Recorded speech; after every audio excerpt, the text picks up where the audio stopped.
Ding. Please sign in before the strongest god of destruction, Beerus. Reward. Prototype of autonomous realm. Ding. Please sign in at the Kaioshin realm. Reward. Super Scion 1. Ding. Please sign in at Frisia's headquarters. Reward. Instant transmission of the Kaioshin. Ding. Please sign in before the strongest god of destruction, Beerus. Reward. Prototype of autonomous realm. Ding. Please sign in at the Kaioshin realm. Reward. Super Scion 1. Ding. Please sign in at Frisia's headquarters. Reward. Instant transmission of the Kaioshin. Chapter 53. The Great Sorceress Puting. A rift appeared in the dark magic realm. Two figures emerging from within. Whis, is this the dark magic realm? Lewis surveyed his surroundings. The environment of the dark magic realm was exceedingly dim. A glance revealed black clouds and black earth. Occasionally, a strange demonic wind swept through, accompanied by a dark aura. The entire world appeared oppressive. Indeed, Whis nodded, having not visited this place in a long time. Someone is approaching, be cautious.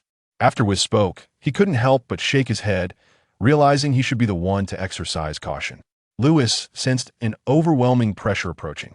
In the next moment, a graceful figure appeared, a youthful girl clad in a tight outfit, with emerald green hair and a staff in hand. The surrounding space trembled.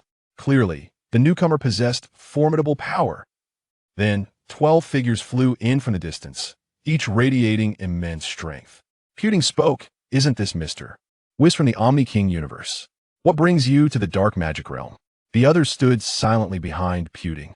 I have met Miss Puting. I am merely accompanying someone here. Whis maintained a calm demeanor, though he was prepared for battle. Outside the Omni King universe, he was free to act. Puting? Lewis was momentarily taken aback, recalling that this sorceress was mentioned in the Dragon Ball spin-off. Puting was a great sorceress from ancient times, who later betrayed the heavenly realm alongside Giribi and Demigra, aligning herself with the dark magic realm's ruler. Mechikabura. Accompanying him, Puting shifted her gaze to Lewis. With black hair and a brown tail, his dimension was at the divine level, yet his power barely reached even the divine realm. Wait, a destructive aura? Mr. Whis, this boy cannot possibly be the candidate for the god of destruction from the 7th universe's power is rather weak. Puting chuckled. Her smile was sweet, sending chills down Lewis's spine. Goodness, a great sorceress from ancient times, and she pretends to be a young girl. Yes, he is the disciple of Lord Beerus from over a decade ago. Quite the talent. Puting and Whis conversed like old friends. At that moment, Whis discreetly conveyed information to Lewis, introducing him to Puting's background. The history of Puting aligned with what Lewis already knew.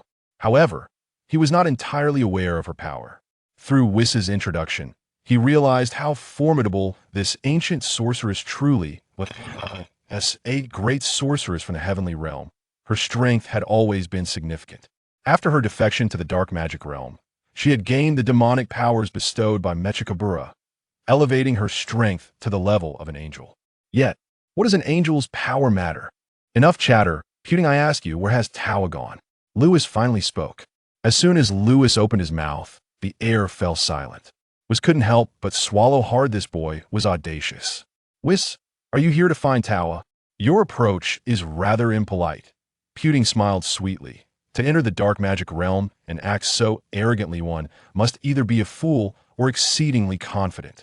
Casting a glance at Lewis, she continued with a smile. Esteemed candidate for god of destruction, do you truly believe that with Whis protecting you, you can act without fear? Whis felt somewhat awkward. Puting was correct. Escaping unscathed in the dark magic realm was a challenge, let alone protecting a candidate for god of destruction.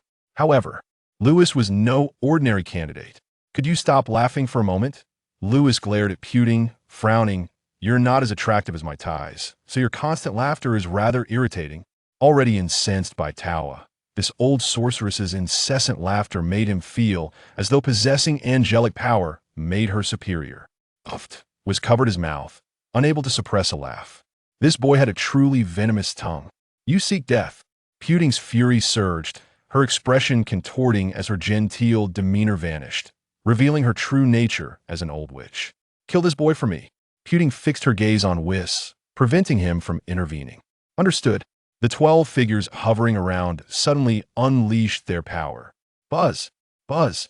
12 black auras surged into the sky, their overwhelming presence pressing down upon Lewis. The power of the fourth layer of the divine realm. Lewis's mouth twitched slightly. The strength of these individuals was comparable to that of the gods of destruction within the Omni-King universe. Were they overestimating him? Whis, who are they? They are the 12 demon kings of the dark magic realm, corresponding to the gods of destruction of the Omni-King universe, Whis explained. Whis remained still, seemingly indifferent to helping Lewis, which piqued Pudding's curiosity. Was he abandoning this boy? Boom!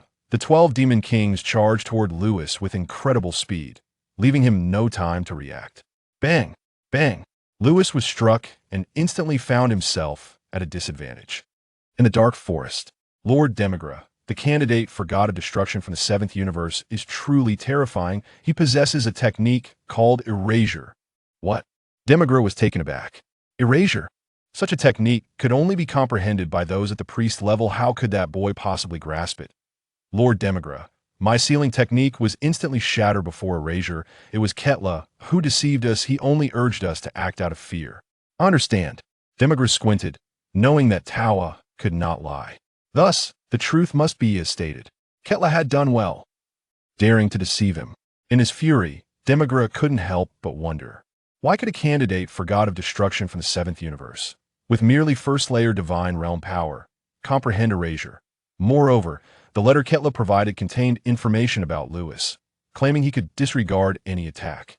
To deal with that boy, one could only resort to sealing techniques. What madness was this? Rest assured, I will ensure Ketla faces dire consequences. Demigra raised his head, gazing at the distant sky. At that moment, a series of clashes echoed across the horizon. Let's go and see what is happening. Demigra vanished from the spot. Tawa followed closely, her heart inexplicably racing, as if something ominous was about to unfold. In the sky, boom! Various energy waves erupted, crashing to the ground with earth-shattering explosions.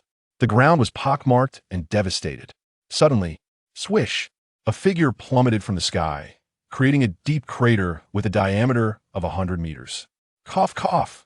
Lewis's outfit, a tattered garment of the destroyer, was in shambles. He patted his chest, and the dust that arose caused him to cough twice. Damn it! Attacked again by a group. These demon lords truly lacked decency. Chapter 54. The Shock of Pudding. Having been overwhelmed by 10 aspiring destroyers previously was one thing, but now he found himself besieged by 12 demon lords from the Dark Realm. Lewis felt quite frustrated. However, his frustration paled in comparison to the disbelief of others. 12 dark figures hovered above, the void around them steeped in silence. The demon lords gazing in shock, as if they had seen a ghost. How is this possible? This kid is unscathed? Our strength is that of the 4th tier of divine realm power in the entirety of the King universe. This level of force is akin to that of a destroyer. Why? How can a mere wretch, whose power does not even reach the divine realm, survive our assault? He's completely unharmed. How can this be? Nearby, in the void, Whis wore a smile as he watched. Not only the 12 demon lords, but even if Demigra himself were to come, they would find no means to best Lewis. Whis, what on earth is going on with this kid? Pudding cast a glance at Lewis on the ground, and then turned her head, her tone cold. Whis, of course, would not reveal Lewis's uniqueness. He chuckled. Miss Pudding, perhaps you should inquire about Tova's whereabouts. Otherwise, we might be facing a serious situation. A serious situation? Pudding laughed heartily. With just you, an angel of the 2nd tier, what could possibly go wrong? The power of the angelic realm is divided into 3 tiers, and Whis was currently at the 2nd. Yet, to think that a mere 2nd-tier angel could invoke chaos in the dark realm was laughable. Whis shook his head.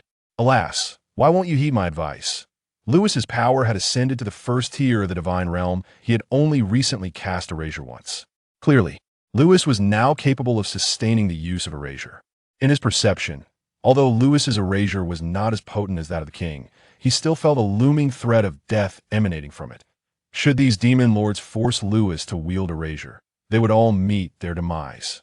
Whis sighed and urged again, Miss Pudding, perhaps you should allow Tova to emerge. Otherwise, truly. Pudding interrupted him, her voice icy. Humph. Is all this talk simply a guise to aid your precious aspiring destroyer? With her staff in hand, She fixated her gaze on Whis, ready to unleash her destructive force at the slightest movement from him. Alas, one cannot reason with the damned. Whis fell silent, preparing himself for battle and to summon aid. For without it, both he and Lewis might never escape the Dark Realm. After all, the Dark Realm housed beings of even divine priest caliber. Seeing Whis remain inactive, Pudding finally shifted her attention back to Lewis on the ground. Damn it, this is utterly intolerable. Having been ambushed once more, Lewis could no longer endure the humiliation. With a flourish, a golden radiance soared into the sky. The Super Scion unleashed full power. His strength surged to the first tier of the Divine Realm. What the hell? How could this kid's power ascend to the Divine Realm? I told you. How could an aspiring destroyer not even reach the Divine Realm strength? Enough chatter. Attack him. Destroy him. The dark aura surrounding the 12 demon lords surged violently as they twisted their bodies and vanished in an instant. In the next moment, numerous blurred shadows flickered through the void, converging around Lewis. Now it's my turn. Lewis gazed at the demon lords encircling him, lifting his hand as countless shockwaves erupted forth. Purple energy streaked across the void, mesmerizingly beautiful. The demon lords raised their hands to block. All the destructive energy crashed into them, as if merely tickling them. In an instant, smoke filled the air. Were they? As the smoke cleared, the demon lords were momentarily stunned. Then, a scream erupted. One of the demon lords cried out in agony before being launched backward like a cannonball. Boom! Mountains shattered one after another. Curse it! Attack! The demon lords, filled with rage, found it humiliating that 12 of them were ganging up on one individual, and he still had the audacity to retaliate. They located Lewis and swiftly surrounded him. Fist strikes, kicks, energy bombardments. The assault from the 11 demon lords came like a torrential storm, terrifying in its ferocity. The previously repelled demon lord rejoined the fray, adding to the chaos. From the heavens to the earth, the space trembled, the ground shattered. The violent force stirred the magnetic fields of the universe, unleashing a fierce wind that swept through the dark realm, sending its inhabitants into a panic. Bang! In midair, Lewis was struck in the face, his head jolting back. Immunity. He sustained no damage whatsoever. Oomph. Take this. Lewis abandoned his defensive stance and retaliated against the demon lord with a fierce punch. The power of the first tier of the divine realm surged into the air, producing a deafening sonic boom. Ah! The demon lord, caught off guard, felt a sharp pain in his face and was sent hurtling backward. Simultaneously, the remaining 11 demon lords seized the opportunity, launching a frenzied attack from behind Lewis. Boom! Boom! Lewis was bombarded relentlessly, the entire sky threatening to shatter, the scene utterly horrific. Pudding observed this spectacle, her lips curling into a slight smile. She doubted this boy could withstand it. She averted her gaze and turned to Whis. Whis, your aspiring destroyer is finished, and you should prepare to meet the same fate. Since Whis had ventured alone into the Dark Realm, such a prime opportunity could not be squandered. Is that so? No sooner had Whis spoken than a silver radiance flickered where the sky had been bombarded. Swish! Perfect free state. Shifting shadows. Lewis emerged from the blast zone, his destroyer garment now gone, revealing a robust physique. Yet, upon closer inspection, Lewis bore not a single scratch. Impossible. Perfect free state. He suffered no damage whatsoever. How did he manage that? Pudding stood dumbfounded, incredulous that this was the combined effort of 12 demon lords. How could this boy emerge unscathed? Moreover, he had even comprehended the perfect free state. Why? Has the world changed? Equally astonished were the 12 demon lords, who had sensed something was amiss with Lewis from the very beginning. They initially believed it was Whis' protective measure for the boy, merely enough to withstand one round. Now they realized they were gravely mistaken, and their error was monumental. Oomph. I refuse to believe it. Let me test him. Pudding vanished from beside Whis, who made no attempt to stop her. However, Whis sensed that a major incident was imminent, and he hurriedly waved his staff. Summon. Swish. A beam of silver light pierced through the dark realm. Pudding noticed Whis' movements behind her, but made no effort to halt him. After all, The Dark Realm was her territory unless the king himself intervened. Even an army would be of no use. Puting approached Lewis, with the 12 demon lords closing in behind her. 13 individuals stared intently at Lewis across from them. I shall say it once more. Bring Tova forth. Lewis, bare-chested, hovered in the void. Having been ganged up on twice, he found himself outmatched each time. Yet, compared to the previous group of aspiring destroyers, these 12 demon lords were undeniably more formidable. Fortunately, his cultivation of power had ascended to the first tier of the divine realm, and the Super Scion form had also reached its maximum potential. Due to the nature of the divine dimension, the divine energy within him nourished his body, coupled with the minimal consumption and burden of the Super Scion's full power. Thus, he was able to endure for an extended period and still had the opportunity to counterattack against the Demon King wielding the power of the fourth tier of the divine realm. Compared to the last encounter, his progress was significantly remarkable. Chapter 55. Demigula release Tova, or you shall perish. Lewis seethed with an inferno of indignation within, unwilling to continue the conflict.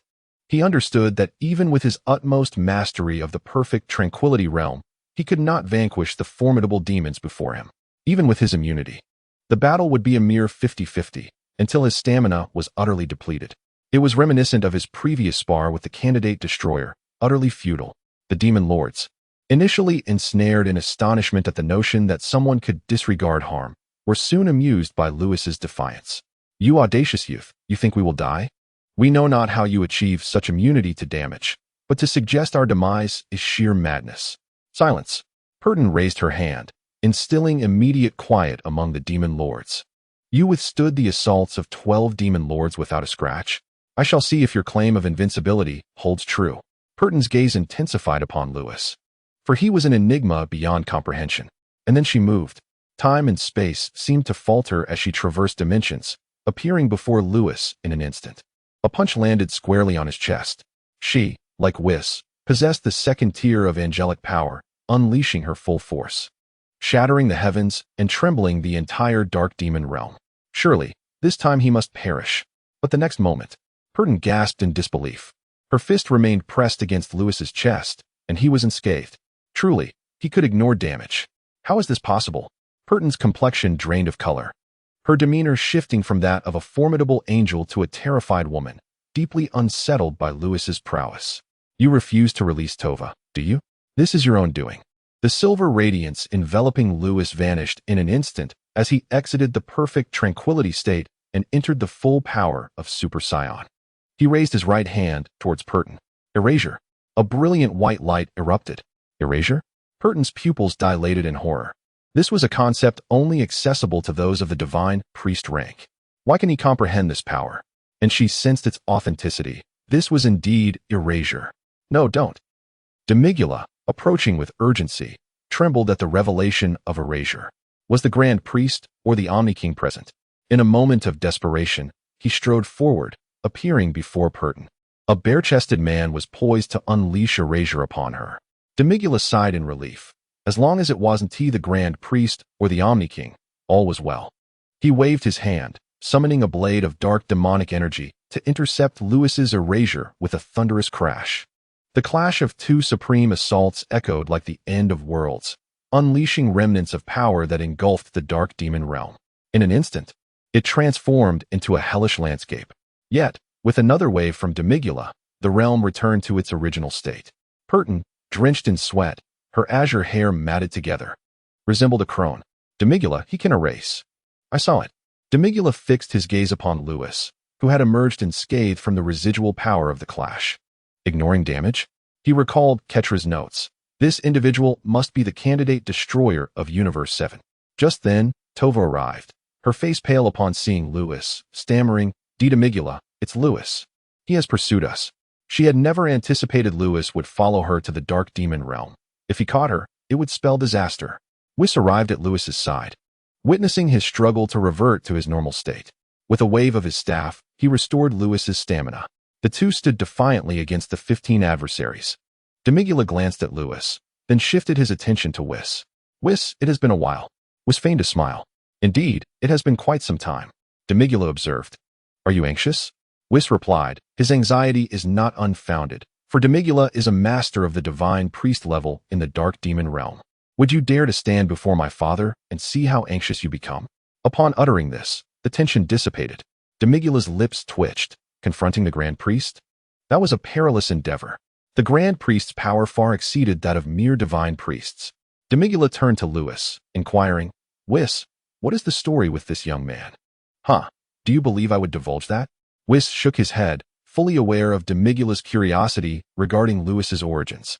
However, he himself was at a loss. To him, Lewis appeared to be an ordinary scion. Demigula scrutinized Lewis, increasingly perceiving the anomalies within him. Destructive aura, essence of tranquility, erasure, ignoring damage. Such a young age, yet he grasped so much power. How was this possible? Demigula was confounded. The atmosphere grew heavy with silence as both parties remained still. Lewis, having regained his composure, turned to Tova, breaking the stalemate. Why do you not flee? Why do you linger? Tova trembled. Was he a demon? He had pursued her from the Omni King's universe to the dark demon realm. To utter such words here, was he truly unafraid of death? Demigula stepped forward. Fear death? Lewis scoffed. Had I not possessed this ability of erasure, I would have long been sealed away. Sealed? Whis was taken aback, his anger surging. Lewis, what transpired? He understood Lewis could ignore damage, yet the weakness of that power was evident. Sealing. Previously, when Tova ambushed me near the Hydralat star system, I had no choice but to allow you to bring me to the dark demon realm. Such a revelation shocked Whis. Now comprehending Lewis's earlier fury, he had assumed something dire had transpired. However, he turned his gaze toward Demigula. Speak. Who commanded you to ambush Lewis? From Lewis's account, it was clear this situation was far from simple. To date, Lewis had only demonstrated his ability to ignore harm within the Omni King's universe. How had the dark demon realm discovered this weakness? It was evident that someone was orchestrating events from the shadows. Chapter 56. Lewis and Demigula noticing the discomfort with the dual names of the protagonist. I have rectified it. Henceforth, the protagonist shall be known solely as Lewis. Under the dim sky, both sides stood in confrontation. Whis, as you just stated, do you truly believe I would divulge that? Demigula smirked maliciously. The usually composed Whis exhibited rare fury. Primarily, Lewis was under the Grand Priest's orders to be well guided, as he represented the hope of Universe 7. Someone dared to plot against him and collude with the dark demon realm. It was infuriating. I know who is responsible, Lewis declared, fixing his gaze upon Tova with a cold smirk. The secret of my ability to ignore damage is known only to the deities within the Omni King's universe. And as a candidate destroyer, I likely do not even merit your attention. No one knew of my existence, yet you dared to ambush me, utilizing sealing techniques. Such coincidental misfortune? Lewis shook his head. Aside from Ketra, who bears ill will towards me, I can think of no one else who would betray me. From a distance, Tova fell silent, astonished by his astuteness. Is it truly Ketra? Whis asked, his brows furrowed in concern. The dark demon realm and the Omni King universe are opposing forces. If it is indeed Ketra who has betrayed us, then without a doubt, he is a traitor to the Omni King universe. If my suspicions are accurate, it must be him. Lewis cast a glance at Whis, clenching his fists tightly. This persistent troublemaker. Upon returning from this journey to the dark demon realm, Ketra's demise is assured. At that moment, a laugh echoed. I must say, young Lewis, your imagination is quite vivid. Although Ketra had deceived him, Demigula chose not to disclose their transaction. After all, Ketra still owed him 7 Super Dragon Balls. In the realm of perfect serenity, where destruction rules, a deity in their 20s can completely disregard damage and wield the power of erasure. Demigula narrowed his eyes. Almost every type of power is astonishing. Why wouldn't we keep an eye on a genius like you? The Omni King universe and our dark demon realm are sworn enemies. Eliminating a talent like you is only natural. He turned to look at Pudding and the other demon kings. Pudding nodded. She had nearly perished at the hands of Lewis's erasure. It was truly terrifying. Such a genius cannot be overlooked. Observing Demigula's retreating figure, Lewis was momentarily taken aback. What he said did seem quite reasonable. Could it truly not be Ketra? Suddenly, the temperature plummeted, and Demigula's cold voice resonated. All right. Although I am uncertain how you grasp these powers, it no longer matters. Demigula turned and fixed his gaze on Lewis. What? You wish to kill me? Even that old witch Pudding could not bring me down. Do you think you can? Lewis sneered. You seek death. Puting was infuriated. How dare he refer to her as an old witch? It was frustrating. Yet there was nothing she could do. She could not kill him. Seeking death? If you wish to kill me, then come. Demigra realized that this boy was no longer associated with Katra. The moment he laid eyes on Lewis, he understood he could not allow him to live. Otherwise, the balance between the Omni King universe and the Dark Demon realm would be disrupted. A murderous aura enveloped the surroundings, and the atmosphere grew increasingly tense, making it difficult for the Demon Kings to breathe. This was the pressure emitted at the priest level. Whis, be careful. In the sky, Lewis positioned himself in front of Whis, facing Demigra alone. All of Demigra's overwhelming pressure was absorbed by him. Whis felt warmth in his heart. He never expected he would rely on Louis one day. Feel free to unleash your erasure. I can help restore your stamina. Moreover, I have rallied support. Just hold on. To be honest, Whis was somewhat dragged into this by Lewis, yet he did not mind.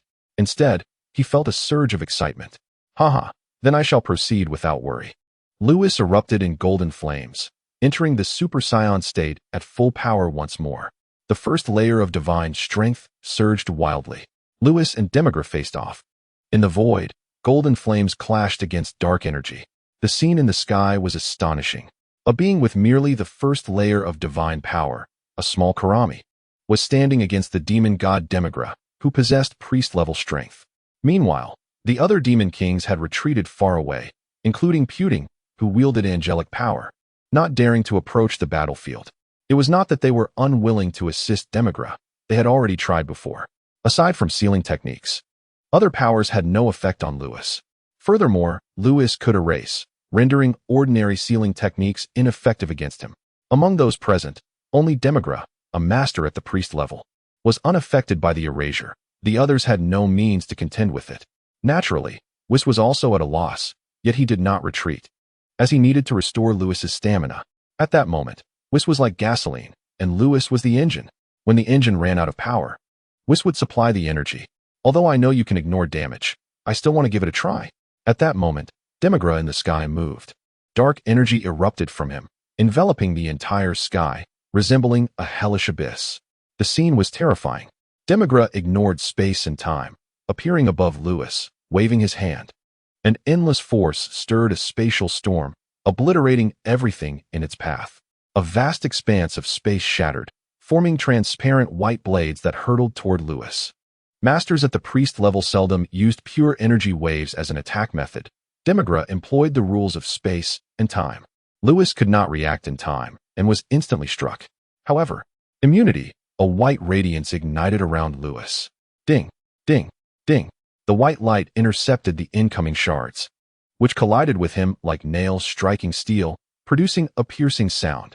Ha ha ha, not even you, let alone Mechikabura, can do anything to me. Lewis looked up at the figure above, allowing the spatial shards to collide against him as he laughed heartily. His smile was radiant, yet if Tais were present, she would surely recognize that Lewis was merely putting on a brave face. The disparity in power was far too great.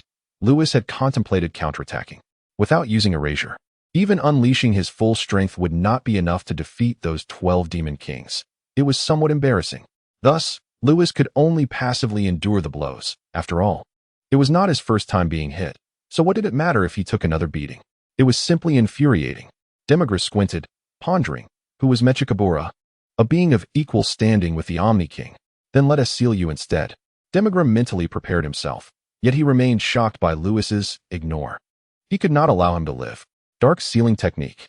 Demigra quickly formed seals with both hands, a pitch-black aura coalescing into a spell. The surrounding space abruptly froze. You wish to seal me? Then come and try? Lewis looked up at the figure in the sky, a wicked smile spreading across his face. Simultaneously, he raised his hand, gathering a white halo. Erasure. Lewis did not unleash it at Demigra, but aimed it at the ground of the dark demon realm. Whis burst into laughter upon seeing this scene. Lewis is so cunning. He realized that Lewis understood his erasure would have no effect on Demigra, and thus directed his attention toward the dark demon realm.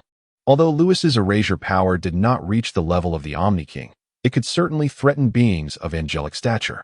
Once Lewis's erasure struck the dark demon realm, a significant portion of it would vanish.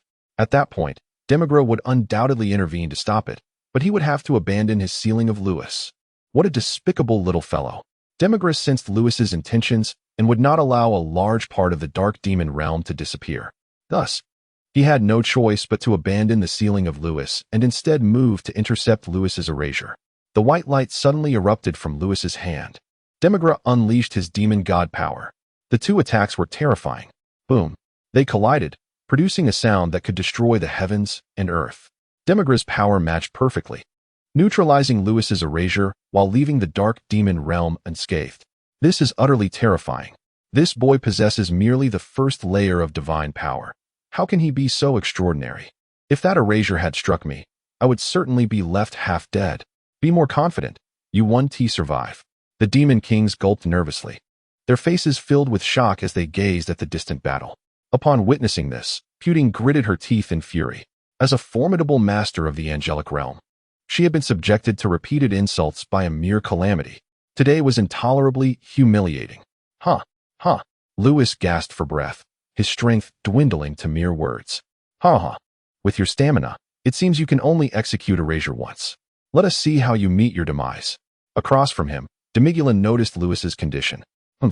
Ignoring him, Louis shouted to Whis behind him, "Whis, hurry up."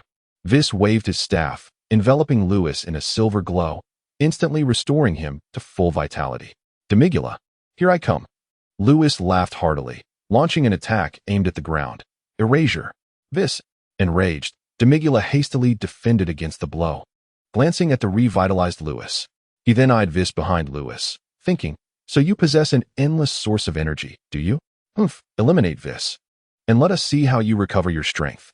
Panic surged through Louis. He was unafraid of attacks from a cleric-level opponent, but Whis was another matter. Looking up at Demigula, he found him suddenly vanished.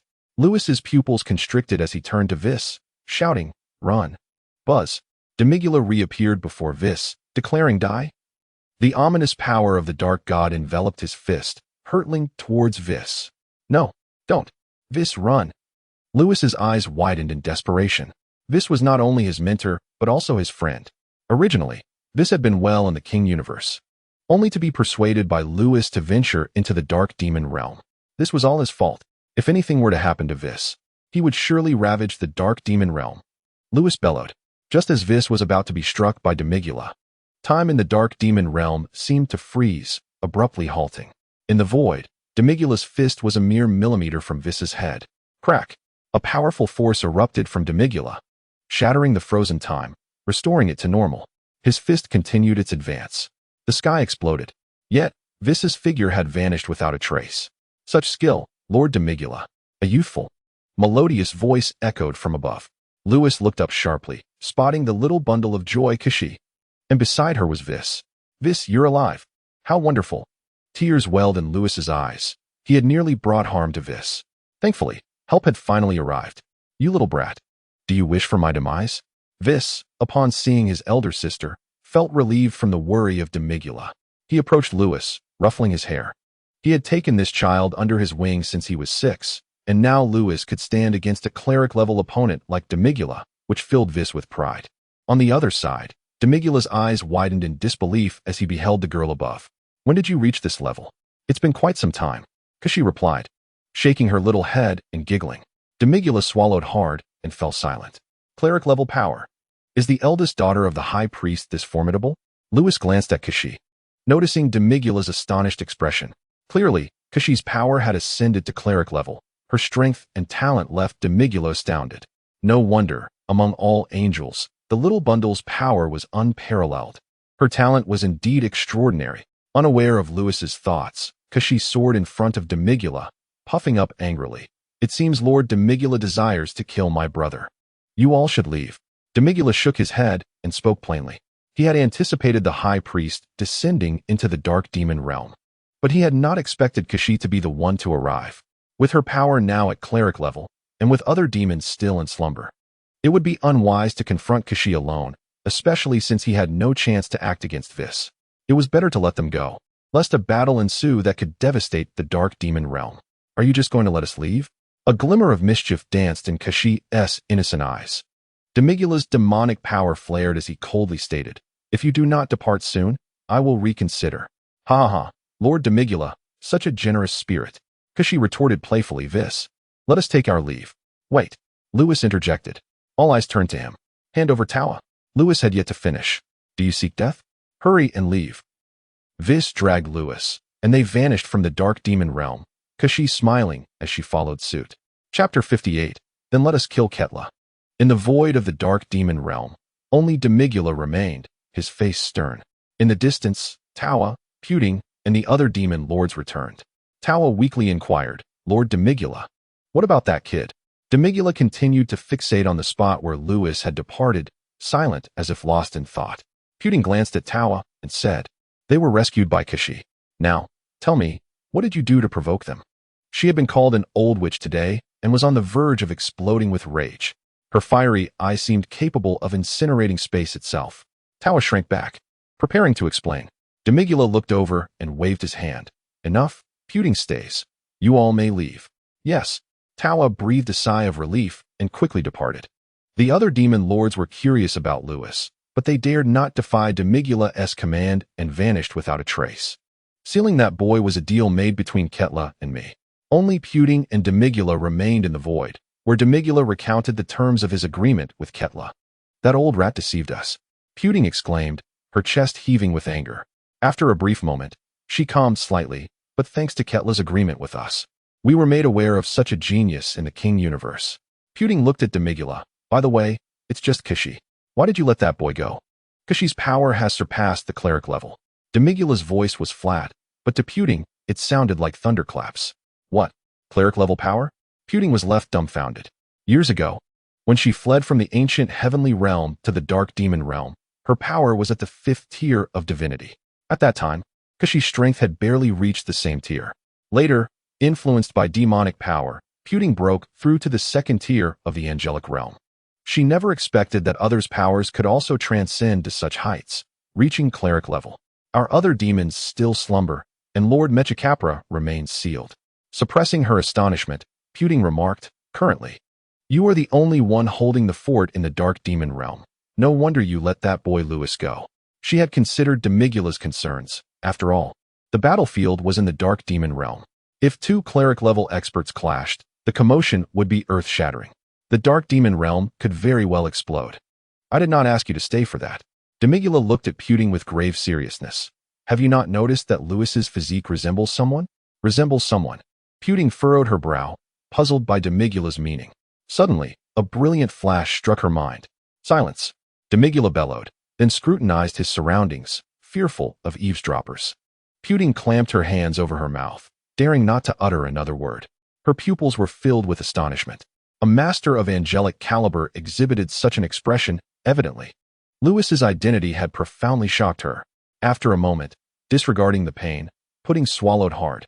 Demigula, for Lewis to possess such power at this age. He could very well be that individual. After sealing off the surrounding space, Demigula nodded. That esteemed one must have reincarnated after vanishing from the world. I suspect Lewis is indeed him. How infuriating. The inhabitants of the Omni-King universe must have discovered Lewis's true identity, which is why they have chosen him as a candidate for the god of destruction. Puting, having seemingly forgotten the insults Lewis had hurled at her, felt her anger dissipate, replaced by reverence. Luckily, Lewis was not present. Otherwise, he would undoubtedly have given her a severe reprimand. That disgusting old witch. Puting's fingers gripped her staff tightly. Her exquisite features now icy. They must want to recruit Lewis into the Omni-King universe faction before he awakens. Demigula, we must bring Lewis back to the dark demon realm. Puting nearly shouted the last part. Demigula shook his head. There is no rush. What I mentioned earlier was merely speculation. I shall first consult the sealed area of Lord Mechacapura. Initially, Demigula had not reacted upon encountering Lewis, but now he understood Puting's fervor. The dark demon realm and the Omni-King universe possess powers nearly equal, if not the former slightly stronger. However, Kess's strength had ascended to the level of a priest. As for the power of other angels, it had yet to be revealed, and Kess was not alone in breaking through to the priest level. Consequently, the situation in the dark demon realm became exceedingly precarious. If Lewis truly was that esteemed one and returned to the dark demon realm, the current circumstances would be reversed. This was the reason behind Puting's agitation. Demigula, hurry. All right. In the 7th universe, the realm of destruction, two streams of vibrant light descended from the heavens. and 3 figures appeared by the lake. Whis tugged on Lewis's ear, exasperated. Everyone else has let us go, and you still dare to make demands. You truly have no fear of death. Ouch, ouch, ouch. Lewis was being pulled, standing on tiptoe while feigning distress. Whis rolled his eyes, retorting, "You little brat. What pain are you truly feeling?" Nevertheless, he released his grip. Hee, I knew you couldn't bear to hurt me. Lewis lay on the ground, grinning up at the sky. Whis pursed his lips. Although this fool had caused him trouble, recalling how Lewis had once shielded him and uttered those sappy words, he felt a flicker of warmth in his heart. At that moment, Kes squatted beside Lewis. "Little one, how could you allow Whis to take you to the dark demon realm?" "Am I a little one?" Lewis lay on the grass, gazing at Kes's adorably bewildered expression, his lips twitching. "Am I small?" "Ask my sister Thais." However, one must admit, this little bundle was indeed formidable, having single-handedly forced back the demon god Demigula. "If I am not mistaken, it must be Quiltra who has informed against me." Lewis rose from the grass, his expression darkening as he laid everything bare. Upon hearing Lewis's detailed speculation, Whis remarked coldly, "He has always had a grudge against Lord Beerus, but due to Lord Zeno's orders, they have refrained from conflict." Pausing, Whis looked at Lewis and continued, "Quiltra's temperament has always been dark, or rather, vindictive. He has previously ambushed you, and you have humiliated him severely in the 4th universe. The hatred from Beerus and your own combined is enough to provoke such actions." Whis turned to Kes, gravely stating, "Sister, Quiltra is very likely to have betrayed the Omni-King universe." Kes, upon hearing this, responded coolly, "I had previously intervened to prevent you from erasing Quiltra, thinking your enmity would end there, only to find this situation has arisen once more." Kes furrowed her brows, standing up from the grass. "Then let us go kill Quiltra." "What?" Lewis sprang up from the grass, utterly astonished. Beside him, Whis was equally taken aback. Within a universe, 2 divine roles are indispensable, the Supreme Kai and the God of Destruction. One oversees creation, while the other governs destruction, maintaining a delicate balance. Now Kes was suggesting killing Quiltra. What would happen to the 4th universe? Let us not forget that while the 4th universe has a candidate for God of Destruction, it lacks a candidate for Supreme Kai. Eliminating Quiltra would spell doom for the 4th universe. "Miss Kes, these are merely my speculations. Must we truly kill Quiltra?" Lewis swallowed hard. Initially filled with the intent to eliminate Quiltra upon his return, he had prepared to defy Kes, as she had previously prevented him from erasing Quiltra. Yet, her words cast doubt upon his resolve. "Sister, you," Whis attempted to inquire further. Kes interrupted, "Enough. Betrayal of the Omni-King universe is an unforgivable sin." She then cast a deep glance at Lewis. "Let us proceed." Lewis, oblivious to Kes's expression, felt exhilarated at the prospect of erasing Quiltra. "You keep coming to trouble me. Do you? I'll make sure you pay dearly." Lewis remained unaware of Kes's expression, but Whis did and was puzzled, wanting to speak. Kes shook her head at him, raising her hand, and with a flourish, she transformed into a vibrant stream of light, soaring into the sky with Lewis and Whis. In the distance, Beerus, munching on instant noodles, paused in shock, bellowing, "Where are you 2 going?" "To catch a mouse for you to eat."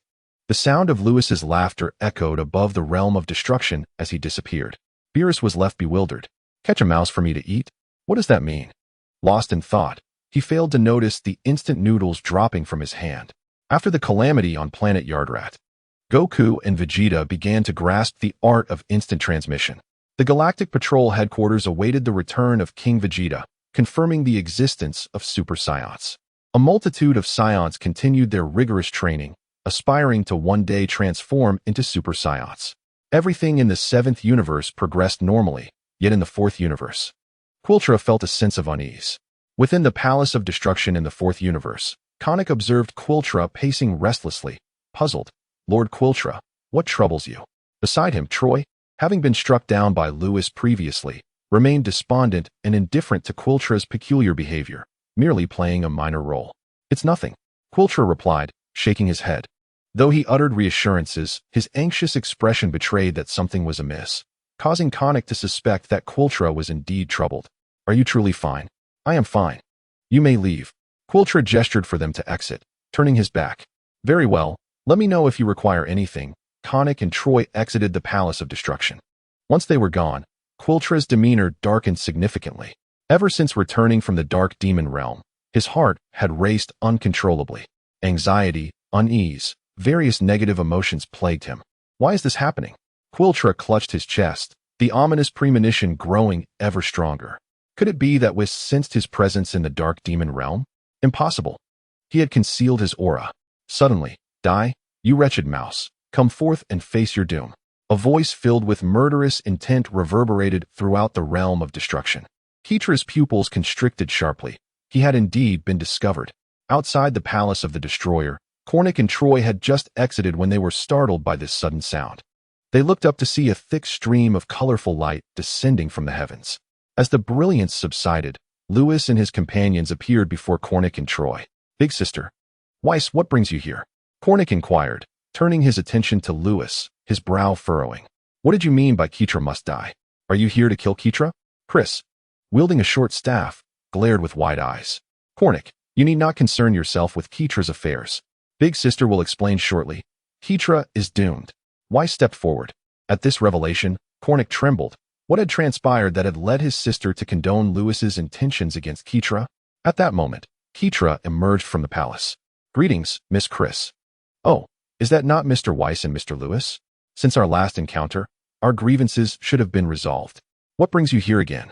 Keetra's expression remained unchanged. His tone as calm as ever. "Keetra, what have you done?"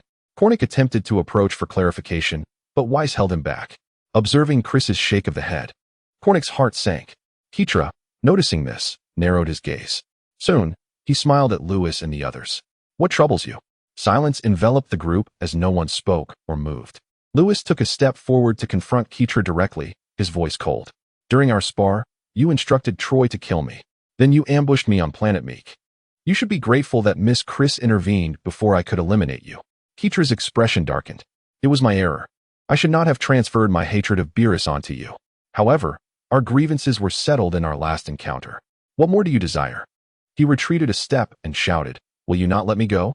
Keetra appeared to bear an immense grievance, his pitiable expression momentarily swaying Cornic. When had he ever seen Keetra display such vulnerability? "Mr. Lewis, Keetra has acknowledged his mistakes. Could we not let this matter rest?" "Let it rest?"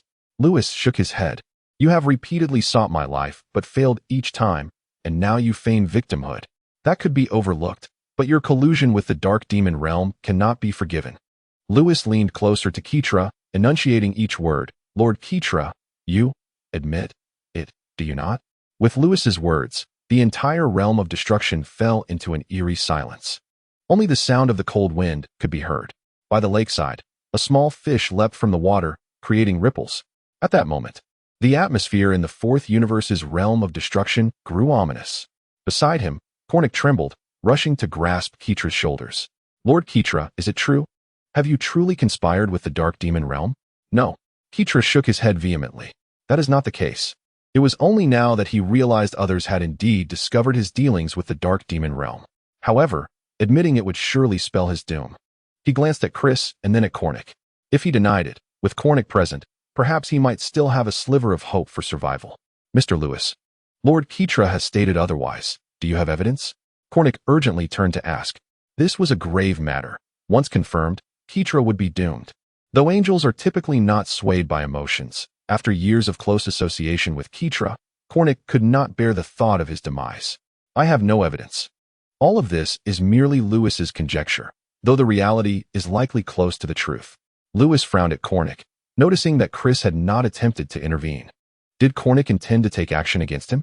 "Without evidence, how can—" Cornic began, but Chris interjected, "Lewis, there is no need for lengthy discourse. Simply eliminate him." With a flick of her hand, a brilliant light enveloped Keetra as she transferred his divine essence to the silent Troy. Cornic was left astounded, his expression one of disbelief. Was it truly permissible to strike down a destroyer without evidence?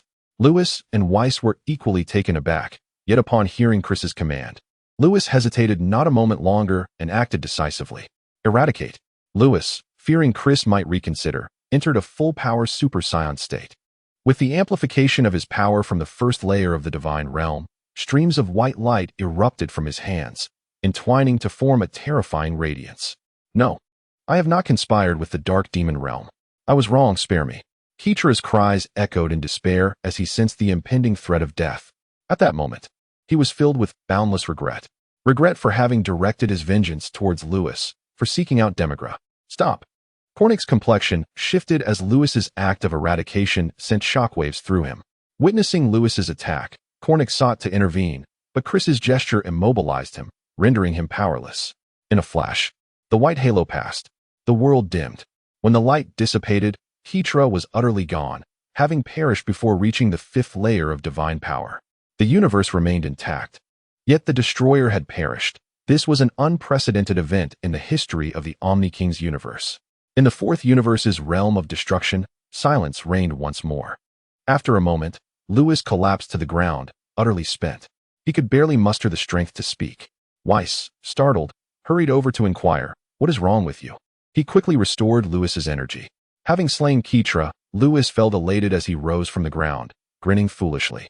"When I departed the seventh universe, I mentioned catching a rat for Lord Beerus's meal, and now Ketra is no more." Whis and Chris were taken aback. "You have gone too far." Cornic erupted in fury. The destroyer he had served for so many years had been eradicated by Lewis, and now he insulted Ketra's memory. Such insolence was intolerable. Lewis turned his cold gaze upon Cornic. "What, do you have objections?" At that moment, Cornic recalled the image of Ketra's eradication, causing him to tremble. "Enough." Chris waved her hand. She transmitted Lewis's earlier conjectures and his identity directly into Cornic's mind. "Cornic, nurture Troy well." With that, she departed the fourth universe alongside Lewis and Whis, leaving Cornic and Troy alone. The two remained silent for a long while. Troy, regarding the stunned Cornic, inquired, "Mr. Cornic, what shall we do now?" Cornic remained silent, his mind racing with the revelations Chris had shared. Now he understood why his sister had not sought evidence before permitting Lewis to eradicate Ketra. She intended to recruit Lewis into the Omni King's camp before he awakened fully. "Troy, devote yourself to your training. I shall guide you in the future, but remember, do not provoke anyone from the seventh universe again." "Yes." At the barrier of the Omni King's universe, a figure hovered, intently gazing at the fourth sphere of light within that realm. To his astonishment, Ketra had perished. It was a pity that he met his demise before obtaining the Super Dragon Balls. However, there was nothing I could do about it, as he was slain by Lord Lewis. This figure was none other than Demigra, who had returned from the sealed land of Mechikabura. Demigra had verified that Lewis's powers were identical to those of the aforementioned entity. Indeed, Lewis was essentially the reincarnation of that being. Ultimately, Demigra departed from the barrier of the Omni King's universe and returned to the Dark Demon realm. In Universe 7, within the realm of destruction, after eliminating Ketra, Lewis finally exhaled in relief, no longer needing to worry about that troublesome rodent causing chaos. He and Whis had been brought back by Kes, who subsequently left. Just before her departure, Lewis mustered the courage to pose a question. Given that she had readily consented to his annihilation of Ketra without evidence, why had she previously sought to prevent him? Kes merely smiled enigmatically, saying nothing, leaving Lewis with a meaningful smile before vanishing. As for Lewis's confusion, Whis too found himself perplexed. It seemed that his elder sister was privy to everything, even their other siblings, yet none imparted this knowledge to him. The two bewildered fools in the realm of destruction exchanged glances. "How should I know what your elder sister is thinking?" Whis retorted. At that moment, a purple light streaked towards them. "Lewis, what about the rodent you mentioned?" Beerus inquired, tossing a bowl of instant noodles into the lake, his gaze fixed intently on Lewis. Beerus's expression conveyed a genuine desire to feast on a rodent. Lewis, exasperated, replied weakly, "Lord Beerus, you truly wish to eat a rodent?" It was quite natural for a cat to chase mice. Yet, as Beerus was already a god of destruction, he was merely jesting. Why, then, would he express such a peculiar appetite? Seeing Beerus fall silent, Lewis sighed. "Since you are so fond of rodents, I shall procure a duck neck, or rather, a dead mouse, for you shortly. Would that suffice?" "Duck neck? What on earth is that?" Beerus's lips twitched slightly as he regarded Lewis. "Enough with the nonsense. Have you been to Universe 4? A ludicrous thought surged in his mind. Could it be that Lewis had slain Ketra? Lewis remained silent for a moment, then stepped forward and admitted, "Yes, I killed Ketra." Boom. Beerus's pupils constricted in shock, his mind reeling from the impact. Just recently, he had been mocking Ketra, yet here was Lewis, having truly eliminated him. "Is Lord Beerus blaming me?" Lewis observed the incredulous expression on Beerus's face, furrowing his brow. That rodent had been his enemy.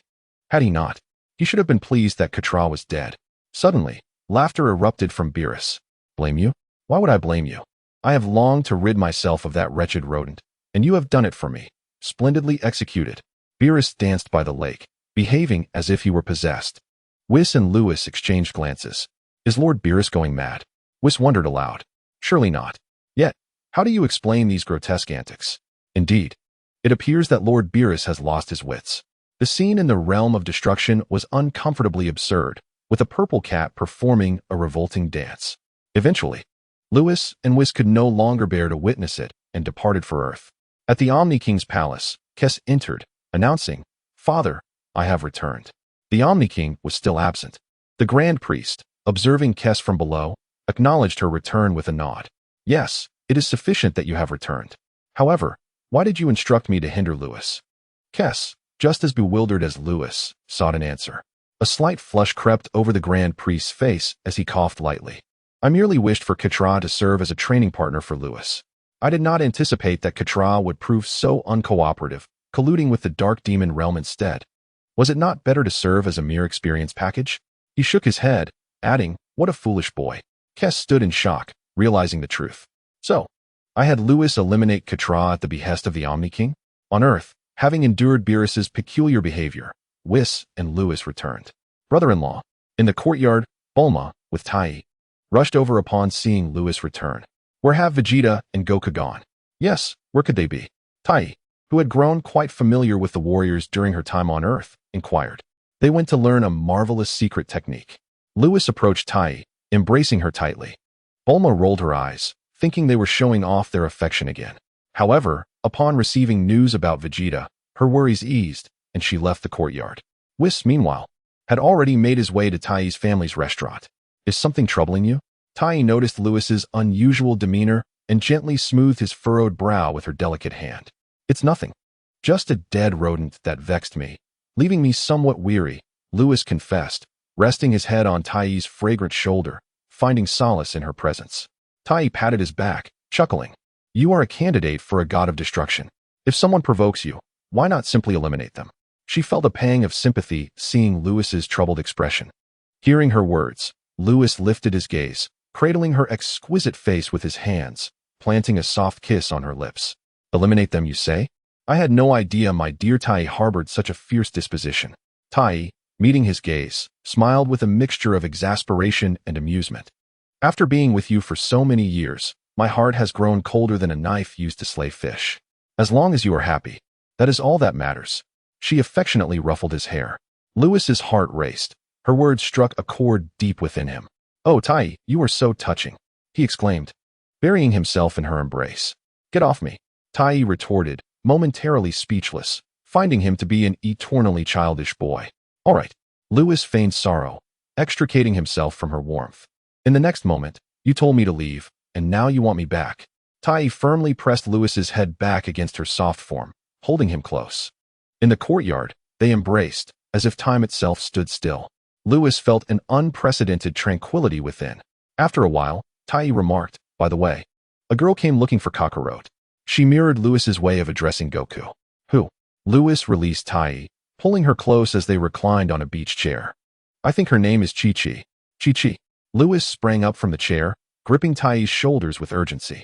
Tai, has the 23rd World Martial Arts Tournament on Earth concluded? Are you referring to last year's tournament? The battles were rather lackluster, and the champion was that Namekian, Tai recounted, having visited Namek and seen what the Namekians looked like. Last year, Lewis finally recalled the timeline of Dragon Ball. Indeed, it was last year when Goku should have participated in the 23rd World Martial Arts Tournament after finishing his training in the other world. Goku and Chi-Chi were destined to meet at the tournament. In the final showdown, Sun Wukong would confront Piccolo, ultimately claiming the championship. However, in reality, Sun Wukong did not participate in the 23rd World Martial Arts Tournament. Instead, he was taken to North Kai to train in the Kaioken and Spirit Bomb techniques. Furthermore, this year, he was brought to Namek by the ancient rival.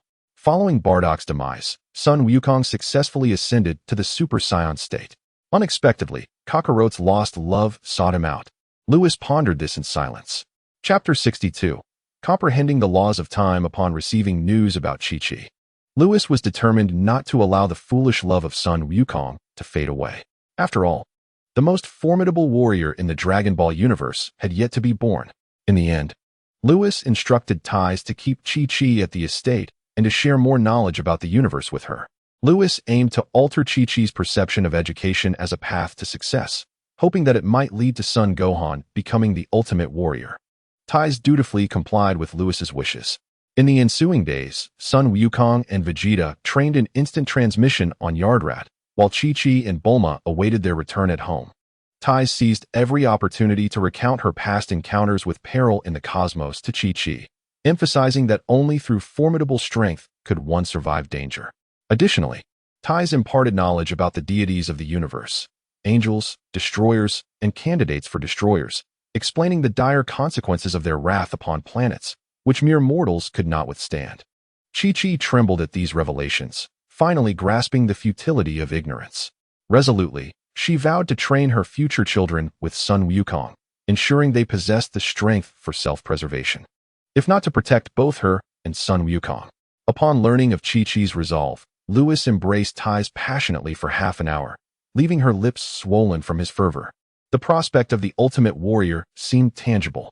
With Chi-Chi's mindset transformed, Lewis departed Ties' estate and ventured to the heavenly realm. Deity, may I borrow your hyperbolic time chamber as usual? In the respectful gaze of the deity, Lewis entered the temple, traversing the long corridor to the chamber.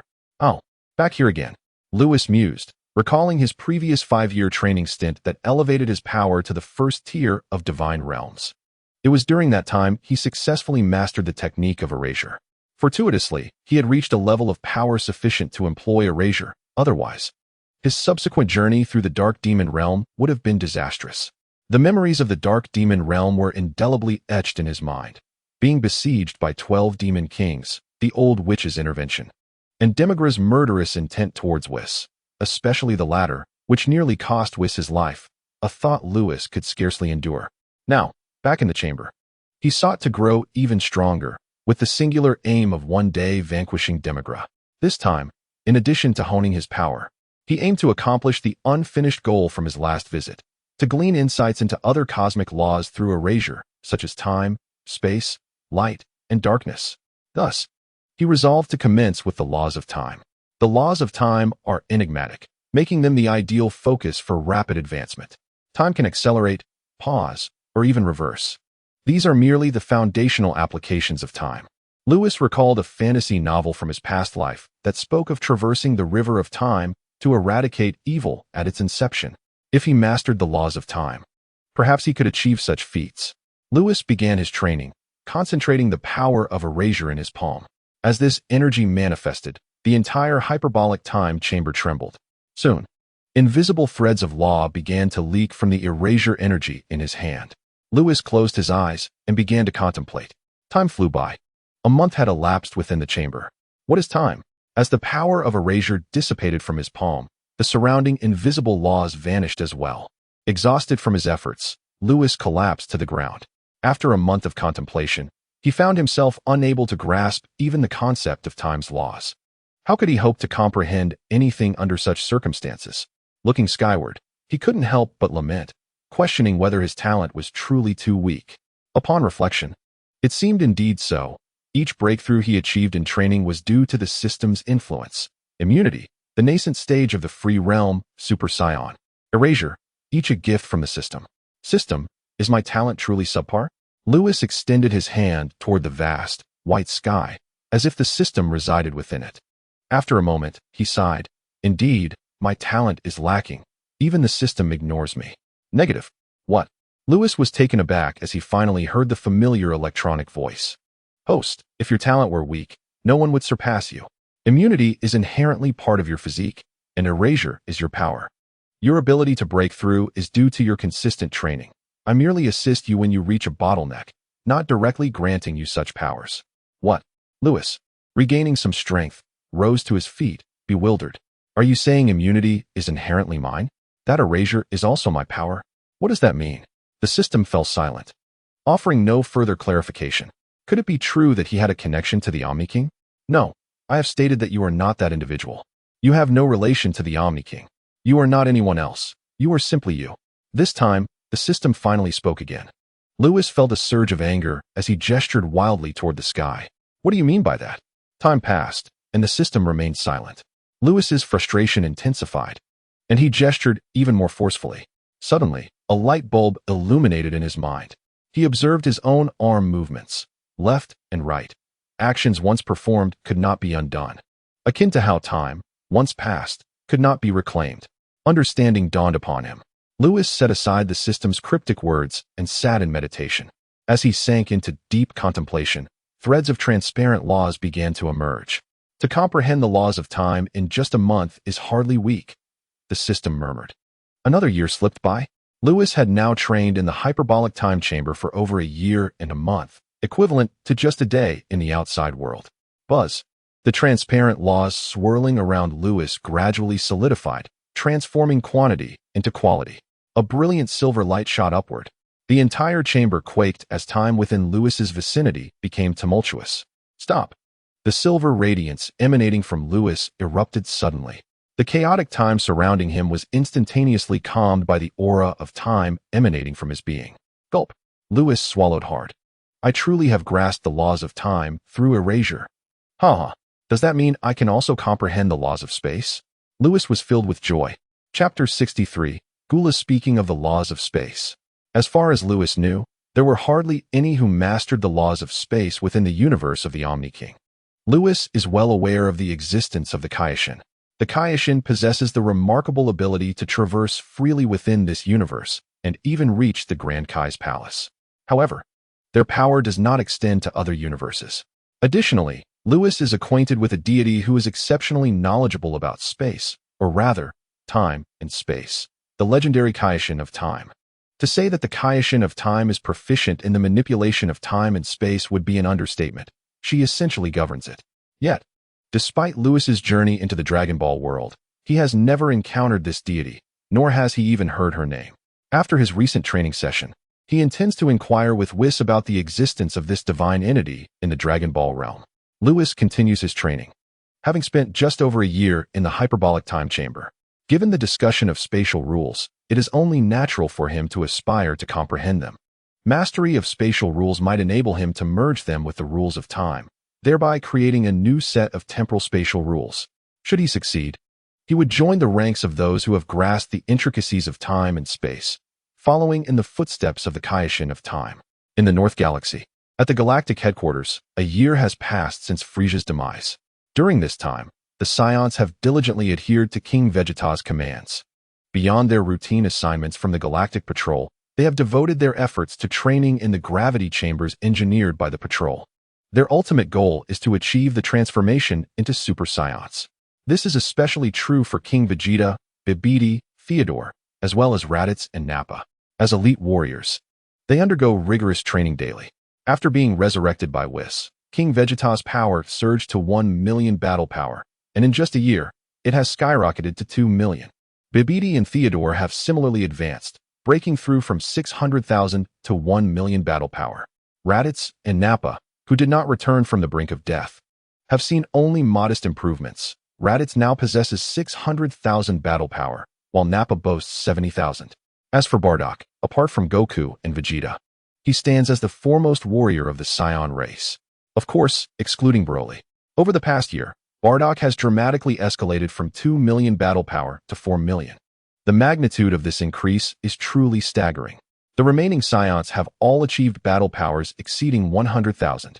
The Scion's transformation is evidently a sign of their cells awakening. One day, Gak rushes into the Galactic Patrol headquarters, hurrying to the top-floor office. Breathlessly, he exclaims, "Galactic King, trouble is brewing. The forces of Cooler from the East Galaxy are advancing towards our North Galaxy." Upon hearing this, the great octopus trembles in his chair. What? Cooler? The Galactic King rises abruptly, fixing a piercing gaze on Gak. In the early stages, the strongest in Universe 7, aside from Frisia, was his elder brother, Cooler. Compared to Frisia, Cooler's power is even more formidable. In the anime movie, when Cooler invaded Earth, he transformed into his ultimate state, boasting a battle power exceeding 400 million. This is dire. Cooler must be aware of Frisia's defeat and is now seeking to claim territory. The Galactic King paces anxiously. Investigations have revealed that the entire Frisia clan has been in disarray, leading King Cold to separate Frisia and Cooler long ago. Frisia governs the North Galaxy, while Cooler oversees the East Galaxy, with King Cold ruling the South Galaxy. Each governs a galaxy. Now that the North Galaxy is without Frisia, Cooler is undoubtedly targeting this territory. But Galactic King, we still have the Scion race. Since their victory over Frisia, their power has grown immensely, and they can surely repel Cooler. Gak insists excitedly. Perhaps they could even defeat Cooler. You have been in the North Galaxy too long to grasp the extent of Cooler's strength. The Galactic King shakes his head. As Frisia's elder brother, Cooler's power is incomparable to Frisia's. Even if we had several Super Scions, they would stand no chance against Cooler. Isn't it said that Super Scions are the nemesis of the Frisia clan? Gak is taken aback. I don't know about that, but I do know that Cooler's power is exceedingly terrifying. We may need the help of the candidate god of destruction. At this, the Galactic King shakes his head again. The candidate god of destruction oversees destruction. How could such a deity involve themselves in the affairs of the universe? The North Galaxy has only just stabilized. We cannot allow the Frisia clan to encroach upon it. The Galactic King fixes a determined gaze on Gak. Whis is not here, aside from the Scions. We have no other options. Go, inform King Vegeta. Yes. After leaving the Galactic Patrol, Gak swiftly spreads the news throughout the headquarters, plunging it into a state of panic. Fortunately, the Scion race remains. Upon receiving the news, King Vegeta promptly dispatches Bardock to lead the Scion elite forces. The other Galactic Patrol members breathe a sigh of relief at this sight. The Scion race is the most formidable force within the Galactic Patrol, and with their involvement, victory is surely within reach. On North Kai's planet, anxiety looms. The death of Frisia has indeed drawn Cooler's attention, and the North Galaxy is in peril. It is imperative to quickly notify Goku and Vegeta. In the Kaishin realm, chaos ensues. This is bad. Ancestor, you must come see. Our universe is on the brink of disaster. What is the matter? The Frisia clan is preparing to wage war against the Scion race. Our universe's average human power index has just made a slight improvement. Should I intervene to stop them? Be quiet. You disgrace the Kaishin with such panic over trivial matters. This is a mere skirmish, and we cannot interfere too much in worldly affairs. Let it unfold naturally. Sometimes, conflict does not signify the end of civilization, but rather its propagation. Furthermore, if the direction of civilization's development is flawed, a god of destruction will intervene. When has it ever been your place to intervene? Ancestor. I understand. Chapter 64. Temporal spatial rules in the North Galaxy. Tensions run high. Meanwhile, on Earth, at the Tai's estate, a purple cat sits cross-legged on the lawn, surrounded by a dense atmosphere of time. Centered around the purple cat, a transparent cubic space envelopes an area of 10 meters.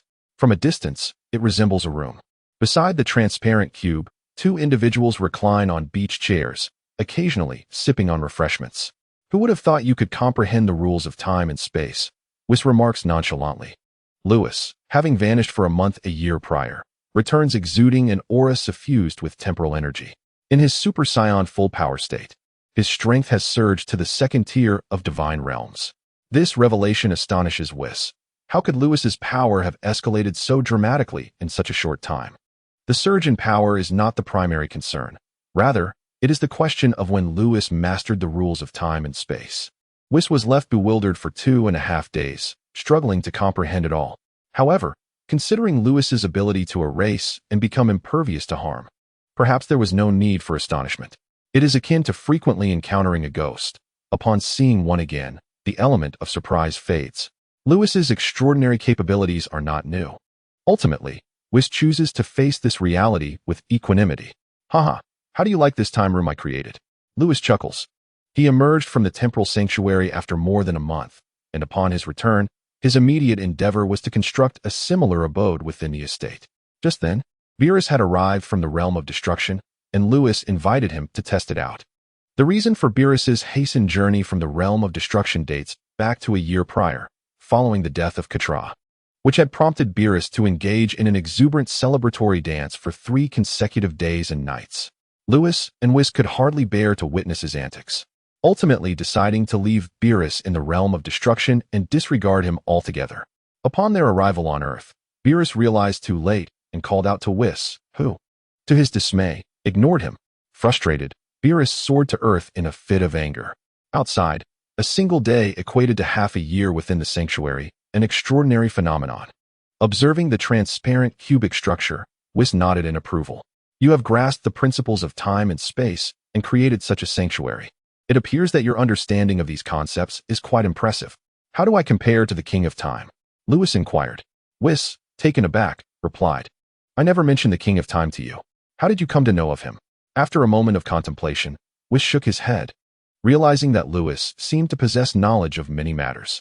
For instance, he was aware that the old Kaishin was sealed within the Kaishin sword. It was not entirely surprising. I can at most reverse time by 2 minutes, while you have the ability to accelerate it by 6 months. Accelerating and reversing time are not equivalent concepts. The former is far more intricate. Clearly, your mastery over time surpasses mine, and naturally, your control over space is superior as well. Whis remarked nonchalantly. However, your current grasp of the principles of time and space is still not comparable to that of the King of Time. The existence of the King of Time intrigued Lewis. How far am I from him? He pondered, just as a silver glow flickered from the transparent cubic sanctuary. Inside, a purple cat emanated an aura of tranquility, an embodiment of the state of freedom. Whis smiled. Lord Beerus has finally attained the state of freedom. Long ago, he touched upon this state, but never managed to break through until now. Within the sanctuary you created, the 5th tier of divine power erupted from Beerus, shattering the cubic structure. He was enveloped in a silver radiance, mirroring Lewis's own state of tranquility. Lewis, come here and give me a good beating. Did I not tell Whis to leave you be? Why the rage? Less chatter. Beerus vanished from sight. Lewis chuckled, enveloped in the silver glow, leaping from his beach chair. The two engaged in a swift aerial duel, silver light flashing as if countless fireworks were bursting forth. Moments later, after hundreds of exchanges, they descended from the sky. Lewis's outfit as the god of destruction had been reduced to mere rags, resembling a beggar. In stark contrast, Beerus appeared even more disheveled, although unscathed. His garments too had been reduced to tattered strips, particularly with a significant tear in his trousers. Hilarity ensued as Whis doubled over in laughter, struggling to contain himself. Stop laughing and restore my clothes, Beerus shouted, clutching his trousers in frustration. Allow me, Lewis offered with a smile, raising his hand to weave the threads of time. With a swift motion, their garments were restored to their original state, a demonstration of Lewis's ability to reverse time on individual objects. You sly one, Beerus swallowed hard. During their previous skirmish, they had both entered the state of freedom simultaneously. Undoubtedly, Lewis was no match for him. After all, without transforming into a super scion, Lewis's strength and speed could not contend with Beerus's. Nevertheless, whenever Lewis was struck, he employed his time manipulation to reverse the moment, rendering Beerus's attacks futile and placing him at a disadvantage. How does it feel to be in the state of freedom, Lord Beerus? Lewis inquired with a grin. This state is profoundly unfathomable. I can hardly imagine the ultimate realm beyond freedom, Beerus reflected, his tone filled with awe. Truly, it is worthy of the angelic tier. If I were to face those 10 adversaries again, I would undoubtedly have the confidence to defeat them all at once. He laughed heartily. Indeed, this state is extraordinarily powerful. Yet my current baseline strength is insufficient to fully harness the power of the state of freedom. Lewis sighed, pondering. If only he could enter this state while in Super Scion form, it would be a game changer. Whis interjected Lewis. I have always advised you that your transformation is a misguided path. Cease relying on it. True strength lies in one's innate power. Beerus turned to Lewis. I suppose you cannot enter the state of freedom while transformed into a super scion, can you? Indeed, you've caught me, Lord Beerus, Lewis replied with a resigned smile. The prerequisite for entering the state of freedom is a tranquil mind, free from erratic emotions. Although his transformation into a super scion was nourished by divine power, it did not burden his body. However, the super scion state is characterized by its rage, leading to the adage that the angrier one becomes, the stronger the super scion's power grows. Thus, Lewis was unable to enter the state of freedom while in super scion form, unless he reached the level of super scion 4. Chapter 65. The advantages of super scion 4. Super scion 4 represents the pinnacle of scion lineage. It differs from the previous forms. The first 3 states maintain the inherent rage of the scion, which explains why their power intensifies with anger. However, Super Saiyan 4 resolves this issue perfectly. It embodies the ultimate evolution of the Saiyan bloodline, returning to a state of purity, free from the influence of rage, and eliminating the physical burdens associated with transformation. Enough of this topic. Even if we discuss it, you will not heed my words. Beerus understood Lewis's nature. He would not turn back until he hit a wall. However, given Lewis's strength, even if he indulged in the misguided path of transformation, it seemed inconsequential.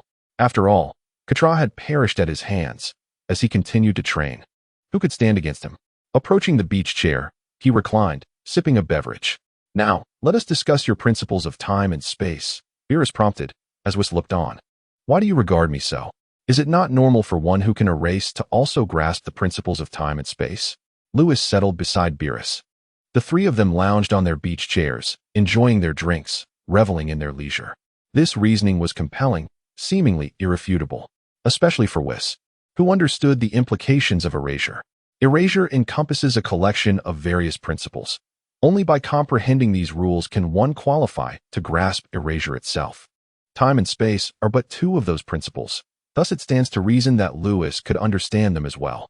My Lord Beerus, you should be thanking me. Were it not for my creation of this time house, you would not have been able to transcend to the state of mastery, Lewis remarked. Such a claim is utterly unfounded. Absent your time house, I would have achieved a breakthrough in no time, Beerus retorted with a disdainful curl of his lip. Having never encountered anyone as shameless as Lewis, so much like that rotund feline from Universe 6. Bridge burning, I was not referring to you, but rather to a certain purple cat. Lewis replied nonchalantly. Beside them, Whis, who had been sipping a drink, suddenly sputtered, spraying his beverage in surprise. While Lewis did not directly name Beerus, the description unmistakably pointed to him. Upon hearing this, Beerus felt a mix of annoyance and amusement. How could Lewis, who was so endearing in his youth, have transformed into such an infuriating individual? My Lord Beerus, I have grasped the rules of time. Even without the need for erasure, you shall never be my equal again, Lewis declared, delivering another sharp blow. Boom. The tension soared.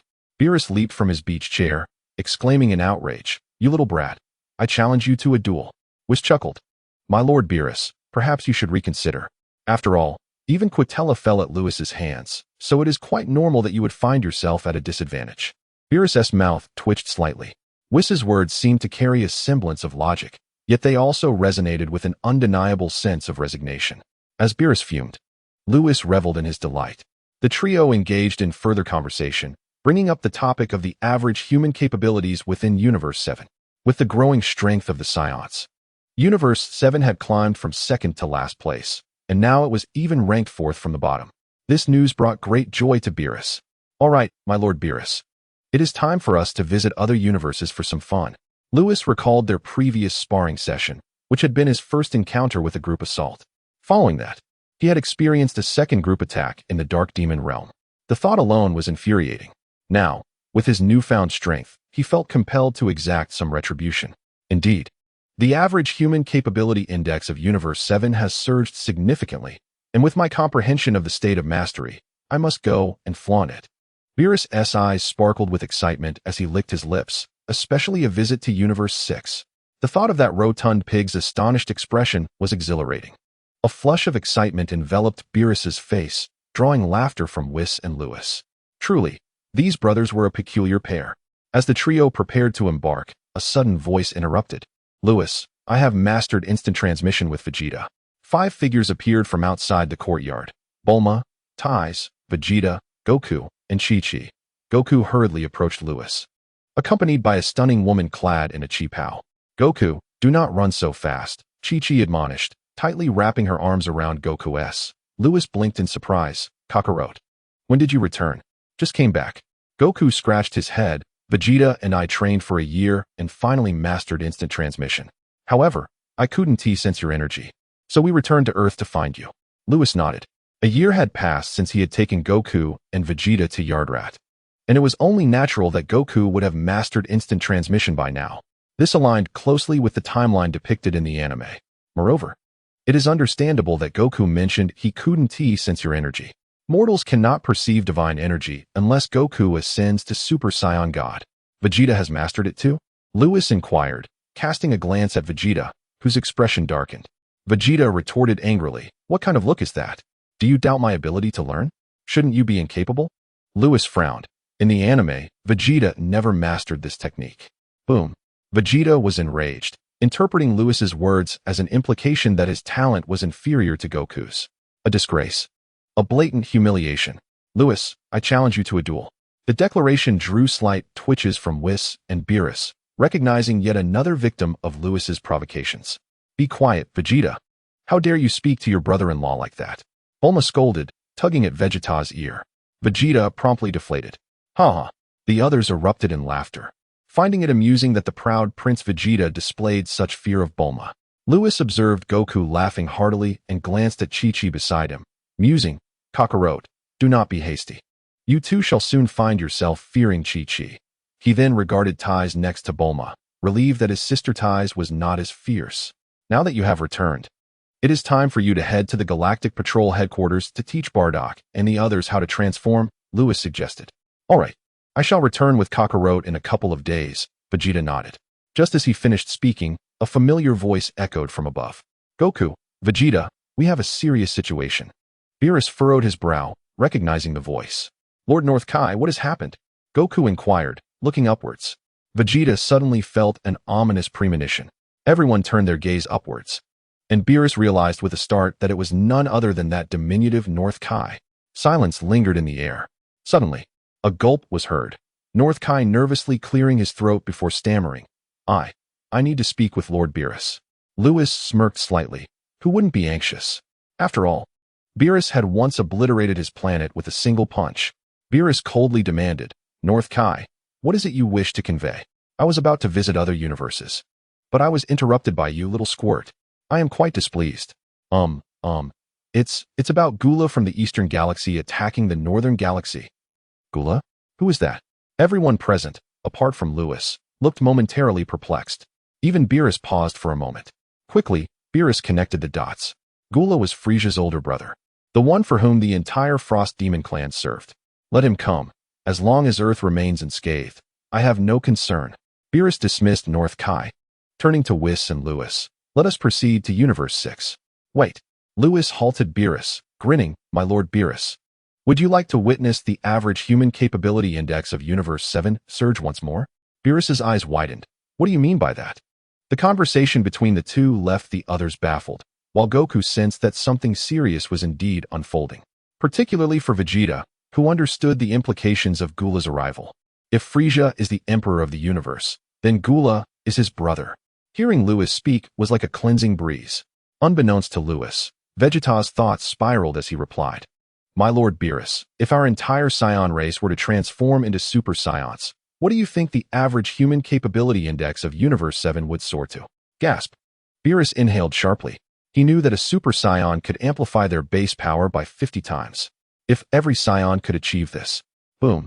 The thought sent thrilling shivers down Beerus's spine as he clutched Lewis's arm tightly. Lewis, is it truly achievable? It was no wonder that Beerus was so exhilarated. The average human level index pertains to the ranking of the universe. If what Louise said is true, then the ranking of the 7th universe is bound to rise once more, perhaps even to a mid-tier position. Achieving such a feat in just over a decade is almost unbelievable. Moreover, isn't there a plan to venture into other universes to flaunt our prowess? Such a grand undertaking would indeed be beneficial. Last time, it was only due to Frisia that Kakarot successfully transformed into a Super Scion, and Vegeta also managed to break through under my encouragement. Luis gestured towards Goku and Vegeta, then remarked, as for enabling the entire Scion race to transform into Super Scions, that is certainly not feasible at present, but in another decade, it should be entirely achievable. Many things come step by step. This time, with Cooler eyeing the North Galaxy, it's possible that another Scion might transform. Yes, there's no rush to go to other universes. If another Scion can transform, then our 7th universe will prosper. Beerus breathed heavily. Thank goodness. Thankfully, out of respect for Luis, the Scion race was not annihilated back then. It turns out that the Scion race possesses such remarkable potential. Now, let us see what Cooler intends to do. Luis turned to Goku and Vegeta. You two should go together. Without you, Bardock and the others might meet a gruesome fate. A gruesome fate. Goku trembled and hurriedly asked, "Is Cooler very strong?" Bulma and the others stared intently at Luis, shocked by his words. Luis waved his hand. "You will understand once you engage him in battle. You've learned instant transmission, so hurry. If you delay any longer, Bardock and the others might truly be in danger." "All right." Goku, feeling anxious, looked at Chi-Chi. "Chi-Chi, I'll marry you when I return." Vegeta also turned to Bulma. "Bulma, wait for me at home. I will return safely."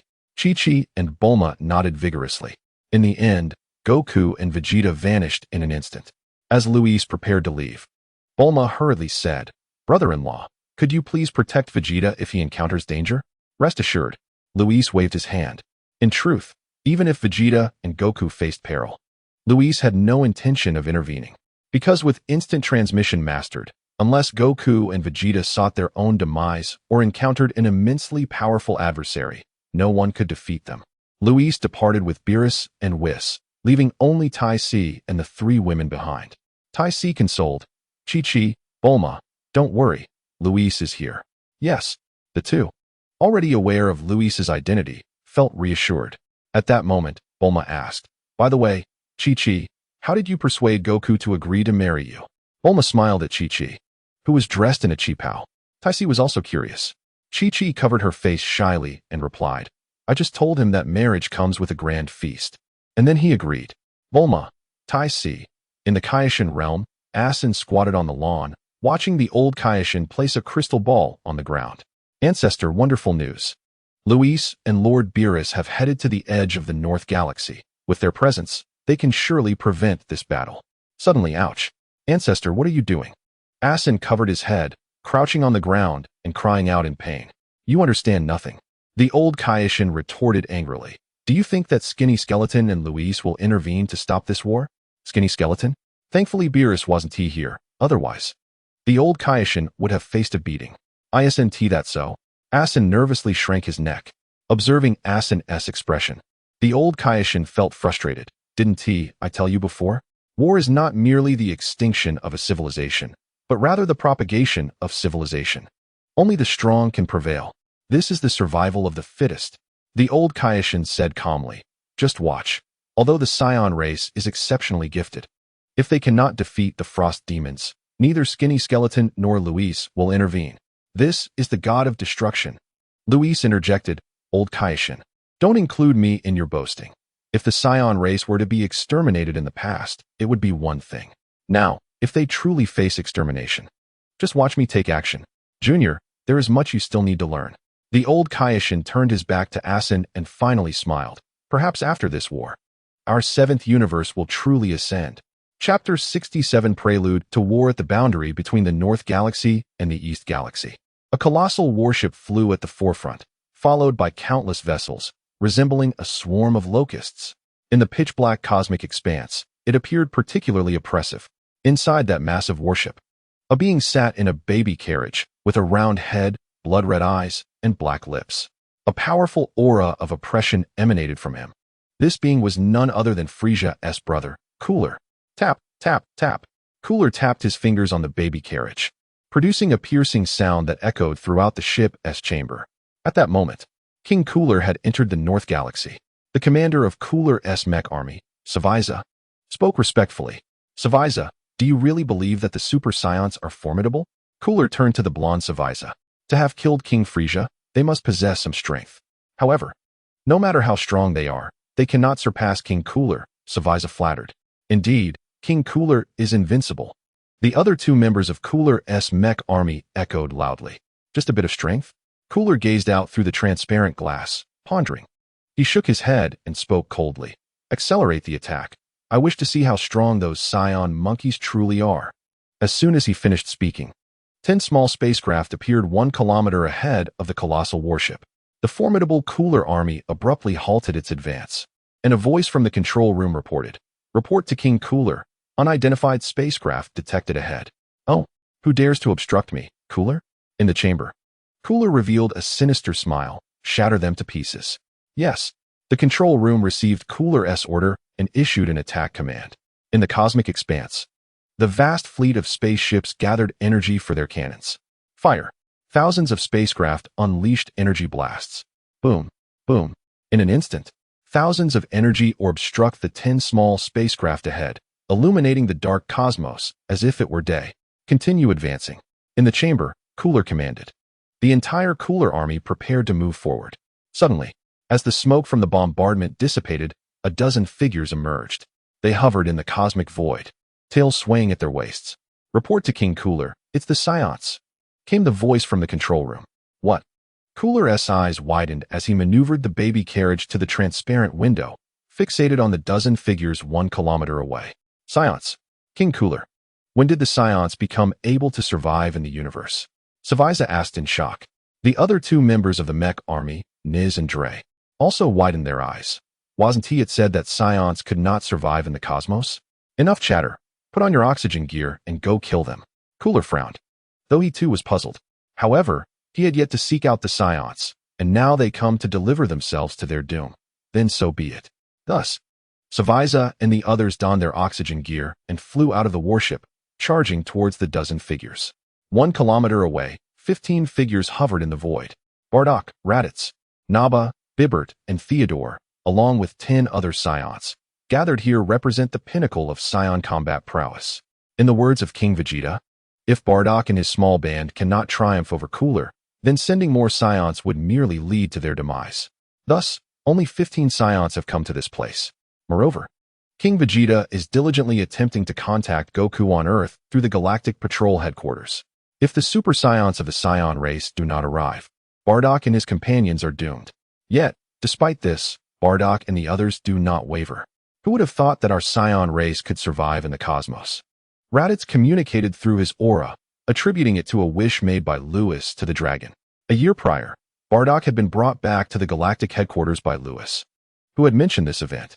Initially, Bardock believed Whis was jesting, but upon trying it, he discovered that Scions truly could exist in the universe. At that moment, they arrived. Bardock spoke, observing as Shaviza and his companions approached with oxygen devices. Seeing this, Bardock smirked. The trio was far too weak. Having spent time on Earth, he had already learned to sense ki. In his perception, the strongest among them was the green-skinned individual, whose power was less than 1/10 of his own. Raditz, go and eliminate them. Yes, Raditz nodded, instantly unleashing a white aura to aid Shaviza and his companions in their flight. Just then, a group appeared in the distance. Whis, Beerus, Whis, Goku, and Vegeta. Upon witnessing the entanglement between Raditz and Shaviza, Goku breathed a sigh of relief. Fortunately, the real battle has not yet commenced. Vegeta nodded, glancing around and realizing his father was absent. Unbeknownst to him, King Vegeta was at the galactic headquarters sending messages to the 2. Whis, observing the clash between Raditz and Shaviza, inquired, "Lord Beerus, what is your opinion of our Scion race? Your talent speaks for itself, yet the others' talents leave much to be desired." Beerus crossed his arms, casting a glance at Goku and Vegeta beside him. Of course, these two are quite remarkable as well. Chapter 68. The talent of the Scion race. During his time on Earth, Beerus became acquainted with all its warriors. Goku's ability to defeat Frieza indeed showcased his considerable talent. As for Vegeta, while his strength was somewhat inferior to Goku's, his desire to battle was intense. However, Beerus could discern that Vegeta's foundation in martial arts was not as robust as Goku's, and that he lacked in mental fortitude as well. Just not bad. Whis chuckled. In the Dragon Ball universe, if these two protagonists are merely not bad, then it follows that no one possesses exceptional talent. Is that not the case? Beerus scrutinized Goku and Vegeta once more. Whis, too, observed the pair, soon falling into contemplation. 2 piercing gazes fell upon them, causing Goku and Vegeta to shudder. What is it? We haven't provoked them, have we? Surely we won't be destroyed. Whis shook his head, smiling. Lord Beerus sometimes overlooks the surface. Oh, Beerus furrowed his brow. Whis calmly stated, isn't there a Jiren in Universe 11?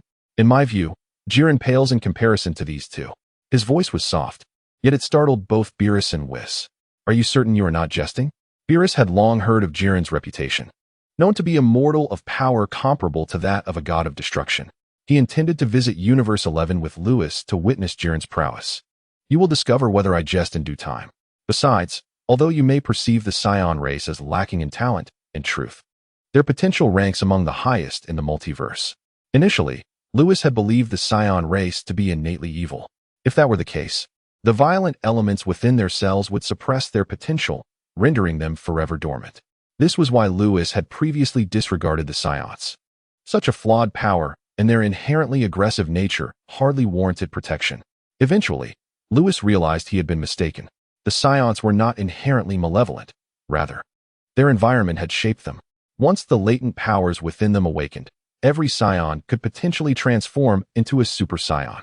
One could envision the following scenarios: every 6 Psions merging to form a super Psion god. Additionally, through the fusion technique, 2 Psions could combine to create a formidable warrior. What a concept! The thought alone sent shivers down one's spine. At that moment, Lord Whis withdrew his gaze from Goku and Vegeta, his tone serious. Lewis is correct. We may have underestimated the Psions. Beerus's pupils constricted as he turned to fixate on Whis, then glanced again at Goku and Vegeta. Meanwhile, Goku and Vegeta listened to the discourse, feeling somewhat bewildered. Particularly Vegeta, who believed the Psion race to possess significant talent. Could it truly be as terrifying as Lewis described? Suddenly, a thunderous crash echoed from afar. A Psion with waist-length hair was engaged in combat with 3 extraterrestrials. Countless waves of energy surged forth, illuminating the dark cosmos as if dawn were approaching. Soon, the trio of Cooler's mechanized soldiers was obliterated by Raditz. When did my brother become so powerful? Goku swallowed hard. Not bad. Vegeta sensed that Shaviza and his companions were indeed formidable. If it were the previous Raditz, he would have stood no chance against them. Clearly, this lad had not been idle over the past year. As Vegeta's thoughts concluded, a figure emerged from a massive spaceship in the cosmic expanse. That figure was seated in a baby carriage. If only Frieza had exterminated your Psion race back then, but alas, he refused to listen. While sound could not normally travel in the vacuum of space, Cooler's chilling voice reverberated through the dark cosmos at that moment. This is bad. He is incredibly strong. Goku shouted urgently, Vegeta, let us move quickly. Goku and Vegeta transformed into beams of light, racing towards the distance. Only Lewis, Whis, and Beerus remained at their original position. Watching Goku and Vegeta's retreating figures, Beerus spoke. Whis, what did you mean by that statement? If I am not mistaken, the violent aura within the Psions is gradually dissipating. This may be the reason for their growing strength. Furthermore, I have noticed that the less violent energy they possess, the stronger they become. Naturally, this violent energy does not truly vanish. Rather, it only erupts when they transform into super Psions, converting that energy into formidable power. Lord Beerus, the Psion's potential may even surpass that of the Frost Demons. Whis turned to Lewis, his eyes filled with profound meaning. Am I correct? Over the years, he had followed Beerus and Lewis, but had not truly observed the Psion race until this moment. Seeing Bardock and his band of Psions in the distance revealed this truth to him. Lewis chuckled, offering no further explanation. The Psion's potential surpassing that of the Frost Demons depends on which Psion or which Frost Demon we are comparing. If one were to compare Goku's talent with that of the Frost Demons, undoubtedly Goku's would be superior. However, if we were to compare Raditz and his ilk with the Frost Demons, they would indeed fall short. Lewis and Beerus exchanged glances, their breathing quickening. He recognized the talents of the Frost clan by appointing them as agents. Now, Whis claims that the Psions possess even greater abilities than the Frost clan. Is this true? If so, Beerus contemplated the fact that the entire Psion race comprises over 2,000 individuals, each of whom, upon transforming into Super Psions, surpasses even Frieza, Cooler, and King Cold. The more he thought about it, the more exhilarated he became. You will understand these matters later, Lord Beerus. For now, just enjoy the show. Lewis concluded the topic and shifted his gaze into the distance. Beerus nodded, aware of Lewis's uniqueness. Lewis's assertion, coupled with Whis's explanation, confirmed that the Psion talents indeed surpassed those of the Frost clan. This was a significant revelation. The three of them looked into the distance.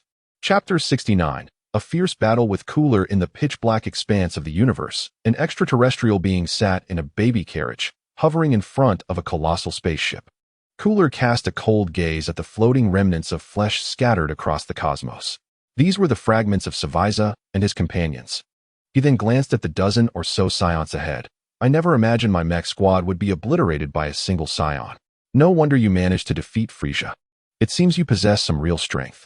Cooler laughed heartily from his baby carriage, showing no signs of sorrow for the demise of Savaiza and the others. The Frost clan epitomizes indifference and ruthlessness. Humph! I had long wished for Frisia to eliminate your scion race, yet he disregarded my words. Nevertheless, Frisia was one of us. Now that you have slain him, you shall meet the same fate, and I shall seize his territory. Cooler had no intention of sending his subordinates into battle, for with Savaiza's trio dead, sending others would be futile. The aura surrounding Cooler grew increasingly menacing. Normally, his battle power was 60 million. Boom. With a full-force eruption, the baby carriage Cooler occupied suddenly exploded. A terrifying aura enveloped the entire starry sky, the magnetic field in chaos, as countless ions coalesced into shimmering silver dragons. Under the influence of this power, Cooler's fleet swayed perilously, prompting his subordinates to retreat hastily. Be careful. In the distance, Bardock wore a grave expression as he observed Cooler. The intensity of Cooler's aura was formidable, resembling that of a primordial beast. An overwhelming pressure surged towards him. Bardock was astonished by Cooler's strength. In Bardock's perception, Cooler in this state possessed power comparable to Frisia's ultimate form. Prepare to create an artificial moon. King Vegeta is already contacting Kakarot to see if he can arrive in time. The aura emanating from Cooler was terrifying, and Bardock's current power stood at 4 million. Engaging Cooler in his normal state would surely lead to his demise. Although transforming into a great ape would result in a loss of sanity, Bardock could no longer afford to hesitate. Yes, feeling the explosive power from Cooler, fear flickered in the eyes of Bert and the other scions, but they quickly suppressed it. Suddenly, a voice rang out, "Father, I'm coming." 2 beams of light rushed forth. It was Kakarot. Kakarot had arrived. And Vegeta was also here. The scions erupted in joy, knowing that if these two hadn't come, their fate would have been sealed. Huh. In the distance, Cooler paused upon seeing the two. More fools come to meet their demise. Let me grant your wish. Cooler transformed into a purple flash, hurtling towards Bardock. The void trembled. Retreat, Goku shouted, urging everyone to fall back. Vegeta, transform into a Super Saiyan.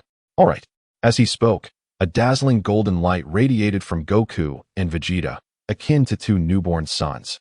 Blindingly brilliant. A colossal momentum surged outward, causing the vacuum of space to resonate with a thunderous roar. Upon completing their transformations, the two shot towards Cooler. No way. Golden-haired form. Prince Vegeta? How could Prince Vegeta transform into a Super Saiyan? Isn't it better that he can transform? Ha ha ha. Cooler is doomed now. The retreating scions rejoiced at this sight, while Cooler, witnessing the spectacle, felt a tremor in his heart. Golden hair and blue eyes. Just as the legends of the Frost clan foretold. A Super Saiyan. Is this the Super Saiyan that defeated Frisia? Humph. I shall see if the Super Saiyan is truly as powerful as they claim. Cooler accelerated, and in the next moment, he clashed with Goku and Vegeta. You all fall back. I will assist them. Bardock suddenly halted, having learned to sense energy on Earth. He could distinctly perceive that Cooler's power in this state was not inferior to Frisia's ultimate form. But let us not forget, Frisia can transform, and so can Cooler. If Cooler were to transform, his strength. Bardock's heart raced. Could it be that even a Super Saiyan would fall short against Cooler? Bardock surged forward. Father! Raditz shouted. Raditz, we cannot assist. We must retreat. Bardock will be fine. But Bura held Raditz back. The retreating scions watched as Goku and Vegeta engaged Cooler in battle. Boom, boom. The forces unleashed from their clashes stirred a storm across the cosmos, causing a tremor among the stars. Bang! Cooler was struck by a punch from Goku, hurtling into the depths of space. Suddenly, a golden light surged forward, as Vegeta swiftly caught up to Cooler. Vegeta gathered his hands, forming a massive hammer, infusing it with tremendous power. A thunderous strike. Cooler's head was forced inward several centimeters, eliciting a heart-wrenching scream of pain as he propelled toward Goku once more. Bardock also joined the fray, and the battle escalated into a fierce intensity. In an instant, the entire cosmos erupted in chaos. In the distance, 2 Super Saions? Beerus laughed heartily upon witnessing this. The more Super Saions there were, the higher his universe's ranking would be. Lewis looked over. Lord Beerus. Just how strong is Cooler's true power? You must ask Whis that question. In terms of battle power within the 7th universe, Cooler in his ultimate form possesses 470 million battle power. Whis replied nonchalantly. 470 million? Lewis shook his head. Sensing that Goku and Vegeta's power was not particularly strong, likely not exceeding 400 million. If that's the case, Goku and the others cannot defeat Cooler. What are Goku and Vegeta's current battle powers? Goku's power stands at 300 million, while Vegeta's is 250 million, Whis explained. In other words, Goku's normal battle power is 6 million, and Vegeta's is 5 million. Compared to before, their improvement is not substantial, merely an increase of around 1 million battle power. This is due to their training in instant transmission. Lewis understood this, and he didn't see any issue with spending a year mastering instant transmission. After all, it was a life-saving technique. Even if it took 10 years, it would be worth it. According to Whis, Goku and Vegeta are unable to defeat Cooler. Beerus observed the battle unfolding ahead. Chapter 70. Lewis's cunningness. The outcome of a battle is influenced by many factors. It is not solely determined by higher battle power. As the god of destruction, Beerus has fought countless battles throughout his life and is undoubtedly aware of this fact. However, considering the current situation, it appears that Goku and Vegeta, with their revealed powers, may find it somewhat challenging to defeat Cooler. After all, the entire Frost clan serves him, and Beerus is cognizant of Cooler's ultimate power.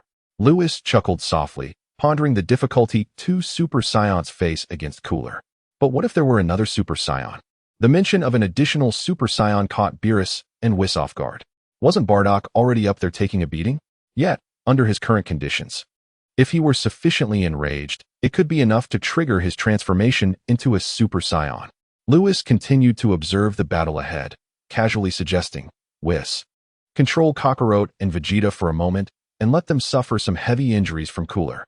If Bardock sees his son hurt, he will undoubtedly be furious, and that would surely catalyze his transformation into a Super Saiyan. A mischievous grin spread across Lewis's face. Upon hearing this, Beerus shuddered slightly, recognizing the cunning nature of Lewis. Even Whis felt a chill run down his spine. If those who had not offended him met such a grim fate, one could only imagine the outcome for his adversaries. The last individual who crossed him had already been erased. In the depths of space, a thunderous roar erupted. Energy blasts filled with boundless power raged through the cosmos, striking various planets and causing a series of explosive detonations. The ensuing shockwaves swept across the starry realm, saturating the universe with violent energy. The magnetic fields of space became utterly chaotic. Amidst this tumult, two golden beams of light, resembling golden dragons, intertwined across the cosmos, converging at the center where a bruised alien stood. In his normal state, Cooler possessed a combat power of 60 million. He was no match for Goku, who had a combat power of 300 million as a Super Saiyan, or Vegeta, who boasted a staggering 2.5 billion. Cooler was struck repeatedly, emitting heart-wrenching cries of pain. Meanwhile, Bardock sought an opportunity, occasionally landing hits on Cooler. Damn Saiyan monkey! Cooler exclaimed as he was hit, propelled upward into the void of space. Lewis, observing from afar, couldn't help but marvel at the resilience of the Frost clan. Despite having merely 60 million in combat power, Cooler had endured so much and remained vigorous. In the upper reaches of space, Cooler steadied himself, wiping the blood from his mouth, and coldly remarked, "So this is the power of you Super Saiyans? I must admit, it is indeed formidable. No wonder you could slay Frieza. However, if this is all the power you possess, then next year on this day will be your day of mourning." Cooler laughed maniacally. A chilling aura erupted from him, enveloping the entire star domain in an icy malevolence, reminiscent of a frigid abyss. Oh no, Cooler is about to transform. We must stop him. Bardock, who had retreated to a safe distance, felt a shudder of apprehension. Goku and Vegeta were reminded of that fateful day on Namek. They could not allow Cooler to succeed in his transformation. The three sprang into action. Goku flew to one side, gathering energy at his waist, where a blue energy sphere abruptly materialized in his palm. Vegeta remained stationary, his hands pressed together at his chest, manifesting a golden energy wave in his hands. Bardock mirrored Goku's stance on the opposite side, condensing a Kamehameha wave in his palm. The trio formed a triangular formation. Kamehameha, Final Flash, Shining Spirit Bomb. The three attacks surged toward Cooler in the heavens. A colossal force swept across the starry expanse. In that instant, it was as if the very heavens were being torn asunder. Boom! The trio's attacks struck Cooler with precision. In an instant, smoke filled the area, obscuring the view of Cooler. Lewis and his companions witnessed this unfolding spectacle. Lewis, your scion race continues to surprise me, Beerus remarked, crossing his arms and speaking earnestly. Aside from Goku and Vegeta, that scion named Bardock possesses impressive talent. Whis nodded in agreement, adding, indeed, quite remarkable. No wonder you believe he can transform into a Super Saiyan. Lewis smiled, choosing not to respond. As the father of the Dragon Ball protagonist, Bardock's potential was undeniably formidable. Whis, keep an eye out. Cooler is about to enter his ultimate state. Lewis flashed a cunning smile. At the crucial moment, ensure you control Kakarot and Vegeta, preventing them from escaping with instant transmission. While Bulma had entrusted her brother-in-law with protecting Vegeta, Lewis had other plans for Whis. Fortunately, Bulma was absent. Otherwise, she would definitely confront Lewis. To facilitate Bardock's transformation into a Super Saiyan, Lewis would stop at nothing. Whis rolled his eyes but assured, rest easy. I will keep them under control. In the depths of space, a resounding boom echoed. A purple light surged into the sky. The overwhelming force dispersed the smoke. There stood a figure resembling Frieza's ultimate state, standing upon the void. For transformations unlocked, in his fifth form. Combat power at 4.7 billion. To perish beneath my ultimate state is your honor. Cooler, standing atop the void, gazed at Goku and his companions with piercing eyes. At that moment, Cooler resembled a demon from the abyss, his overwhelming presence warping the very fabric of space. The unmatched power emanating from Cooler made Goku and his companions tremble slightly. Bardock was in shock. Vegeta felt fear. Goku was exhilarated. Each of the three reacted differently. Be careful. As the trio momentarily lost focus, Goku noticed Cooler had vanished and shouted urgently. Suddenly, a purple light flickered in the cosmos. Goku and Vegeta dashed forward, engaging Cooler in fierce combat. After hundreds of exchanges, the two soon realized they could not withstand Cooler's assault. Their stamina rapidly dwindled, and their injuries multiplied. In contrast, Cooler's power surged ever higher. The strongest Goku and Cooler in his ultimate state were separated by a staggering gap of 1.7 billion in combat power. Ultimately, the difference in strength was insurmountable. How could this be? Gazing up at Cooler, Vegeta spat blood, gritting his teeth. We Saiyans are no match for the Frost clan. Above them, Cooler glanced at Vegeta and then at Bardock, spotting another target. With a booming laugh, he transformed into a streak of lightning, hurtling toward Bardock. His speed was so tremendous that Bardock barely had time to react. In an instant, Bardock coughed up blood, droplets scattering across the starry expanse, suspended in zero gravity. He gasped again, blood pouring forth, gravely wounded, unable to utter a word. With only 4 million in combat power, Bardock, struck by Cooler's 4.7 billion power, was fortunate not to be obliterated on the spot. Father, Goku shouted anxiously, instantly teleporting beside Bardock, producing a Senzu bean and placing it in Bardock's mouth. Simultaneously, he and Vegeta consumed one as well. The three were rejuvenated to full health. Please give us a good review. Thank you all for the small gifts. A special thanks to those who passed by and sent character summons and inspiration capsules. A heartfelt thanks to the world for the timely inspiration capsules. And a special thanks to the Clueless for sending the update charms. Chapter 71. Bardock transforms in the distance. Beerus was taken aback. Oh, what are these beans? They can completely restore someone from a severely injured state. Maintaining a furrowed brow, he remarked, this is a fairy bean. I thought it had gone extinct. Upon hearing this, Lewis was taken aback. Whis, do you recognize these beans? Before he could finish his sentence, Whis's body trembled suddenly, as if recalling something significant. While on Earth, he had felt a peculiar familiarity with the design of the towering structure in the northern part of the planet. Lewis raised an eyebrow, surprised to learn that Bobo's origin was connected to the former high priest, truly an angelic revelation. Whis, come quickly. Control Kakarot and Vegeta.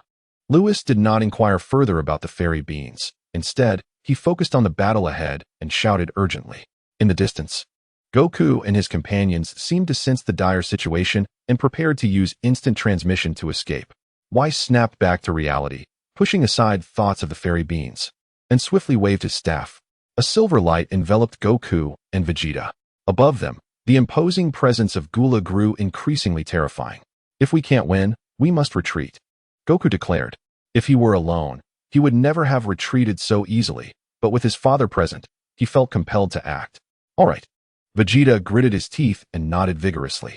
Even in their Super Saiyan forms, they were no match for Gula, which was incredibly frustrating.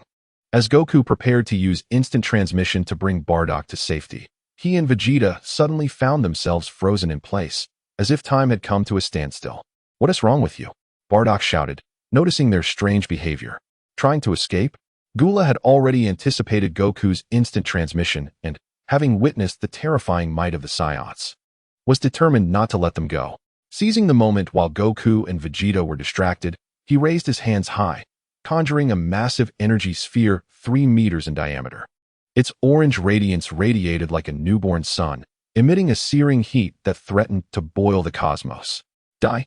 Gula shouted as he hurled the energy sphere downward. Kakarot, dodge! Quickly! Seeing this, Bardock cried out desperately, his back ablaze with heat, yet he remained oblivious. Boom! A mysterious force surged through the cosmic void as the surrounding air pressure skyrocketed, a terrifying aura sweeping over the scene, as if heralding the end of the universe. In the distance, Beerus released the tension in his arms, feeling a flicker of anxiety at the unfolding spectacle. Bardock should be able to transform, right? The more Super Saiyans there are, the higher his cosmic ranking will be. I don't know. Whis furrowed his brow, his own anxiety mounting. "You all seem quite tense," Whis remarked with a smile. However, Whis and his companion remained silent, their gaze fixed ahead. Whis rolled his eyes and said, "Well, if all goes according to plan, Bardock should successfully transform." "How do you know?" Whis and his companion turned to him urgently.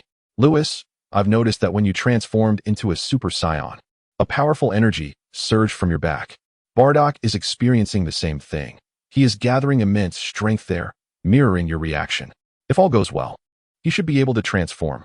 Though he lacked Whis's extraordinary physique and could not wield a razor, as the teacher of the god of destruction, Whis's insight was unparalleled, and he could easily discern the power accumulating at Bardock's back.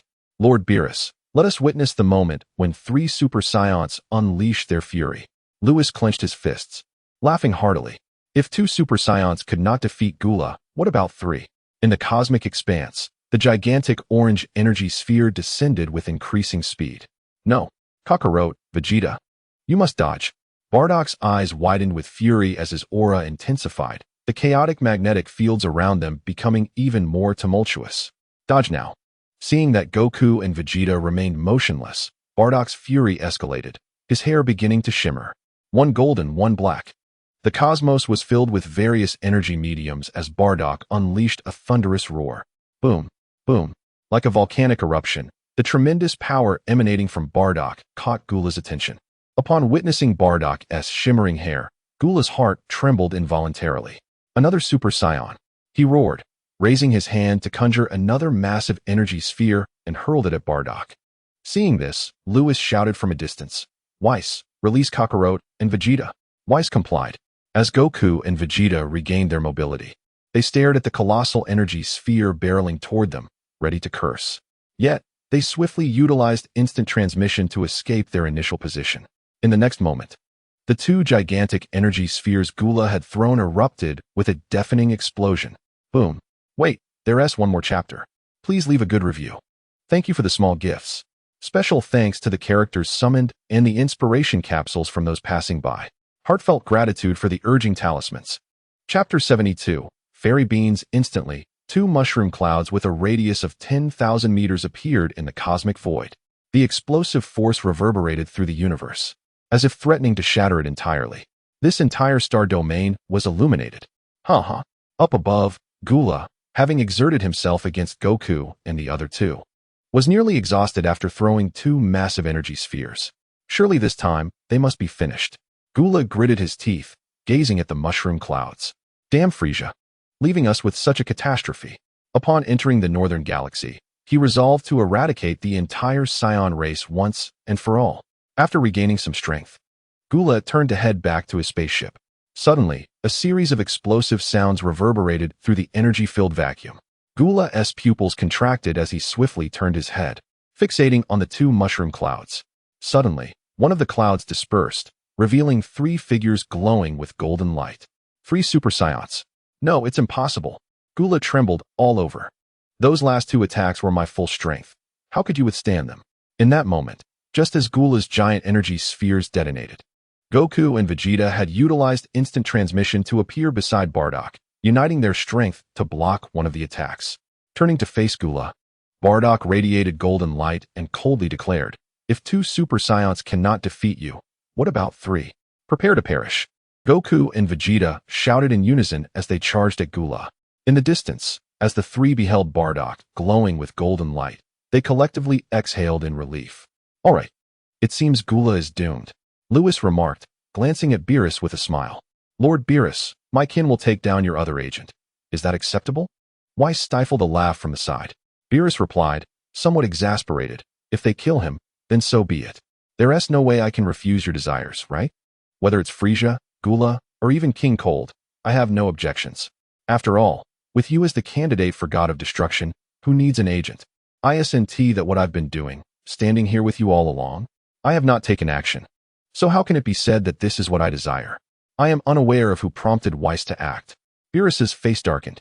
Luis placed a hand on Beerus's shoulder, grinning mischievously. "I mentioned it before. It is not as if I personally struck the blow. So how can one claim that killing Kula was my intention?" Beerus, utterly shameless. Ahead, the battle raged fiercely. Goku possessed a combat power of 300 million. Vegeta had 5 billion. Bardock transformed into a Super Saiyan, breaking through to 200 million. In his ultimate form, Kula boasted a staggering 7 billion combat power. Previously, when faced with 2 Super Saiyans, Kula maintained a dominating posture. Yet, it was only through exerting his full strength that he achieved this, and during his skirmish with Goku, he had expended nearly all his energy. Kula unleashed 2 massive energy blasts, and he was nearly at his limit. Now, 3 Super Saiyans besieged Kula. Just as Luis had predicted, Kula could no longer withstand their onslaught. Soon, Vegeta seized the moment to incapacitate Kula's limbs. Goku pierced a large hole through Kula's abdomen. Bardock, seeing Kula in his ultimate state, recalled the earlier scene of being overwhelmed by Frieza in his ultimate form. Thus, Bardock decided to repay the favor. Avenging Frieza's demise by targeting Kula, he concentrated an energy blast and forcefully shoved it into Kula's mouth. In an instant, Kula's head exploded, his brain and blood splattering everywhere. The North Galaxy's Emperor, his brother, had just stepped onto the fringes of the North Galaxy, yet before he could claim any territory, he was utterly annihilated.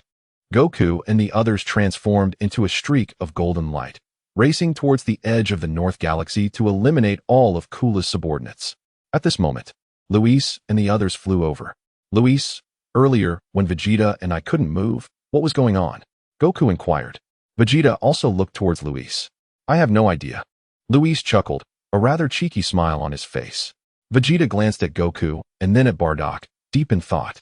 It seemed reminiscent of what happened on Namek. Suddenly, Luis shot an intense glare at him, causing Vegeta to shudder. He had intended to speak, but quickly shut his mouth.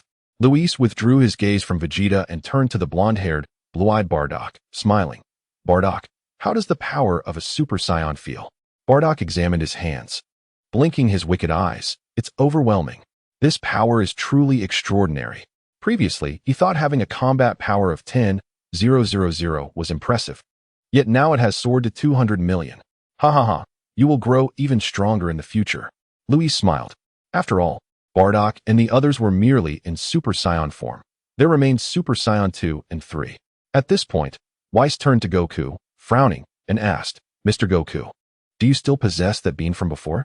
The others were puzzled by Whis' inquiry, but Beerus was astonished, having previously let slip that this being was related to the former Grand Priest. When did another former Grand Priest arise? Unlike Beerus, Luis had long since surmised Bobo's identity as an angel, but he never anticipated that Bobo was the former Grand Priest. The bean? Upon hearing Whis' words, Goku was taken aback, then reached into his pocket to produce a mystical bean. "You mean this one, Mr. Whis? What's the matter?" "Yes, that's the one." Whis held the bean in his hand, scrutinizing it closely before shaking his head. "Unfortunately, it is only effective for mortals now." Luis shook his head. In truth, when he first arrived in this world, he had intended to collect the mystical beans. However, after awakening the system, being adopted as a candidate for the destroyer by Beerus, and with Whis' presence, he had become less fixated on the beans. Now, upon hearing that they were only effective for mortals, Whis was even less interested, for he was now a divine being. Ultimately, Whis returned the bean to Goku. Whis' strange action left Goku and the others in confusion, yet they did not inquire further. Kakarot, how many mystical beings remain on Earth?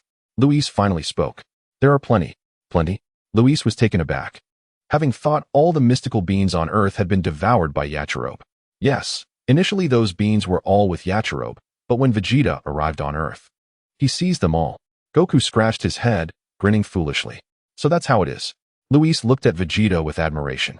For warriors, mystical beings are invaluable healing treasures, whether in the early or later stages. In the anime, later warriors would wish to divide one mystical being into 10 portions to consume. Who would have thought that Vegeta would alter this situation? Noticing Whis' appreciative gaze, Vegeta lifted his chin slightly, displaying a proud demeanor. There was no way he would allow that fat fool to waste such a miraculous being. Chapter 73, The Mystical Being and the Scion Physique. In the vast cosmos, fragments of spaceships and the remnants of exploded planets were scattered everywhere. 3 radiant golden auras stood out vividly against the dark expanse of space. Speaking of mystical beings, Whis was reminded of the Scion physiology. You must have noticed that we Scions experience a significant surge in power when we recover from the brink of death, right? Whis glanced at Vegeta and the others, smiling. Perhaps you could make use of the mystical beings. Inflict severe injuries on yourselves, then recover using the beans. Buzz. A spark of inspiration flashed through Vegeta and Bardock's minds. Ever since they recovered from death last time, they had discovered this unique trait of the Scions. Since the mystical beings are available, why not take advantage of them? Excited, even Goku realized this possibility, exclaiming, Whis, you are truly brilliant. Indeed, your wisdom rivals mine by half. Vegeta smirked slightly. Bardock, Vegeta must be losing his mind. Whis dismissed Vegeta with a wave of his hand. Well, I actually do not recommend this method. There are no shortcuts in cultivation. Such sudden gains in power will certainly have their downsides. Just like myself, I have always reached a bottleneck in my training, and only the system helped me break through those constraints. As for erasing those limitations, the system claims they were originally mine, so they do not count. The system, Whis paused briefly before continuing. You should head to Yardrat to learn instant transmission. If you have not trained for a year, perhaps you could try this method. If Goku and the others had trained normally, their regular combat power might have already surpassed 6 or 7 million. Of course, it is advisable to use this method sparingly.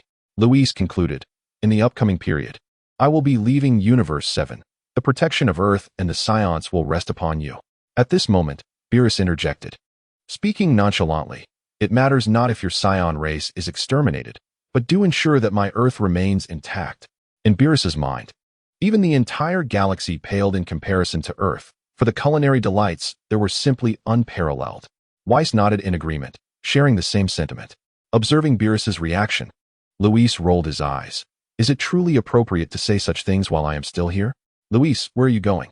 Goku and the others initially wanted to ask why they should not rely on this training method more. My affairs are not for you to concern yourselves with. Remember to train diligently, for with your current strength, you may struggle to protect Earth.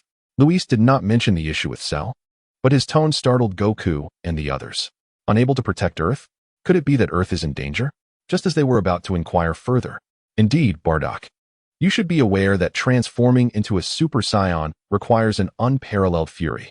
When the time comes, you may return to the galactic headquarters to instruct our kin. Upon finishing his words, Whis and his companions vanished without a trace. The pitch-black cosmos was left with only Goku and his friends, who exchanged glances filled with bewilderment. At that moment, a dozen figures appeared in the distance, Raditz and the others. Everyone gasped at Bardock's golden hair. Bardock, your hair. Have you also transformed into a Super Saiyan? Father, have you too achieved this transformation? On North Kai's planet, facing the combined might of 3 Super Saions, Gula stood no chance. Their power was astounding.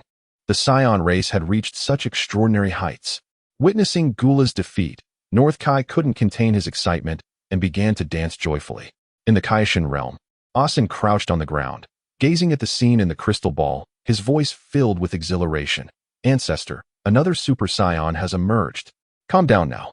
Though the old Kaishin attempted to maintain composure, his trembling body betrayed him. Watching Bardock's golden form in the crystal ball, even he felt a surge of excitement. A single or two super scions might not fully represent the scion race's potential. But four, especially with one being a candidate for the god of destruction of Universe 7, was a different matter entirely. With scions and a candidate for god of destruction undertaking the task of obliterating planets, Universe 7 was bound to flourish.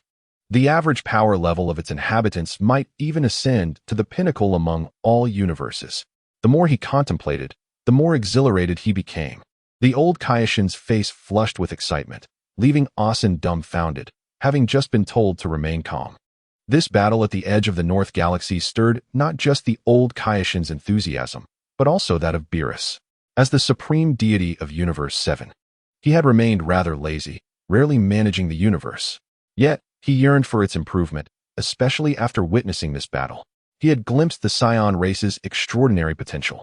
One could only imagine the spectacle of over 2,000 super scions swirling together.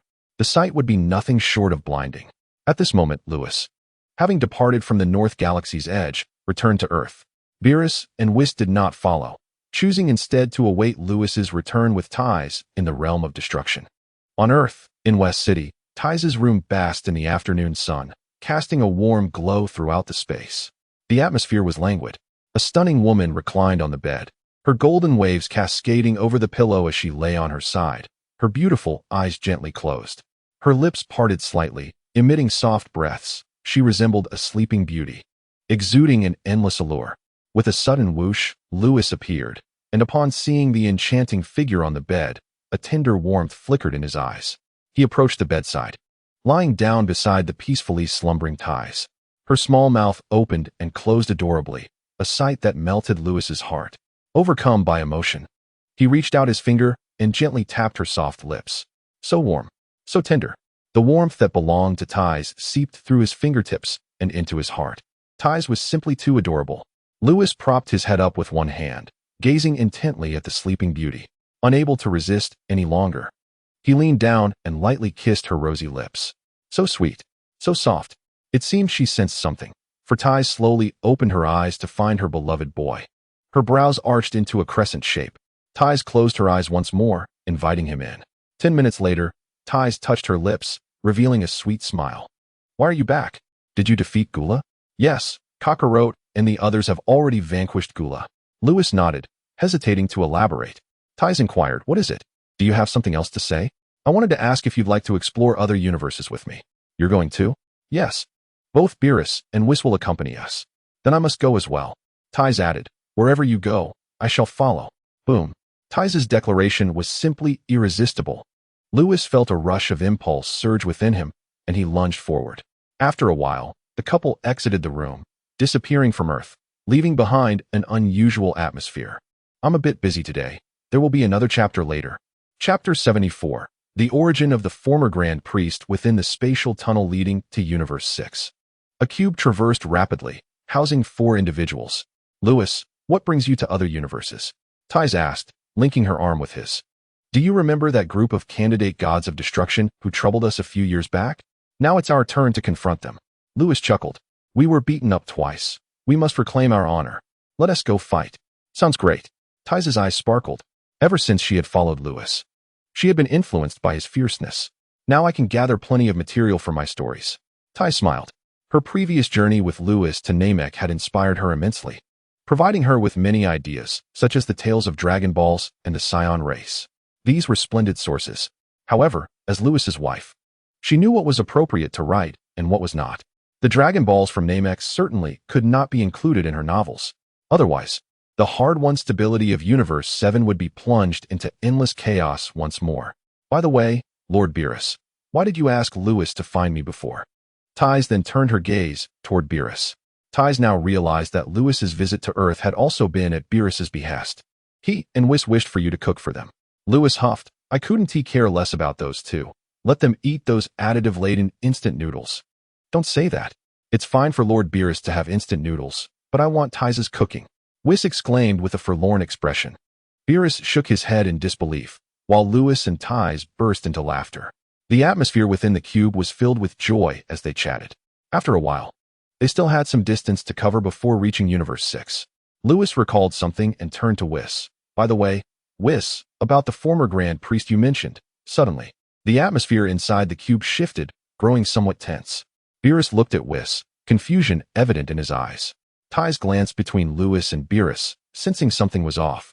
Curiously, she asked, "What is going on with you two?" Her question went unanswered, and silence fell over the cube. The mood grew heavy. Ty sensed the unease and clutched Lewis's arm tighter, falling silent. After a moment, Whis spoke gravely. "What I'm about to say is for your ears only. Keep it confidential." There was a pause before he continued. "You should know that the Omni King's universe and the Dark Demon realm are adversaries, correct?" "Yes." Lewis and Beerus nodded. Ty's, however, blinked her wide eyes, adorably clueless. "I didn't know." Yet, recognizing that this was not the time for questions, she refrained from speaking further. Whis continued. "In truth, this world originally comprised only 3 realms. The Omni King's universe, the Dragon Realm, and the Time Nest. In other words, the Dark Demon Realm did not exist at the beginning. However, long ago, a formidable being fell into darkness within the realm of the Omni King. After departing from the Omni King's universe, this individual established a new world outside." At this point, Whis spoke, and Lewis interjected. "Are you referring to the Dark Demon Realm's king god, Mechikabura?" Why did Whis mention this? Could Mechikabura have some connection with the former Grand Minister? "You actually know of Mechikabura?" Whis shook his head, understanding Lewis's uniqueness, and continued, "I am not referring to him. Mechikabura is merely his agent." "Whis, if the person you speak of is not Mechikabura, then who is he? What is his relationship with the former Grand Minister?" Beerus glanced at Whis. For this secret had never been revealed to him. "I am also unaware of the identity of that powerful being. I only know that he seems to have some connection with Lord Omniking." Whis narrowed his eyes, his tone grave. As for the relationship between the former Grand Minister and that powerful being, Whis articulated each word carefully. "The one whom the former Grand Minister served is him." Boom. Whis's words struck like a thunderbolt, reverberating through the air. The revelation was utterly shocking. Both Lewis and the others were astonished, and Whis himself was equally taken aback. This secret he had learned from his elder sister long ago, and he never anticipated that the former Grand Minister was residing on Earth. Lewis swallowed hard, a conjecture forming in his mind. The identity of the one served by the former Grand Minister must be significant. Beerus had also come to a similar realization, rendered speechless. The one served by an angel could either be a god of destruction or the Omni King. The atmosphere grew tense as the revelation settled in. Taze, who stood nearby, regarded the scene with confusion, entirely unaware of the implications of Whis's words. At that moment, the cosmic travel cube entered Universe 6. "All right, remember not to spread this information. We have arrived in Universe 6 now." Whis regained his composure and announced. Beerus and the others snapped back to reality, and Whis put away the cosmic travel cube, leading them to the realm of the god of destruction in Universe 6. In the realm of the god of destruction in Universe 6, a purple creature resembling a pig was tirelessly running on a treadmill. "Babidi, is it enough time yet? I feel like I'm going to die from exhaustion." "Lord Kampa, there's still 10 minutes left. If you stop now, the weight loss effect will be significantly diminished." The elegant Babidi swayed her long legs in front of the treadmill. Suddenly, Babidi lifted her head and smiled. "Why are they here? Who is here?" Kampa leaned against the treadmill, panting heavily. "Lord Kampa, no slacking off." Babidi turned back. The temperature in the air dropped suddenly. Kampa shrank his neck, resuming his run on the treadmill, too intimidated to rest. This was primarily due to the deviously cunning nature of his attendant angel. Just then, a multicolored light descended from the sky, landing before him. "Skinny ribs?" Kampa was taken aback, disregarding Babidi's reaction, and jumped off the treadmill, coldly stating, "What brings you here?" He scanned the crowd and caught sight of Lewis, his eyelids flickering. Why is this kid here? He had received prior news about Quitella's erasure, and this very individual was responsible for it. A sense of foreboding washed over Kampa. Suddenly, Taze remarked, "Who is he? He looks a lot like Lord Beerus, just a bit plumper." Lewis, Chapter 75, The Adorable Kampa. Just a bit plumper? Kampa had always been at odds with Beerus. Ever since Beerus had called him a dead fat pig, others had followed suit. And even Babidi sometimes referred to him as the big fat guy. Naturally, Kampa could not tolerate this, and he challenged Babidi to a duel, one that would determine life and death, as well as superiority. Thus, the earlier scene of him running on the treadmill came to be. Henceforth, the most detestable thing for Kampa was being called fat. He had encountered this woman on Earth, and she dared to call him fat. Uncle can endure, but a fat man cannot. A cold, murderous intent began to permeate the air. Taze shivered slightly, clutching Lewis's arm tightly. Kampa glared at Taze, coldly declaring, "Dare to disrespect the god of destruction. And you are courting death." Lewis stepped in front of Taze, shielding her, and calmly replied, "Lord Kampa, what is the matter? Is it not permissible to comment on one's weight?" Seeing Lewis defend her, Kampa's murderous aura abruptly dissipated. However, Lewis's words about his weight were intolerable. Kampa bellowed, "What am I weight? I am proud of it. It's better than that skinny ribs Beerus." Beerus's face darkened. While he could tolerate many remarks, the mention of skinny ribs was too much to bear. An overwhelming aura of destruction surged forth, causing the realm of the god of destruction in Universe 6 to tremble violently. Beerus and Kampa locked gazes, and it felt as though a spark ignited in the air. Boom! The two destructive forces clashed, creating a terrifying spectacle. Whis and Babidi exchanged glances and covered their faces. Whenever these two brothers met, it always resulted in chaos. Meanwhile, the troublemakers, Lewis and Taze, had retreated to the sidelines to watch the unfolding drama. Taze, munching on sunflower seeds, cracked one and asked, "Lewis, who is this big fat pig? He looks so much like Lord Beerus." "My dear sister Taze, could you please keep your voice down? Are you not aware that you are stoking the flames?" Lewis snatched a handful of sunflower seeds from her. "I once told you that Universe 6 and Universe 7 are twin universes, and coincidentally, the god of destruction in Universe 6 is also Lord Beerus's brother." Biological brothers? Indeed. Twin universes. Biological brothers. One a big fat guy, the other a skinny ribs. Taze's eyes sparkled with excitement. "This is great material. I must include it in my novel." Suddenly, how dare you? Beerus and Kampa turned sharply, shouting towards Taze. Their simultaneous outburst startled her, causing her to drop the seeds onto Lewis's head, leaving him on the verge of tears. "Enough with the trivialities. Who is this woman? What do you intend to do here?" Kampa's voice turned icy as he regarded Beerus and the others. He could not tolerate anyone calling him a big fat guy. If this woman bore no relation to Beerus, he would certainly obliterate her. Beerus crossed his arms, a smirk on his face, and said, "She is Lewis's wife. If you have the capability, go ahead and destroy her." The air grew tense. Kampa opened and closed his mouth, struggling to voice his thoughts. But the words stuck in his throat. "Then I shall give Lewis some face." Kampa shrank his neck slightly, primarily because Lewis had the power to erase. The last individual who offended Lewis had vanished without a trace, and Kampa did not wish to become the next erased being. "What brings you here, then? Have you forgotten the incident a few years ago when you all ganged up on Lewis?" Kampa swallowed hard, stepping back a few paces. The mention of the past incident ignited his temper. Back then, 10 candidate gods of destruction had ganged up on Lewis, believing victory was assured, only to be mocked by Beerus afterward for choosing a mere child as a candidate. To their utter humiliation, even with 10 candidates, they could not best Lewis.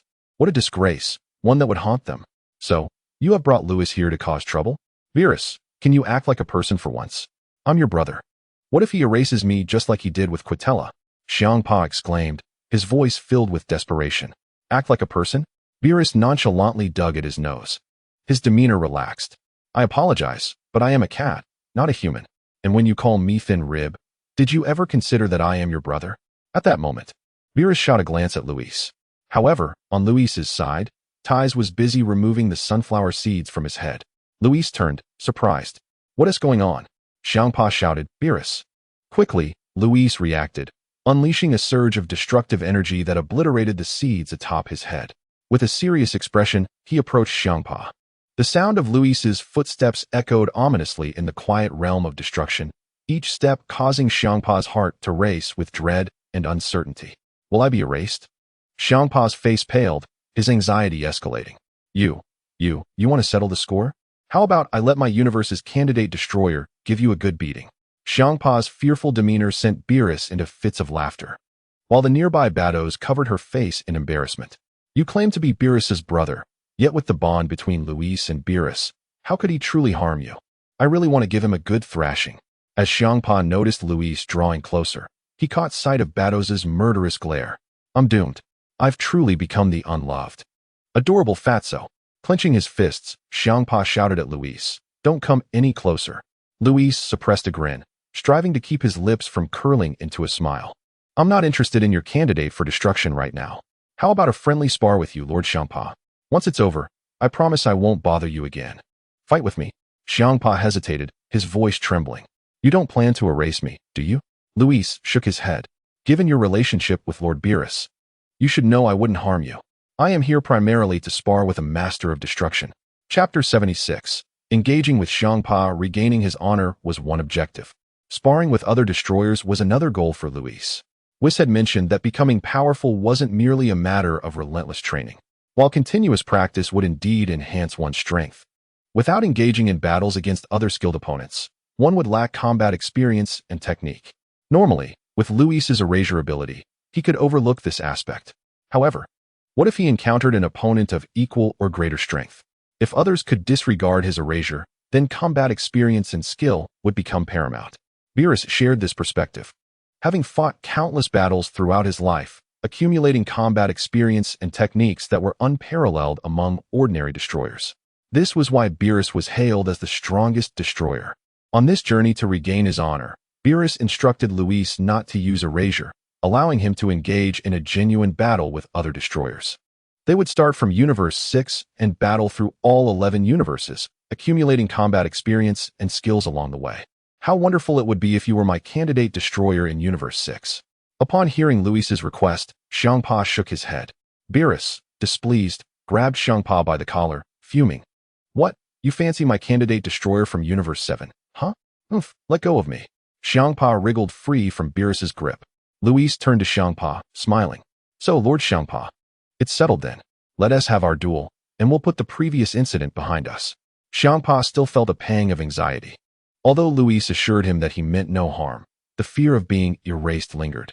Soon, Xiangpa realized Beerus's intentions. Batos, go and bring Caulifla here. Caulifla, from Universe 6, was second only to Hit in terms of talent and had been appointed as Xiangpa's candidate destroyer over a decade ago. Beerus surely intended for Luis to spar with him to enhance his combat experience and skills. Therefore, Xiangpa felt it necessary to let his candidate witness a battle against a master of the fourth realm of divinity. Yes, Batos vanished momentarily, soon returning with a purple-headed alien resembling a cat. Like Xiangpa, Caulifla was also of the feline variety. Moreover, both were similarly plump, with Caulifla perfectly inheriting all of Xiangpa's attributes. Luis. Caulifla gasped upon seeing Luis, a shiver running down his spine, mainly due to the memories of their previous skirmish. Long time no see. Luis acknowledged Caulifla with a nod. He remembered that it was during the last brawl that Caulifla had been present. His power was on par with other candidate destroyers from different universes, possessing strength at the second level of divinity, similar to the level of the King of Hell. However, Luis's current objective was not Caulifla, but Xiangpa, who had attained the fourth level of divinity. Under the arrangements of Batos and Whis, a void battlefield materialized high above the ground. As Luis and Xiangpa took their positions, both entered the void battlefield simultaneously. Whis brought ties beside the battlefield, followed closely by Batos, Beerus, and Caulifla. Inside the void battlefield, Xiangpa remarked, I must say, Beerus is incredibly fortunate. If only you were my candidate destroyer in Universe 6. Xiangpa repeated this sentiment twice, illustrating his envy of Luis. Haha, Caulifla's talent is also remarkable. No need to be so envious, Lord Xiangpa, Luis said, stretching his limbs on the battlefield. Looking at Xiangpa, he added with a smile, Lord Xiangpa, if there is nothing else, shall we commence? Wait, what is it? Luis paused, a hint of confusion flashing in his eyes. You promised not to use erasure. Luis sighed in exasperation. If I were to use erasure against you, Beerus would surely turn against me. Rest assured. All right, then let us begin. As soon as Xiangpa's words fell, both of them emanated a destructive aura, clashing violently. The space around them distorted. Beside the battlefield, Batos raised an eyebrow. Lord Beerus, your universe's candidate destroyer has grown even stronger.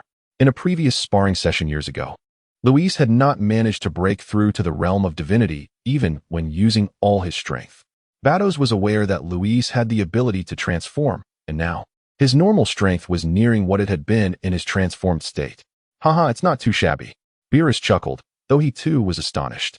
Luis had only visited the heavenly realm of Earth twice, yet upon his return, his power had surged to the second level of divinity. It was truly remarkable. Ties. Observing the duel within the void battlefield, asked Whis, do you think Luis can win? Naturally. She hoped her young man would emerge victorious. However, Luis's opponent was a seasoned destroyer, and it remained uncertain whether he could triumph over Xiangpa. Whis replied calmly, without using erasure or any other tactics. It will be quite challenging for Luis to defeat Lord Xiangpa. If he were to utilize erasure, winning would be a certainty. As for other tactics, such as manipulating time or spatial rules, while he may not secure victory, he would undoubtedly gain the upper hand. It's akin to the time when Beerus first entered the state of ease and sparred with Luis. Beerus was utterly outclassed. Ty's gasped, her mouth agape. If Luis loses, he won't be too disheartened, will he? In the void battlefield has been engulfed by a destructive aura, with powerful forces compressing the space.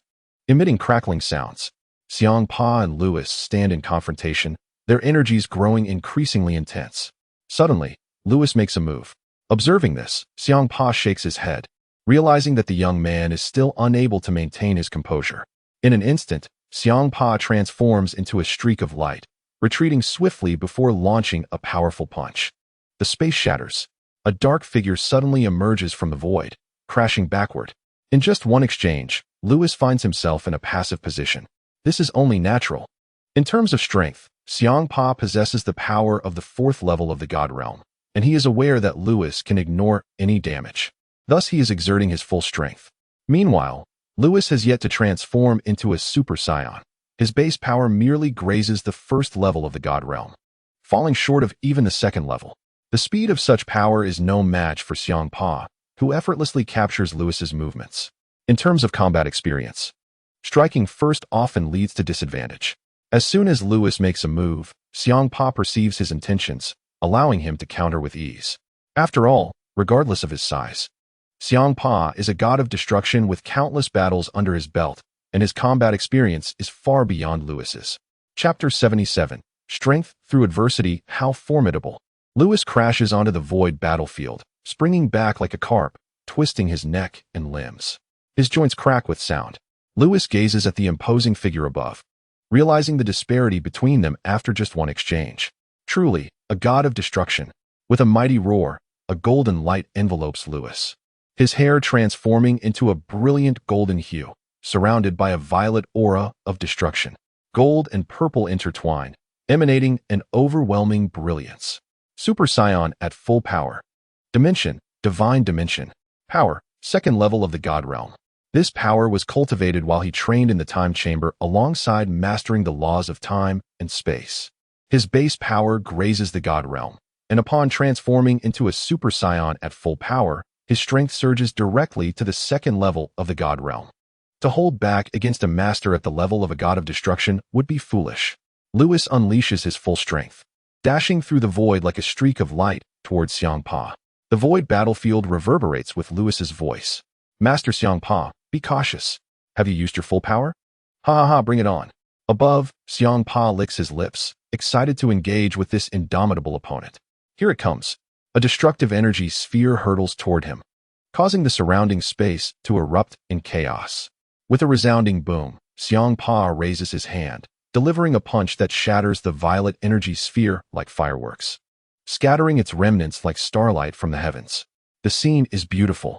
However, with a whoosh, Luis appears behind Xiangpa, executing a sweeping kick that generates a tempest in the void. Xiangpa swiftly blocks. Boom! It feels as if struck by a nuclear explosion. The power of the 2nd level of the God Realm erupts. Xiangpa's expression shifts slightly as he is propelled backward several hundred meters. What a little rascal. At that moment, while Xiangpa is momentarily stunned, Luis vanishes once more. Yet, even with the power of the 2nd level of the God Realm, Luis's speed remains inadequate. Xiangpa, even distracted in battle, can still react. Xiangpa twists his body, instantly disappearing. Bang! Bang! In an instant, 2 orbs of light intertwine in the sky.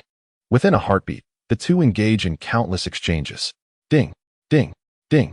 Immunity to all. Every attack reverberates against Luis, echoing with piercing sounds. Endless brilliance bursts forth, blinding the onlookers, as 2 phantoms clash from the heavens to the ground, the energy waves of their battle spreading like a flood. Space distorts. Magnetic fields become chaotic. 10 minutes pass. Xiangpa grows increasingly alarmed. In this short span, Lewis has absorbed experience and skill like a sponge soaking up water. It's not that Whis hadn't previously trained Lewis's combat techniques. The primary issue was Lewis's previous weakness. With only 75 billion battle power, he was still at a mortal level. Whis's training in combat techniques for Lewis had been limited to that of a prospective god of destruction. The leap to master god of destruction level techniques was simply too vast for Lewis at that time. Who could have anticipated that, within a few years?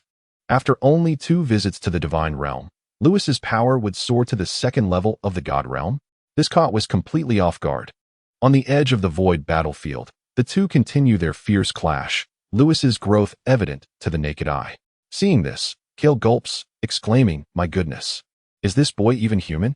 Not only Kale, but even Bardos, gripping her staff, feels her knuckles whiten. In truth, years prior, Bardos had met with the Grand Minister alongside other angels, where she learned of Lewis's unique status, even his connection to the Omni King. But just a few years later, Lewis's strength has already breached the second level of the god realm. After merely a few minutes of combat with Xiangpa, his combat skills and experience are rapidly approaching Xiangpa's level. "Whis, your Lewis is astonishing." Bardos gasps in awe. Upon hearing this, Tais pouts. "What's it to you how impressive my Lewis is?" "Ha! This boy has always been a prodigy. I've grown accustomed to it." Whis chuckles lightly. "It's quite ordinary." Beerus crosses his arms, humming a tune, in a notably good mood. Others hadn't even asked about his well-being.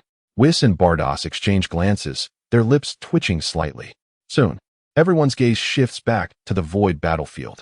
Inside, Lewis's destructive attire has been torn, revealing his muscular physique, while Xiangpa remains unscathed. It is evident that Lewis is being overwhelmingly suppressed. In the sky, the two lock eyes once more, re-engaging in combat. Bang! A fist connects with Lewis's face. Immunity. Lewis disregards the damage, but is violently launched backward. A purple light streaks across the sky, quickly closing in on Lewis. And one can see the plump figure relentlessly pummeling him. Amidst the onslaught, Lewis seizes the opportunity to land a punch on Xiangpa's face. Boom! Xiangpa's visage contorts, a fang flying from his mouth. "You little brat." Xiangpa erupts in fury, relentlessly pursuing Lewis. Boom! The violet aura of destruction churns violently, akin to waves crashing in the ocean, each surge battering against the boundary of the void battlefield. Another 10 minutes pass. Lewis's combat instincts have now caught up to that of this long-established god of destruction. Yet, due to the disparity in power, Lewis remains unable to pose a genuine threat. After finally managing to send Lewis flying once more, Xiangpa's heart races. "What a freak. Ha ha ha, this is exhilarating. Come on, Master Xiangpa." Lewis's strength, while inferior to Xiangpa's, has now reached the second level of the god realm, placing him within the ranks of prospective gods of destruction, thereby granting him the capability to grasp techniques at that level. The crucial point remains. If any other prospective god of destruction were to face Xiangpa, they would be obliterated on the spot. But this is Lewis. Lewis can disregard any harm, and being struck only enhances his combat skills. As he was sent flying into the air, he clasped his hands together, and a flicker of violet light began to shimmer. The atmospheric pressure around him surged rapidly, transforming the entire void battlefield into a high-pressure cooker. Destruction. A resounding crash. The sky was filled with dazzling purple light. "What a lad!" Xiangpa laughed heartily, though one of his feline teeth had vanished. His aura surged dramatically as he raised one hand, his lips moving slightly. Destruction. A hum reverberated. In the realm between heaven and earth, two forces of destruction clashed violently. The overwhelming aura of devastation spread forth, threatening to rupture the very fabric of the void battlefield. In the next moment, the two forces of destruction collided. A white light erupted at the epicenter of the clash, as if chaos itself was fracturing, obliterating everything in its wake. They exchanged blows. Xiangpa's destructive force was terrifying, easily overpowering Lewis's own. What a fearsome power!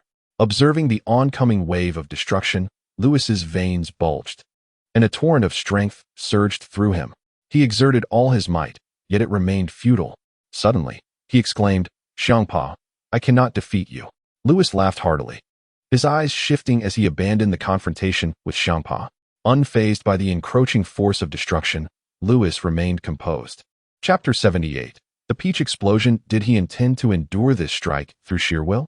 This was the first thought shared by Xiangpa and the onlookers, Kale and Bardas. However, Beerus and Whis, observing from the edge of the void battlefield, stifled their laughter. Bardas furrowed her brow and inquired, "What are you laughing at?" "Nothing. Just reflecting on something amusing," Whis replied, bursting into laughter once more, with Beerus joining in. This left Bardas, Kale, and Ties in a state of confusion, and Bardas was about to ask further when suddenly a voice echoed from within the battlefield. Time rewind. A vast wave of temporal energy erupted from Lewis, enveloping the entire void battlefield. The destructive force unleashed by Xiangpa began to recede, and the atmospheric pressure within the battlefield plummeted. How is this possible? Outside the battlefield, Bardas was left in shock. Kale gasped, disbelief filling his eyes. When did Lewis comprehend the rules of time? This is merely the beginning. Something even more extraordinary awaits. Beerus's tone dripped with sarcasm. He had previously been caught off guard by Lewis's manipulation of time. Each recollection incited his ire. Yet, Lewis was now preparing to strike Xiangpa. It was truly exhilarating. Soon, he would not be the only one caught off guard. At that moment, within the void battlefield, space warped. Time rewound to a moment before their destructive confrontation, as Lewis waved his hand, carving a rift in space and leaping through. In the next instant, he appeared before Xiangpa. Peach explosion. Lewis unleashed an energy orb, aiming directly beneath Xiangpa. Ah! Xiangpa clutched his groin, emitting a heart-wrenching cry. Subsequently, like a disconnected kite, he plummeted downward. Xiangpa crashed onto the void battlefield, frothing at the mouth, his body convulsing. Observing this, Beerus and Whis leaned against one another, laughing uncontrollably, nearly losing their composure. Bardas, Kale, and Ties gradually realized that these two had anticipated this outcome. Finally, witnessing Xiangpa's continued convulsions, Ties succumbed to laughter.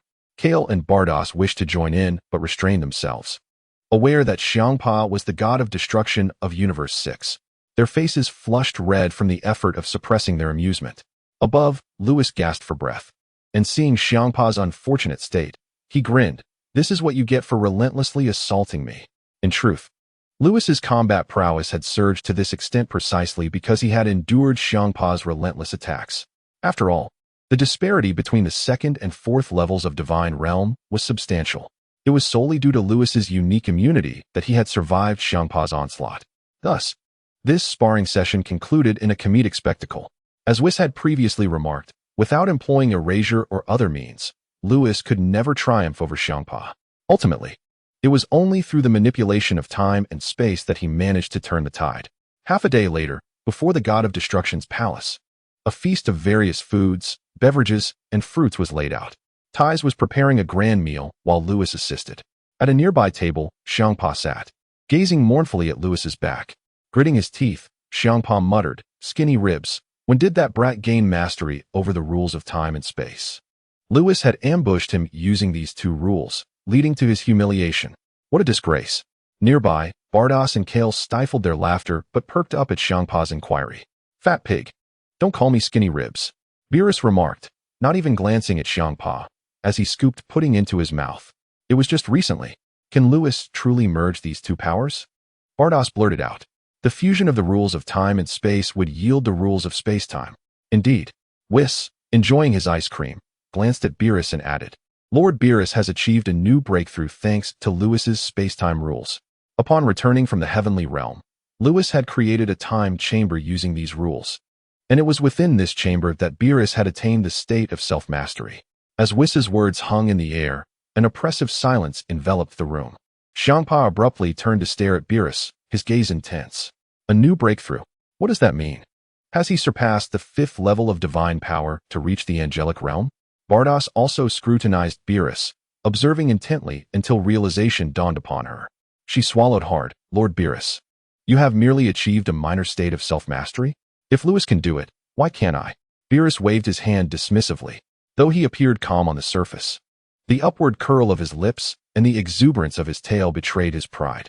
Clearly, Beerus took great pride in achieving the state of self-mastery. "Impossible." Xiangpa's pupils constricted as he pointed at Beerus. "I refuse to believe it. You must be deceiving me. The state of self-mastery is a level akin to that of angels." He would sooner believe that Beerus had a penchant for absurdities than accept that he had attained such mastery. If true, it would be more painful than death. Seeing Xiangpa's incredulous expression, Beerus grinned widely, reveling in his triumph. His primary purpose for visiting Universe 6 was not only to reclaim his dignity, but also to flaunt it before the fat pig. Now, Beerus was practically floating, exhilarated beyond measure. You doubt me.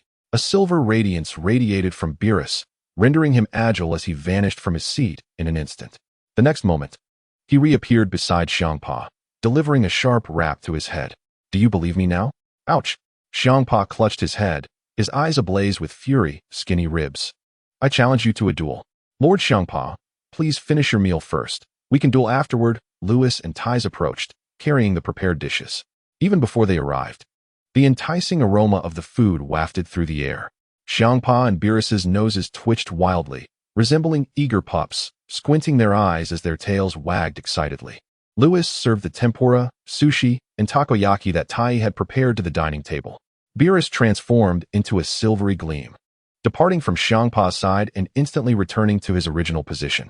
Once Tai presented the final dish, Beerus and his brother swiftly grasped the dishes on the table with all their might. Wah! I've finally tasted Earth's delicacies again. It's simply divine. Why is it that such culinary delights do not exist in Universe 6? Having savored this once, I cannot envision my future without it. As Xiangpa indulged, tears welled in his eyes, epitomizing sheer pitiability. Chapter 79. The true power of the Dark Demon Realm in the realm of freedom, where time and space intertwine.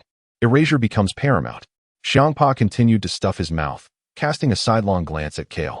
It is one thing that my candidate for the Destroyer is not as formidable as Lewis, but to think that in our twin universes, Universe 6 lacks Earth. The most detestable part is that this scrawny rib has even grasped the realm of freedom. The more Xiangpa spoke, the angrier he became, shoving several takoyaki into his mouth and huffing. Why must all the good fortune go to this scrawny rib? Tai, your culinary skills are exceptional. Perhaps I should eliminate Kale and have you remain in Universe 6 as my candidate for Destroyer. Turning to Tai with a pitiful expression, he continued.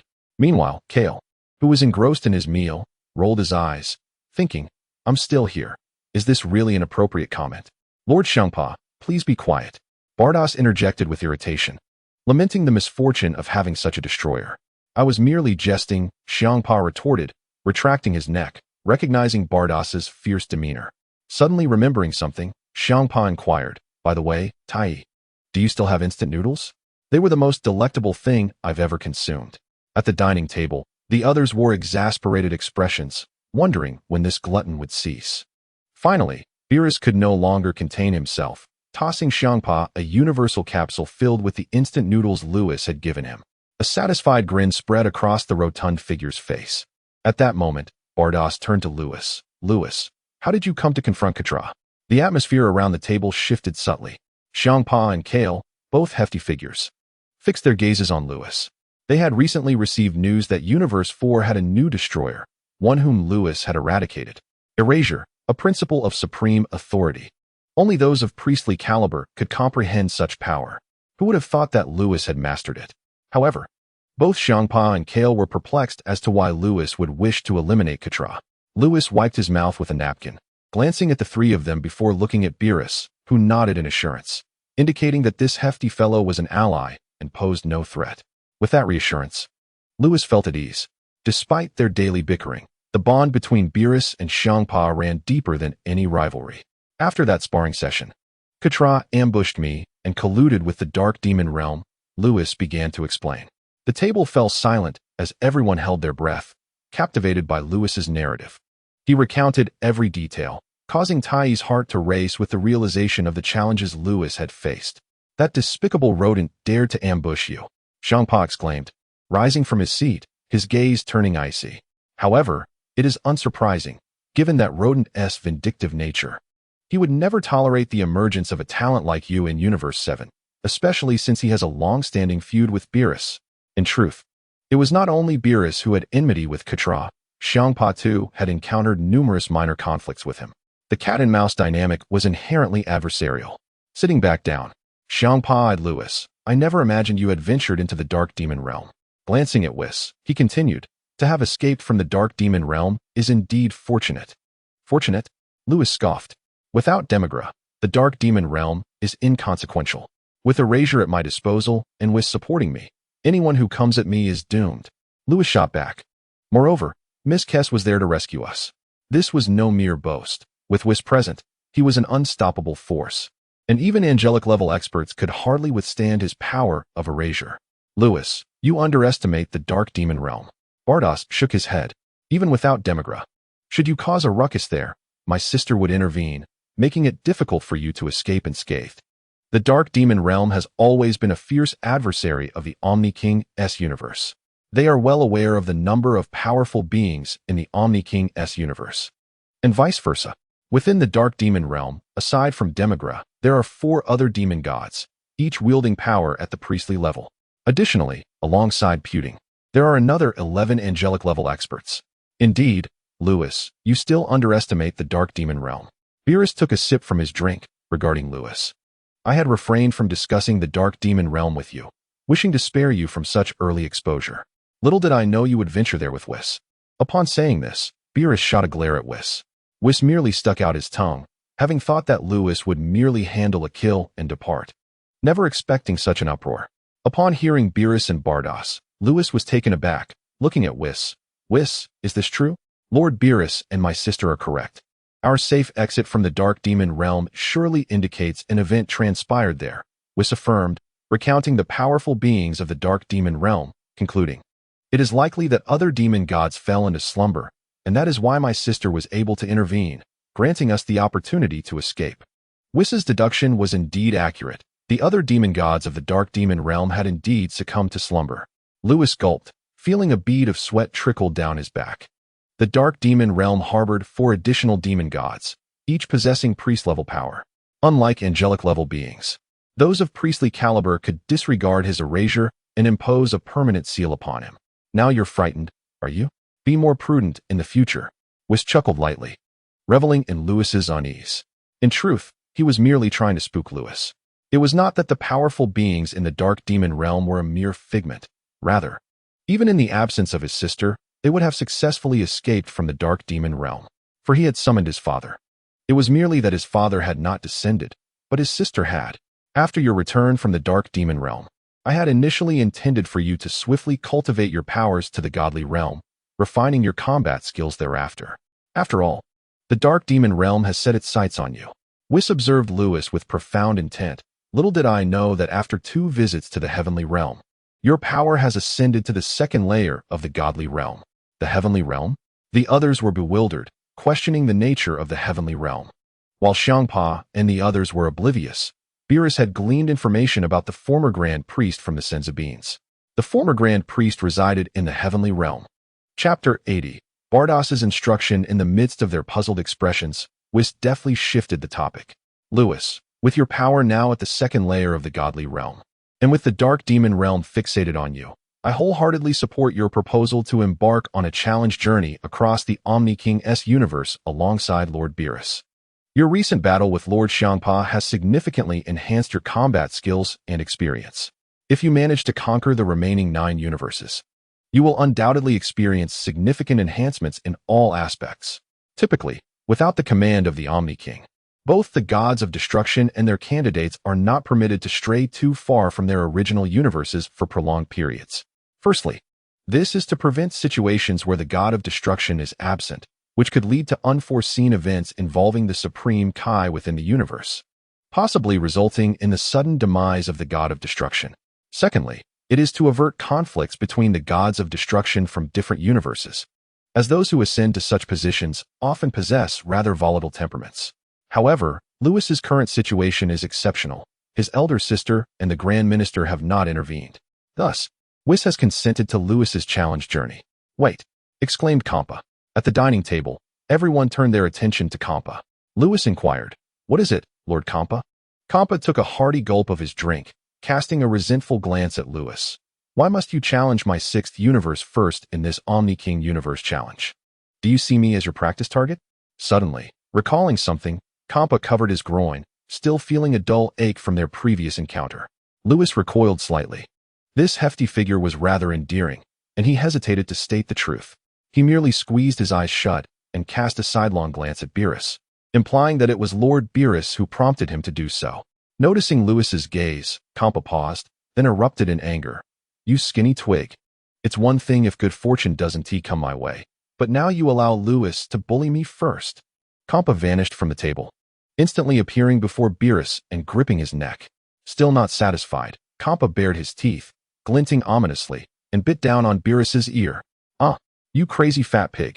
In the next moment, a cacophony of sounds erupted as the two cat-like beings engaged in a scuffle at the dining table. Others present were well acquainted with the peculiar dynamic between these two brothers and paid it no mind. The conversation flowed, mainly centered around Lewis seeking guidance on his training.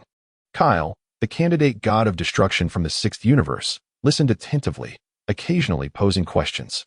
With two angels present, they patiently addressed the inquiries of both Lewis and Kyle. At the level of a god of destruction, the power wielded is divine in nature, a domain where Lewis excelled. Kyle's dimensional capabilities were merely at the level of King Yama, still a far cry from that of the Supreme Kai. To achieve a qualitative breakthrough, he must first elevate his dimensional mastery to that of a Supreme Kai, which is referred to as divine dimension. At this juncture, Bados turned to Lewis. Now that we've addressed Kyle's questions, it's your turn. During your encounter with Lord Kampa, you must have recognized the gap between yourself and a true god of destruction, correct? Lewis nodded, preparing to respond. Bados continued. The strength of a god of destruction lies not solely in combat techniques and experience. Your ability to swiftly learn from a single encounter with Lord Kampa speaks volumes of your extraordinary talent. At the table, Kyle, who had been engrossed in his meal, glanced at Lewis upon hearing this, then shook his head. Perhaps he had once felt a twinge of defiance, but now, that sentiment had faded. After all, while others could slay gods of destruction, what could he claim? There are two other crucial aspects to a god of destruction's power. Bados's tone softened, pure strength and mastery of rules. You possess the ability to disregard any harm. Without this, your second-tier divine power would be insufficient to withstand even a single punch from Lord Kampa. That constitutes pure strength. As for mastery of rules, if Lord Kampa's grasp of destruction rules is akin to an expansive ocean, yours can be likened to a mere trickling stream. You must have realized this during your encounter with Lord Kampa. Moreover, aside from the destruction rules, your mastery of time and space rules is still lacking. Bados's assertions were indeed cogent, yet Lewis frowned at the mention of his insufficient strength in time and space rules. Whis, noticing Lewis's expression, interjected, Lewis, you do not truly believe that your mastery of time and space rules is already formidable, do you? Lewis queried in confusion. You previously stated that my grasp of time and space rules surpassed yours. During my sparring with Lord Kampa and Lord Beerus, I managed to gain the upper hand using those two techniques. Is that not strong? On Earth, he had utilized these rules to launch a surprise attack on Beerus's egg, and in the recent skirmish, he had similarly ambushed Kampa's egg using the same principles. You indeed wield a superior mastery of time and space rules compared to me. That much is true, Whis acknowledged with a glance at Lewis, then continued calmly.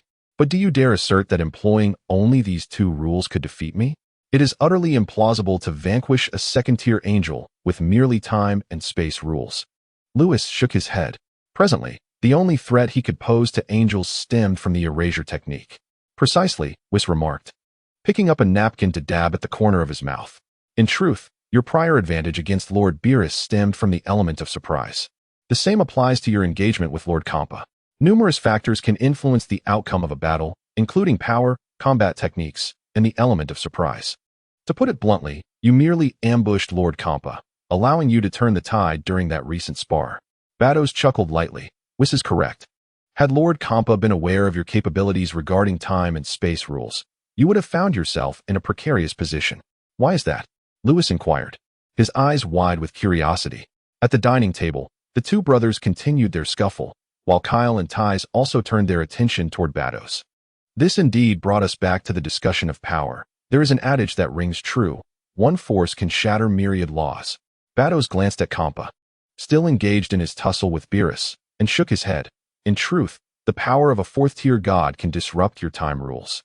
This means that if Lord Kampa were to anticipate your use of these rules, you would be utterly incapable of reversing his time. Bados paused and then remarked nonchalantly, unless. Of course, Lord Kampa chose not to resist. Lewis was taken aback, looking at Whis. Is this true? Whis nodded. Indeed. Possessing overwhelming power means that not only time rules, but even destruction rules, or even the erasure technique you wield, can be disregarded by others. Upon hearing this, Lewis swallowed hard. Recalling the events from the anime where Frisia had been struck by destructive energy, but managed to escape due to his formidable strength. I'll give it a try? Lewis, undeterred, raised his hand and waved it toward Whis. A time rule was cast upon Whis, attempting to reverse his time.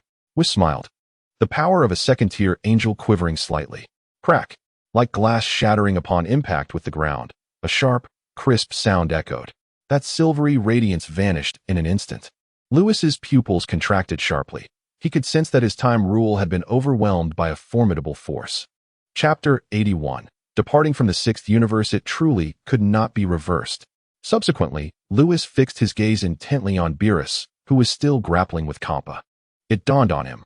Previously, Lord Beerus had been holding back during their spar. A wave of emotion washed over Lewis. During their previous bouts, he had employed the time rule more than once. After successfully ambushing Beerus with it, it was only natural that Beerus would become wary afterward. Yet, Beerus had refrained from disrupting his use of the time rule. Lewis then recalled the time chamber he had created, which had been shattered by Beerus. It is evident that his temporal and spatial rules pose no threat to Beerus. Beerus is merely indulging his emotions. Lewis wears a bitter expression. After eliminating Ketla and wreaking havoc in the Dark Demon realm, he had always believed himself to be immensely powerful. It is only now that Lewis realizes that apart from his ability to erase, he possesses no other significant strength. At that moment, panting heavily, Beerus finally finished the battle. Rising from the ground and pausing at the sight of Lewis's gaze. "Why do you look so sappy?" Initially touched, Lewis couldn't help but roll his eyes at Beerus's remark. The others burst into laughter. At this point, Xiangpa finally crawled out from under the table, his face bruised and swollen as he glared at Beerus, roaring, "Damn you, skinny skeleton. If you're so tough, stop using your relaxed state." Hearing this, everyone's mouths twitched in disbelief. Fighting like children and resorting to their relaxed states is truly unprecedented. The gathering soon concluded. This exchange, along with Bados's teachings, greatly enriched Lewis's knowledge. He did not rush to leave. Instead, they lingered in the sixth universe for another month. During this time, Lewis engaged in several sparring matches with Kale, and while he may not yet rival a true god of destruction, he could completely overpower Kale, a candidate god of destruction. If he were to face the other 10 candidates, he would undoubtedly emerge victorious. After his sparring with Kale, Lewis also practiced with Bados. As they trained, Bados imparted various combat techniques. The lessons she had mentioned at the dining table were now demonstrated through action.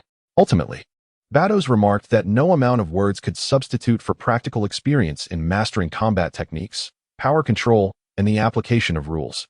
After their training with Bados, Lewis and his companions expressed their intention to depart. Their next destination was the first universe.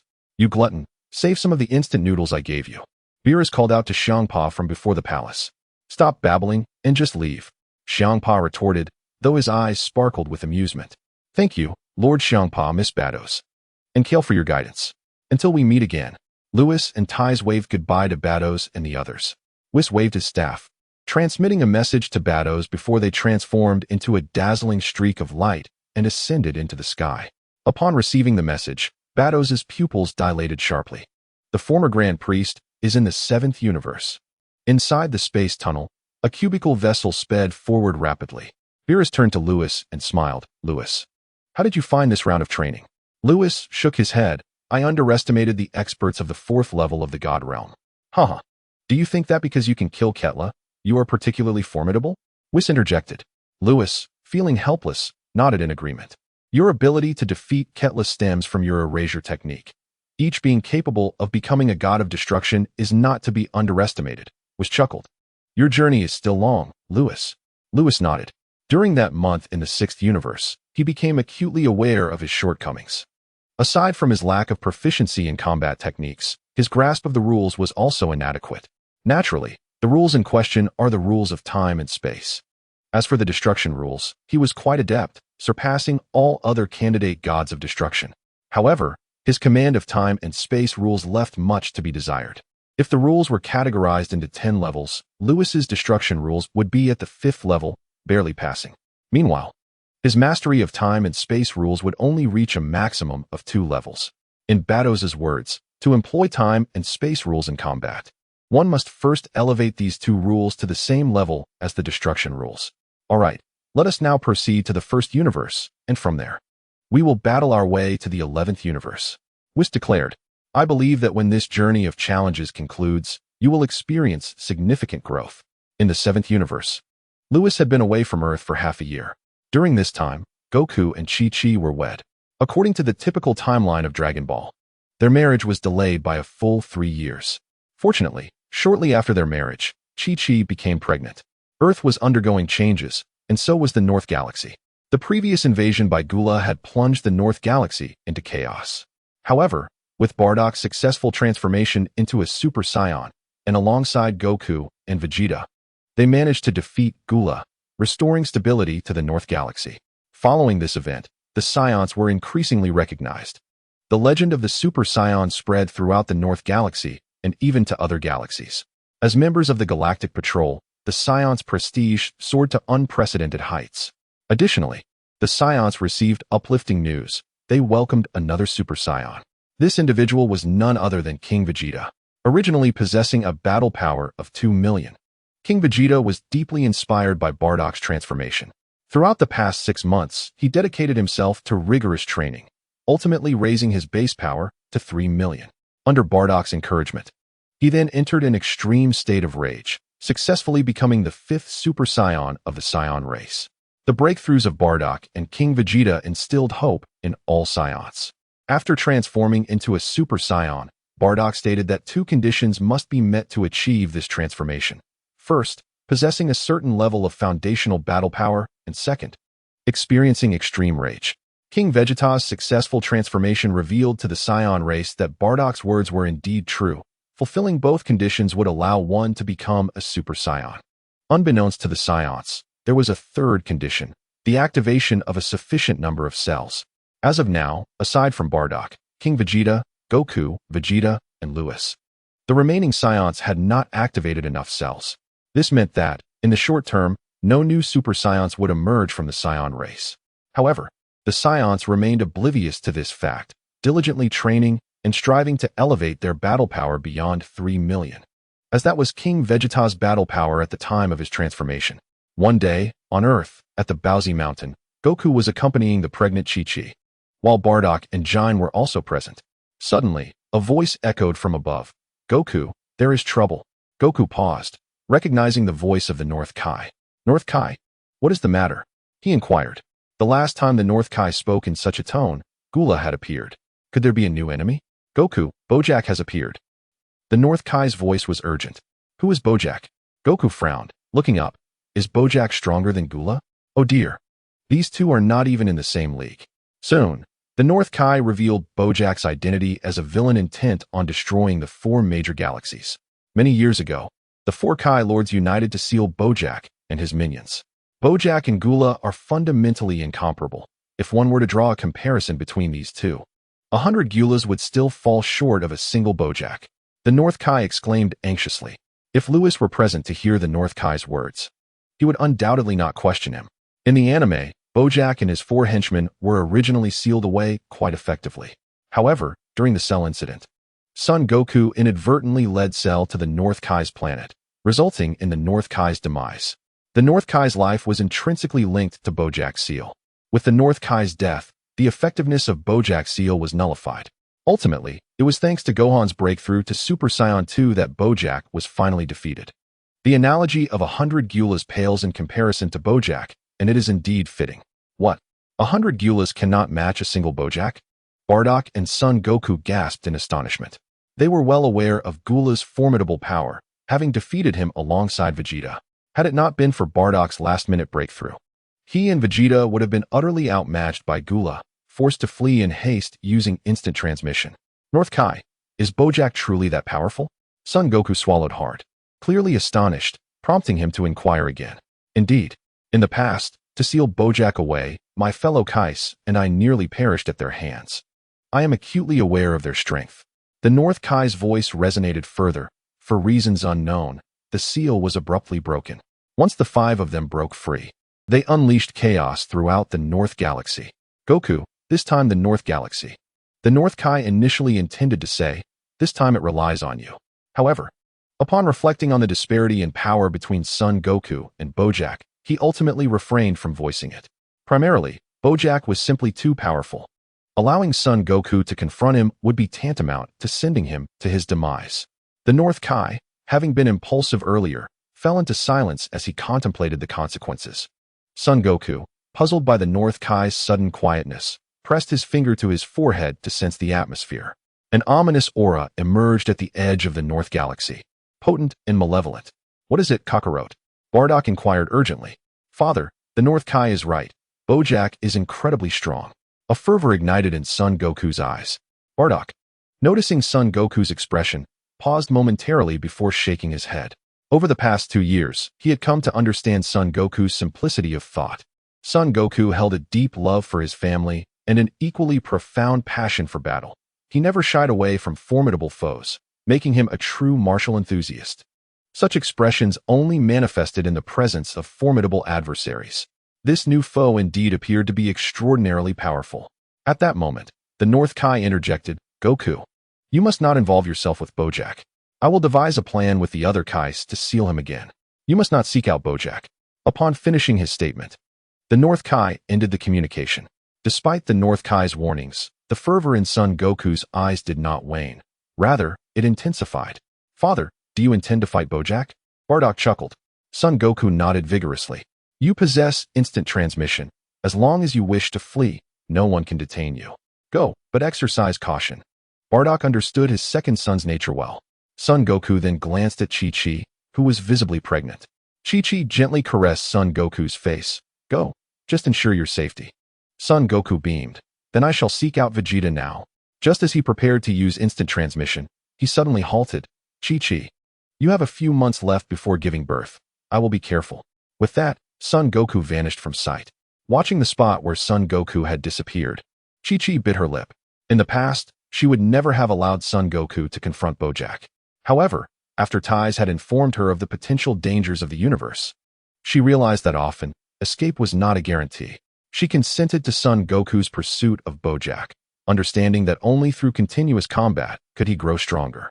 Thus, he could protect their soon-to-be-born child. Strength was essential to safeguard those one cherished.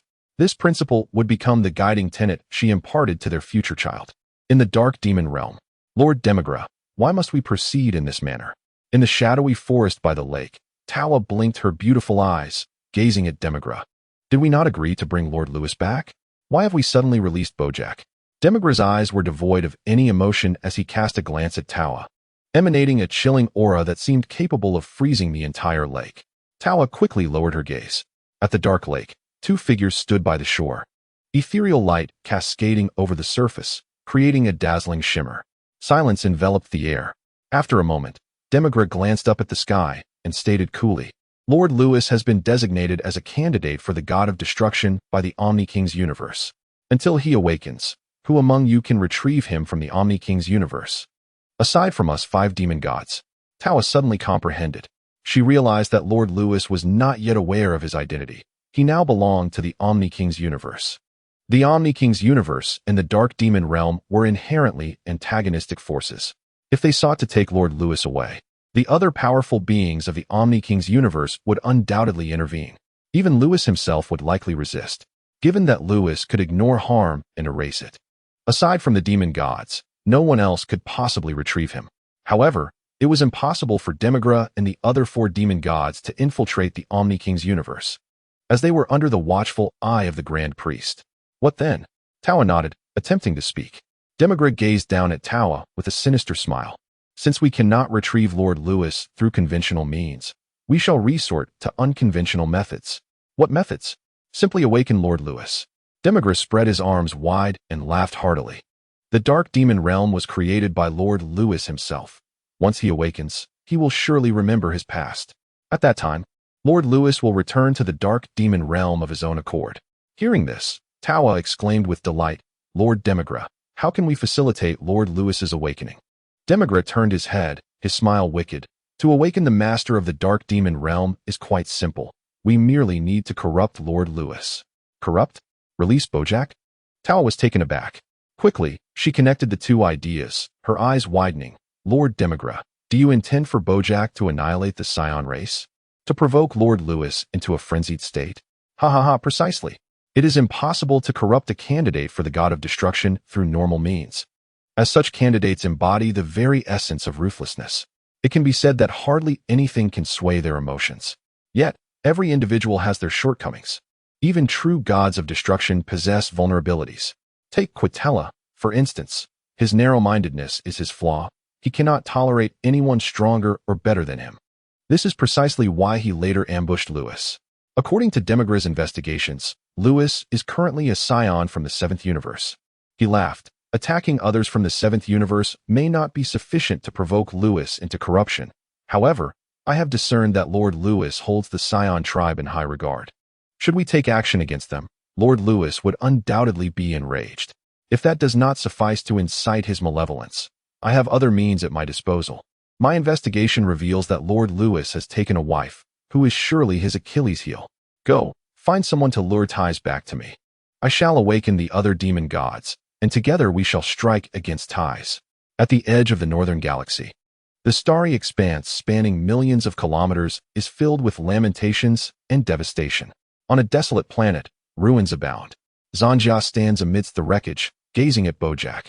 Boss, should we heed Tao's words? Gogeta, Buchan, and Bido perk up their ears. Bojack extends his finger, coalescing a sphere of dark energy at its tip.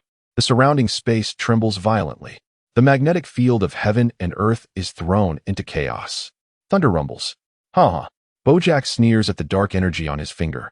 Why not heed her words if it grants such formidable power? Do you not feel its might? Bojack squints, turning to Gogeta and the others. Powerful. Zanjia and the others erupt with a dark aura, akin to a stellar explosion, obliterating half the planet. Boom. Let us seek out the Scion tribe. Bojack beams with satisfaction. Soon, the 5 of them board a ship, heading towards the Galactic Patrol headquarters. As their vessel flies past a barren planet, a robust young man gazes intently at the sky. This desolate planet is named Wampa. On North King Star, a diminutive figure stands before a house, his antennae quivering wildly. East King, West King, South King. What troubles the North King? At that moment, 3 voices resonate from the heavens. This is dire news. The North King exclaims.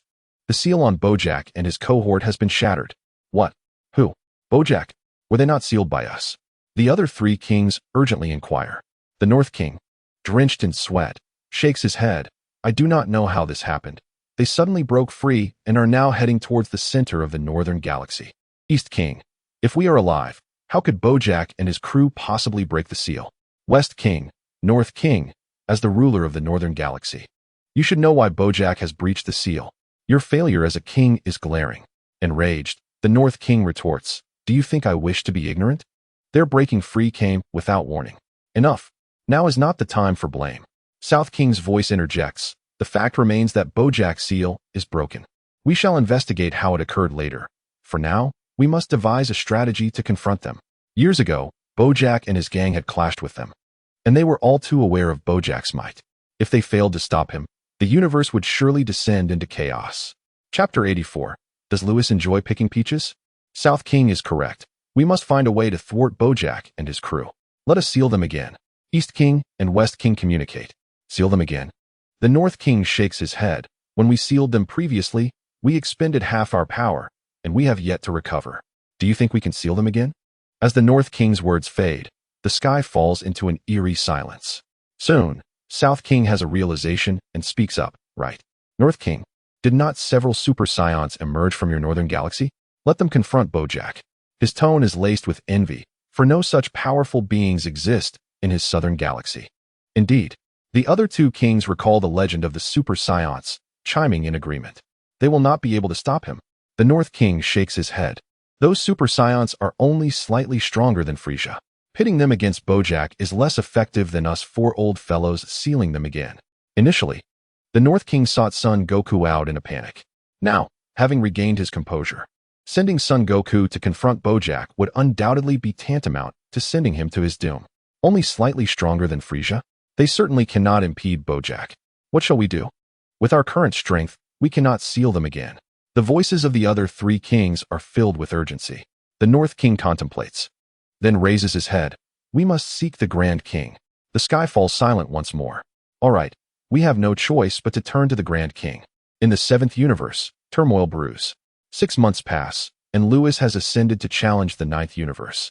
In the realm of the ninth universe's god of destruction, Lewis stands bare-chested, emanating a purple aura of destruction. Even the slightest release of his power sends tremors through the fabric of space, a terrifying display of might. Opposite him lies Sidra, the god of destruction of the ninth universe, clutching his loins, sprawled on the ground, his face ashen, body racked with spasms. Ha ha, Lord Sidra, until we meet again. With that, Lewis and his companions vanish from the god of destruction's realm. Only the angel Mojito remains. Waving his staff to cast a healing spell upon Sidra. Instantly rejuvenated, Sidra rises, staring at the spot where Lewis disappeared, his lips twitching slightly. What a terrifying young man. In just 6 months, he has surged from the first universe to the ninth universe, nearing the pinnacle of divine power. Moreover, his combat skills rival my own. I suspect even Beerus would find him lacking. Able to disregard any harm, erase existence, traverse the realms of time and space. Indeed, it makes sense that Quatella met his demise at his hands. How can such a freak of nature exist? As Sidra contemplates in the ninth universe's realm of destruction, in the direction of the 10th universe, a shuttle cube hurtles through space. Inside the shuttle, Whis gazes at Lewis, speaking in an odd tone. Why do you have such a penchant for employing the rules of time and space to ambush others? As his words linger, the air within the shuttle grows eerily still. The atmosphere becomes tense.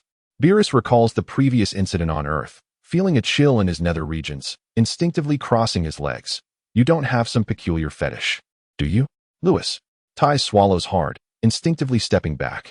From the first universe to the ninth universe, no god of destruction has escaped Lewis' clutches. They have all faced his wrath. She had never noticed her boy had such peculiar inclinations. How could this be? What are you saying? Lewis, indifferent to others' gazes, cares deeply about Ty's perception. Why has his sister Ty's traveled so far? Does she truly believe he is that sort of person? Lewis shoots with a sidelong glance. Am I not merely considering Lord Beerus's interests? Beerus looks perplexed. What does this have to do with me? Ty's and Whis turn to Lewis, their eyes filled with question marks. Did I not ambush Lord Beerus previously?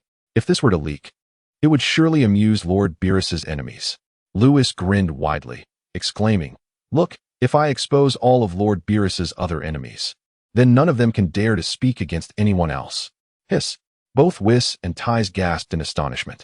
Such a bold maneuver was truly eye-opening. I must thank you for this. At the same time, Beerus found himself both amused and exasperated, realizing that Lewis was becoming increasingly audacious. Ty's returned to Lewis's side, stifling her laughter. As long as her big boy did not possess any peculiar quirks, she was content. Half a year had passed, and Lewis had progressed from the first universe to the ninth. Whis remarked, You have made qualitative leaps in every aspect, especially in your combat skills. In a situation of equal power, even if you face Lord Beerus, you wouldn't be at a disadvantage. Beerus rolled his eyes, thinking, Why drag me into this? Nevertheless, during this time, he had witnessed Lewis's remarkable growth. Initially, without the erasure, free state, or the manipulation of time and space, Lewis was merely a weak fighter. Yet, after 6 months, his understanding of combat had caught up to Beerus's level. This lad was indeed extraordinary. Moreover, Lewis's power had grazed the 3rd level of the divine realm. This is commendable, Whis continued. My sister previously mentioned that ultimate strength can disregard all, embodying the essence of one force breaking myriad laws. True power lies in one's own strength. Of course, it is not to say that disregarding rules is ineffective. Rather, pure strength forms the foundation upon which everything stands. With formidable pure power, all becomes possible. As for rules, they serve as an auxiliary power in battles beyond one's rank. For instance, if your strength were merely at the 1st level of the divine realm, without the ability to disregard, you could only engage with those at the 1st or 2nd levels of the divine realm. Engaging with masters at the 3rd level would be improbable. However, once you employ erasure, aside from those of priestly rank or higher, others would stand no chance against you. That is the essence of battling beyond one's level.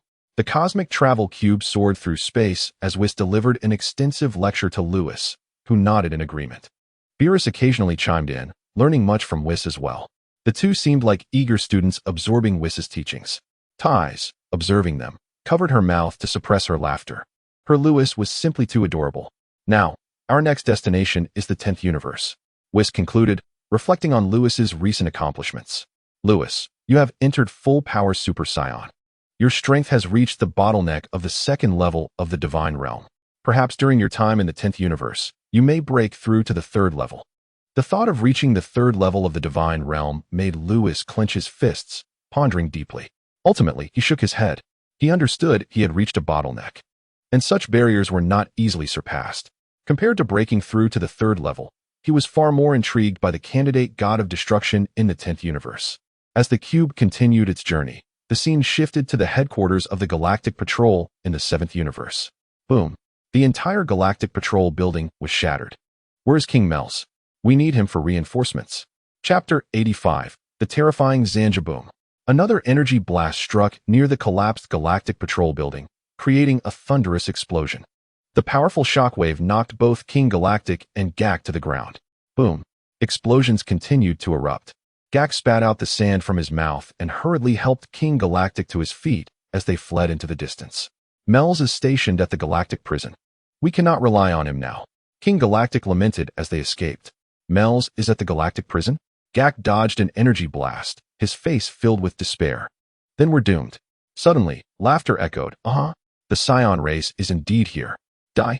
Above them, Bojack and his 4 companions descended from the edge of the northern galaxy.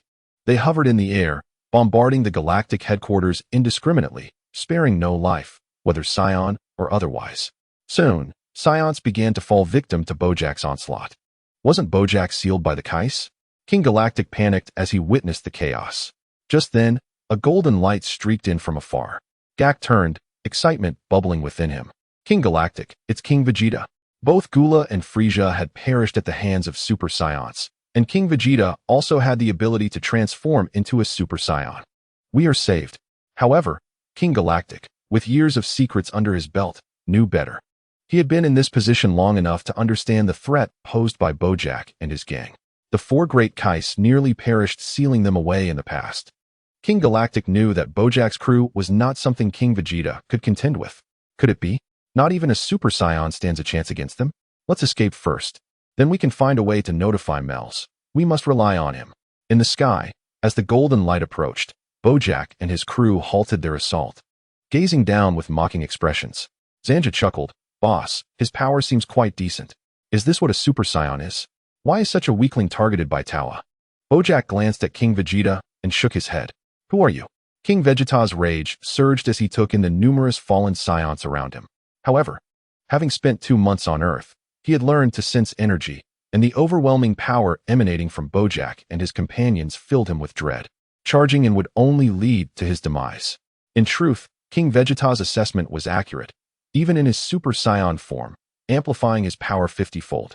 His battle power barely reached 1.5 billion. Meanwhile, Bojack's most trusted subordinates boasted formidable powers. Gogeta at 1 billion, Bujin at 900 million, and Bidu at 1.2 billion. Zanja, the most trusted of Bojack, had a staggering battle power of 1.7 billion. The two sides were not even in the same league. And King Vegeta's decision to hold back was indeed wise. Boss, let me take him down. Zanja ignored King Vegeta's question, stepping forward with an exhilarated tone. I wonder what such a pathetic race did to catch Towa's attention. Go, kill him, and then we will obliterate the entire Scion race. Yes. A glint of bloodlust flashed in Zanja's beautiful eyes as she licked her lips, vanishing from the sky in an instant. The atmosphere turned grim. A profound sense of danger enveloping King Vegeta as he felt his scalp tingle. He could not even catch a glimpse of Zanja's movements. Swish. Her elegant form flickered in the air, and King Vegeta suddenly coughed up blood, crashing hard into the ground. Boom. A deep crater formed upon impact. Gasping, King Vegeta clutched his abdomen, blood spilling from his mouth. I am a Super Saiyan. How could this happen? This is so humiliating. He had been spurred by Bardock to transform, only to find himself unable to withstand a single blow. I refuse to accept this. King Vegeta lay prone on the ground, spitting blood, his pupils beginning to fade. On North Kai's planet, panic ensued as the Kai kings of the East, West, and South expressed their urgency. It's over. We can't reach Lord Grand Kai. Without his assistance, we stand no chance against Bojack and his minions. The universe may be doomed. Suddenly, North Kai shouted, "Wait. King Vegeta has gone to confront Bojack." His antennas trembled violently. "Is he the Super Saiyan you mentioned? Shorty, what is the situation now?" The three Kai Kings had no solutions left. Their hopes rested solely on King Vegeta. Soon, North Kai shook his head, his face bitter. Indeed, he is still far too weak. What? King Vegeta can't even withstand a single attack from Zanya? The incredulity in the voices of the other three Kai Kings was palpable. Was the gap truly that vast? Reflecting on their previous encounters with Bojack's crew, the three Kai Kings fell silent. They were acutely aware of the strength of Bojack and his allies. Aside from Bojack, Zanya was the mightiest among them. It was only natural that the so-called Super Saiyan was no match for Zanya. At that moment, North Kai's antennas quivered again, and his eyes widened. "Goku, you fool. Didn't I tell you not to go? Why did you not heed my warning?" Chapter 86. Goku's Super Saiyan Full Power Galactic Headquarters. As King Vegeta's energy was on the verge of completely vanishing, two figures suddenly appeared in the sky. With golden hair and blue eyes, they exuded no energy. Their auras remarkably stable. The arrivals were none other than Goku and Vegeta. "Father." Vegeta's eyes widened in horror upon seeing his father, King Vegeta, near death in a deep pit. He quickly teleported beside King Vegeta, crushing a Senzu bean and forcing it into his father's mouth. Meanwhile, Goku had already engaged Zanya in combat. Their figures clashed in the sky. Boom, boom. The waves of energy released from their collisions surged like a primal beast, once again shattering the already dilapidated Galactic Patrol headquarters. In the distance, Bojack squinted. "This Super Saiyan seems a bit stronger than the previous one." Gobi chuckled dismissively. "Just a little stronger. If you were to intervene, you wouldn't even need the dark power from Tawa to eliminate him. Enough watching. Attack. Annihilate the Saiyan race." With a sinister grin, Bojack waved his hand. Gobi, Bujin, and Baido nodded in unison and descended to engage the surviving Saiyans.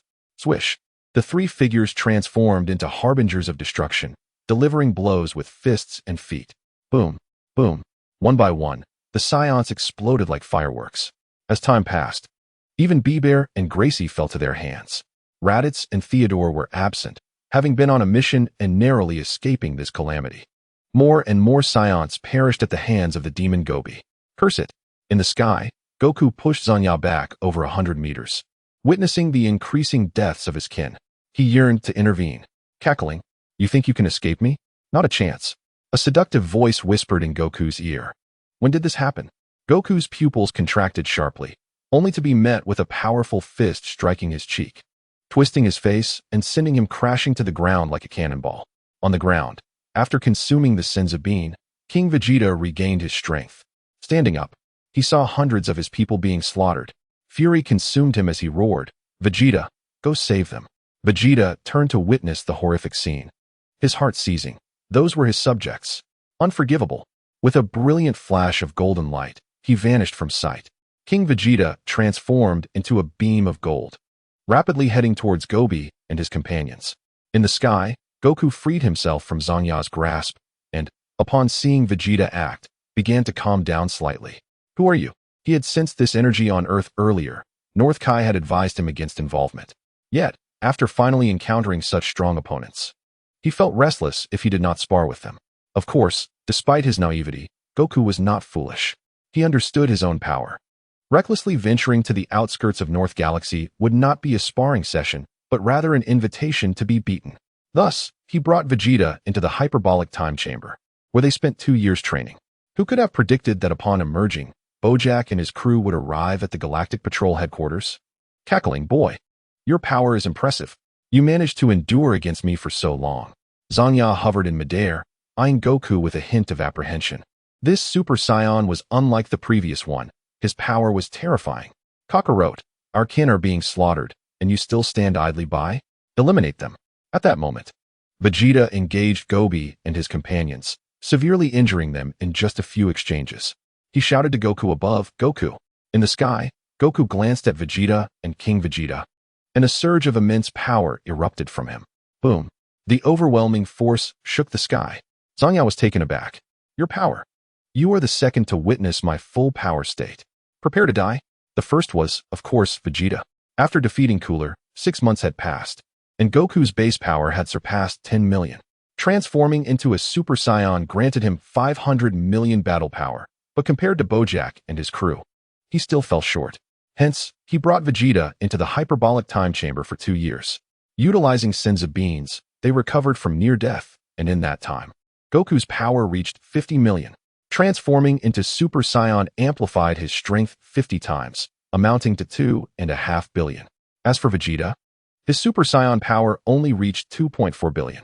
Ultimately, he remained the perennial second. Additionally, both had achieved a remarkably stable Super Saiyan state, which Goku named Super Saiyan Full Power State.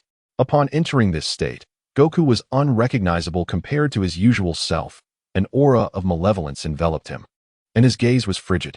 He vanished from the sky in an instant, reappearing behind Zhongya. When did this happen? Zhongya felt a chill run down her spine as she turned, only to meet Goku's iron fist. Boom! Her abdomen was struck, causing bile to surge from her stomach and erupt forth. Agonizing pain coursed through her. Boom! Boom! In mere seconds, Goku had struck Zhongya hundreds of times, leaving her unable to retaliate. On the ground, Vegeta was also engaged with Gobi and his companions, effortlessly overpowering Bojack's underlings. North Kai's planet. North Kai, who had been cursing Goku for being a fool, was left speechless upon witnessing this scene. The 3 Kai Kings inquired, "Shorty, what is happening? What is the current status of the battle? Bojack hasn't destroyed your North Galaxy, has he?" "Destroyed." North Kai joyfully began to dance in place. "Ha! How could it be destroyed? My North Galaxy is saved." According to his understanding of Sun Wukong and Vegeta, these 2 warriors are at most slightly stronger than Frieza. Previously, they had fought against Cooler but were unable to defeat him until Bardock transformed into a Super Saiyan, and the 3 Super Saiyans united their strength to vanquish Cooler. This was the reason he advised Sun Wukong to refrain from involving himself in the Broly incident. Who would have imagined that within just 6 months, Sun Wukong and Vegeta would attain such remarkable power? At the Galactic Patrol headquarters, thunderous explosions echoed through the skies as the ground trembled beneath the clash of combatants. Sun Wukong was engaged in a fierce struggle against Broly's 4 subordinates, while King Vegeta sought to rescue the severely injured Saiyans. Observing from above, Broly furrowed his brow at the astonishing strength of these 2 Super Saiyans. In his assessment, Sun Wukong and Vegeta exhibited a peculiar state. Despite being more powerful than King Vegeta, their aura was calm and composed, in stark contrast to the ferocious energy emanating from King Vegeta. What Broly did not realize was that this represented the full power of the Super Saiyan transformation. While this state still placed some strain on their bodies, it was significantly less burdensome than that of a standard Super Saiyan. Moreover, being in this form drastically reduced their chaotic energy, explaining their remarkable tranquility. At that moment, Zhongya, unable to contain herself any longer, broke free from Sun Wukong's grasp and flew to the other side, her gaze fixed intently on him. She was taken aback by the immense strength of this Super Saiyan, her resentment boiling to the surface. In the past, she would have never dared to confront such a formidable opponent, but after being rescued by Tawa and bestowed with dark powers, her confidence surged. Suddenly, a dark aura began to envelop Zhongya, and simultaneously, the 3 injured fighters, Gobi and his companions, also manifested a sinister energy. The temperature of the battlefield plummeted. The malevolent aura spread, reaching Earth, causing the warriors there to look up in alarm. It extended throughout the North Galaxy, chilling the atmosphere like the depths of an infernal abyss. The 4 KOs in the north trembled at this ominous development. In the Kaioshin realm, beneath a grand tree, Asin reported to the Elder Kaioshin about the multitude of planets he had recently created. "Elder, I have created 103 planets. Is that too many?" "Too many? Your paltry creations could be obliterated by a mere sneeze from a thin-skinned individual," the Elder Kaioshin remarked, sitting on the ground and gazing at his young relative with glistening eyes. Suddenly, the crystal ball on the ground brightened, revealing a dark and ominous scene, reminiscent of the depths of Hades. The image shifted to 2 golden-haired, blue-eyed Saiyans being mercilessly attacked by 4 shadowy figures. "Elder!"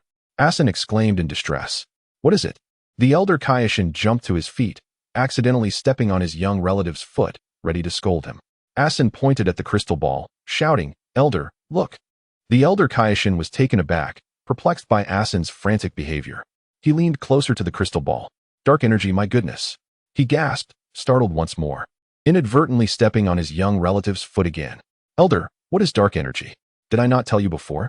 Dark energy is possessed only by beings from the dark demon realm. The elder Kaioshin squatted down, scrutinizing the crystal ball, furrowing his brow. These two super scions possess decent power and stable states, but they are still vastly outmatched by those four filled with dark energy. The crystal ball continuously displayed scenes of Sun Wukong and Vegeta being overwhelmed. Notably, in the full power state, Sun Wukong's battle strength reached 2.5 billion, while Vegeta's stood at 2.4 billion. Elder, aren't these two from Lewis's clan? They are doomed, Asin exclaimed. Just then, the crystal ball showed Sun Wukong's arm being broken and Vegeta sustaining a wound in his abdomen from an energy blast. Both warriors coughed up blood, on the brink of defeat when, in an instant, they pointed their fingers to their foreheads and vanished, utilizing the instant transmission technique from Yardrat. The elder Kaioshin breathed a sigh of relief. Fortunately, they can use instant transmission, otherwise they would be finished. Asin shouted, pointing at the crystal ball. Elder, they're back. The image revealed Sun Wukong and Vegeta restored to their peak state, rejoining the battle against Zanja and her companions. The elder Kaioshin was taken aback. How did they suddenly recover? And their power seems to have increased somewhat. But what does it matter? With the dark powers bestowed upon them, those four are exponentially stronger than before, and the disparity in strength is palpable. These two super scions cannot possibly defeat them.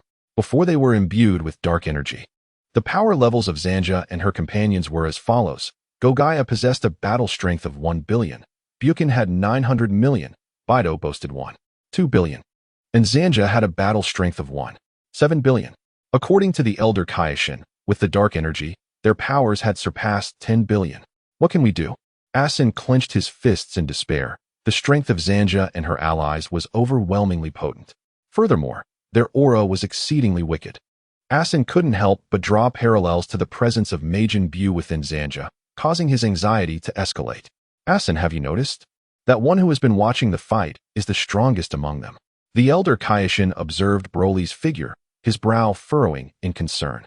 These two super scions cannot even contend with those four weaklings, let alone the one spectating. What do we do now? Asin was nearly in tears.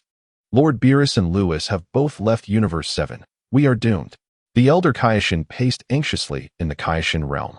Upon emerging from the Kaioshin sword, he discovered that Universe 7 ranked second to last among all universes. It was evident that Universe 7 lacked powerful warriors.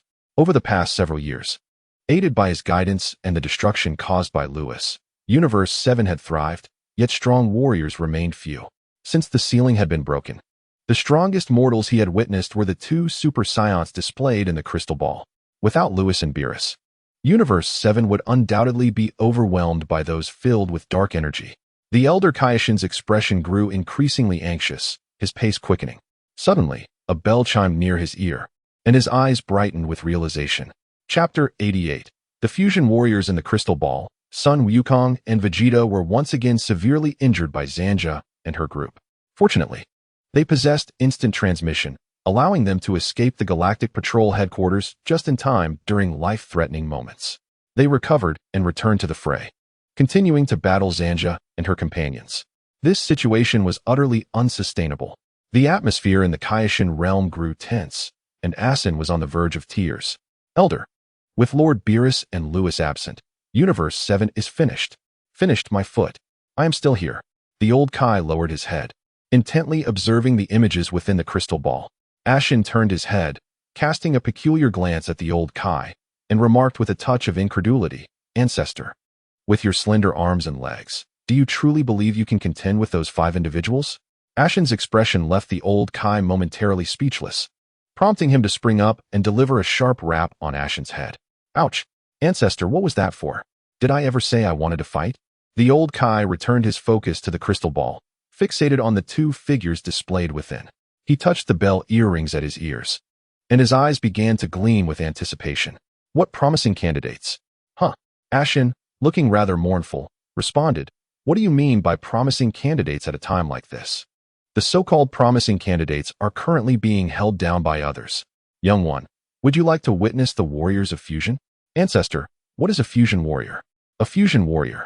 The old Kai gazed skyward at a 45-degree angle, a bittersweet expression crossing his face as he seemed to recall some regrettable memories. Once upon a time, I was quite a handsome youth myself, all thanks to that accursed old witch. Enough with the nonsense, summon Jebbet at once. The old Kai shook his head and shouted at Ashen. Immediately, Ashen recoiled, fully aware that despite his ancestors' seemingly unreliable demeanor from watching the young prince, he was indeed a capable Kai. Given the urgency of the situation, Ashen hastened to find Jebbet. Before long, Jebbet arrived. As long as I am here, the seventh universe shall not perish. The old Kai removed 2 earrings from his ears and handed them to Jebbet. Jebbet, ensure that these 2 earrings reach those 2 super scions, and they must each wear 1. Understood, my lord. Without further inquiry, Jebbet recognized the gravity of the situation and vanished in an instant, clutching the earrings. After Jebbet departed, Ashen removed his Patera earrings and inquired, Ancestor, what purpose do these earrings serve? Can they truly save the 7th universe? Did I not just mention the fusion warriors? The old Kai smiled. These earrings enable 2 individuals to merge into a singular, formidable warrior. The power of such a fusion warrior is immensely formidable. If those 2 super scions were to fuse, they could potentially match Lewis in battle. Lewis is the candidate destroyer of the 7th universe, second only to Beerus in strength. The old Kai declared that the warrior created through the Patera earrings could even contend with Lewis. This is incredible. Ashen gasped, his face flushed with excitement. Ancestor, does this mean the 7th universe is saved? Fear not. As long as the fusion is successful, those 5 weaklings will stand no chance against the fusion warrior, even if they possess dark powers. The old Kai took the Patera earrings from Ashen and placed them back on him, solemnly stating, when 2 mortals use the Patera earrings, the fusion lasts for an hour. However, for Kai, if 2 Kai wear them simultaneously, they will be fused together forever. The old Kai gently patted Ashen's head and sighed. Young one, remember, the Kai earrings must never be carelessly removed. At this moment, he recalled that wretched witch. How infuriating. Forever fused together? Ashen trembled at the thought of merging with others. Yet, why did his ancestor's tone seem so peculiar? Had he experienced this before? Meanwhile, the 7th universe was still in turmoil, while in the 10th universe, a radiant display of colors appeared in the Destroyer God realm. Before the Destroyer Palace, 4 figures emerged onto the purple grass, none other than Lewis and his companions. As Lewis touched down, he noticed Ramsey, Abraham, the candidate destroyer, Whis, Zemasu, and Kess waiting for him. Greetings, Lord Ramsey, Lord Whis, Miss Kess. Lewis approached and bowed, with Taze following suit. Kess nodded, revealing 2 charming dimples, and remarked, It seems this journey has significantly enhanced your abilities. In her assessment, Lewis was on the verge of breaking through to the divine realm, significantly stronger than before. She was aware that Lewis could transform. If he did, his power might very well breach the 3rd layer of the divine realm. In truth, Lewis had not yet reached the 3rd layer of the divine realm, but he had certainly hit a plateau, with the next step being a breakthrough to that level. Furthermore, Kess observed that Lewis's movements were exceptionally natural, each gesture imbued with an alluring quality, suggesting a perpetual vulnerability. She recognized that Lewis had integrated combat awareness and technique into his very being, making it an instinctive part of him. This was somewhat akin to a state of ease, albeit less exaggerated. Simply put, it was a simplified version of that state, which, compared to the true state, did not exhaust vast amounts of stamina. Such a combat state had previously been attained only by Beerus. Half a year had passed, and it was unexpected that Lewis had reached this point. Ha ha ha, what a relief. Lewis scratched his head, displaying a somewhat endearing lack of awareness. At that moment, Ramsey turned to Lewis and remarked coolly, Ultimately, you have arrived in my 10th universe. After defeating Ketla, Lewis had traversed from the 1st universe all the way to the 9th universe, with no universe capable of hindering his advance, each becoming a stepping stone for him. Now, it was Ramsey's turn. He turned to Beerus, clenching his fists. If the scrawny one decides not to challenge me, you should bypass my 10th universe and directly confront the 11th universe, where a mortal has honed his power to the utmost. Wouldn't it be better for you to spar with that Jiren? Other destroyers had become mere stepping stones for Lewis, and Ramsey was determined not to become just another experience point for this young man. Ramsey's tone took Zamasu by surprise. Wasn't he supposed to accept the challenge from the candidate destroyer of the 7th universe? Why did it sound like a tragedy had befallen him? However, it was rumored that the candidate destroyer of the seventh universe possessed the ability to erase existence and had even slain Ketla from the fourth universe. Whether this was true remained uncertain. Thomas's gaze remained fixed on Lewis, who happened to look back at him. Zamasu, is it? Truly an intriguing candidate for a Kai. Lewis mused internally. In the super anime, Zamasu, as a candidate Kai, lacked proper cultivation of his state of mind, or perhaps he was inherently anti-human. This fellow sought to annihilate all humanity, ultimately being erased by the Omni King. It was unclear whether he harbored such intentions at this moment. As Lewis scrutinized Zamasu, the realm of the 10th universe erupted into a cacophony reminiscent of a bustling marketplace. Scrawny one. Besides that bloated pig from the 6th universe. Who else dares to call me that? You seek death. Whether or not he sought death could wait, Lewis inquired. Can you traverse my 10th universe and directly challenge the 11th universe? You dare to call me scrawny? I will not accept that. Ramsey pointed at Beerus, his eyes blazing with fury, his chest heaving. Just as it seemed a confrontation was imminent between Beerus and Ramsey, Whis stepped forward. Lord Ramsey, calm down. It's merely a matter of accepting Lewis's challenge. Just agree to it. What is the issue? Gervis's words caused Ramsey to roll his eyes. How would you feel if you were to become Lewis's stepping stone? However, let it be. Ramsey understood that he could not escape this challenge. After all, every previous destroyer had been bested by Lewis. Trouble indeed for Lord Ramsey. Lewis chuckled, casting a glance at Whis, who nodded in understanding. He turned to Kes, who also acknowledged him with a nod. The two siblings prepared to ascend into the sky to establish a battlefield in the void. Suddenly, Whis's staff blazed with light. The power of the second layer of the divine realm. Whis's pupils constricted in shock. Whis, what is it? Everyone asked, puzzled. What do you mean by the power of the second layer of the divine realm? Isn't it merely that? The two candidates for destroyers present possessed such power. Not to mention Beerus and Ramsey, the true destroyers. Lord Beerus, we have a candidate-level powerhouse in the 7th universe. Whis exclaimed, urgently checking with his staff. What? Beerus gasped, shocked. When did such a powerful being emerge in his universe? Not only Beerus, but even Lewis was taken aback. Lewis himself wielded the power of the second layer of the divine realm and was well aware of its implications. According to Dragon Ball's narrative, there shouldn't be such a formidable figure at this juncture.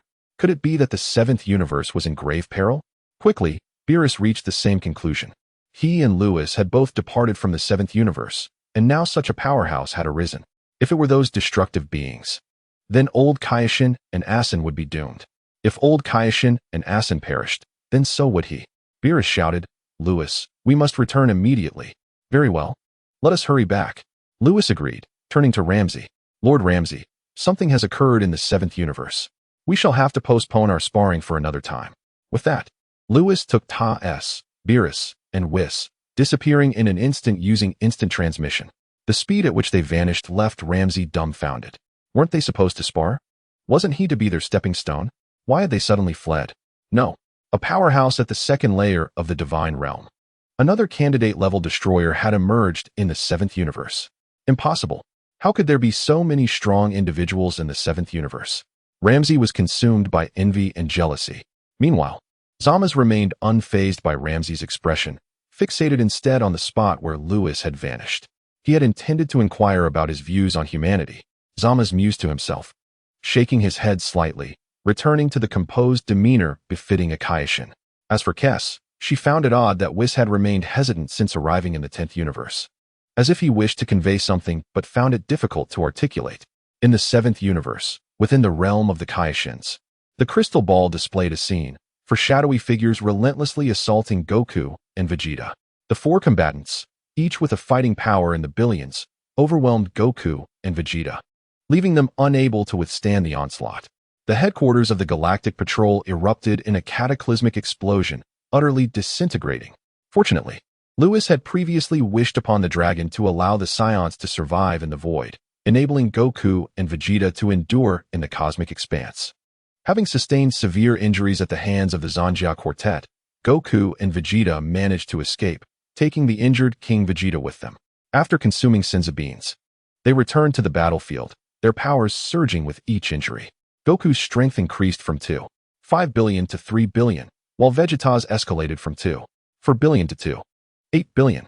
However, They ultimately could not overcome the Zanjia Quartet, as their foes had harnessed dark power, pushing their strengths into the hundreds of billions. Goku and Vegeta were battered and forced to retreat, only to return again. Despite the Zanjia Quartet's overwhelming power, they were at a stalemate. Soon, Bojack could no longer hold back. It was time for him to take action. As Asin crouched on the ground, observing the scene in the crystal ball, he clenched his fists tightly. Ancestor, the mightiest one, is about to make his move. The old Kaioshin fell silent, feeling a wave of anxiety. Once Bojack unleashed his strength, the North Galaxy could very well collapse. At that moment, a bright light appeared in the crystal ball. It was Jebit, who materialized beside Goku and Vegeta, handing them the 2 earrings and uttering a few words before vanishing. Quickly, Goku and Vegeta donned the earrings. A radiant, multicolored light shot up into the dark cosmic sky, heralding the emergence of a fused warrior. On Lewis's side, if Whis continued to utilize the warp block to return to the 7th universe, it would be far too slow. Lewis opted for instant transmission, as he possessed the capabilities of a Kaioshin-level user. Provided he had coordinates, he could materialize directly at the designated location. Lewis brought everyone directly to the barrier of the 10th universe, shattering it with a single punch. Upon exiting the 10th universe, he moved to the 7th universe's location, once again breaking through its barrier. After entering the 7th universe, he used instant transmission to arrive at the former site of the Galactic Patrol headquarters. Upon arrival, he beheld a dazzling figure radiating a spectrum of colors. Vegeto. Chapter 90. Vegeto is incredibly handsome. The planet housing the Galactic Patrol headquarters had been obliterated, and all life on it, including Gak and the Galactic King, lay extinguished. The entire star domain was suffused with a gruesome stench, chaotic energy raging throughout, resembling a realm of slaughter, inducing a chill down the spine. In the shadows, Tawa, staff in hand, observed the unfolding chaos. She had initially hoped to unleash her test subjects, but was surprised to find that Bojack and his companions possessed significant strength. Tawa smiled faintly as she witnessed Goku and Vegeta being mercilessly pummeled by the Zanjia Quartet. Her purpose for being here was to annihilate the Scion race, then head to Earth to lure Ta-S and Lewis back. At that moment, Demigra and the 4 dark demon gods would take action. How could they not capture Lewis or eliminate a mere mortal? Once the Scion race was eradicated and Ta-S was slain, their mission would be accomplished. In that case, Lewis would undoubtedly succumb to rage and darken. Once Lewis was consumed by darkness, he would awaken his past memories, leading him back to the ranks of the dark demon realm. Tawa watched the scene outside. Despite Goku and Vegeta's frequent disappearances and recoveries, their powers were still on the rise. Yet, compared to the dark-powered Zanjia, they were still vastly outmatched. These two were destined to fail in their quest to save the Scion race, and would ultimately fall to Zanjia and his companions. Soon, Tawa noticed that Bojack was about to make his move. Hee, Lord Lewis, please do not blame me. I am only considering your dark demon realm. In the shadows, Tawa covered her rosy lips, letting out an enchanting laugh. Suddenly, a figure appeared, handing the 2 earrings to Goku and Vegeta, speaking a few words to them before vanishing.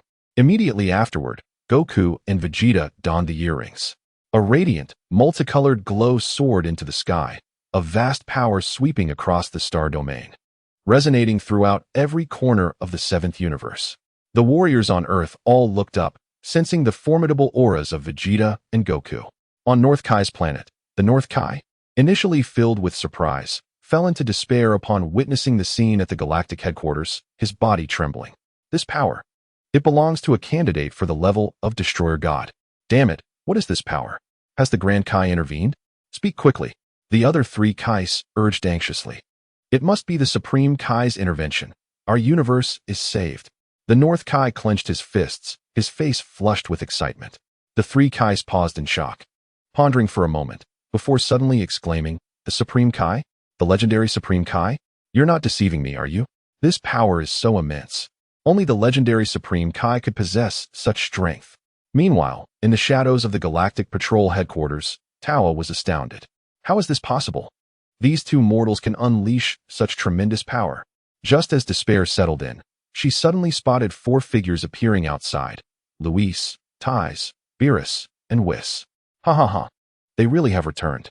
Tawa's previously disheartened expression transformed into one of joy. She had thought she would need to go to Earth and eliminate all of Tai's family to lure Luis back. However, before she could execute that plan, Luis was drawn back. It seemed her Lord Luis truly valued the Scion race. Though overjoyed, Tawa dared not linger, for both Whis and Beerus had returned. She quickly waved her staff, opening a rift in space to escape, as it was time for the 5 great demons to make their entrance. In the Outer Realm, at the original location of the Galactic Patrol headquarters, Luis and his companions suddenly appeared amidst the starry sky, and there stood an exceptionally handsome figure, Vegetto. Luis gazed intently at Vegetto, who adorned patera earrings and wore an orange short-sleeve vest over deep blue turtle school attire. Especially striking was his enigmatic, confident smile, identical to that of Vegetto from the anime. With a dazzling array of colors, he was simply breathtaking. He is so handsome. He is just like me. Luis felt overwhelmed with emotion, tears welling at the corners of her eyes. Thais was momentarily taken aback. What was happening to her, Luis? That expression was rather alarming. Beerus and Whis were also puzzled. Was it really necessary for such excitement over a mere second-level godly realm warrior? Unbeknownst to them, Vegetto held a significant place in Luis's heart. This was Vegetto. In the anime, whenever faced with life or death situations, Vegetto or Gogeta could swiftly turn the tide. As for whether they could ultimately defeat their foes or their personalities, Luis cared not for such trivialities. After all, handsomeness was eternal, and Vegetto was undeniably stunning. What is with this kid? Why does he seem so familiar? Beerus remarked, eyeing Vegetto. Initially, the sudden appearance of this second-level godly realm powerhouse had startled him. With the power of the second-level godly realm, the capability to obliterate the universe was within reach. If the 7th universe were truly destroyed, both the old Supreme Kai and Shin would meet their end, as the fates of the Supreme Kai and Destroyer gods were intertwined, and he would be unable to escape. Fortunately, the 7th universe had not been annihilated. Returning to the scene, he noticed the 5 ominous figures filled with dark energy. He refrained from acting hastily, primarily because Vegetto seemed rather familiar. Did you not see the dark auras of those 5? Having been away from the 7th universe for so long, if we cannot return in time, it will be doomed. Without us, the old Supreme Kai would have to resort to such desperate measures. Did you not see how powerful that fused warrior is? With Vegetto here, Bojack and the others posed no threat. Luis recognized Bojack and the others, surprised that they had appeared before the Cell Saga even unfolded. Upon hearing this, Beerus nodded. Indeed, this was likely the work of that old man. His anger dissipated. But upon learning that the 2 fused individuals were familiar to him, he inquired, I know them? Who are they? Luis retorted, it's Kakarot and Vegeta. The name Vegetto was distinctive, combining the traits of Kakarot and Vegeta. How could he not have realized it? Those 2. Beerus was left speechless. Goku and Vegeta were part of Luis's lineage. During his time on Earth, he had recognized their considerable talents. Half a year ago, it was they who had vanquished Gula. He never anticipated that their fusion would elevate their power to the 2nd level of the godly realm, equivalent to that of a candidate for Destroyer God. All right. Vegetto is about to make his move. Luis crossed his arms, gazing forward, genuinely eager to witness the performance of the handsome warrior Vegetto. In the pitch-black cosmic expanse, Vegetto emanated a golden aura. Super Scion. Power. 2nd level of the godly realm. This power was astounding. Vegetto floated in the starry sky, an overwhelming force swirling within him. With a clenched fist, the void trembled. This power was utterly captivating. One could only wonder if Luis possessed a strength comparable to his. Vegetto stifled his excitement and surveyed his surroundings. The Galactic Patrol headquarters had long since vanished, and the Scion race had suffered heavy losses in this battle. Why are you 2 able to fuse together? Gogeta stammered, terror-stricken by Vegetto's strength. Now it's my turn. Prepare to perish. Vegetto's tone was frigid. He vanished in an instant, reappearing behind Gogeta. With a single punch, an unfathomable force surged forth, crashing into Gogeta, who had no time to react, resulting in an explosive demise. But that was not the end. The residual force swept across the void, obliterating all remnants of shattered stars floating in the cosmos. Gulping, Zanjia and the others watched, their throats dry. Let us go. Bojack, having appeared beside them, was shaken by Vegetto's power. He had initially planned to mercilessly slaughter those 2 Super Scions, never expecting them to fuse and their power to skyrocket to such unfathomable heights. Gogoya proved no match. Swiftly obliterated by a single attack, Bojack, oblivious to the fate of verbose villains, lamented his hesitation in eliminating those two super scions at the first opportunity. Upon receiving Bojack's command, Zanjia and her companions, though filled with trepidation, advanced towards Vegeta. They were acutely aware of Bojack's temperament. Disobedience would undoubtedly result in dire consequences. Buchan, enveloped in a dark aura, transformed into a streak of black lightning, appearing beside Vegeta. With fists and feet flying, he unleashed a tempest of strikes, moving with such speed that the naked eye could scarcely perceive him. Soon, Zanjia and Baidu joined the fray, and the four were entangled in a fierce struggle.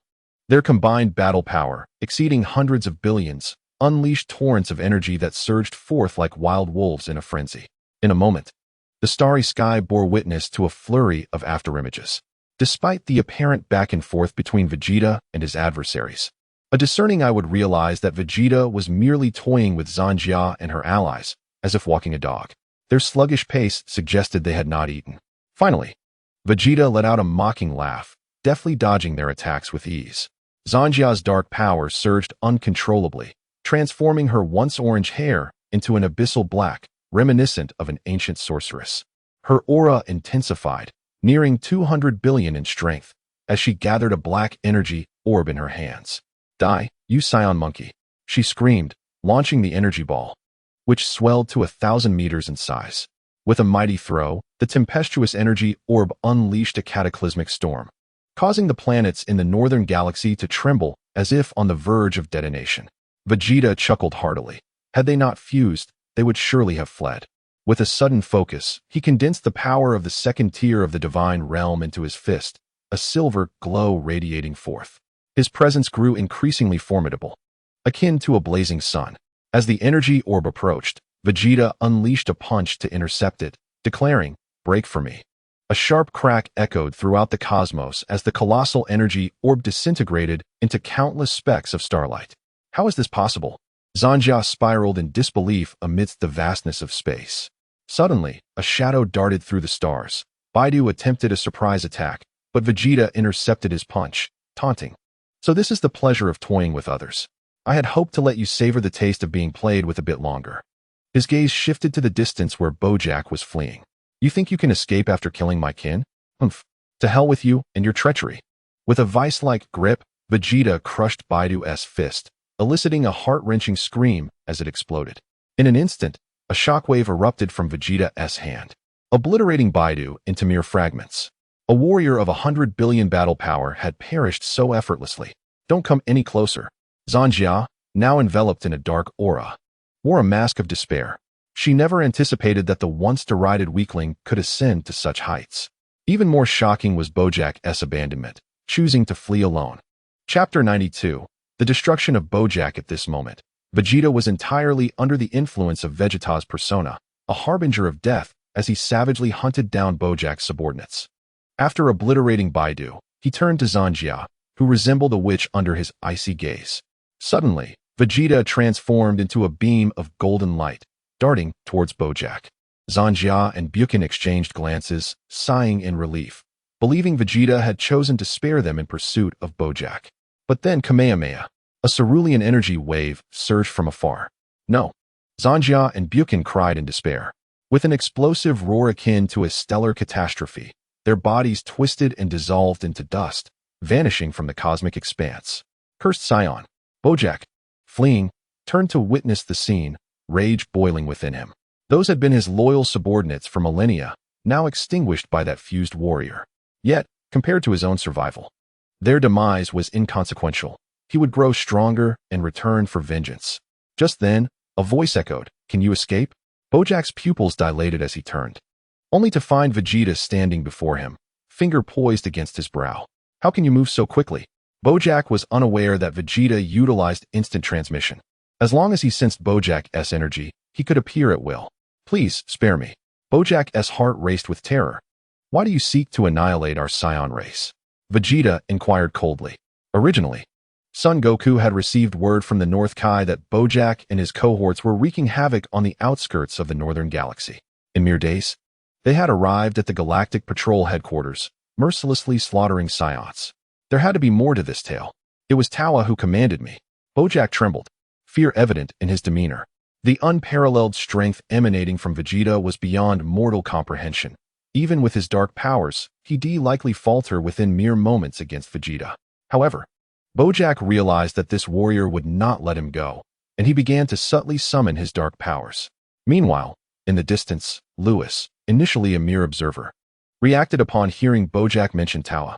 Lewis, Beerus, and Whis exchanged grave expressions. "Let us go?" In an instant, they vanished, reappearing beside Vegeta. "Lewis?" Vegeta paused, momentarily taken aback. "Now, die." Bojack seized the opportunity as Vegeta relaxed his guard, unleashing a chilling wave of malevolent energy that surged within him. His battle power soared to 500 billion, an astonishing feat, rivaling that of Kid Buu. With dark energy coalescing in his hands, Bojack unleashed a pitch-black blast. The starry expanse quivered as if engulfed by a dark tide, the entire northern galaxy shrouded in his ominous aura.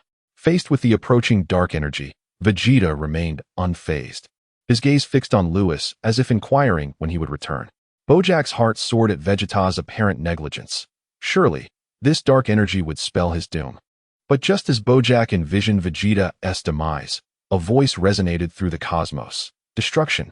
Lewis raised his finger, gently tapping the incoming dark energy. Buzz. The dark energy transformed into a fleeting glimmer, vanishing into nothingness. The pervasive darkness enveloping the northern galaxy dissipated like a receding tide, leaving the cosmic expanse eerily silent. "Who are you?" Bojack stammered, astonished. He had thought Vegeta would succumb to his ambush, but this mysterious figure had effortlessly neutralized his attack. Too terrifying. Too terrifying. Bojack trembled, retreating in fear. "You must be even stronger than Vegeta." The substitute destroyer god was unaware of the situation, yet still dared to confront Lewis. Vegeta cast a glance at Bojack and uttered 2 words. "Goodness, it seems Vegeta has been online throughout." Lewis nodded at Vegeta and then turned his gaze towards Bojack, coldly asking, "Who did you just mention?" "Tawa." Beerus's expression was equally frosty. Last time, Lewis and Whis had caused quite a commotion in the Dark Demon realm due to Tawa, and now it seemed she was involved again. Whis looked at Bojack, pondering what Tawa might be scheming. "Yes, she released us to annihilate your scion race." Bojack tapped into dark powers, his previously dark complexion turning ghostly pale. The pressure from this group was overwhelmingly intense. Was it truly just to exterminate my scion race? Lewis exchanged a glance with Whis. Could it be revenge for their previous upheaval in the Dark Demon realm? Apart from that, they could think of no other reasons. If this was merely to seek vengeance, was it not an overreaction? "This would not kill me. Was it merely to provoke me?" Lewis muttered. Nonetheless, he could not deny that he was indeed furious. After being outmaneuvered by Tawa last time, he had nearly caused Whis' demise while storming into the Dark Demon realm. Now, Tawa had not only provoked him, but had also decimated much of the scion race. "Damn Tawa." Boom.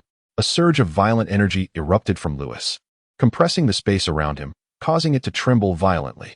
Bojack was filled with terror. He could not sense Lewis's power. But the aura he emanated was undeniably beyond that of a mere mortal, far surpassing even Vegeta. "I revealed Tawa's intentions. Please spare me." "Spare you?" Lewis glanced at Bojack, raising his hand as a purple energy coalesced within it. Beside him, Vegeta tensed, sensing a lethal threat from Lewis's power. "Die," Lewis uttered coldly. With a slight motion of his hand, the destructive energy struck Bojack in an instant. Bojack had no time to scream before he vanished into the starry void. Taze, who was beside Lewis, remained expressionless. After years of following him, she had grown accustomed to such events. Chapter 93, Mastering the Rules of Time. Let me try. North King Planet. Ha ha ha. The North Kai jumped up from the ground in excitement, despite his full effort only allowing him to leap half a meter high. Truly, a short pumpkin. Short pumpkin, what is going on? Did the Supreme Kai appear and defeat Bojack? Hurry up and tell me. I'm dying of anticipation. The other 3 Kais were equally anxious.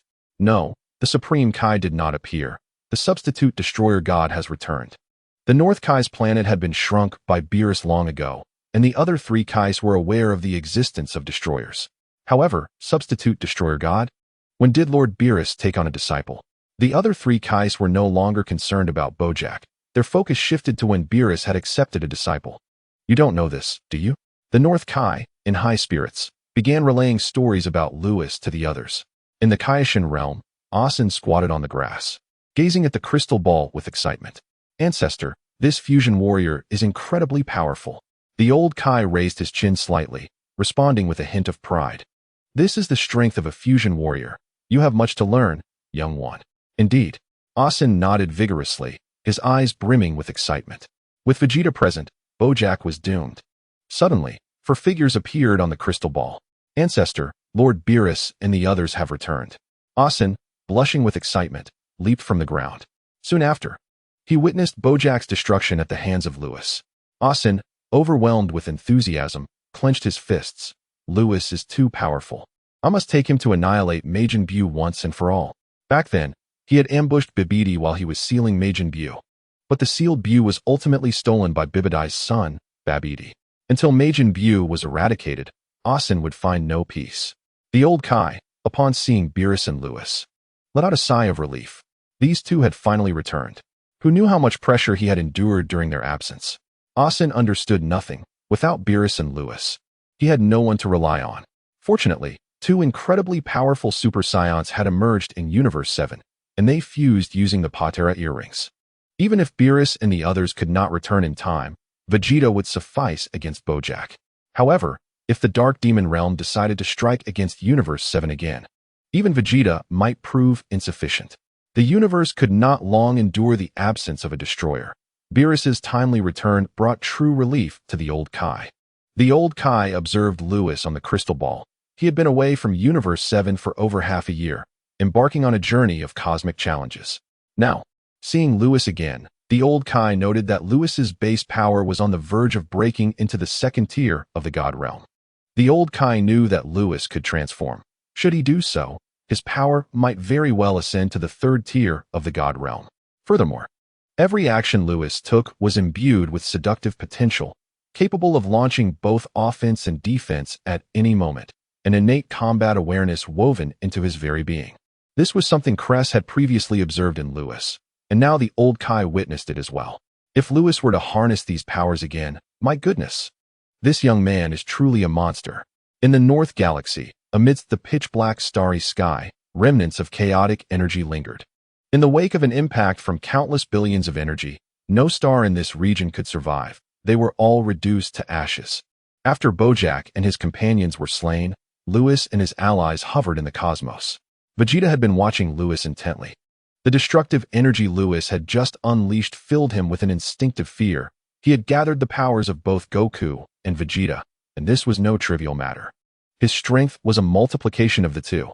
Yet, with such exaggerated power, he still sensed a life-threatening aura from Lewis. Vegeta shook his head and asked Lewis, "Where have you been for the past 6 months?" After defeating Gula, Lewis had mentioned he would be gone for a while. And now that absence had stretched to half a year, I traveled to other universes.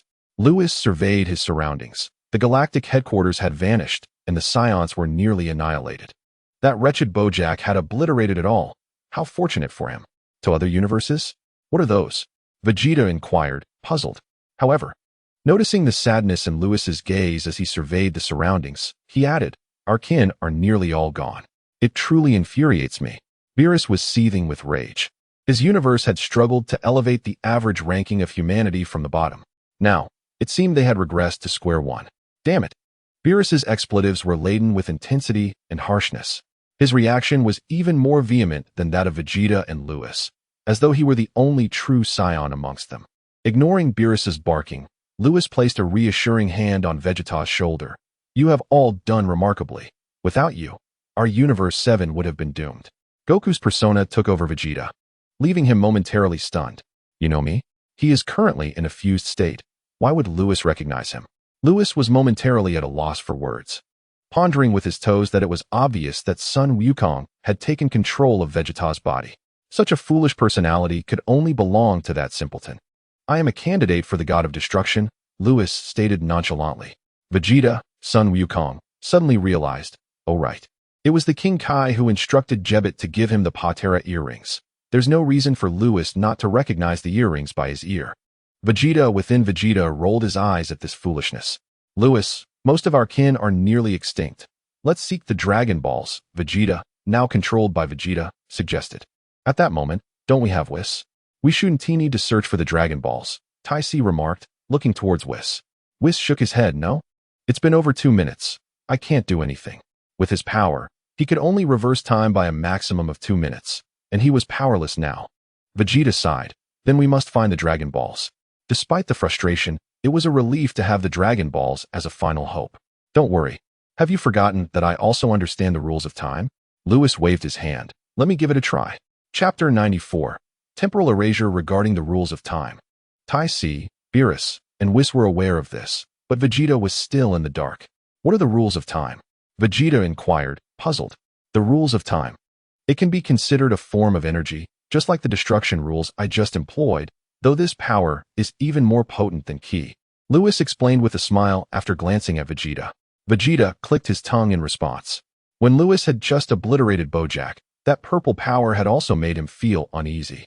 Lewis mentioned that the rules of time and that purple power were both supreme forces. How powerful must this individual be? Lewis, can you truly do it? Beerus looked over. I know you understand the rules of time, but it has been half an hour since the Galactic Patrol headquarters was destroyed. Whis interjected, moreover. The scope of this incident is extensive, far beyond what you previously created within the time room. Are you truly capable? Just as he finished speaking, Whis' heart jolted. Had this boy improved again? He stared intently at Lewis. Hey, please don't look at me like that. My sister Tai is right here. Lewis flinched at Whis' gaze. I'm not into that. Let me give it a try. If it doesn't work, we'll seek the Dragon Balls. Lewis suddenly became serious and soared into the starry sky. Vegeta, ultimately, the rules also belong to a form of energy, as long as one is powerful enough. They can disregard them. Lewis spiraled alone in the starry expanse, glancing back at Vegeta. The two individuals within Vegeta were the protagonists of the Dragon Balls. If they were intimidated by the rules, their future training would be arduous. In truth, Lewis was more concerned about Vegeta than Sun Wukong. This millennium-old second-in-command was still too young, far from reaching the level where he could confront Beerus after Bulma was struck. Watch closely. Lewis hovered in the starry sky, adopting a serious demeanor. Hearing Lewis's words, Vegeta snapped back to attention, focusing intently ahead. Beerus, Tai, and Whis also gazed at the figure in the starry sky. Buzz. A golden radiance erupted from Lewis, entering Super Saiyan full power. Lewis can reach full power too? Vegeta was taken aback, but quickly shook his head. It was not surprising that Lewis could achieve full power. He was more curious about Lewis's assertion that if one's power was sufficiently formidable, they could disregard the rules. Buzz. A silver glow flashed across Lewis, tinting his golden hair with a layer of silver. Gold and silver intertwined. Under the influence of the silver brilliance, time distorted around them. Time flowed backward. Lewis's gaze hardened as he raised one hand, fingers splayed. The rules of time within him began to surge. Crash. The silver radiance on him formed a massive beam of light that shot skyward. Centered around Lewis, the silver beam began to expand outward, rapidly tinting the entire North Galaxy center silver, as if the god of time had descended to the mortal realm. Time twisted, and the temporal flow across billions of miles surrounding the Galactic Patrol headquarters began to reverse. He can truly reverse time on such a vast scale. Whis' pupils constricted. This little rascal had secretly cultivated the rules of time to a level comparable to his own destruction rules. Beerus cursed under his breath. He had never seen this little scamp trained in the rules of time. Whis hurriedly ensured everyone's safety. Huh. In the starry sky, Lewis shouted, unleashing the rules of time once more. Centered around the Galactic Patrol headquarters, the time across billions of miles swiftly reversed. Particles of dust formed into grains, which then became stones, and the stones morphed into rocks. The scene rewound, and soon, the planets destroyed by Vegeta and Zanya reappeared in the cosmic expanse. The galactic headquarters was restored. Gak revived. The Galactic King revived. All Scions revived. Life returned once more. A miracle. It was simply a miracle. In stark contrast to the calm expressions of Beerus and the others, Vegeta stood frozen in place, utterly astounded. Suddenly, he closed his eyes, replaying the scenes in his mind. The rules also constitute a form of energy. If two different energies collide, which would prevail? Soon, Vegeta's eyes flew open. Whis and Beerus exchanged glances, each nodding slightly. These two boys possessed remarkable insight. It wasn't that Vegeta had grasped the rules of time from Lewis's demonstration, but rather that he had discerned a method to break the rules of time. Only sheer strength could be deemed the ultimate truth. Vegeta clenched his fists, realizing that, as Lewis had stated, regardless of whether the power was a rule or key, as long as one was powerful enough, they could disregard it all. A confident smile returned to Vegeta's face. All right, enough of this philosophical discourse. Bojack has reappeared. Let us go take care of them. Lewis returned, having executed a time reversal, reverting back to his normal state. Seeing this, Whis quickly assisted Lewis in regaining his strength. Vegeta turned to gaze into the distance. Indeed, Bojack and his companions were making their way toward the Galactic Patrol headquarters. A surge of murderous intent erupted from him. Vegeta vanished from his spot, only to return 5 seconds later. Upon looking again, he could only see remnants of blood mist lingering there. When did you elevate your understanding of the rules of time to a level akin to the destruction rules? Whis inquired. 6 months prior. Lewis's understanding of the rules of time was still lacking compared to his destruction rules. If the rules could be divided into 10 levels, Lewis's destruction rules had reached the 5th level, while his previous understanding of the rules of time and space barely reached the 2nd level. Using a 2nd-level time and space rule against someone weaker might work, but attempting to use it against God of Destruction level experts was unfeasible. This was also why Whis had previously remarked that Lewis's temporal rules were weak. No wonder your sneak attacks have become increasingly potent. It turns out your rules of time have grown stronger, Beerus remarked with a hint of resignation. You needn't concern yourself with that. I have plenty of secrets. Lewis replied, hands on his hips, grinning. In truth, during the past 6 months, he had signed in once more. Signed in before the God of Destruction Sidra. Reward, temporal erasure, prototype. This technique was even more terrifying than erasure, prototype. Erasure can only eliminate entities within the present time and space. However, the annihilation of time and space itself is a divine technique capable of vanquishing foes across all dimensions in one fell swoop. Lewis has achieved this level of mastery over the principles of time and space. Yet, this technique is exceedingly formidable, requiring immense power for its execution. Currently, his strength at the 2nd tier of the divine realm is insufficient. Furthermore, he must also refine his understanding of the principles of time and space, which remain underdeveloped. Lewis speculates that he may need to elevate his power to the angelic realm and the principles of time and space to the 8th tier.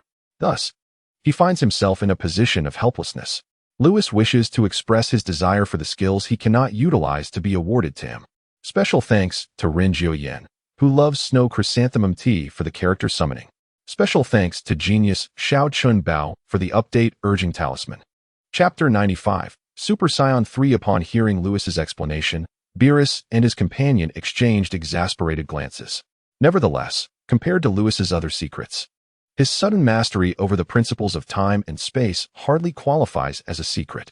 At that moment, Vegeta, having dispatched Bojack and his 5 companions, soared back towards them. Lewis, I wish to duel. Vegeta exclaimed, his face alight with excitement. Previously aware of the disparity between himself and Lewis, he had never dared to confront Lewis directly. As for Goku, he desired to spar with Lewis, but Lewis had completely ignored him. Now fused as Vegeto, his power surged to unprecedented heights. Although he lacked a method to counter the rules of destruction and time, he believed he might be able to exchange a few blows with Lewis. Vegeto was eager to engage Lewis in combat. Let us test our skills, Lewis replied with a smile. Vegeto transformed into a Super Saiyan at full power, his strength breaking through to the 2nd tier of the divine realm. What if he were to ascend to Super Saiyan 2 or 3? After all, Gotenks could achieve Super Saiyan 3. There was no reason Vegeto couldn't as well. Lewis was keen to witness the true extent of Vegeto's power. Agreed, but no resorting to those destructive principles or time rules.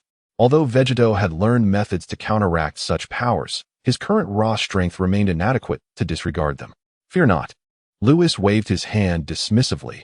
Using those powers would indeed be an unjust advantage. You should unleash your full strength. Otherwise, you won't withstand my assault. Vegeto was taken aback. How did Lewis know he had yet to unleash his full potential? Stop dawdling, let us begin, Vegeto declared, returning to his normal state with an expression of calm determination. Upon witnessing their readiness for battle, Whis hastily erected an energy shield and whisked away Ties and Beerus to a safe distance. Whis resembled a protective mother hen, genuinely fearing that the forces unleashed by Lewis and Vegeto could be catastrophic for Ties and the others. You could have just taken Ties away. Why drag me along? Beerus retorted, annoyed, as if he were as fragile as Ties. Ties giggled, covering her mouth. Oh, that was just a reflex. No need to mind it, Lord Beerus. Whis felt a tad embarrassed, having always shielded Ties from Lewis's frequent skirmishes, and his recent action was merely instinctual. After all, protecting one child is akin to protecting two. Shifting the topic, Whis inquired, Lord Beerus, Lewis mentioned that Vegeto has yet to unleash his full power. What do you think? Who knows with these scions? Beerus scoffed. They merely need a transformation to multiply their strength by several fold. Perhaps they can transform multiple times like Frisia. As soon as he finished speaking, the space trembled violently, and a vast power surged through the cosmos. Luckily, Whis had preemptively set up an energy shield. Otherwise, the Galactic Patrol headquarters would have faced another explosion.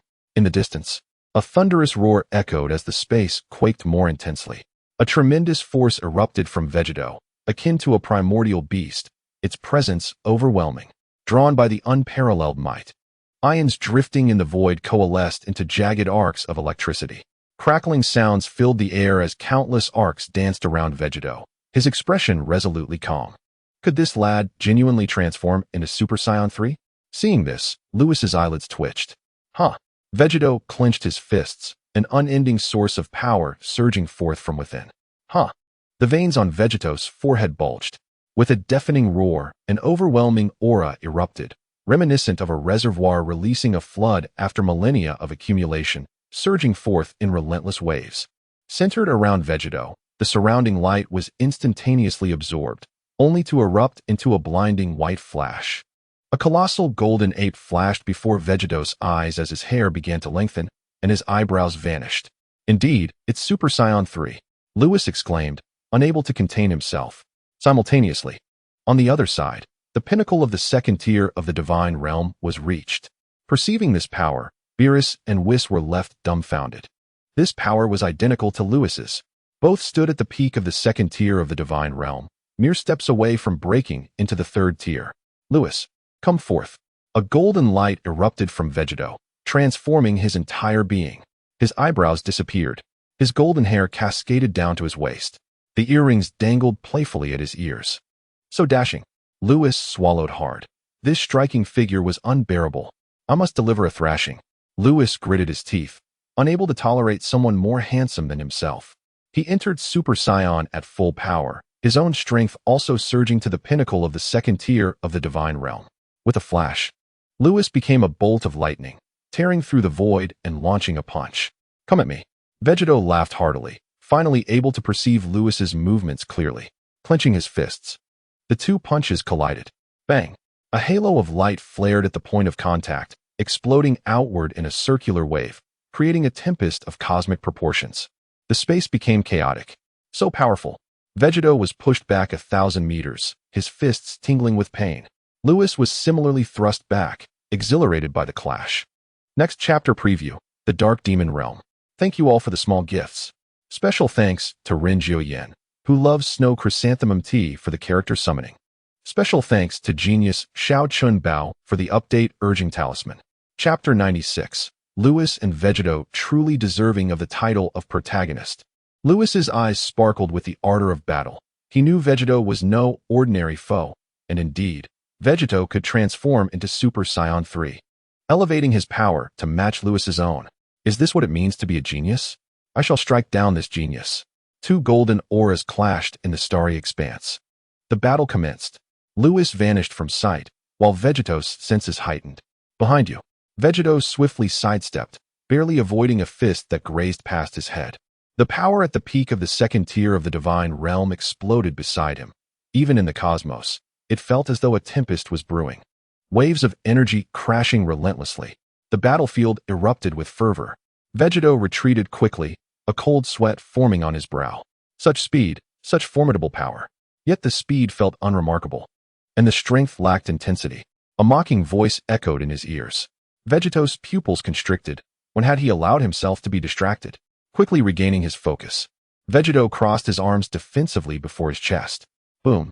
A powerful elbow strike crashed against his chest, akin to being struck by a meteor. The sound reverberated, as if time itself warped in that instant.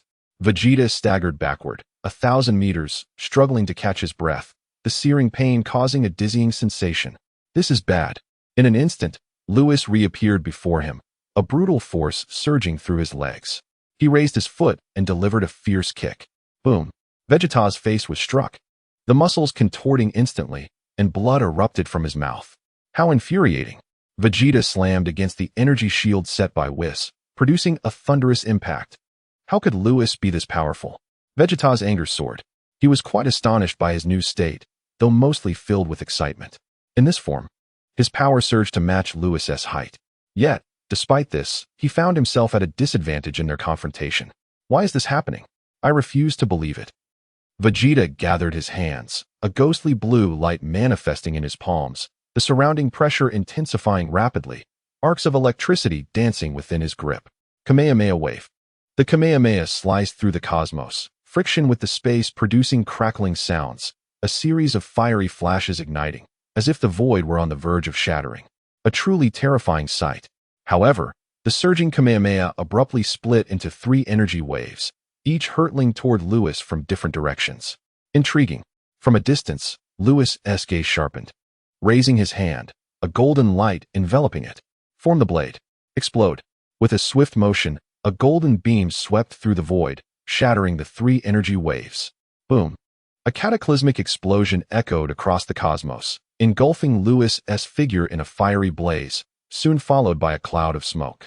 Amidst the thick haze, Lewis hovered motionless, a slight smirk gracing his lips. Vegeta, you are still far from those gods of destruction. Without turning his head, Lewis unleashed a punch behind him, the power of the second layer of the god realm erupting. Vegeta, who intended to launch a sneak attack, was struck by the punch, crashing once more toward the energy shield, followed by a golden light soaring from the smoke, pursuing Vegeta. In that moment, the cosmos trembled, 2 golden lights flickering incessantly, and in the blink of an eye, the two engaged in over 100 exchanges. Meanwhile, Beerus shook his head. They are still too far off. Ties was taken aback.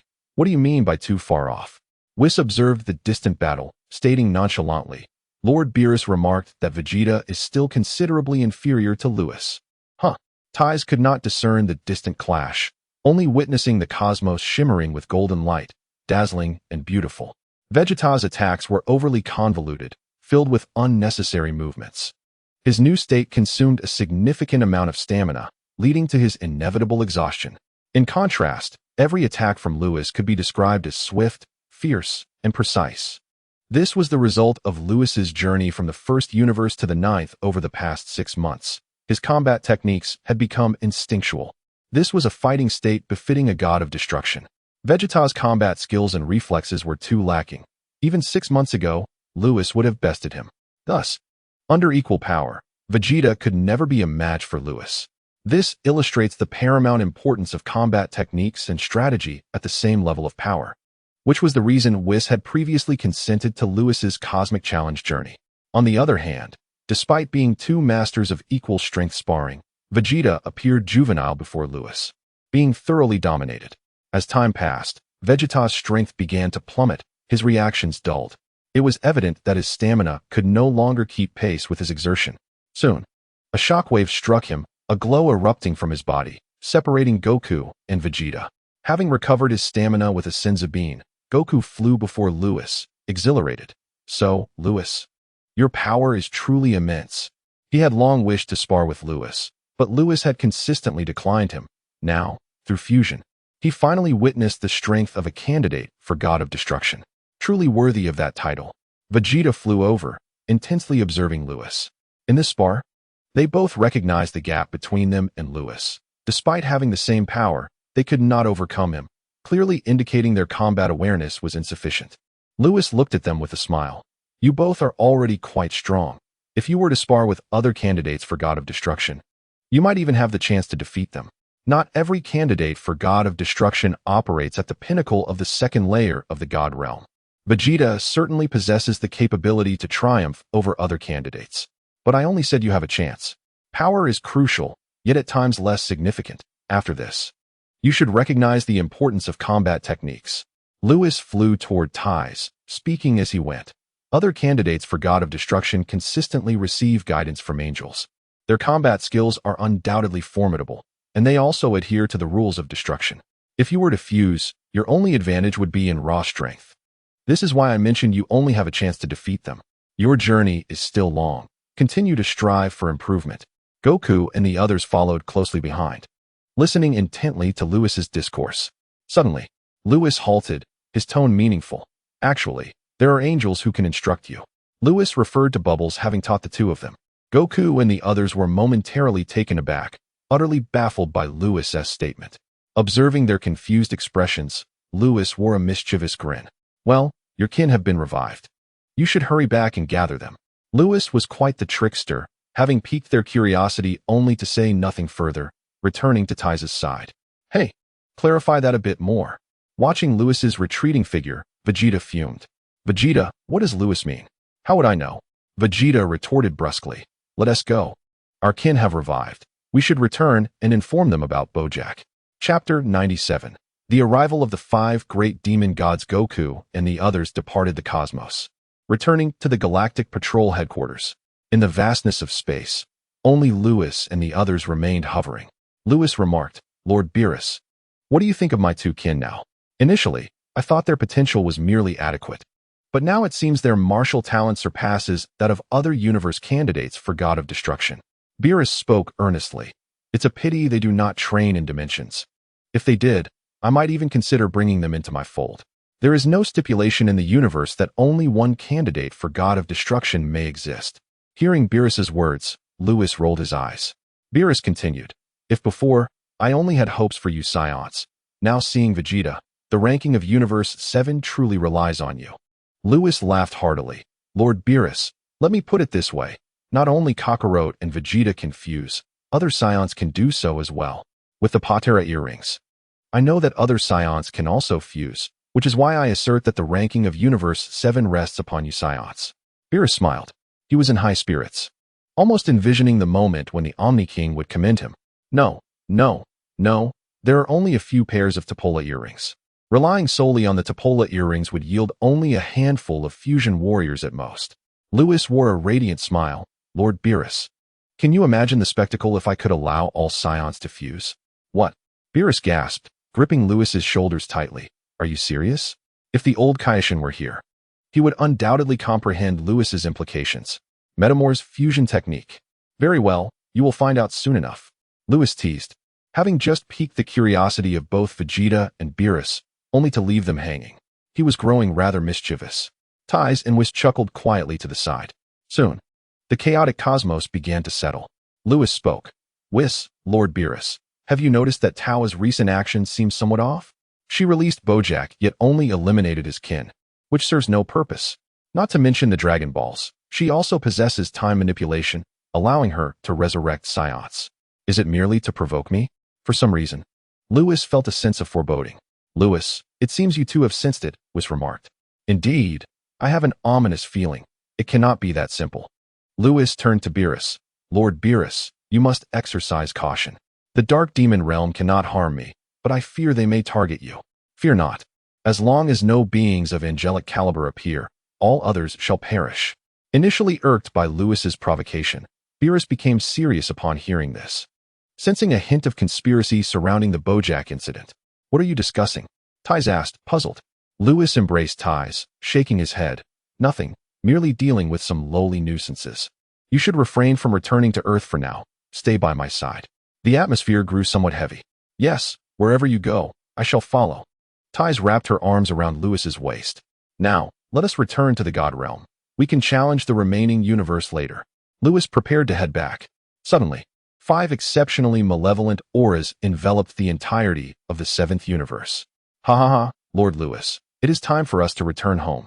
In an instant, on Earth, at the heavenly realm, Bobo suddenly looked up, murmuring, what are they doing here? Can they not recognize that Lewis is not our Lord? Bobo shook his head, glancing back towards the depths of the temple, inside the Xeno Palace.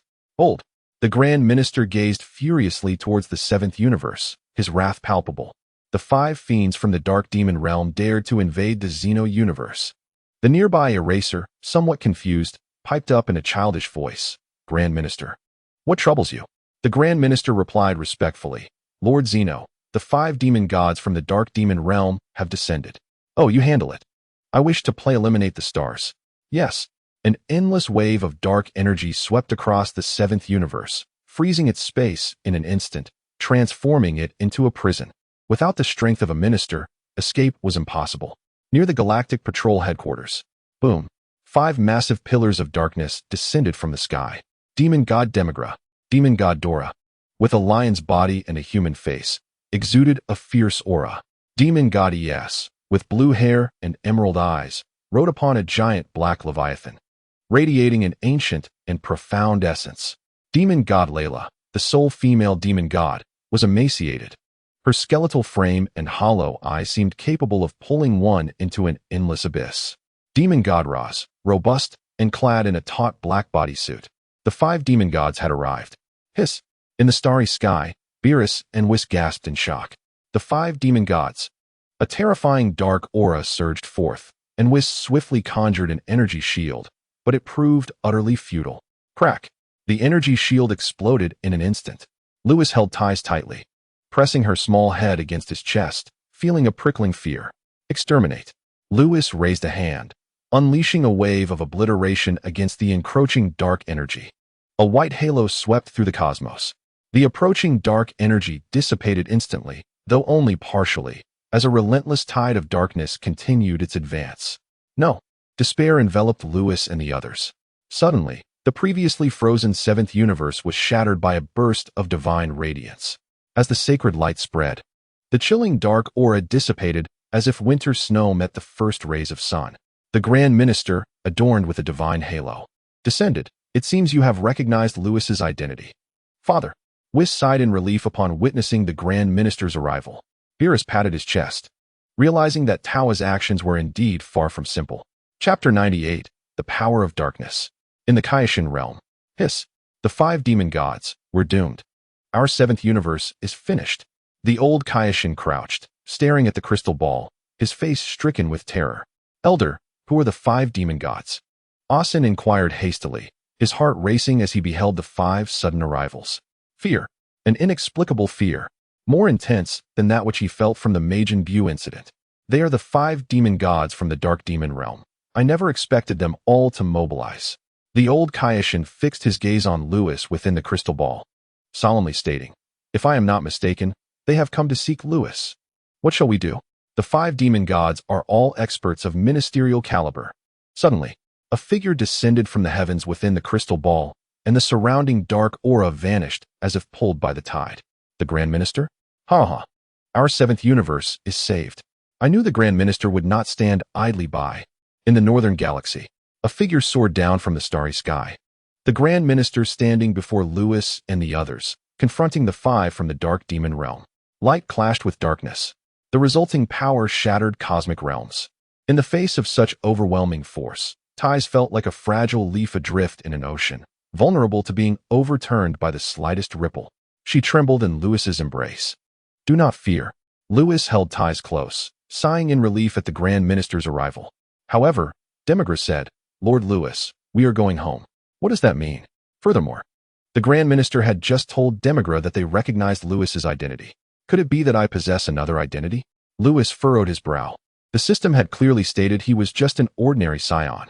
The confusion in his heart deepened. Could the system be deceiving me? Lewis, cradling Ties, turned to Whis and shouted, Whis, who am I truly? I do not know either.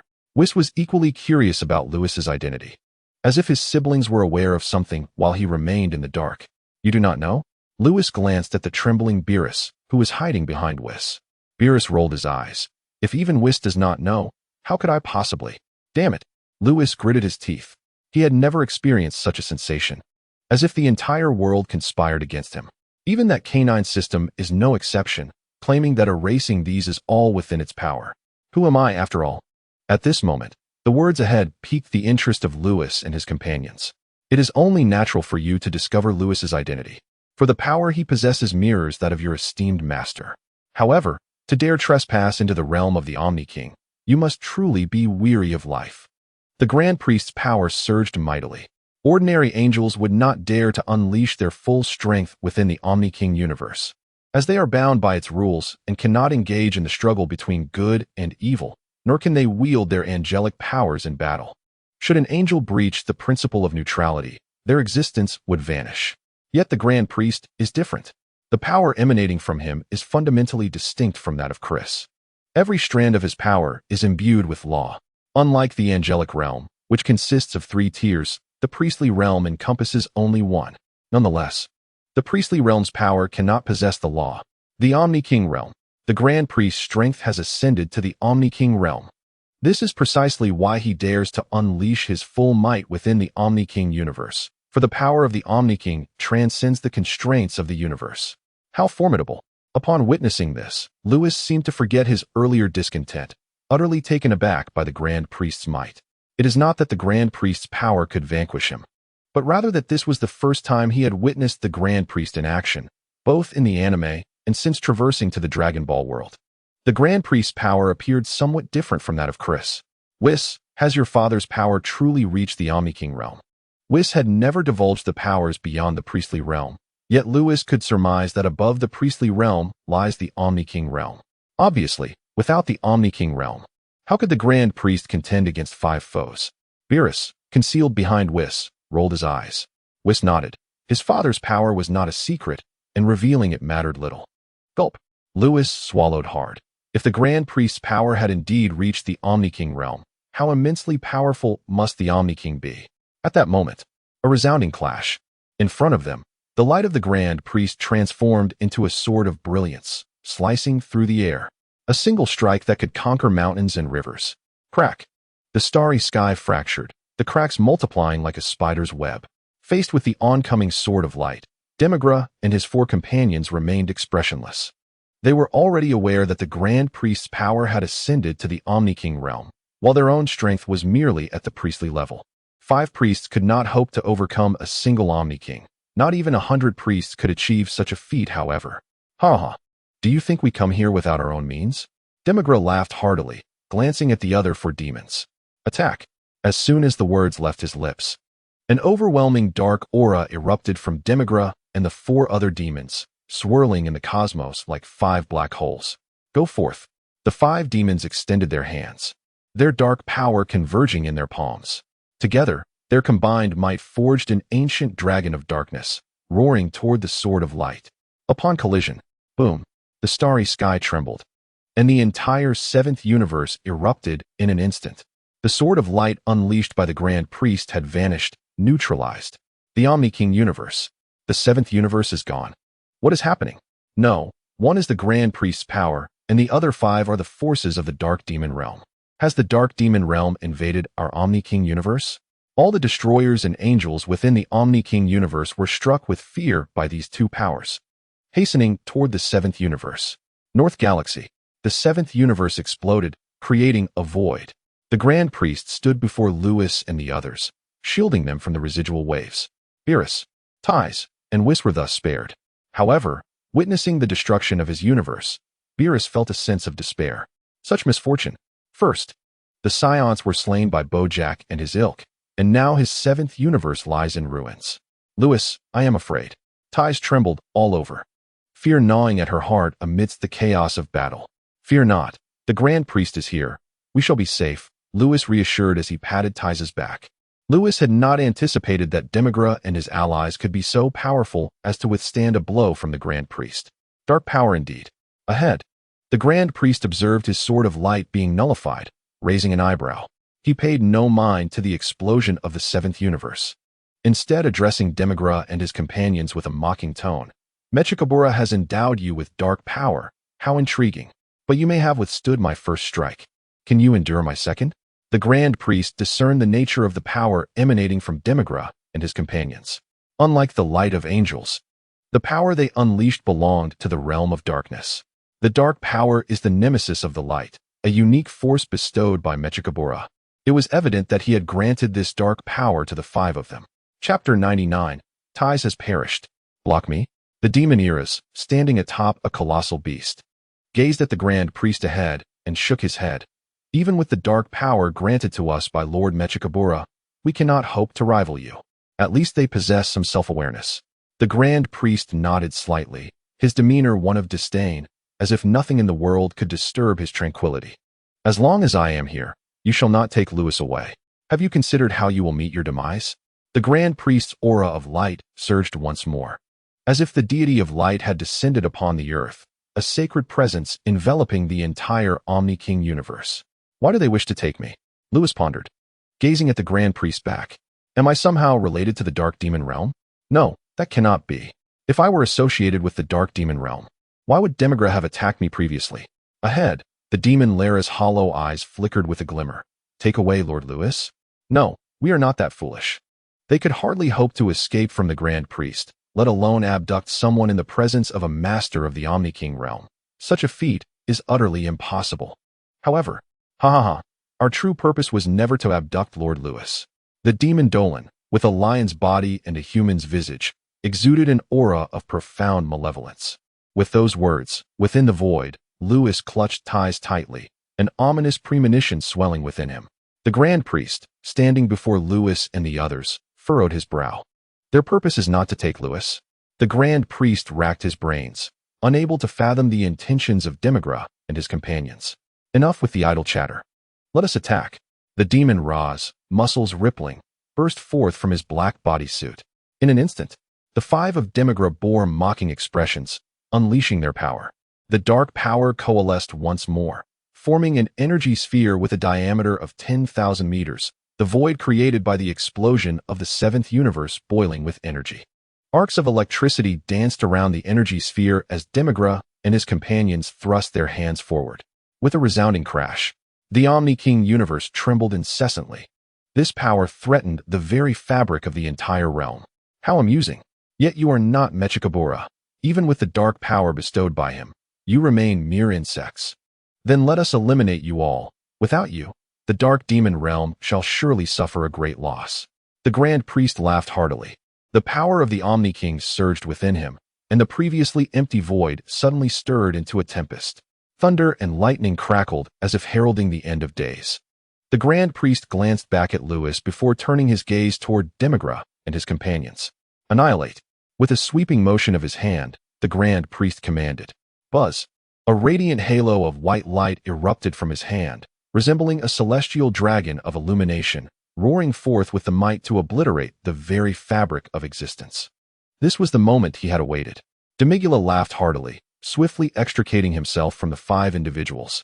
The High Priest had just initiated the erasure, and Demigula's actions caught him utterly off guard. At that instant, a hum resonated.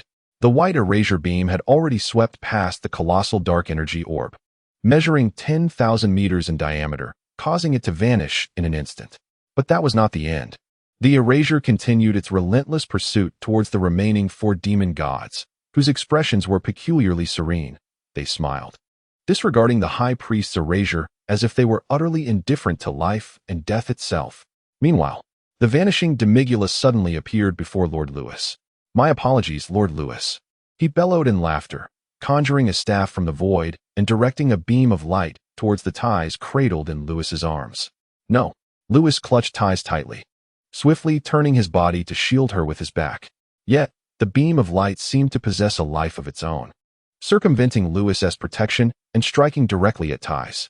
In an instant, the void twisted dramatically. Ding! Immunity! Lewis felt the force of Demigula's power strike him. Yet he remained unscathed. However, ties became ethereal, her hand reaching out to caress Lewis's face, only to vanish into thin air as her hand hovered mid-motion. Following this, Demigula vanished into the void. On the other side, unsurprisingly, the white light flashed over the four demon gods, leading to their complete disappearance into the void. The four demon gods were obliterated. In the dark demonic realm, Puting and 12 angel-class experts gathered, their gazes fixed intently upon the scene above.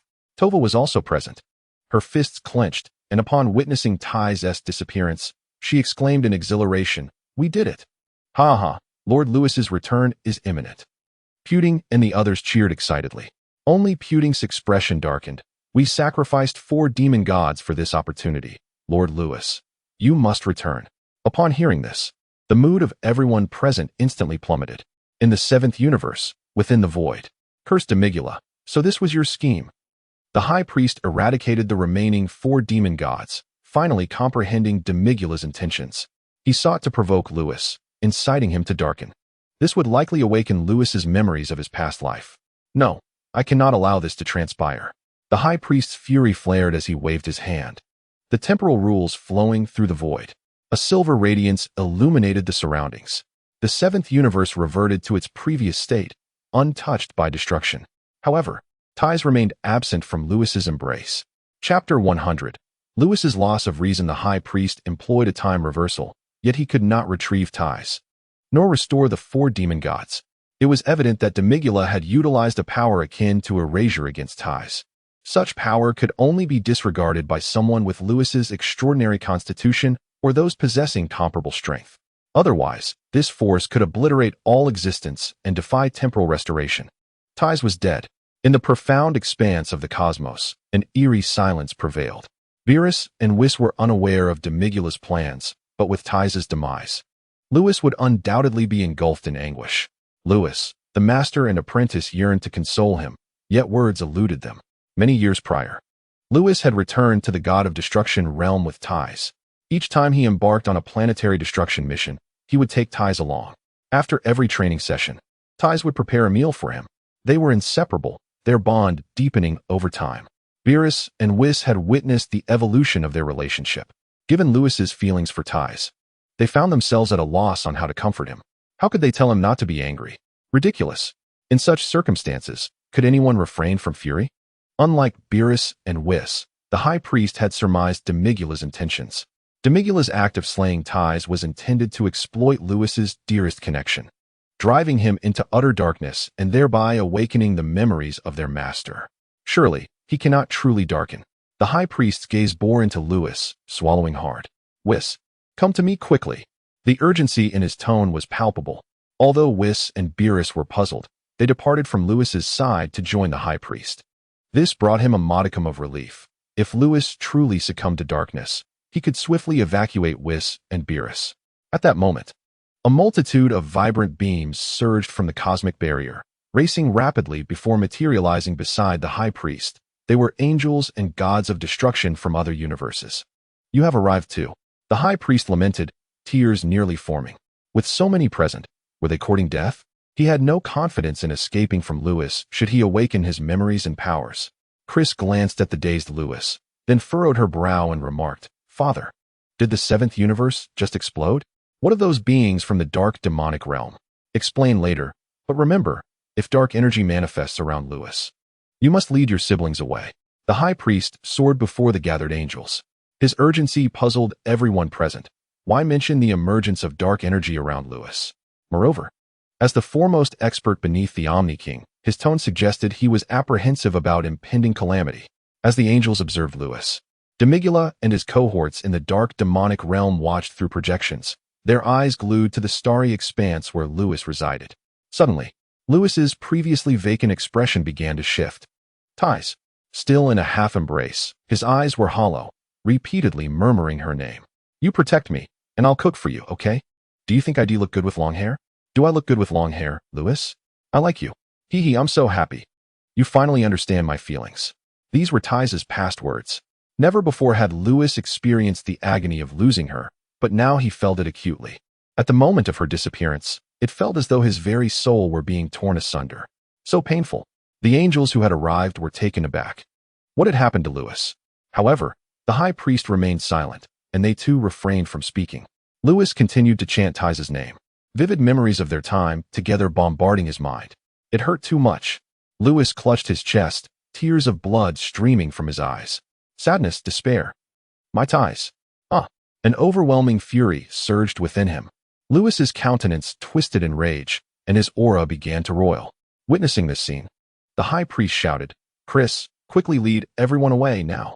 Chris sensed the danger and hesitated not, vanishing into the cosmos with her group. Meanwhile, Demigula and his cohorts in the dark demonic realm could hardly contain their elation. It was happening. The starry expanse was left with only the high priest, observing Lewis's alarming state, yet he clung to a sliver of hope. For once Lewis awakened his memories and powers, even the dim-witted Omni King would stand no chance against him. Demigula, I shall see you perish. In the starry expanse, the aura emanating from Lewis resembled a volcanic eruption, fierce and tumultuous. In an instant, his hair transformed to a brilliant gold. The Super Scion unleashed its full power, His strength surged to the pinnacle of the second tier of the divine realm.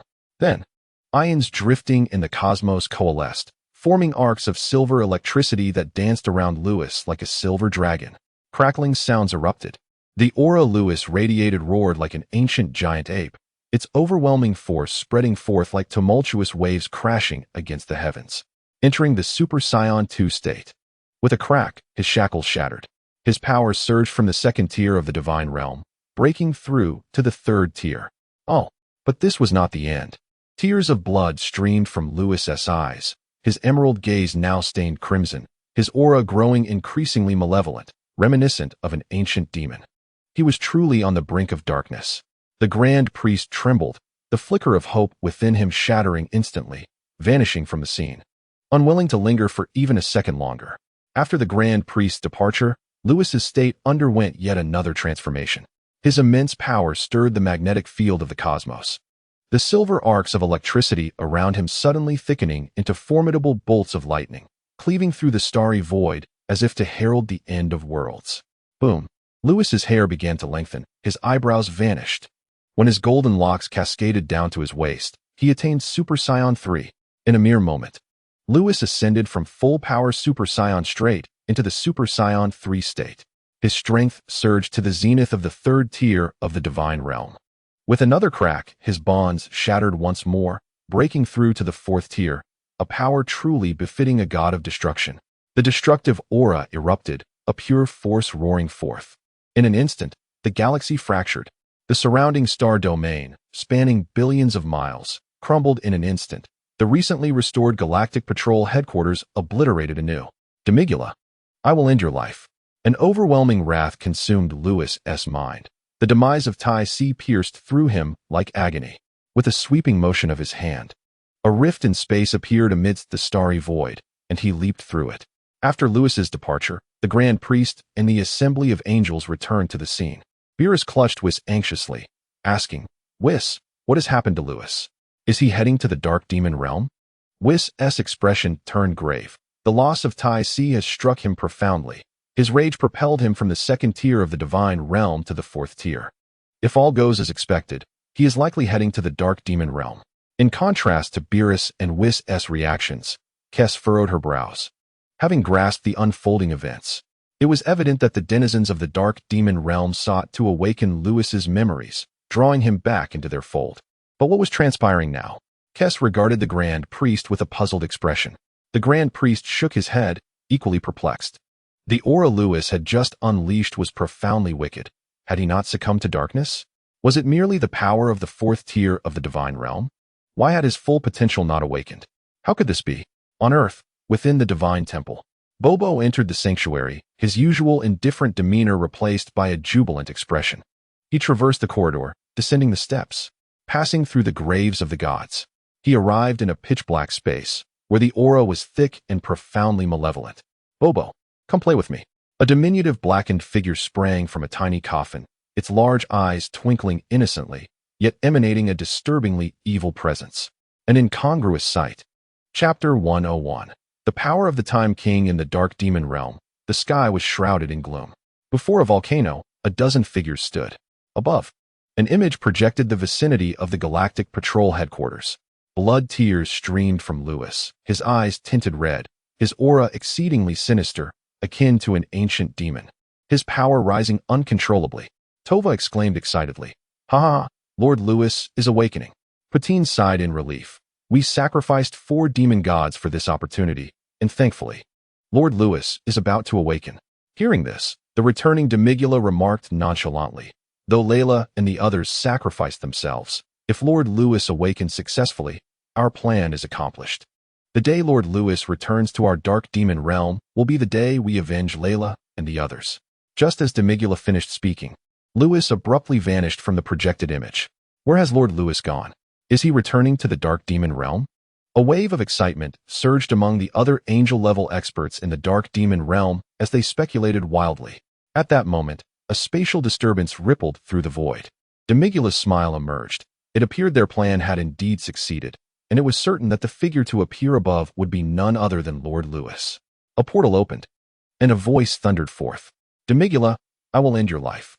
The voice was frigid, laden with murderous intent. In an instant, the dark demon realm seemed to plunge into an ice age, bone-chilling. It was Lord Lewis, but what was happening? Demigula's expression shifted dramatically. He had witnessed the transformation of Lewis through the projection, and there was no doubt Lewis had awakened. But why? Why did the awakened Lewis harbor such murderous thoughts toward him? The elation that had filled the hearts of everyone present evaporated in an instant. Did Lewis harbor animosity toward Demigula solely because of his wife? That was impossible. Given that being's nature, no sentiment could sway him. Even if the dark demon realm he had created were obliterated, it would not stir his heart. Why was it like this? Suddenly, Lewis vanished from the sky, reappearing before Demigula, their gazes locking. Lord Lewis. Demigula gasped, startled by his blinding speed. No, it was the manipulation of spatial laws. I will see you perish. Lewis raised his hand, directing it at Demigula and the others, roaring, eradicate. Action spoke louder than words. He struck without hesitation. Demigula was still in shock, unable to react. Buzz. A flash of white obliterating light surged forth. In an instant, everyone present, save for Demigula, vanished without a trace. Not even angel-level beings could survive under Lewis's erasure. At that moment, a spatial disturbance resonated, and the Grand Priest and his cadre of angels breached the dark demon realm, with other gods of destruction not in tow. Upon their arrival, they beheld Lewis annihilating the elite of the dark demon realm. In an instant, the angels exchanged glances, each reflecting confusion, especially the Grand Priest, who could hardly believe Lewis would commit such an act. Soon, Kess and the Grand Priest wore expressions of astonishment. Lewis had not awakened. Yet he obliterated the elite of the dark demon realm. On the ground. No. All the angel-level elites of the dark demon realm had been eradicated by Lewis. Demigula shook his head frantically, unable to comprehend. Why? Lord Lewis, why have you done this? At this moment, Demigula remained bewildered. Their plan had been so successful, first attracting the Grand Priest's attention, then seizing the opportunity to ambush him. The power he wielded was the dark energy bestowed by Mechikabura, a force akin to the Grand Priest's erasure, capable of completely obliterating a being from existence. Even time reversal could not resurrect Tai Si. Everything proceeded according to plan, and Lewis successfully succumbed to an unparalleled rage, plunging into a frenzied state. That individual was inherently a mad demon. Now that Lewis had lost his sanity, he would surely awaken his memories. The blood-red glimmer in Lewis's eyes attested to this. However, upon returning to the dark demon realm, Lewis obliterated Putin and the others without hesitation. Why did this happen? Demigula. At this moment, Lewis's crimson gaze was accompanied by a golden aura tinged with a bloody essence. He had lost all reason, completely dominated by his unrestrained fury. I want you dead. Upon seeing that Demigula had not been slain, the aura surrounding Lewis suddenly turned ethereal, as if he were on the verge of vanishing from this realm. Erasure of time and space. This technique was a reward Lewis received upon signing in at the Ninth Universe. He once speculated that to employ this move, one would need to cultivate their power to the level of an angel, with mastery over the rules of time and space requiring cultivation to the 8th tier. At this moment, Lewis was devoid of reason, consumed entirely by his rage, which solely yearned for Demigula's demise. At any cost, a resplendent silver light flickered in the dark demon realm. Ethereal and elusive, it seemed as though it would sink into oblivion at any moment. Sensing this power, Demigula was thrown into a panic. The power of the Time King. Chapter 102. The All-Demon Time King. The sovereign of the realm of time, governing all dimensions. She is the queen of time, existing on par with the All-King, Salama, and the ruler of the dark demon realm. Above, the high priest looked on, dumbfounded, as Lewis's power caused him to question his previous assumptions. Could Lewis not be the reincarnation of that esteemed being from the dark demon realm? It is crucial to note that erasure of time and space is a technique exclusive to the Time King, akin to obliteration. Only those with power exceeding that of the All-King and Cosmic Priests could comprehend such a move. This is primarily because executing erasure requires the power of light, which other dimensional beings do not possess. However, although beings from other dimensions cannot enact erasure, they can utilize similar techniques. For instance, the dark power employed by Demigula can also render a person utterly non-existent. Of course, the esteemed being from the dark demon realm wields both dark and light powers. enabling him to erase as well. Coupled with the ignore constitution, this led the high priest to believe Lewis was the reincarnation of that great being. Yet, that esteemed individual would never execute the erasure of time and space. So who exactly is Lewis? On the ground, Lewis and Demigula faced each other. Lewis was entirely under the control of his overwhelming rage, utterly oblivious to the nature of the Time King's power. Die! Lewis's face twisted in a snarl, the blood-red glow manifesting over the golden radiance, wicked and extreme. He raised his hand, the rules of time and space within him in turmoil, coalescing as he did so. Entanglement. Distortion. The rules of time and space underwent a series of astonishing transformations, forming the power of time and space. A dazzling silver light flickered, breathtakingly radiant. Even a mere wisp of this temporal power sent tremors throughout the dark demon realm, as if it might disintegrate into countless dimensions at any moment. The power of time and space continued to coalesce, while blood poured from Lewis's mouth. Clearly, with Lewis's current strength, he was temporarily incapable of executing this move. However, the death of Ties had submerged his heart in an ocean of anguish. Even the immense pain of forcibly executing the erasure of time and space was imperceptible to him. It moved. With a roar, the erasure of time and space manifested as a colossal silver dragon, charging towards Demigula. Temporal chaos. In the air, the high priest's expression shifted dramatically as he hastily erected a protective barrier around his offspring. Lewis, no. On the ground, Demigula was in a state of panic, secretly beginning to waver. Lewis was not, after all, their esteemed being from the dark demon realm. Yet, to awaken Lewis, they had sacrificed 4 entire demon gods, and other formidable beings from the dark demon realm had been erased by Lewis. His continued address of Lewis as master was a flicker of hope, a desperate belief that he had not erred. Lewis was indeed their master. Lewis, awaken. You are the ruler of the dark demon realm. Why would you wish to harm it? Demigula clasped his hands together, the remaining dark power surging forth. A black dragon formed from the dark power collided with the oncoming silver dragon. However, before contact could be made, the black dragon instantly vanished from this realm, causing the entire dark demon realm to tremble violently. It turned out that Demigula's power had been displaced into another dimension due to the chaos of time and space, leaving no opportunity for his strength to clash with Lewis's. That alternate dimension was obliterated, and the resulting force impacted the dark demon realm. No. The silver dragon continued its assault on Demigula, who was engulfed in despair. Even as a being of priestly caliber, he lacked the confidence to withstand Lewis's erasure of time and space. Yet, at that moment, an unexpected turn of events occurred. The silver dragon hurtling towards Demigula suddenly stilled, and as one looked upon its caster, Lewis lay on the ground, ashen-faced, blood oozing from his mouth, convulsing uncontrollably. Demigula, you will perish. Lewis reverted to his normal state, unable to sustain the execution of the erasure of time and space. The forced attempt had inflicted irreversible trauma throughout his body. Nevertheless, at this juncture, his subconscious still clung to the desire to eliminate Demigula. In the air, Whis's countenance changed dramatically as he realized something was amiss with Lewis's condition. He attempted to descend. Do not act rashly. The high priest grasped Whis, indicating the suspended erasure of time and space.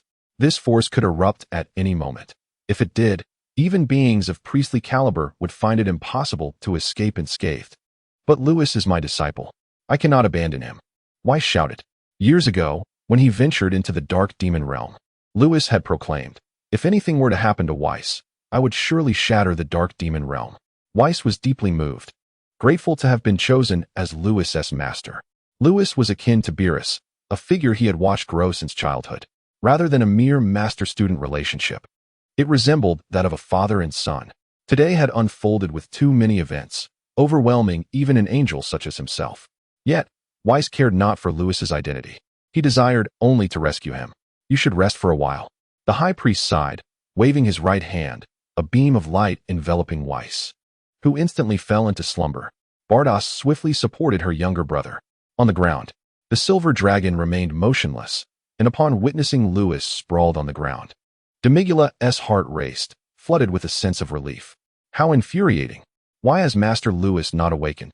Demigula's expression darkened as he evaded the silver dragon, advancing towards the prostrate Lewis. Halfway there, the chaotic time and space grew even more tumultuous. Demigula's pupils constricted sharply. Could it be? Demigula beheld the silver dragon quivering incessantly, emitting a cry of despair. Buzz! The stilled silver dragon erupted in a cataclysmic explosion. In an instant, the entire dark demon realm was shattered into fragments of time and space, and the high priest, witnessing this, urgently led his offspring to flee the area. However, Demigula was not so fortunate. He had no time to escape, and as the dark demon realm fragmented, the power of time and space pulverized his internal organs. He was instantly grievously injured. In the original realm of darkness, a chaotic turbulence of time and space emerged. Demigula lay broken, his limbs shattered, and his vital essence dwindling as he floated motionless amidst the chaos. Meanwhile, Lewis's figure had vanished without a trace. Suddenly, a shadowy figure appeared, accompanied by a black eraser. Amidst the fray, it was astonishing how fiercely the battle raged. Bobo, clasping the black eraser, observed its large, round eyes scanning the surroundings before settling on Demigula. Bobo, why is this foolish Demigula so inept? The voice of the black eraser was notably childish and sweet, coupled with its big, glistening eyes, rendering it rather endearing. He is indeed a bit dull. It seems we must call upon the great Lord of all magic. Bobo responded respectfully. What a troublesome bunch. The Lord of all magic puffed up his cheeks in irritation, yet he still waved his tiny hand. A dense, almost tangible aura of temporal and spatial rules enveloped the turbulent chaos. Time flows backward. Suddenly, the dark realm regained its former state, and the gravely injured Demigula was restored, although Lewis remained absent. Where has that little fellow gone? The Lord of all magic mused, biting his little finger. Bobo surveyed the surroundings, shaking his head in confusion. At that moment, Demigula, lying on the ground, abruptly opened his eyes. Upon seeing the black eraser, he rejoiced, Lord of all magic. Special thanks to the Enchanting You for the inspiration capsules. Chapter 103. The Secrets of the Lord of all Magic in the Grand Palace. The high priest returned with his children. Whis gradually regained consciousness. Lewis. Whis sprang up, scanning the area, but there was no sign of Lewis. He grabbed Bardas by the shoulders, shouting, Sister, where's Lewis? Bardas, with a heavy heart, shook her head. Lewis can disregard any harm, but after forcibly executing temporal annihilation, his body has sustained irreversible damage. The injury he inflicted upon himself cannot be overlooked. Without timely intervention, Whis's heart trembled. His eyes reddened with anguish as he looked at his other siblings. The dark realm had been shattered into fragments of time and space, and Lewis, Chris, Connick, and Makalita, among others, could only shake their heads in sorrow. How am I to report this to Lord Beerus? Whis collapsed to the ground, his eyes devoid of hope. Enough, Whis. Do you still resemble an angel in this state? The high priest admonished. You are no different from Myers. At the mention of Myers, Whis stood up and shouted, I once thought Myers was wrong, but now I realize it is we who were mistaken. What is the purpose of our existence as angels? Is it merely to raise destroyers? Must we not harbor any other emotions, forever remaining neutral, like machines, raising one generation of destroyers after another? An endless cycle of sorrow. Whis's words sent a shiver through the hearts of the other angels, who then shook their heads in dismay. Chris glanced at Whis and sighed. Whis, our mission as angels encompasses these tasks. Whis's face paled, sinking into silence. The Grand Palace fell silent, no one daring to speak. The events of the day had been profoundly shocking, and the angels were only now grasping the full extent of the situation. Demigula and the others speculated that Lewis was the reincarnation of the Lord of all magic, and they had attacked Lewis's wife to awaken his past memories. The high priest, observing Whis's dejected expression, sighed. Perhaps Lewis is unharmed after all. The high priest's voice echoed in the quiet Grand Palace, prompting Whis to look up abruptly. Father. The other angels turned their attention to the high priest. He gazed at Whis. You are most aware of Lewis's uniqueness. He possesses the power of the Lord of all and the power of the Time King. Do you truly believe he could perish so easily? Yes. Lewis will undoubtedly survive. He is Lewis after all. Whis fervently nodded, a glimmer of hope returning to his eyes. He never expected that as an angel, he too could be blinded by rage. Father, where could he be now? It was astonishing that Lewis, wielding the power of the fourth layer of divine realm, could reduce the dark realm to fragments of time and space. he was truly formidable. The high priest cast a glance at Whis before saying, "The dark realm has now transformed into a turbulent flow of time and space. Lewis should be drifting within it. But where he has drifted to remains unknown. What shall we do?" Whis asked urgently. "Father, should we seek the assistance of the god of time?" Chris interjected. "Don't even think about it. Each realm operates independently. Do you really believe Korinoia would heed your call?" Sighing, Whis acknowledged this reality. Unless a significant event occurred, each realm remained unperturbed by the others. The turbulent flow of time and space was a place where even the high priest could become lost. He could not possibly venture in to seek Lewis. Feeling helpless and at a loss, one thing remained certain: Lewis would be all right. After all, he was Lewis. Disregard. Perfect state of freedom, annihilation, temporal erasure. How could an ordinary person wield such powers? Whis' frantic heart began to calm slightly. Bardas finally spoke. "Whis, rest assured. Lewis should be fine. I am now more curious about Lewis's true identity." "Yes, Father, is Lewis truly the reincarnation of the Lord of all magic?" Whis inquired eagerly. The Lord of all magic. A forbidden existence. It was only today that all angels learned of this title. Chris had been unaware as well. But when she received the high priest's orders to prolong Ketla's experience package, she ventured to the fourth universe to prevent Lewis from erasing Ketla. It was then that she first heard from the high priest about Lewis's possible connection to the Lord of all magic. The high priest turned to the depths of the palace, then waved his hand, guiding the angels away from the grand palace. They arrived at the northern galaxy of the seventh universe. The high priest addressed the angels. "The Lord of all magic is, in fact, the brother of the Lord of all." Boom. It was as if thunder had struck. The angels were left speechless. The high priest ignored their astonished expressions and began to recount the ancient secrets. Once upon a time, the universe of the Lord of all was jointly governed by the Lord of all and the Lord of all magic. A world with two supreme beings placed the universe of the Lord of all above the realms of time and the dragon realm. However, due to a certain event, the Lord of all and the Lord of all magic clashed violently, leading to the latter's complete descent into darkness, ultimately severing ties with the universe of the Lord of all and establishing the Dark Realm. Chapter 104. Who is Lewis? This was also the reason for the adversarial relationship between the Dark Realm and the universe of the Lord of all. The high priest unveiled the secrets, leaving the angels in utter shock, their emotions tumultuous and restless. They had never heard of such secrets. They only knew that the Dark Realm had always opposed the universe of the Lord of all, without understanding why. The Lord of all magic, the ruler of the Dark Realm, the brother of the Lord of all, and an enemy to him. How utterly unbelievable. Whis exclaimed, "Father, is Lewis truly the reincarnation of the Lord of all magic? No wonder his powers are so peculiar, his comprehension so profound, effortlessly grasping abilities that others could never understand in a lifetime. Rather than a genius, he is more akin to a prodigy. But do such prodigies truly exist in this world? It seems Lewis harbors such a remarkable identity." The celestial beings gazed intently at the Grand Priest, their eyes brimming with curiosity. The Grand Priest looked at his offspring and sighed with a bittersweet smile. "Initially, including Lord Zeno, we all believed that Lewis was the reincarnation of Lord Demon King, but now I realize we were mistaken. Years ago, when Lewis first traversed into the Dragon Ball universe and awakened his system, the moment he unleashed that divine aura, the Grand Priest sensed it immediately. He even tested Lewis." "Mistaken?" Kes furrowed her brow. "So Lewis is not Lord Demon King?" Konnik inquired. "Lord Demon King is the brother of Lord Zeno, and referring to him as Lord is indeed fitting. Now, let me explain," the Grand Priest interjected, waving his hand. "When I tested Lewis back then, I discovered he could disregard any form of damage." "Disregard any damage?" The Grand Priest paused before posing a question. "Do you think that is possible?" Universe 11's angel, Margarita, shook her head. "I find it implausible. If one could truly disregard all harm, then if Lewis were to cultivate his dimensions to our angelic level, he would be invincible. Wouldn't he? Angels possess eternal lifespans. Even if the universe were to perish, they would remain unscathed.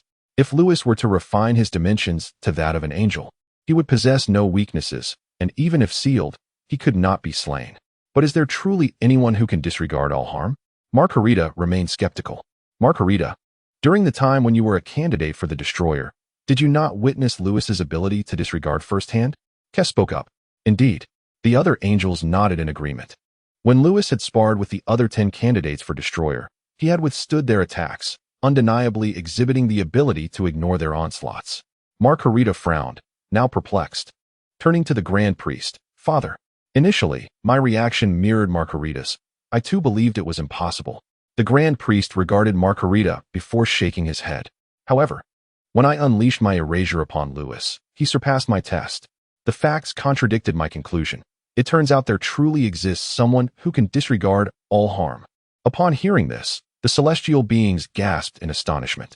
Noticing their reactions, the Grand Priest's tone shifted, yet, in the end, I still cannot believe that anyone can disregard all harm.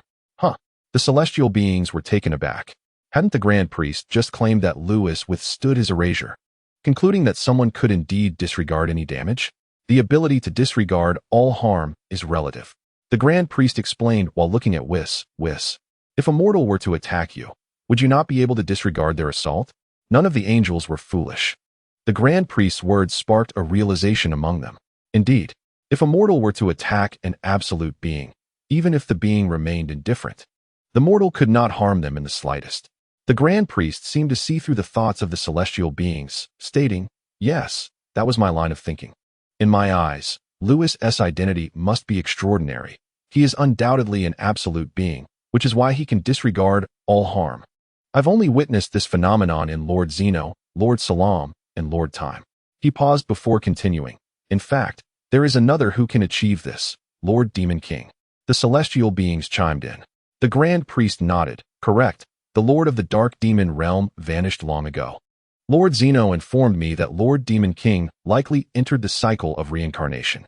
With Lewis's emergence, who can disregard all harm, disrupt rules, manipulate time-space, achieve a state of liberation, and wield erasure, my subconscious led me to think of the reincarnated Lord Demon King."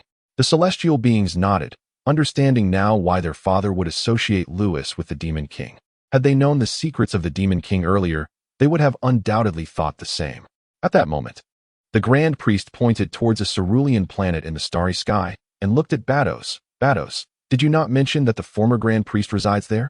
The North Galaxy, which had been destroyed by Lewis, had been restored by the Grand Priest, and the direction he pointed was indeed Earth. The former Grand Priest? The celestial beings were taken aback. Bados chuckled wryly. "Father, that was Whis who informed me. When Lewis embarked on his Universe Challenge journey, his first stop was Universe 6, and as he departed, Whis mentioned that the former Grand Priest had secluded himself on Earth. It was then that she approached the Grand Priest to convey this news. Yes, I too learned of the former Grand Priest's seclusion on Earth by chance." Whis nodded, having discovered the former Grand Priest's identity through the mystical beings. The former Grand Priest? Could it be that the former Grand Priest served Lord Demon King? Lewis in the North Galaxy, and the former Grand Priest also hiding on Earth. And they often encounter one another there. No wonder Father has such suspicions. The celestial beings realized. Indeed, I had some doubts about Lewis's identity until Bados informed me of the former Grand Priest's seclusion on Earth, after which I ceased to suspect Lewis of being the reincarnation of Lord Demon King. The Grand Priest sighed, "But now I realize I was mistaken." The celestial beings frowned. "Lord Demon King wields light power and dark power, but he does not possess time-space power." The Grand Priest replied helplessly. "Have you forgotten Lewis's time-space erasure in the Dark Demon Realm?" Chapter 105. Super Dragon Ball's rules can be seen as the natural trajectory. Those with profound understanding may even grasp them independently, much like the character Hit from the anime, who, through his remarkable insight, comprehended certain time rules, allowing him to manipulate time. As for breaking rules, it is under the tutelage of angels that destroyers and candidate destroyers come to understand it. However, power transcends rules. It is a fundamental essence. Power is divided into light power, dark power, time-space power, and miracle power. Each power is the source of a realm's existence. For instance, inhabitants of Lord Zeno's universe can only comprehend and condense light power, while those from the Dark Demon Realm can only condense dark power, and the Dragon Realm can only. Yet, Lord Demon King was originally from Lord Zeno's universe. It is natural for him to wield both light and dark power. However, to perform time-space erasure, one must comprehend time-space power. But Lord Demon King does not possess time-space power. The celestial beings were left speechless. If Lewis is not the reincarnation of Lord Demon King, Then who is he? The 12 angels looked intently at the Grand Priest, the North Galaxy's starry sky eerily silent. After a moment, the Grand Priest shook his head. I do not know either. Gasp. The celestial beings inhaled sharply. Even their father was unaware of Louis's identity. Soon after, Whis spoke with unwavering conviction. Though I too am puzzled by Louis's identity, he is currently the candidate destroyer of my Universe 7, and I have faith in him. His words astonished the celestial beings, who quickly processed the implication. Since Louis could not possibly be Lord Demon King, his identity remained a subject for further investigation. Such a mysterious individual would not escape the scrutiny of Lord Zeno and the Grand Priest. After all, allowing an enigmatic, powerful being to roam free poses a threat to the entire universe. If the Grand Priest and Lord Zeno decided to take action, even if Louis could truly disregard all damage, with his present strength, he would still be unable to evade their grasp. Simply sealing Louis would suffice. Now that Whis had spoken, it was clear he intended to protect Louis. Whis, take heed. The Grand Priest regarded Whis for a moment before uttering those words, then vanished from sight. Whis let out a sigh. Although he was unsure why his father had refrained from intervening, the fact that Louis was now missing was troubling. If his father and the Omni King pursued Louis, it would be a dire situation. Only 12 angels remained in the Northern Galaxy's expanse. Whis, I have faith in Louis. Batos patted Whis on the shoulder. So do I. Kusu smiled faintly, holding a favorable view of the young lad. At that moment, the other angels echoed. We believe in him. The angels who spoke hailed from universes that Louis had visited 6 months prior. Only Conic, Makalita, and Matinu remained silent. Conic, the serving angel of the 4th universe, found it understandable that he would not speak, given that the destroyer he served had been eradicated by Louis himself. After all, it was difficult to harbor positive feelings towards the one who had eliminated his deity. Meanwhile, Makalita and Matinu belonged to universes that had never been visited by Louis, leaving them entirely unaware of his character. In the King's realm, the scene depicted in the crystal ball showed ties had been erased by dark forces. Louis, filled with unbridled rage over Ty's death, transformed into Super Saiyan 3, his power surging to the 4th level of Divine Realm. Ultimately, Louis vanished from the Northern Galaxy. Asin sat on the grass, his eyes devoid of life. Ty's has actually died.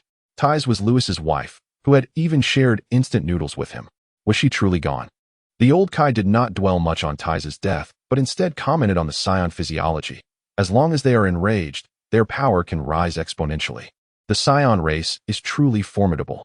Suddenly, the old Kai paused, observing the dazed Asin, and inquired, What troubles you, my young friend? Asin sighed. I never imagined Ty's could be killed by Demigra. Louis must be in immense pain. The old Kai retorted, Of course, Louis is suffering deeply after losing his closest companion. It's akin to if I were slain. Would you not mourn? No. Asin, lost in thought, realized the absurdity of his response. Bang! Asin clutched his head, crouching on the ground, exclaiming, Oh dear, ancestor, what are you doing? You ungrateful brat. Despite my kindness towards you, if I were to perish, you wouldn't even be saddened? That infuriates me. Ancestor, please don't be angry. If you were to die, I would certainly grieve. The old Kai's mouth twitched. This young one was truly filial. After a moment, the old Kai noticed Asin's lingering look of regret and asked, What is troubling you now? Asin queried, Ancestor, is it true that Ty's has really passed away? Isn't that obvious? Being struck by dark forces is akin to being erased. Ty's has completely vanished from this world. What about Louis? What can be done? What can be done? Nothing, it seems.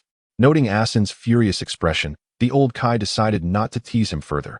Well, there is still a chance for Ty's to be revived. Asin's heart soared with joy, really?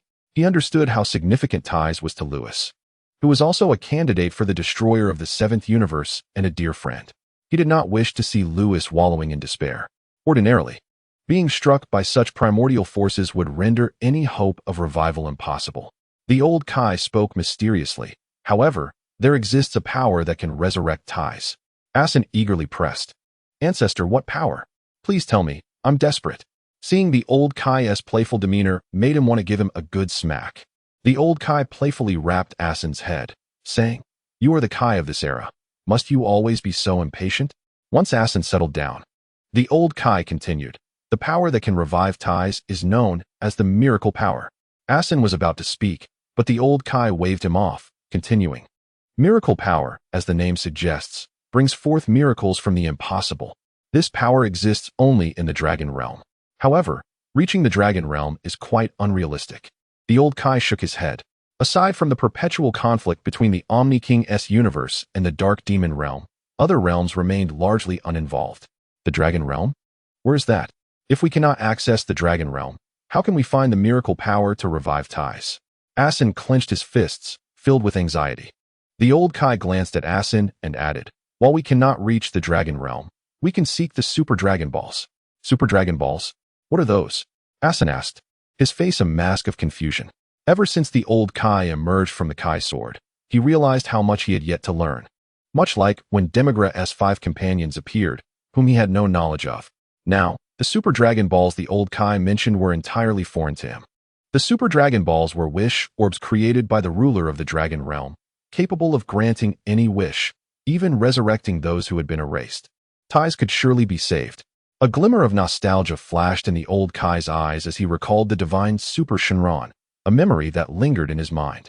That is wonderful, Asin exclaimed, jumping with excitement. The image of Louis's profound rage in the northern galaxy tugged at his heartstrings. Since their first meeting, he had never witnessed Louis display such emotions. The death of a loved one. This reminded him of the great Kai, who had been devoured by Majin Buu while protecting him. Asin sniffed, his eyes reddening. He was determined to bring Tais back, having felt such anguish himself. He wished for Louis to be spared from this torment. Rest assured, the old Kai also wore a smile. Louis was the hope of their 7th universe. He would not allow the path to its ascendance to be severed. Primarily, he felt for the young lad as well, having discovered a method to revive Tais. Asin and the old Kai began to summon Whis. Meanwhile, Whis was still engaged with the other angels, speculating about Louis's identity.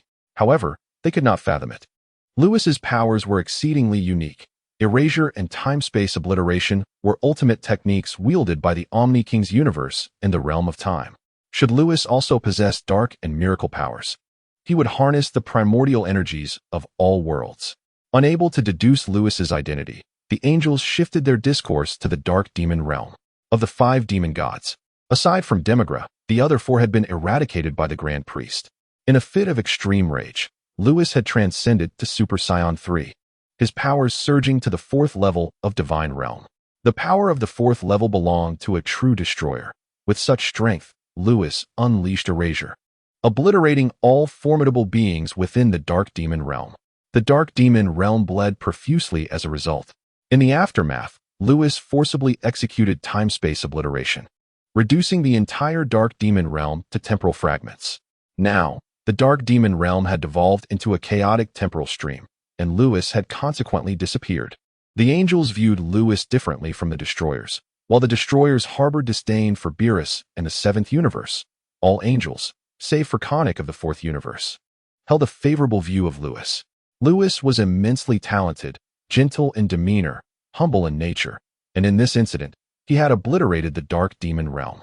An adversary to the Omni King's universe, Louis now wielded the power to annihilate an entire world, if such a mysterious powerhouse were to remain aligned with the Omni King's faction. The Omni King's universe would soon surpass all others. Thus, the angels did not oppose Whis in saving Louis. The angels departed from the 7th universe, and Whis received a summons from the old Kai. In the Kaishan realm, Beerus and Whis appeared. Old man, have you truly devised a way to save Louis? Beerus landed on the lawn and rushed to the old Kai, shaking him by the shoulders. Skinny bones, if you shake me any harder, my bones will crumble. Old Kai, is what you said true? Whis inquired eagerly. Lord Beerus, the ancestors said we only need to find the Super Dragon Balls, exclaimed a nearby Asin excitedly. Super Dragon Balls? A flash of brilliance surged through the minds of Beerus and Whis, and the two embraced in exhilaration. Indeed, I almost forgot about that solution. We can seek the Super Dragon Balls. It was a moment of frantic realization. In the past couple of days, they had endured so much that even as a god of destruction and an angel, their minds had grown muddled, and they forgot the method of seeking the Super Dragon Balls. In the following time, the 2 Kaiashins remained in the Kaiashin realm to manage the 7th universe while Beerus and Whis set off on their quest for the Super Dragon Balls.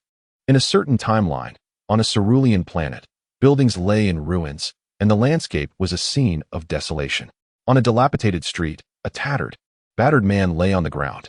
This man had a tail wrapped around his waist, and his silver hair glimmered in the sunlight. However, his blood-red eyes lacked any vitality, as if he had lost all hope, resembling a lifeless corpse. Ding. Successfully signed in at the future timeline. Reward. Perfectly free and unrestrained realm. This man was none other than Lewis, adrift in the currents of time and space. After a month of drifting, he arrived in the future timeline and successfully signed in. The electronic voice of the system echoed in Lewis's mind. In the past, he would have been elated. The perfectly free and unrestrained realm. That was the state Son Goku achieved in the anime's final confrontation in the Void Realm, allowing him to withstand Jiren single-handedly. Had he not exhausted himself, Goku could surely have defeated Jiren with that form. Acquiring this state would greatly aid Lewis in future battles, for not every confrontation required the use of such powerful energy. Yet now, with the death of ties, his world was devoid of any light. Hearing the electronic sound, Lewis remained unmoved, his hollow eyes devoid of color, as if nothing in the world could stir his emotions. The system, feeling helpless, contemplated speaking but remained silent, allowing the stillness to envelop the atmosphere. On the barren street, Lewis lay there.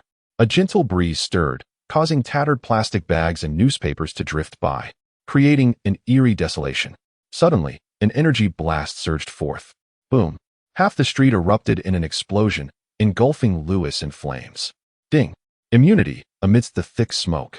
A silver glow flickered around Lewis, rendering the explosive aftermath incapable of inflicting any harm upon him. Number 17, number 18, I shall avenge my brother Gohan. A young boy, radiating golden light, battled against two androids. Bang, bang, bang. The shockwaves from their clashes obliterated the remaining street, and the three engaged in a fierce struggle, soaring from the ground to the skies, exchanging blows for hundreds of rounds. Soon, with a loud bang, the young boy transformed into a projectile, crashing down beside Lewis and creating a deep pit. Lewis murmured, I seek your support for updates, small gifts, and everything. Chapter 106. Your mother's sister is Tisbuffed. In the deep pit, the young boy clutched his chest, violently coughing up blood. He attempted to rise, but his body was too weak. Trunks, aren't you proud to be a Scion? You coward, hiding behind Gohan to survive. But can he protect you for a moment, let alone a lifetime? A month ago, I trampled Gohan like a dead dog. Now it's your turn. Tell me, how do you wish to die? Above, number 17 and number 18 descended, landing beside the deep pit, paying no heed to the lifeless body nearby. Damn it, Gohan, I'm sorry. I'm too weak to avenge you. Trunks lay in the pit, gazing up at the devilish android siblings, filled with rage and guilt. A month prior, Gohan had sacrificed himself to divert the androids, and by the time Trunks arrived, Gohan lay in a pool of blood. Trunks felt remorseful. He had been saved by Gohan, yet he couldn't avenge him. Why am I so weak? Trunks gasped weakly, an overwhelming despair enveloping him. Gohan, I will join you. Mother, I'm sorry. Please take care of yourself. The thought of his mother weighed heavily on Trunks' heart, but the androids above were already gathering energy blasts.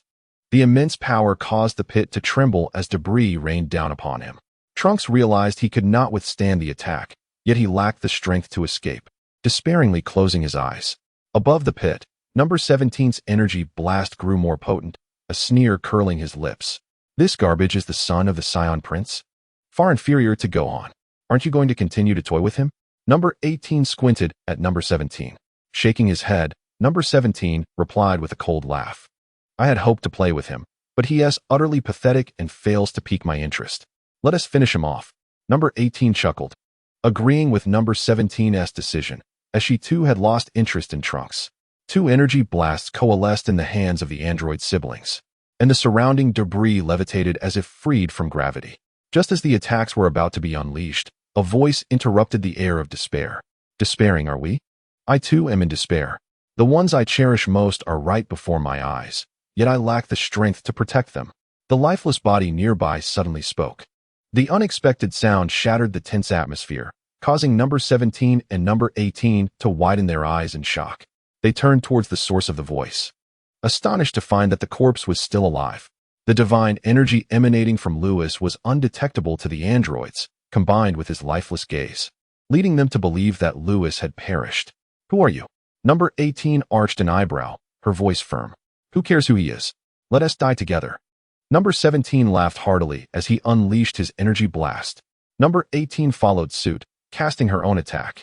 As the android siblings believed their strikes would obliterate Trunks and the lifeless body, two purple orbs appeared out of nowhere, adorning their energy blasts. With a crash, the blasts disintegrated, transforming into twinkling starlight that vanished into the void. What? Number 18 gasped in disbelief, staring intently at Lewis. How is this possible? Number 17, dumbfounded, stammered incredulously. This is a force of 700 million battle power, one that even a super scion cannot withstand. Why can you? Who exactly are you? The siblings were on the verge of madness, bewildered that a mere corpse could withstand their attacks. Meanwhile, in the pit, Trunks suddenly opened his eyes wide. Who is it? Ignoring the pain coursing through his body, Trunks felt a surge of strength return to him. As he soared out of the pit, he beheld Lewis. Silver hair and blood-red eyes. And a tail. This person has a tail at their waist. Trunks was utterly taken aback. In his mother-esque tales, apart from Uncle Goku and his father, all other scions perished in the destruction caused by Frieza's planet-destroying attack. Could there still be surviving scions? Moreover, this scion managed to fend off the attacks of these two androids. Hiss! Could his power be on par with that of Android 17 and the others? Are you a scion? Trunks shouted from midair. In truth, he was tempted to seize this opportunity to escape, biding his time to return stronger for revenge. However, upon seeing Lewis's tail, he found himself inexplicably halted. After lying motionless for 3 days, Lewis finally stirred, struggling to rise from the battered ground. Suddenly, a mouthful of blood erupted from his lips, remnants of the trauma inflicted by his forced time erasure. This injury, without external intervention, was irreversible.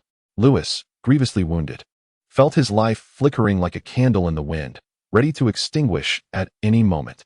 Bulma's son. Lewis coughed up more blood, his gaze fixed intently on Trunks. A glimmer of tenderness surfacing in his blood-red eyes. This is Ty's nephew. In the sky, Trunks was stunned. This scion actually knew his mother. At that moment, "Are you a scion? Aren't you the last one remaining?" he inquired.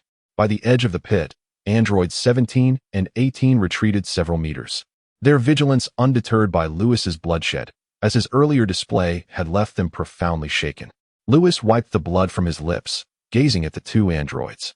As in the anime, the siblings were strikingly handsome, yet these versions of androids 17 and 18 had been consumed by the horrors of slaughter. "Trunks, take me to Bulma." Ignoring the androids, Lewis turned his attention to Trunks in the sky. "I won't take you." Trunks shook his head. Although this scion had saved him, he was still a stranger. Moreover, his mother had often told him that nearly all scions were malevolent, and he could not risk placing her in unknown peril.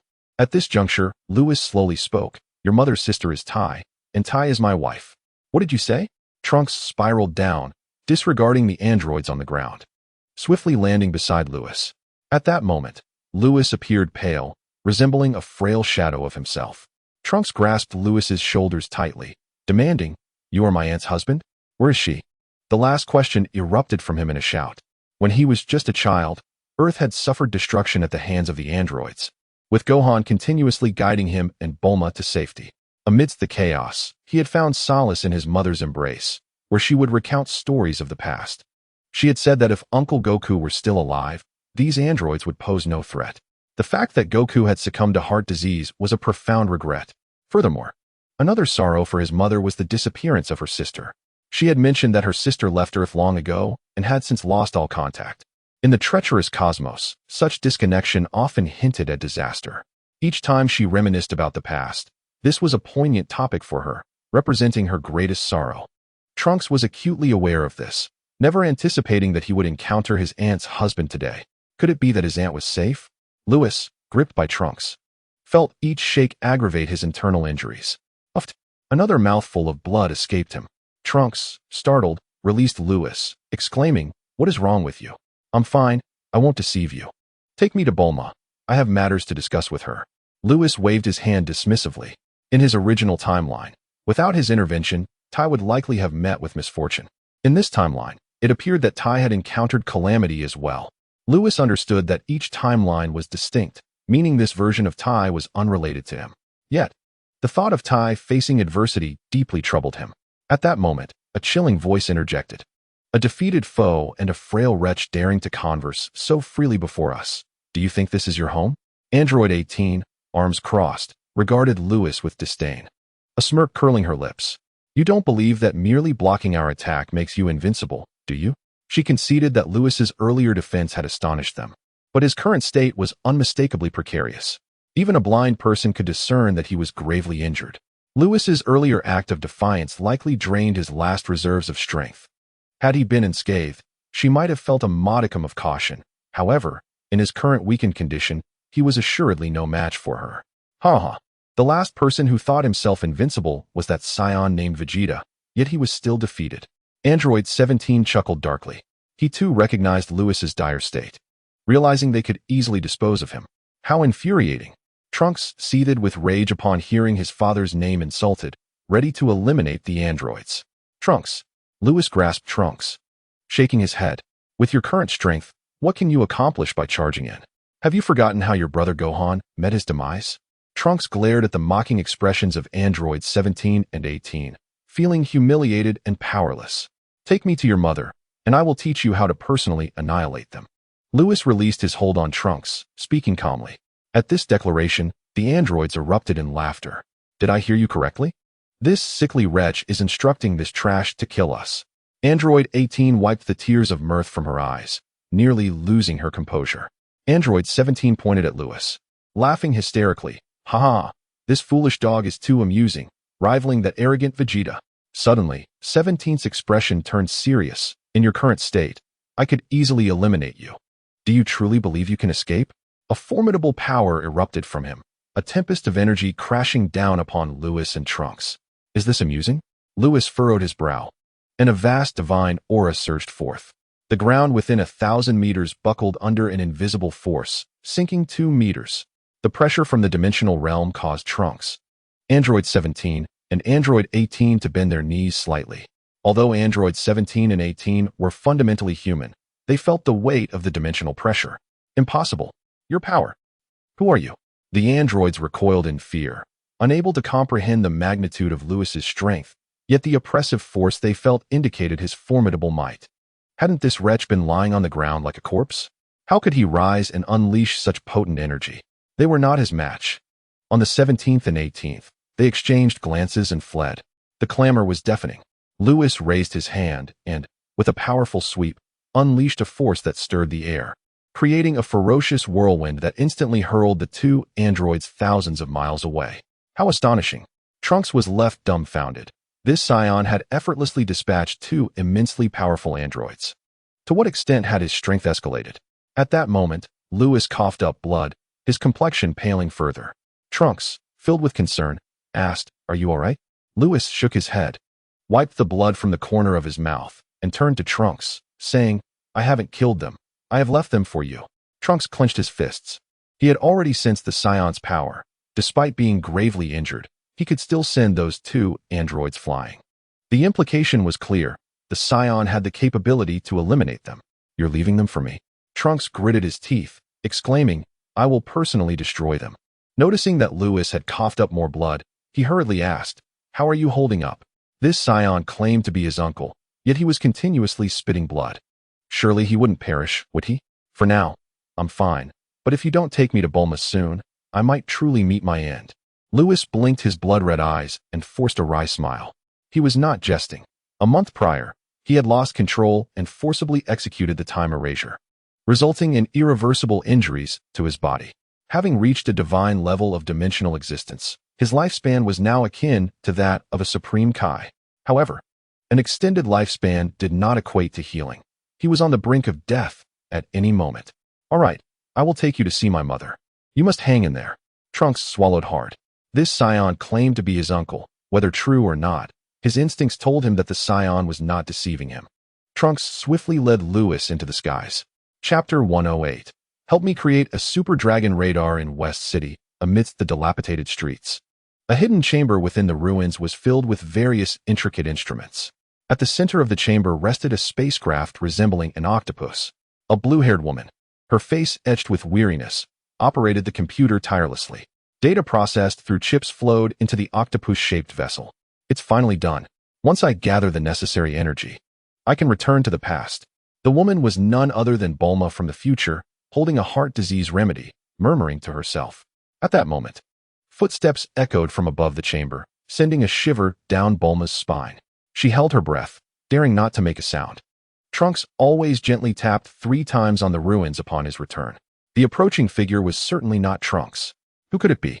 Footsteps descended the stairs. Bulma's body trembled uncontrollably as she huddled in the corner. Had the androids discovered her? Please, no. I'm so close to gathering the energy. Fear and reluctance gripped her as she clutched the heart remedy tightly, her nails digging into her flesh. Suddenly, a voice called out, "Mom, I'm back." It was Trunks. Bulma's heart soared with joy as the tension released, leaving her feeling weak and unable to rise. Trunks descended the stairs and quickly helped her up. "Mom, what's wrong? What's wrong? You scared me to death, you little rascal," Bulma exclaimed, her irritation evident as she playfully swatted Trunks twice. It dawned on Trunks that he had returned too hastily, neglecting to tap 3 times on the ruins to notify her. He quickly shifted the topic, saying, "Mom, I have news about Aunt Tais." "Who?" Bulma paused, realizing, and tightly grasped Trunks' hand. "You mean my sister Tai?" "Yes." Trunks nodded vigorously. "Where is she?" Bulma's excitement surged. Could it be that her sister had not met with misfortune and had returned from the cosmos? Yet, with Earth ravaged by androids, if her sister encountered those 2 androids, it would spell disaster. "I don't know," Trunks replied, noticing Bulma's anxious expression. "Uncle, you need to explain to my mom." On their way back, he had learned from Whis that he was a scion from the past. "Uncle?" Bulma stared, astonished. Her sister had found a boyfriend? Suddenly, a figure emerged from the stairs. With silver hair and blood-red eyes, he appeared sinister, yet his pallor resembled that of someone gravely ill. A scion. Bulma quickly spotted the tail at Lewis's waist and exclaimed. As Lewis descended, he looked at Bulma, momentarily taken aback. This version of Bulma indeed resembled the animated depiction, her exhaustion making her appear somewhat aged. Remembering the youthful Bulma from the past, who often lamented about aging, Lewis felt a pang of sympathy for his sister-in-law. "Who are you? Didn't the scions all perish?" Bulma inquired, her voice tense. "Mom, Uncle." Trunks, be quiet. "Didn't I tell you that all scions are evil?" Bulma scolded, her frustration evident. She had explicitly warned Trunks about this, yet he had brought a scion into their sanctuary. Wasn't that akin to bringing a tiger home? "Yes, all scions from your timeline are indeed dead, but I am not from your timeline. I am a scion from the past," Lewis interjected, clearing his throat. "From the past?" Bulma was taken aback, a sudden realization illuminating her mind as she glanced at the time machine. Time travel. This concept had merely been speculation until now. With Earth in dire straits, she had to explore this possibility, however tenuous. Her time machine was complete, awaiting only the collection of energy. Could this scion's claim of being from the past truly hold merit? "You claim to be a scion from the past, and my brother-in-law. What proof do you have?" Bulma steadied herself, scrutinizing Lewis closely. "Proof?" Lewis wiped the blood from his lips, stating resignedly. "You embarked on a journey to find your Prince Charming during high school in search of the Dragon Balls. You encountered Kakarot on Puffball Mountain. And after locating the Dragon Balls, your final wish was granted by Oolong." Lewis recounted Bulma's past experiences. As she listened, memories flickered in her eyes. Trunks had heard his mother recount these tales long ago, and hearing them again from Lewis filled him with excitement. Lewis was indeed his uncle. After sharing Bulma's history, Lewis recounted tales involving her sister Tai, detailing their shared experiences. By the end, Bulma was mostly convinced, for these were events known only to her and her sister. Clearly, her sister had confided these stories to this scion. He was truly her brother-in-law.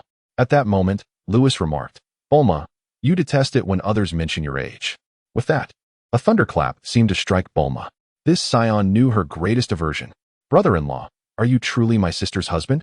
Tears welled in her eyes. "Yes," Lewis affirmed, nodding earnestly. His sister-in-law's plight was indeed tragic.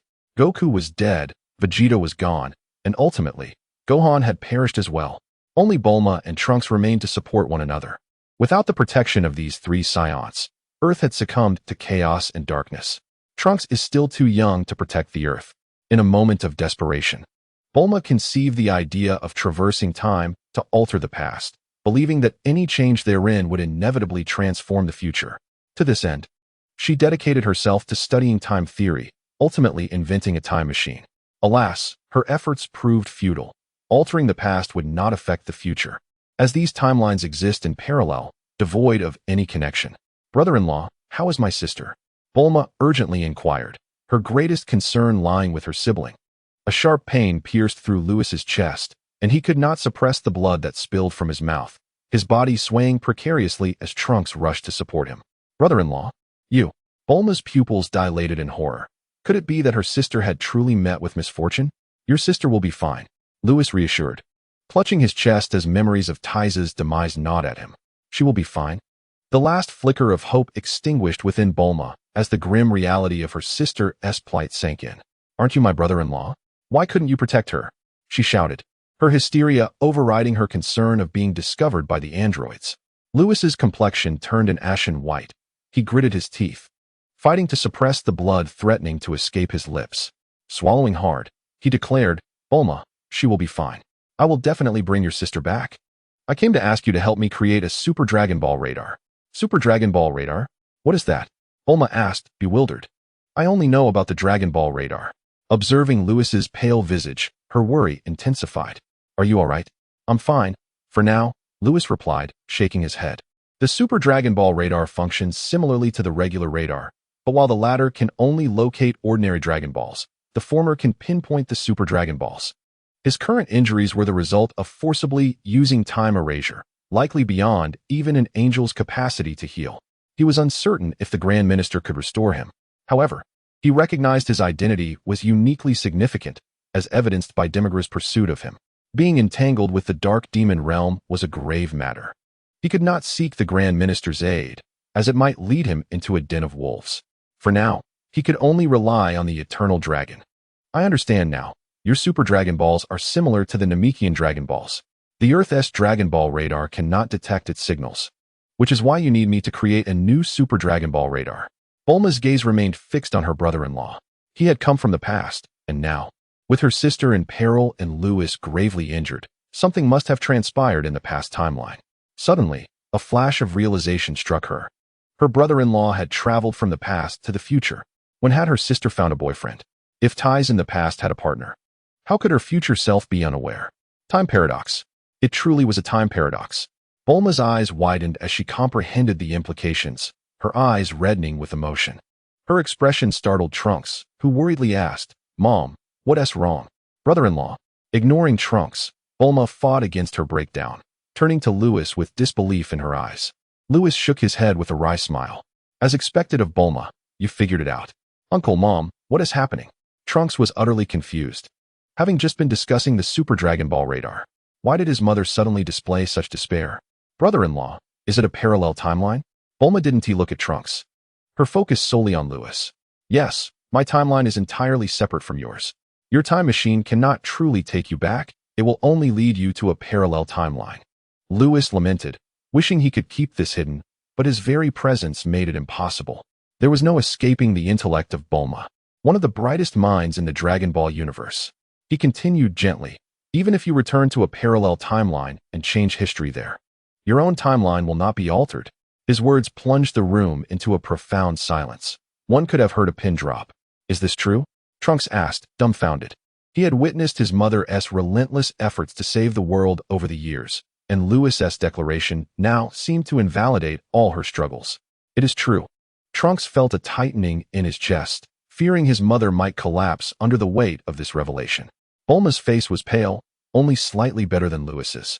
She had labored for over a decade, only to realize her efforts were in vain.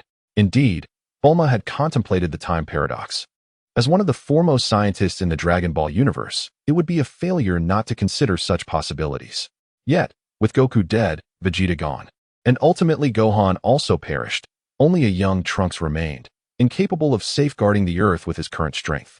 Returning to the past to change the future was her sole solution, and despite knowing of the paradox, she had chosen to ignore it. Now, with Lewis shattering her illusions, Bulma found it hard to accept. She remained silent, the light in her eyes fading as hope slipped away. Lewis, witnessing Bulma's despair, felt a pang of sympathy for his sister-in-law. Supported by Trunks, he approached Bulma and gently ruffled her hair. "Bulma, even if we cannot change the past, as long as I am here, your world can still be transformed." Transformed? How can you do that? You have no idea how powerful those androids are. Bulma allowed Whis to tousle her hair, but remained despondent. Vegeta was killed by them, and Gohan fell at their hands. Who could stand against them? Whis withdrew his hand. Dismissing her concerns with a light laugh, Trunks and I returned here openly. Have you ever seen those androids make an appearance? Bulma abruptly lifted her head, a glimmer of hope igniting within her eyes. Just then, Trunks eagerly chimed in. Mom, Uncle is incredibly powerful. I nearly perished at the hands of those androids. But thanks to Uncle's timely intervention, I survived. Trunks understood his mother's desire to alter the future. If she truly lost all hope, he feared for her well-being. What? Bulma exclaimed excitedly. Is this true? Could your power surpass Goku's? In Bulma's heart, Goku had always been the strongest. Otherwise, she wouldn't have told Trunks that if Uncle Goku were still alive, those androids would be no match for them. Goku? Whis released Trunks, chuckling. That fool pales in comparison to me. If I wish, I could effortlessly eliminate those androids. With that, he turned to Trunks. However, I refrained from acting because I want to leave them for you. The future timeline had only one scion left. If Trunks could not rise to the occasion, how would they confront Cell, Majin Buu, or Zamasu? Being the sister of ties, Whis felt a deep attachment, even to the Bulma of the future, and his heart ached for her. He would not allow Bulma to endure such suffering any longer. Thus, he resolved to train Trunks to a level where he could thwart all adversities. Uncle, I will eliminate them, Trunks declared with unwavering determination. Brother-in-law, Bulma exclaimed with joy, her eyes sparkling anew as she fervently grasped Whis's arm. Brother-in-law, please help me eliminate them right now. Her intuition told her that Whis was not lying. Mother, there's no need for Uncle to intervene. I will take care of them myself. Trunks clenched his fists, eager to avenge his brother Gohan. Brother-in-law, don't heed Trunks. If you truly can eliminate those two, please assist me. Bulma was genuinely terrified of the two androids, 17 and 18, who haunted her nightmares. If Trunks were to falter again, she would lose her last remaining family member. Whis glanced at the reluctant Trunks and slowly replied, all right. If anyone else had made such a request, he would have disregarded it, but this was the plea of Tai Si's sister, and he could not refuse her. Thank you immensely to user 10002763 for the bubble tea. Chapter 110. Crafting the Super Dragon Ball Radar. Wonderful. Bulma exhaled in relief, her eyes rekindled with hope for life. Meanwhile, Trunks wore a troubled expression. Whis disregarded his nephew's discontent and said, Bulma, let us postpone the matter of eliminating those androids for now. First, I need you to create a Super Dragon Ball Radar. I must recover from my injuries. At that moment, he was tattered and bruised, blood occasionally trickling from his lips, and Whis was uncertain how much longer he could endure. Bulma recognized that Whis was gravely wounded, and from her brother-in-law's previous tone, it was evident that her sister had encountered misfortune. However, Whis had assured her that he would revive her sister, which brought her some solace. She could tell that this suddenly appeared brother-in-law deeply cared for her sister, and she believed that her sister from the past timeline would surely be resurrected. Brother-in-law, without a sample, I cannot create the Super Dragon Ball Radar. Bulma understood that Whis sought another type of Dragon Ball to grant wishes, and she appeared troubled. A sample? That is simple. I will take you to find a Super Dragon Ball, Whis replied. Recalling that the planet where Universe 7 and Universe 6 sparred was indeed a Super Dragon Ball. As a candidate for the Destroyer God, he had mastered the Kaioshin-level instant transmission, allowing him to navigate the coordinates of the universe with precision. That planet had long been etched in his memory. According to the storyline, the future timeline was not vastly different from the past. It had only diverged after the Frieza saga. Zamasu had yet to make his move, and the Super Dragon Ball must still be there. Brother-in-law, wait a moment. I need to gather some tools. After Bulma prepared her equipment, Whis, enduring his pain, directly transported himself and the mother-son duo, using instant transmission, departing from Earth. This time, Whis did not leave Trunks behind on Earth, fearing that if he and Bulma departed, 17 and 18 would come knocking, sealing Trunks' fate. In the pitch-black expanse of space, a reddish-brown planet stood out vividly. With a whoosh, Whis brought Bulma and her son to this location, and upon landing, he coughed up a mouthful of blood. Uncle, are you all right? Brother-in-law, are you okay?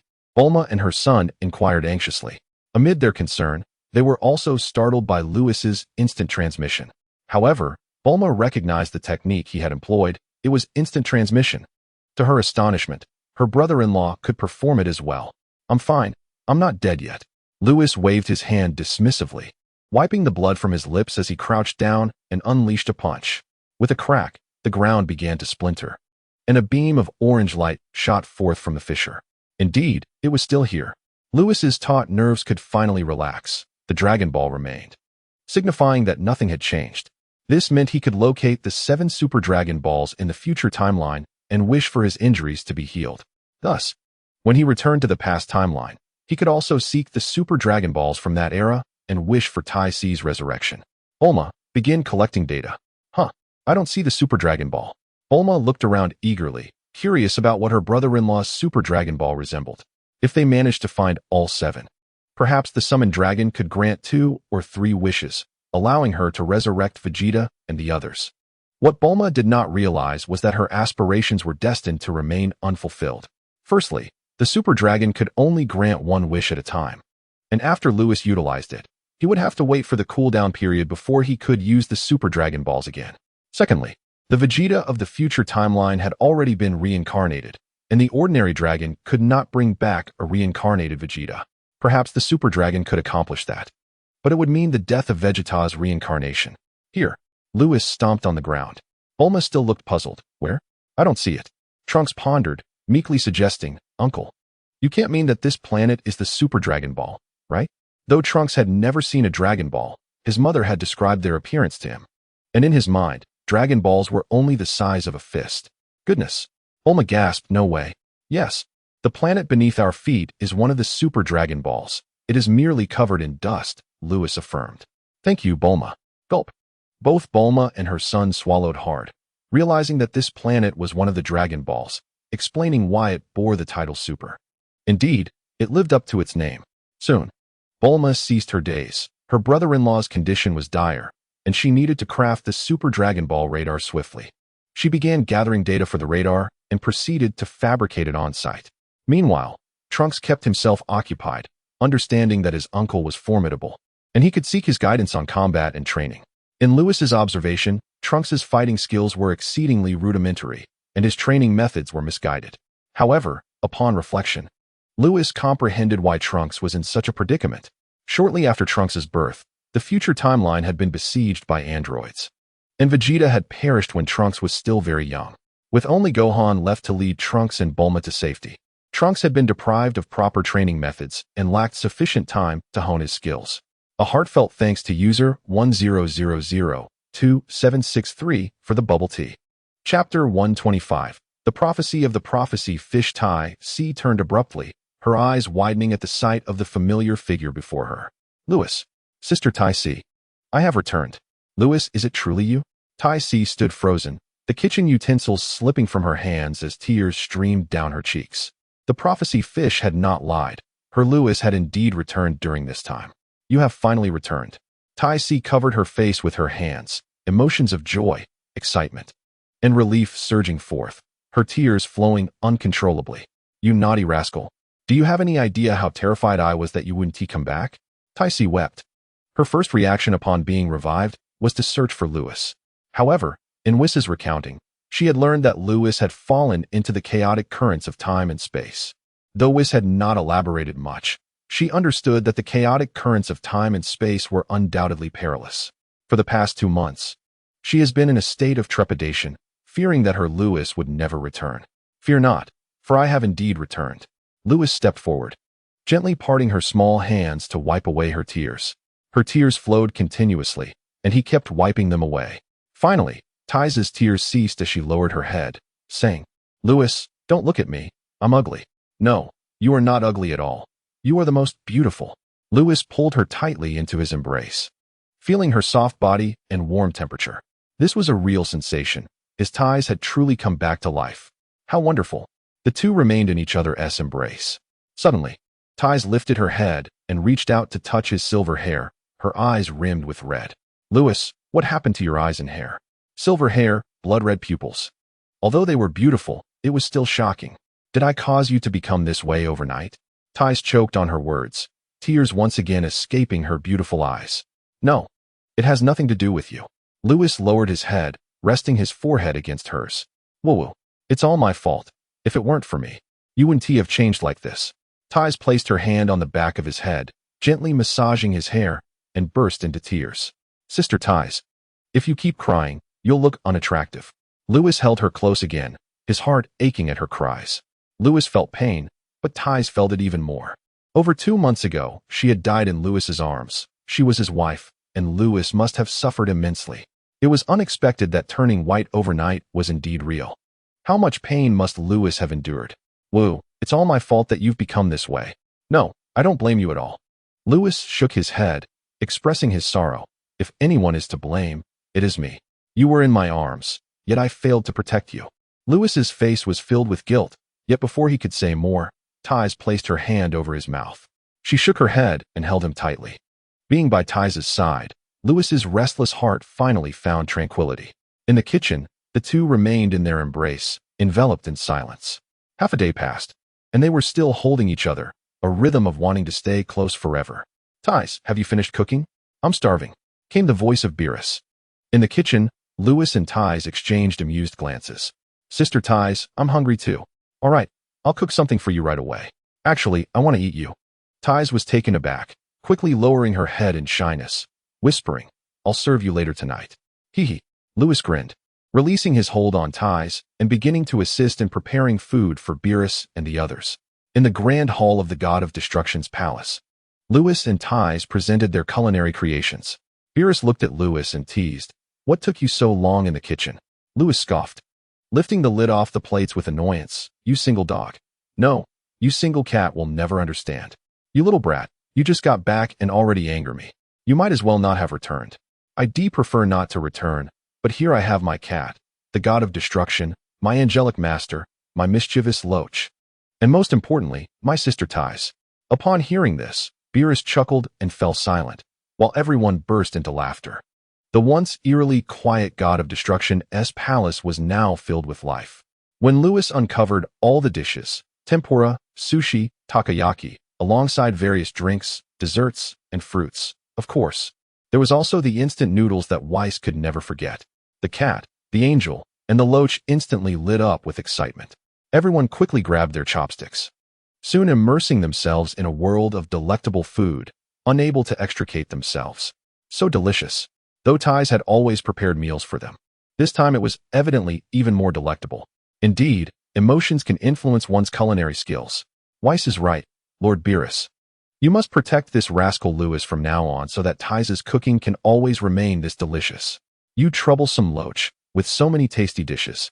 You still can't keep your mouth shut. Don't make me squash you later. Laughter erupted among the group. With the awakening of the prophetic fish and Lewis's return, all members of the God of Destruction realm gathered once more. They did not rush to inquire about where Lewis had been for 2 months. Instead, they continued to enjoy the exquisite food, relishing this rare moment of tranquility. Lewis, too, savored this moment. He had experienced Ties's death, drifted through time to the future, and returned after traversing countless timelines. If this moment could last forever, that would be wonderful. Yet, Demigra, Lewis, while enjoying Ties's culinary delights, felt a cold glint in his eyes. I will not let you off easily. Soon, the meal concluded. Whis observed Lewis's hair and pupils, pondering the state of this young man. Blood-red pupils, silver hair. Whis ran his fingers through his own silver hair. What was he contemplating? Beerus was oblivious to Whis's thoughts, as he too had many questions, particularly regarding where Lewis had been these past 2 months. Furthermore, Whis had mentioned that Lewis had unleashed temporal powers in the Dark Demon realm, shattering the entire realm into fragments of time. When had this young man grasped such powers? After all, the power of time was akin to the power of light, perhaps even more terrifying. Meanwhile, the prophetic fish lay in the water of its cup, observing Lewis. Its recent awakening had foretold 3 events. Chapter 126. The complete rise of the Scion race. Everyone turned their gaze towards Lewis, their eyes brimming with questions. Noticing their hesitation, Lewis smiled and looked at the prophetic fish. When did you awaken? The prophetic fish leaned against the edge of the cup, letting out a satisfied burp. I awakened as soon as Ties revived. I heard you foretold my return. Indeed. What else did you foresee this time? Upon hearing this, everyone perked up, as they had only learned of Lewis's return through the prophetic fish. As for other prophecies, the fish had not disclosed them, making Lewis's question all the more intriguing. How did you know I had more prophecies? The prophetic fish was taken aback. There are indeed more? Beerus, seizing the prophetic fish in anger, exclaimed, "You little rascal! Dare you hide other prophecies? Do you wish to die?" The prophetic fish rolled its eyes, unafraid of Beerus, and said, "Lord Beerus, don't be so hasty. I do have other prophecies, and not just one. Not just one." Even Whis widened his mouth in surprise. As an angel, he did not possess the ability to foresee. But the prophetic fish had never erred in its predictions. This demonstrated the fish's remarkable prowess. However, over the years, the prophetic fish had only foretold one event each time it awakened. It was unexpected that this time, it had foretold 3. "Prophetic fish, what else have you foreseen?" Ties inquired with curiosity. "Quickly tell us." Beerus, initially wanting to ask Lewis where he had been for 2 months, now found himself even more intrigued by the prophetic fish's predictions. "The first prophecy is, of course, your return. Lewis has returned, so that need not be repeated." The prophetic fish swam around in the cup's water and continued. The second prophecy it paused, looking at Beerus. Beerus was startled by the prophetic fish's gaze, wondering if the second prophecy pertained to him. "Yes, the second prophecy is indeed related to you, Lord Beerus," the oracle fish solemnly proclaimed. "I foresee that in the future, Beerus will encounter a formidable adversary, one known as the Super Saiyan God." Upon hearing this, Lewis chuckled lightly, recalling the plot of the anime, which had prompted his inquiry to the oracle fish. In the series, it was indeed Beerus who learned of this prophecy, stating that he would face a powerful foe named the Super Saiyan God. To his surprise, the oracle fish had foretold this event much sooner than anticipated, a full decade ahead of the original timeline. "A powerful enemy known as the Super Saiyan God," Beerus exclaimed, his eyes widening as he turned to Lewis. "That name bears a striking resemblance to your Super Saiyan, does it not? He is the mightiest of destroyers. Who else among the Scions could possibly rival him?" Beerus questioned in disbelief. "Could it be that my formidable adversary is Lewis?" Whis and Ties exchanged glances, incredulous at the notion that Lewis could ever be Beerus's rival. "Lord Beerus, do you truly believe I would stand against you?" Lewis retorted, somewhat exasperated. At this moment, the oracle fish glanced at Lewis and shook its head. "Lord Beerus, in my prophecy, that individual is not Lewis." Beerus sighed in relief. After all, Lewis was his successor, and it would be unfathomable for him to become an enemy. But who could it be? He mused, his curiosity piqued. The oracle fish, however, was vague regarding the identity of the Super Saiyan God, leaving Beerus to ponder in silence. Then Lewis spoke up. "Lord Beerus, prior to the arrival of Demigra and his cohorts, I mentioned that I possess a method to swiftly elevate the rankings of our universe." "Oh, I remember. You claim to have a way for all Scions to fuse." Beerus responded eagerly, looking intently at Lewis. "What is this method?" "The technique involves the fusion arts of the Metamorphs," Lewis revealed. He continued without hesitation. "You need only consult the old Kai, who will undoubtedly be familiar with this secret art." In truth, Lewis wished to convey that the only means of rapidly ascending the rankings of the Earth universe, aside from the fusion technique, was the Super Saiyan God mentioned by the oracle fish. Originally, he intended to wait until every Scion could transform into a Super Saiyan before revealing this information, but upon his return, he resolved to no longer remain low-key. He aimed for the entire Scion clan to rise to prominence, subsequently targeting the Dark Demon realm. "Wait, are you suggesting that Lewis knows who the Super Saiyan God is?" Beerus was taken aback. Whis, Ties, and the oracle fish turned their inquisitive gazes toward Lewis, their eyes filled with confusion. "Soon, you shall learn," Lewis replied, shaking his head. Once he understood the events that transpired after he lost his sanity, he would return to his clan. "More mysteries," Beerus exclaimed in frustration, while even Whis found Lewis's cryptic demeanor perplexing. "And what of the third prophecy?" They all turned to the oracle fish, who appeared flustered, rubbing its whiskers together as it stammered, I seem to have forgotten. The prophecy has slipped my mind, but I vaguely recall a shadowy figure in the dim chaos, flashing with a light, as the world began to transform." Boom. Everyone collapsed to the ground. This was indeed a characteristic of the oracle fish. Even its own prophecies could be forgotten. Beerus, Whis, and Lewis exchanged helpless glances, unable to do anything about it, while Ties stifled a laugh. "Enough," Beerus said, rising from the ground and gazing at Lewis. "Where have you been these past 2 months?" All eyes turned toward Lewis, their curiosity piqued. With everyone watching, Lewis sighed. After witnessing Ty's demise at the hands of Demigra, I lost my sanity and have no memory of the events that followed. He glanced at Ty's, feeling a pang of sorrow, vowing to never allow her to suffer harm again. Ty's noticed Lewis's gaze and shook her head, as if to say she feared nothing, willing to face death as long as she was by his side. Lewis clasped her small hand beneath the table and, addressing the group, finally spoke. Subsequently, I drifted through various timelines and rescued Trunks. I sought out Bulma to construct a super dragon radar and summoned the Eternal Dragon, wishing for his injuries to be healed. As Lewis recounted the events of the future timeline, Ty's emotions surged. Lewis, are you saying that Bulma and her son almost perished in the future timeline? Indeed, even your parents fell victim to those two androids, Lewis responded, his heart heavy for the Bulma and Trunks of that timeline. Chapter 127, Temporal Conundrum. Bang. Ty's eyes blazed with fury as she slammed her fist onto the table, sending dishes flying.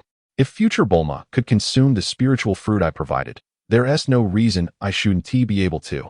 Ty's battle power had reached an astounding 100,000.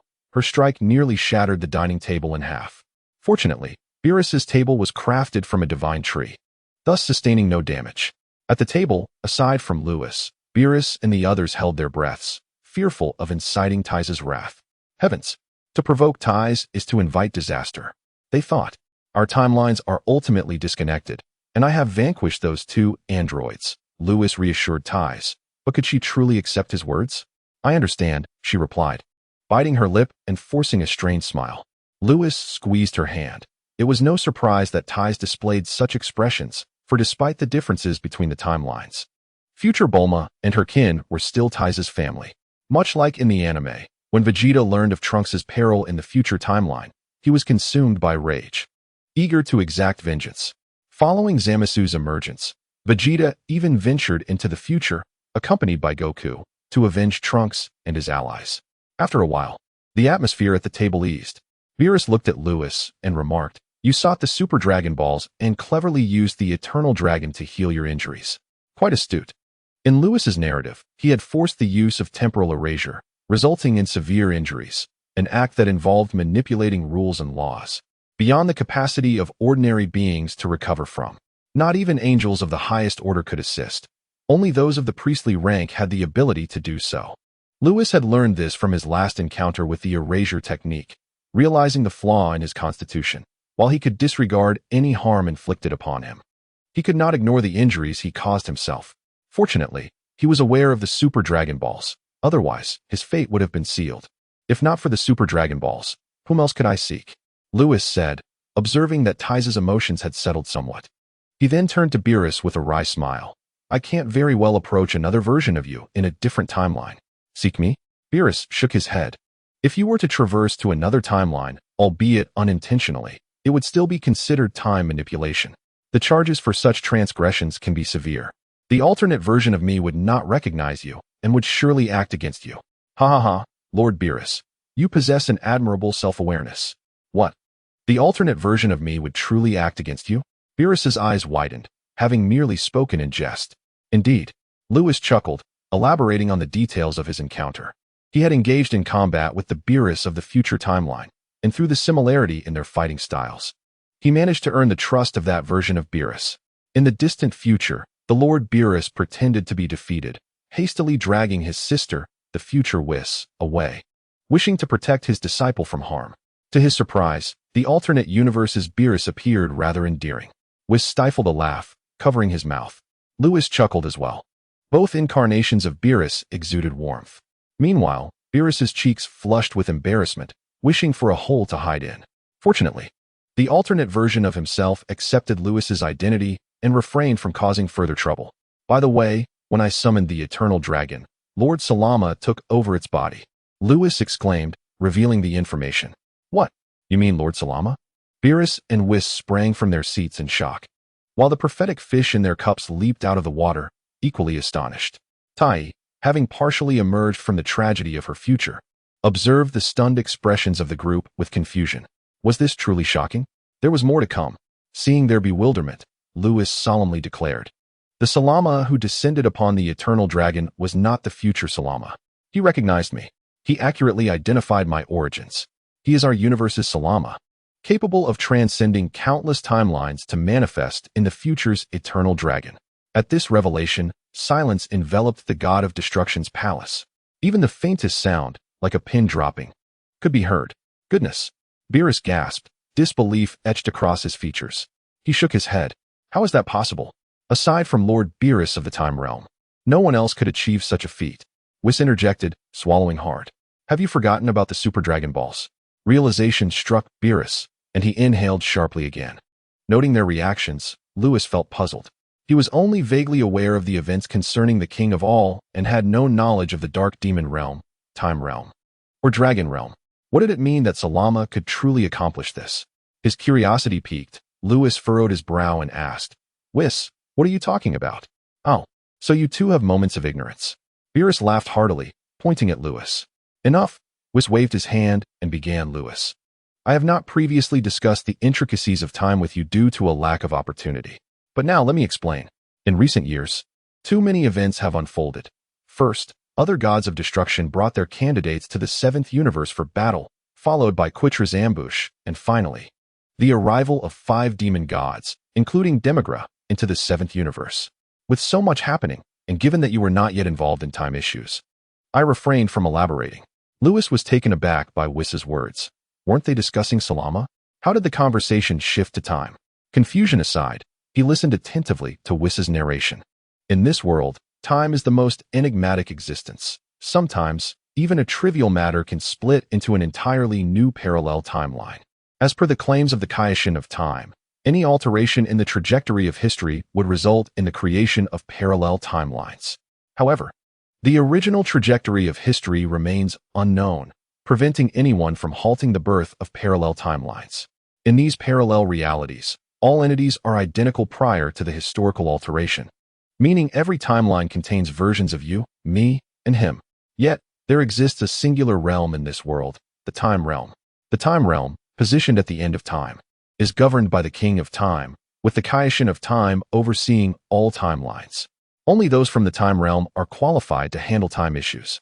Thanks to their presence, our world has not succumbed to the catastrophic consequences of excessive parallel timelines. Upon hearing this, Lewis raised his hand like a schoolboy eager to ask a question. Whis, why are they the only ones capable of managing time issues? Can't we? In Dragon Ball, only Future Trunks and Zamasu were involved with time matters. Lewis, still unfamiliar with the intricacies of time, recalled mentions of the Time Nest and the Kaishin of Time, Cronoa. But he remained perplexed as to why others lacked the qualifications to address time issues. Because those from the Time Realm are unique. They are not affected by the causality of time, which grants them the sole authority to manage time issues, Whis replied calmly. Beerus sat back in his chair, arms crossed, nodding in agreement. Meanwhile, Tai's eyes lit up at this information. What rich material for her. Lewis noticed her reaction and smiled gently, wondering if she had emerged from her earlier sorrow. However, deep down, Tai still felt a simmering anger. She knew her future parents had already perished and reincarnated, making their revival impossible. Lewis had avenged them, and the future Earth was flourishing. She could not let her anger surface, lest it worry Lewis. Now I understand. Lewis finally grasped Whis's explanation. But what does this have to do with Lord Salama? What I just mentioned is that aside from those from the Time Realm, everyone else exists across all timelines, including Lord Salama, Whis said gravely. Moreover, each individual and object in every timeline exists independently. Just as you mentioned, the future Bulma is not the same as the Bulma of this timeline. At this juncture, Whis turned to Tai, offering comfort. Tai, you should have heard my words. The future timeline has no connection to you, so there is no need for excessive anger. Tai felt warmth in her heart, realizing Whis was concerned for her. Yes. She nodded vigorously. Whis returned his gaze to Lewis, continuing.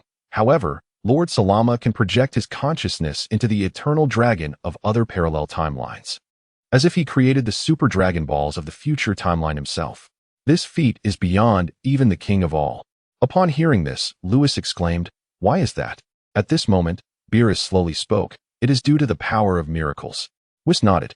"The power of miracles transforms the impossible into the possible." Boom. Lewis's body trembled. If that were the case, could it be said that the Salama of this timeline could harness the powers of the future Salama?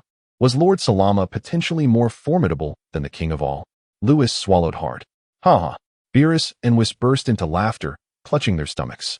Lewis stood bewildered, filled with questions. What was so amusing? Tai, having spent considerable time in the realm of destruction, had learned many secrets, and she too was puzzled by Beerus and Wiss's sudden mirth. Ha ha. Allow me a moment to compose myself, Beerus chuckled, finally regaining his composure. No, at the level of a world sovereign, the concepts of strength and weakness cease to exist. Even if Lord Salama could tap into the powers of other timelines, he would not stand a chance against the king of all.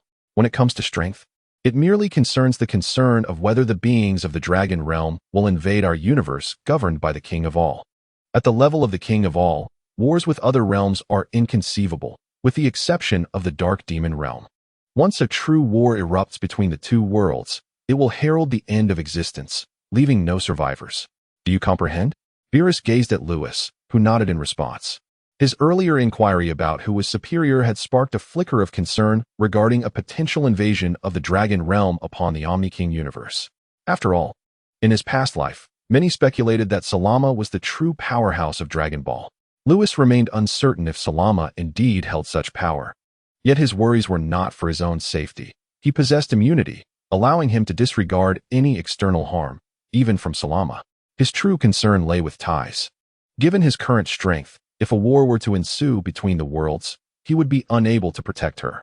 Just now, Lord Beerus and I were merely astonished by your words, which is why we spoke so extensively, Whis chuckled.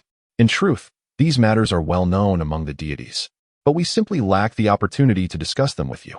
Lewis nodded in understanding. Subsequently, the conversation flowed, predominantly revolving around inquiries about Lewis. He recounted the arduous journey of utilizing temporal powers to traverse time, nearly exhausting his internal energies before finally returning to the present timeline. Upon hearing that Lewis had traversed through countless timelines, both Beerus and Whis were left speechless, for they had previously mentioned that manipulating time was a grave sin. However, Lewis insisted he had done nothing significant during his misadventures, and upon encountering Meruz, he was reassured that all was well. Whis, feeling flustered, had initially intended to frighten Lewis for his reckless behavior, but Meruz had revealed everything directly, leaving him perplexed. Well, that is the extent of my experiences. Now, it is my turn to inquire about yours. Lewis directed his gaze at Beerus and Whis. The two exchanged glances, and Whis smiled, encouraging him to proceed. What transpired after I lost my sanity? Why did I fall into the chaotic currents of time? Have you forgotten? Beerus was momentarily taken aback. Lewis retorted, irritation evident in his tone. Did I not just mention losing my sanity? How could I possibly recall anything? All right. Beerus chuckled awkwardly before promptly revealing to Lewis the events concerning the dark demon realm. Upon hearing this, Lewis was left utterly dumbfounded. His mouth agape. You mean to say that all the inhabitants of the dark demon realm were eradicated by me? That I obliterated the realm itself? Chapter 129. Who restored the dark demon realm? Lewis was momentarily stunned. He had no recollection of such events. All he remembered was that Ties had been slain by Demigra. With pure fury engulfing his mind, his internal power underwent astonishing changes, driven solely by the singular desire to annihilate Demigra. Now, Whis revealed that not only had he eradicated all the powerful beings of the dark demon realm, but he had also reduced it to temporal fragments. I actually destroyed the dark demon realm, Lewis murmured, staring at his hands in disbelief. No wonder. It was no surprise that he had sustained such severe injuries. The forced usage of temporal erasure had resulted in irreversible damage to himself. Observing Lewis, who was lost in his thoughts, the others were equally astonished. Although the dark demon realm was not as vast as the Omni King universe, it was still a significant domain, one personally established by the Demon King. At that time, Lewis's power was merely at the 4th level of the God realm. To think he could obliterate an entire world with such limited strength seemed unbelievable. Indeed, it was you who destroyed it. Whis smiled, albeit with a strained expression, as he still found it hard to fathom the occurrence. Lewis exhaled deeply, then turned to face Beerus and Whis with utmost seriousness. Lord Beerus, Whis, I originally intended to return to my scion kin upon my return, to lead them to greatness and then assault the dark demon realm. However, since they have all been vanquished by me, it seems unnecessary. Lewis sighed, feeling somewhat aggrieved. For Demigra had not been slain by his own hand. It felt as though he had not avenged Ties himself. There was simply no way to find satisfaction in this. Upon hearing Lewis's words, the others felt a tightening in their breaths. They understood that while Lewis possessed an amiable character, he was also a scion who harbored grudges. Much like the past incident with Ketla, who had ambushed him, Lewis had directly traveled to the fourth universe and eliminated him with erasure powers. Now that Demigra had harmed Ties, who was Lewis's Achilles heel, it was entirely reasonable for him to contemplate an attack on the Dark Demon realm. Lewis merely mentioned returning to his clan and leading the Scions against the Dark Demon realm without seeking their assistance. He wished to avoid burdening them. Beerus and Whis exchanged glances, their expressions laden with concern. What should they do? The Dark Demon realm had been shattered by Lewis, yet it had been restored. What is the matter with you? Lewis noticed the unusual expressions on Beerus and Whis's faces. Ties, by his side, bore a troubled countenance, seemingly worried about something. As for the prophetic fish, it had sunk to the bottom of the cup, too afraid to witness the unfolding events. Lewis, I have some unfortunate news to share with you. Beerus swallowed hard and said, Please, do not react impulsively. Lewis furrowed his brows. What is it? The Dark Demon realm was indeed shattered by you, but it was later restored by an unknown entity. What? Lewis shot up from his seat, fixing his gaze intently on Beerus and Whis. Indeed, we, the 12 siblings, were initially delighted to see the Dark Demon realm's destruction. We were confident you would be fine, knowing we only needed to await your return. Whis sighed, but later, inexplicably, the Dark Demon realm was restored. He had been taken aback. How could the realm, which had been reduced to temporal fragments, come back to seek answers?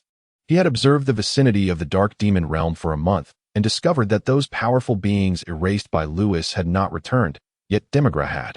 Lewis had been present when the Dark Demon realm was destroyed. Aside from Demigra, all other formidable beings had been eradicated by Lewis. Ordinary power could not resurrect those who had been erased.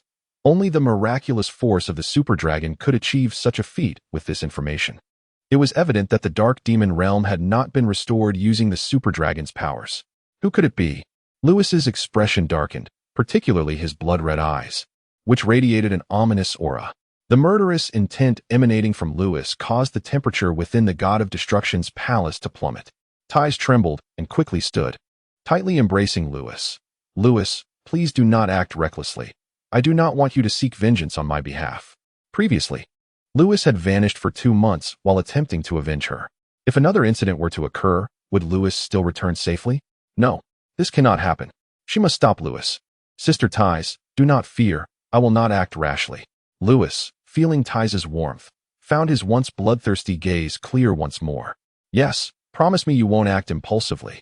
Ties emerged from his embrace, locking eyes with him. Upon witnessing the worry in Ties's eyes, Lewis felt a pang in his heart. Very well. I shall not burden my sister Ties with worry any longer. All right. Lewis nodded vigorously, then turned to Beerus and Whis. Lord Beerus, Whis, do you know who restored the Dark Demon realm? Rest assured, I will not act recklessly. Beerus and Whis exchanged a glance and nodded in agreement. Whis said solemnly, In our angelic speculations, it is that exceedingly enigmatic being, the Dark Lord, who we believe is assisting the dark magic realm. Aside from him, we cannot fathom anyone else who would lend their aid to such a realm. In truth, aside from the Omni King, the Time realm and the Dragon realm harbor no fondness for the dark magic realm. This animosity primarily stems from the dark magic realm's frequent exploitation of the Dragon Balls, which has resulted in temporal rifts, directly provoking the other 2 worlds. The Dark Lord. Lewis frowned, as he was no stranger to this title. During his time in the future timeline, Salamander had informed him that his identity was not that of the Dark Lord. It was only then that he realized the former Grand Priest, the various angels, and Demigra had always regarded him as the Dark Lord. Who is the Dark Lord? Lewis inquired, as he now only understood the connection between the Dark Lord and the former Grand Priest, oblivious to any further secrets. Soon, Whis elucidated the origins of the Dark Lord. He is the brother of the Omni King, a previous sovereign of the Omni Kingdom. Due to a certain incident, he clashed with the Omni King, ultimately severing ties and establishing a new realm, the Dark Magic Realm. Lewis suddenly comprehended how the Dark Magic Realm had come into existence. It appeared that he was indeed the one behind it. Given the magnitude of the Dark Magic Realm, there was no one else who would assist it. Was he a being as formidable as the Omni King? Lewis chuckled bitterly to himself. He had initially harbored chaotic intentions. Yet upon learning that it was the Dark Lord who had restored the dark magic realm, he found himself unable to act recklessly.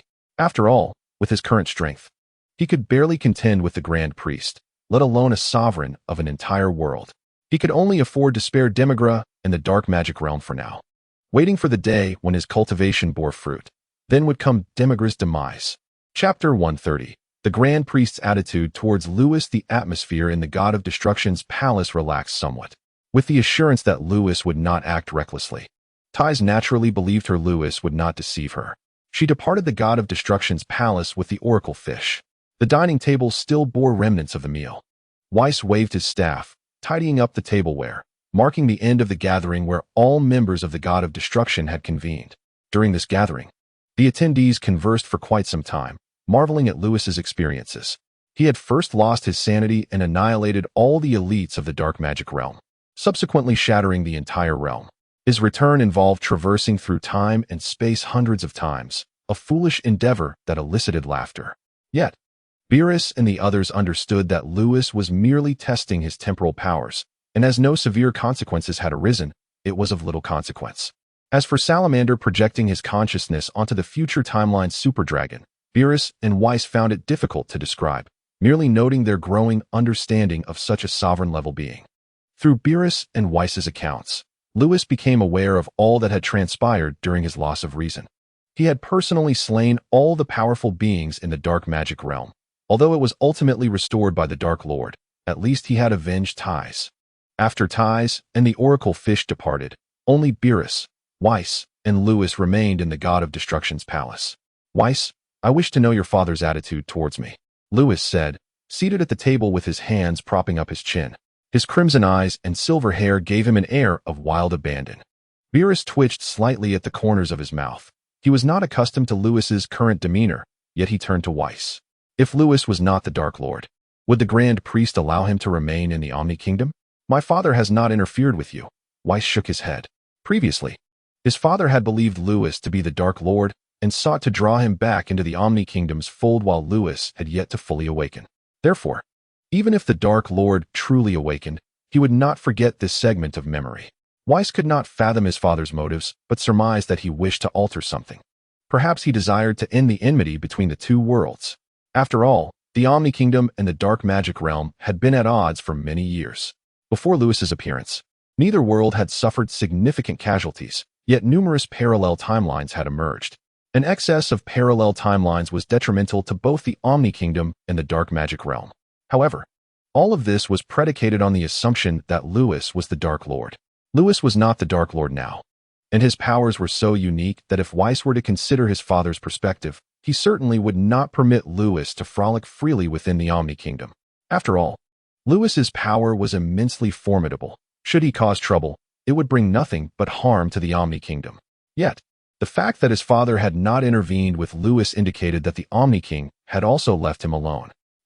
Lewis was taken aback. His greatest concern upon returning had been the Grand Priest's and the Omni King's attitudes towards him. He understood his uniqueness. Why had the Grand Priest and the Omni King chosen to disregard him? Don't look at me. I don't know either. Whis shook his head, chuckling. But isn't that a good thing? If Lewis were truly expelled or sealed by the Grand Priest, I wouldn't know how to proceed. On one side was his father, and on the other, his disciple. Just thinking about it was a headache. Luckily, his father had said nothing. Upon hearing Whis's words, Lewis, though puzzled, exhaled heavily. Before his return, he had contemplated what he would do if the Grand Priest and the Omni King could not tolerate him. He would escape from the Omni Kingdom with Thais and venture to the Dragon Realm.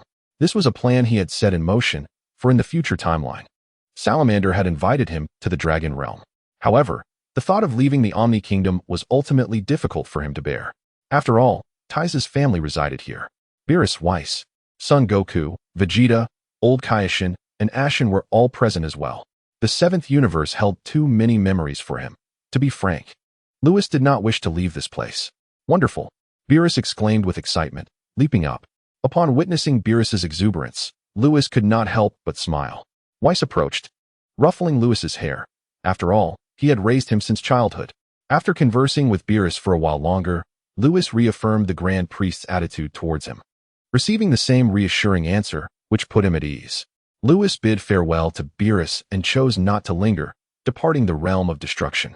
He had weightier matters to attend to, namely, the complete resurgence of the Scion race. Within the god of destruction's palace, only Beerus and Whis remained. Beerus stroked his chin and asked, "Whis, have you noticed that Lewis's hair color is identical to that of you angels?" "I have seen it. Why?" "This lad's dimension isn't on the verge of breaking through to the angelic level, is it?" Whis fell silent for a moment before slowly responding. "I did not expect Lord Beerus to share this thought." Beerus widened his eyes in surprise, staring at Whis. "You think so too?" Whis nodded. "Lewis's current state is exceedingly peculiar. Crimson pupils, silver hair. Aside from nearing a breakthrough to the angelic realm, I can think of no other explanation. Above the divine dimension lies the angelic dimension, and beyond that is the priestly dimension." Beerus scratched his head, frowning. "But why can I not sense any signs of his dimensional breakthrough?" Whis rolled his eyes, as if you could sense the dimensions at the angelic level. Haha. Beerus laughed awkwardly. He was currently at the pinnacle of the divine dimension and indeed could not perceive the angelic level. "However, you are correct. I have not sensed any signs of Lewis preparing to break through." Beerus retorted. "So why did you just confront me like that?" "Oh, it seems the atmosphere has grown a bit heavy, so let us lighten the mood with a jest." Meanwhile, Lewis instantaneously teleports to the realm of the Supreme Kai. "Old Supreme Kai, do you know where the planet Metamor is?" Chapter 131, Super Scion 5? The old Supreme Kai, engrossed in observing the seventh universe through his crystal ball, suddenly pauses upon hearing this familiar voice. Sitting on the grass, Asin abruptly turns his head, exclaiming excitedly, "Lewis!" The old Supreme Kai also turns, recognizing the figure, and exclaims with enthusiasm, "When did you return?" Witnessing their reactions, Lewis feels a wave of emotion, having just returned after 2 months of absence. He realizes how much they must have worried for him. "It's good to be back." The old Supreme Kai breathes a sigh of relief. For Lewis is the candidate for the god of destruction of the seventh universe. Asin interjects, "Lewis, where have you been for these 2 months? Both the old ancestor and I were terribly worried." "I ventured into the future timeline." Lewis recounts his previous experiences, leaving both the Supreme Kai and Asin in stunned silence. Summoning the eternal dragon from different timelines and traversing through hundreds of time dimensions. Could this boy truly be aiming for celestial heights? "You wouldn't have sought assistance from another version of me in a different timeline, would you?" The old Supreme Kai's lips twitch slightly, exasperated. "Seek you? In the future timeline. Majin Buu hasn't even appeared yet, and Gohan from that timeline perished at the hands of those 2 androids. The future version of the Supreme Kai is likely still sealed within the Kai sword." Observing Lewis's expression, the old Supreme Kai recalls his own experiences, his face darkening. Given the similarities in history, it is probable that his parallel self is also sealed within the Kai sword by Beerus. "You are not being considerate. Knowing that another version of me is sealed, yet you did not lend a hand. How could you leave me so worried for 2 months? It infuriates me." Giggles escape Asin as he recalls the time Lewis broke the seal on the old Supreme Kai. Bang! Ouch! Why did you hit me, old ancestor? Asin crouches on the ground, clutching his head, looking innocent. "Stop laughing and go write the duties of the Supreme Kai 100 times. The old Supreme Kai is furious. Even his junior mocks him. Asin shrinks his head and skips away, the rooster feathers atop his head bobbing adorably. Witnessing this, Lewis smiles slightly. The old Supreme Kai, once naive and prone to blunders, has indeed changed significantly. He appears to be much more confident now. "Oh, how did your hair and eye color change like this?" The old Supreme Kai, disregarding Asin, approaches Lewis to touch his hair. With blood-red pupils and silver hair. The Supreme Kai wonders if this boy's dimension is on the verge of transcending to angelic status, as angels are characterized by their silver hair. However, upon closer inspection, he perceives no signs of Lewis's dimension breaking through. He remains in a divine state. "My hair changed after Tarais died." Lewis shrugs, curiously asking, "Old Supreme Kai, do you know why my hair turned out like this?" "Let me think." The old Supreme Kai squints, sensing something is amiss with Lewis's condition. Noticing the Supreme Kai in deep thought, Lewis is momentarily stunned. He had previously inquired with Whis, who could not provide clarity, and now seeing the Supreme Kai's contemplative expression, Lewis hopes that the old Supreme Kai might possess the answer. Time passes as the old Supreme Kai paces beneath the tree, his brow furrowing tighter. Lewis, watching, has forgotten the purpose of his visit to the Supreme Kai realm. He only wishes to understand the transformation of his hair and pupils. After a while, the old Supreme Kai suddenly leaps in excitement. It's like this. Beneath the tree, he exclaims joyfully. Lewis hurriedly asks, Old Supreme Kai, do you know why my hair changed? Indeed. The old Supreme Kai looks at him with intense fervor, as though gazing at a rare treasure, even licking his lips, causing Lewis to feel a pang of unease. Bloodline. The old Supreme Kai suddenly declares. Huh. Lewis is taken aback. What bloodline? There is a saying in the mortal realm. A thought can turn one's hair white. The old Supreme Kai, hands behind his back, circles around Lewis. The death of Tarais must have profoundly affected you, hence your hair turned white. However, the transformation of your pupils to blood red indicates that my initial deduction is incorrect. I then considered your dimensional state, yet you remain in a divine dimension, leading me to another erroneous conclusion. The old Supreme Kai pauses, fixing his gaze on Lewis. Finally, I arrived at the conclusion regarding your bloodline. Scion bloodline. Lewis is puzzled. What does this have to do with his Scion bloodline? At that moment, the old Supreme Kai, looking at Lewis with disbelief, states, Your Scion bloodline has transcended. Lewis opens his mouth to inquire further. The old Supreme Kai continues, 2 months ago. Did you not transform into Super Scion 3?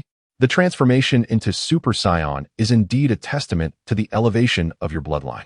According to his observations, a Scion's power is influenced by emotion. The angrier one becomes, the more formidable their power. It can even lead to breaking one's own limitations, resulting in a new Super Scion state.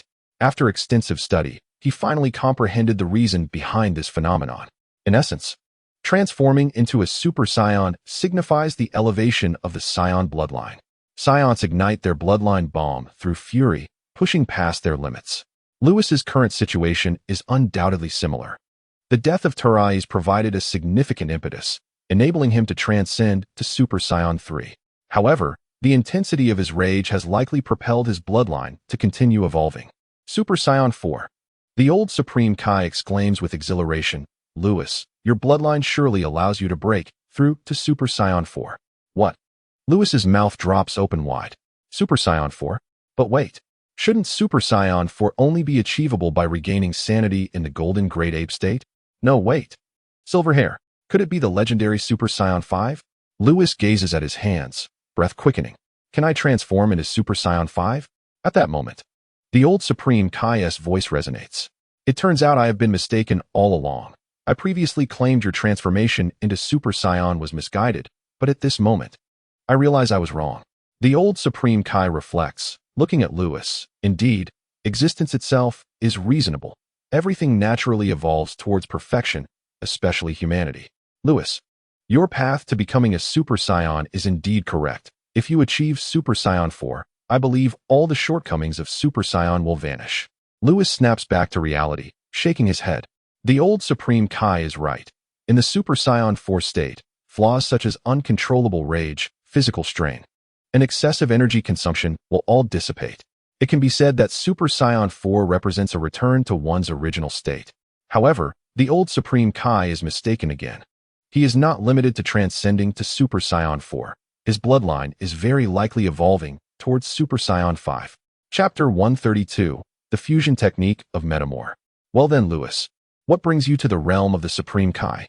If Lewis could truly transform into a Super Scion god, his strength would undoubtedly escalate to unparalleled heights, and his might would signify the power of the seventh universe. The old Kai suppressed his excitement, recalling the purpose behind Lewis's arrival. Lewis exhaled deeply, finally understanding why his hair and pupils had changed. Truly, the old Kai was a sage of vast knowledge. However, Lewis chose not to disclose his current situation to the old Kai. He felt that achieving Super Scion 5 was still beyond his reach. Yet his bloodline was undoubtedly undergoing continuous ascension. One day, he would surely break through. Suppressing his own exhilaration, Lewis inquired, Might I ask, dear old Kai, do you have knowledge of the planet Metamor? This was the true reason for his visit to the Kaishin realm. He aimed to facilitate the complete resurgence of the Scion race. Metamor? The old Kai stroked his chin, finding the planet somewhat familiar, though he could not immediately recall why. As he mentally searched for its location, he soon pinpointed it within the North Galaxy's Kara system. What do you seek it for? A couple of months ago, did you not ask Jebet to bring 2 Patera earrings for my 2 compatriots? Lewis recounted the incident involving Bojack's invasion of the Galactic Patrol headquarters. The fusion technique. The old Kai's eyes widened in realization. He remembered why Metamor felt familiar. In the vast cosmos, determining the strongest race was a challenge. But identifying the most unique race was undoubtedly Metamor. Long ago, this region of the universe faced chaos instigated by the Dark Demon Realm, during which Beerus was still in slumber. As merely a Kaioshin, he had no means to contend with the formidable beings of the Dark Demon Realm. In his moment of despair, the Metamorans stepped forth. They imparted the fusion technique to two powerful warriors in the universe, who then fused into an entirely new fighter, whose power was incredibly formidable, reaching the pinnacle of the first level of godly realm. However, even this might was insufficient to thwart the Dark Demon Realm's warriors. Yet, the emergence of the fusion warriors stirred enough commotion to awaken Beerus. Ultimately, the invading forces from the Dark Demon Realm were obliterated by Beerus's destructive energy. Reduced to mere stardust. You wish to learn their fusion technique? The old Kai squinted, a smile gracing his lips. Indeed, wise old Kai. Lewis chuckled. The old Kai marveled. The Metamorans are truly an extraordinary race, having developed a fusion technique that rivals the Patera earrings using mere mortal intellect. Our Patera earrings are limited, and should our seventh universe face another invasion from the Dark Demon Realm while you and Beerus are absent, we would be in dire straits. With a serious expression, the old Kai remarked, the idea of creating new fusion warriors using the fusion technique is indeed commendable. Lewis gazed at him so. The old Kai burst into laughter. If you wish to learn the fusion technique, I have no objections. In fact, I would be delighted for your scion race to master this technique. Upon realizing Lewis's intentions to learn the fusion technique, he quickly grasped Lewis's motives. The scion race was flourishing, with each member possessing immense strength, including numerous super scions. The Patera earrings alone could not produce many fusion warriors, but the fusion technique, once mastered, could yield countless warriors. This would lead to the prosperity of the seventh universe. The more he pondered, the more exhilarated he became. The old Kai exclaimed, I shall reveal to you the location of Metamor, and I will accompany you. Once Lewis acquired the coordinates of Metamor, he utilized instant transmission, vanishing from the spot with the old Kai. Meanwhile, Ashen, who had been observing from a distance, was taken aback. What just happened? But wait, if my ancestor is gone, does that mean I won't have to transcribe the duties of the Kaioshin 100 times? How delightful. As Lewis and the old Kai journeyed toward Metamor, on Earth, Goku, Vegeta, Bardock, and King Vegeta were present. Kakarot, you claim you fused with Vegeta and transformed into an entirely new state? Bardock exclaimed, astonished. 2 months prior, due to Chi-Chi's pregnancy requiring care, Bardock and Jine had remained on Earth to look after her. He had not participated in the battle at the Galactic Patrol headquarters, yet he sensed an overwhelming power emanating from that direction. The energy was beyond what any mortal could unleash. Subsequently, a flash of light from the universe annihilated Earth, leading to the destruction of the seventh universe. Bardock, Jine, and Chi-Chi perished. The Grand Minister reversed time, restoring the seventh universe, but Bardock and the others were unaware. Upon Goku and Vegeta's return, they recounted the events of their battle with Bojack, explaining that they had defeated him using the Patera earrings. Indeed, beyond the Super Saiyan state, there exist 3 additional forms: Super Saiyan Full Power, Super Saiyan 2, and finally, Super Saiyan 3. If you don't believe me, feel free to ask Vegeta. Goku pointed to Vegeta, prompting Bardock and King Vegeta to turn their gazes toward him. Under their intense scrutiny, Vegeta felt slightly uncomfortable, attempting to maintain an aloof demeanor. It's merely the Super Saiyan 3 form. There's nothing to be astonished about. Nothing to be astonished about? Bardock and King Vegeta's lips twitched, while Goku merely sighed in disbelief. Vegeta, can you transform into Super Saiyan 2? Stop rambling, Vegeta shouted, trying to mask his embarrassment. The 3 exchanged glances, thinking he was putting on a show. All right, let us consult Mr. Popo. He will surely guide us in breaking through to Super Saiyan 2. In the Celestial Temple, the Supreme Kai observed the lower realms, accompanied by Mr. Popo. Simultaneously, a pitch-black eraser sat on the ground, playing with sand. Goku and the others were puzzled by the sudden presence of this child in the celestial realm. The little fellow appeared quite dark, similar to Mr. Popo's complexion. Could he be a relative of Mr. Popo? Goku, curious, approached Mr. Popo while keeping his gaze fixed on the child. Sensing Goku's attention, The little one tilted his head upward, revealing a bright smile with two pearly whites. His expression was innocent, resembling an adorable child. What's going on? Vegeta frowned. Noticing Goku had halted, Bardock and King Vegeta also turned to look at Goku. Little one, are you related to Mr. Popo? Ignoring the others, Goku knelt beside the child and gently ruffled his hair. Mr. Popo, standing next to the Supreme Kai, abruptly turned his head, witnessing Goku's action, swallowing hard in astonishment. What boldness! The Supreme Kai's eyelids twitched as he recalled witnessing Mr. Popo retrieving the child from the divine cemetery. Suddenly, the celestial realm fell silent, the only sounds being the rustling leaves. The atmosphere turned eerie. Goku, feeling the stares from Mr. Popo and the Supreme Kai, glanced up briefly before lowering his gaze again. The child gazed back at Goku, their eyes meeting with a depth that was both captivating and surreal. Sun Wukong's head suddenly erupted with a buzzing sound, as if time itself had come to a standstill, plunging him into a realm of black void. The silence within this void was terrifying, resembling an endless black whirlpool capable of ensnaring one in its depths. Hello, I am a relative of Bobo. Suddenly, the black eraser grinned, and with that smile, it instantly pulled Sun Wukong back from the abyss of darkness. In the distance, Bobo heard this and felt a warmth in his heart. Hello? Sun Wukong gazed at the child as if he had seen a ghost, quickly retracting the hand he had placed on the child's head. What's wrong? Vegeta approached Sun Wukong, having noticed his peculiar expression. Nothing. Sun Wukong shook his head, casting another glance at the black eraser playing in the sand. It was indeed a strange child. Nothing. Vegeta narrowed his eyes, glancing down at the child on the ground. The appearance was odd, yet there were many bizarre species throughout the universe. This child did not seem particularly special. Mr. Bobo, may I inquire how we can transform into Super Saiyan 2? At this moment, Sun Wukong and Bardock had arrived beside Bobo, with Vegeta hurrying over, anxious not to miss any crucial information. Fundamental power, the degree of bloodline ascension, and finally, anger. Bobo glanced at the black eraser still playing in the sand, his lips twitching slightly, surprised that his little lord was not angry. What does that mean? Sun Wukong and the others were already aware of Bobo's prowess, particularly Sun Wukong, who had long awaited the celestial realm and had received Bobo's teachings multiple times. He could answer nearly any inquiry. Vegeta, too, understood Bobo's uniqueness, having spent many years on Earth and trained in the celestial realm alongside Sun Wukong. To him, Bobo resembled a seemingly unremarkable monk, yet was truly a master of concealed strength. Bobo's tailored instruction had rapidly enhanced his power and combat skills. Fundamental power? Degree of bloodline ascension? Finally, anger? Now, Bobo's words left Sun Wukong and the others perplexed. Mr. Bobo, what do these mean? Bardock asked with confusion. Bobo surveyed the group and replied calmly. Fundamental power refers to your current standard strength.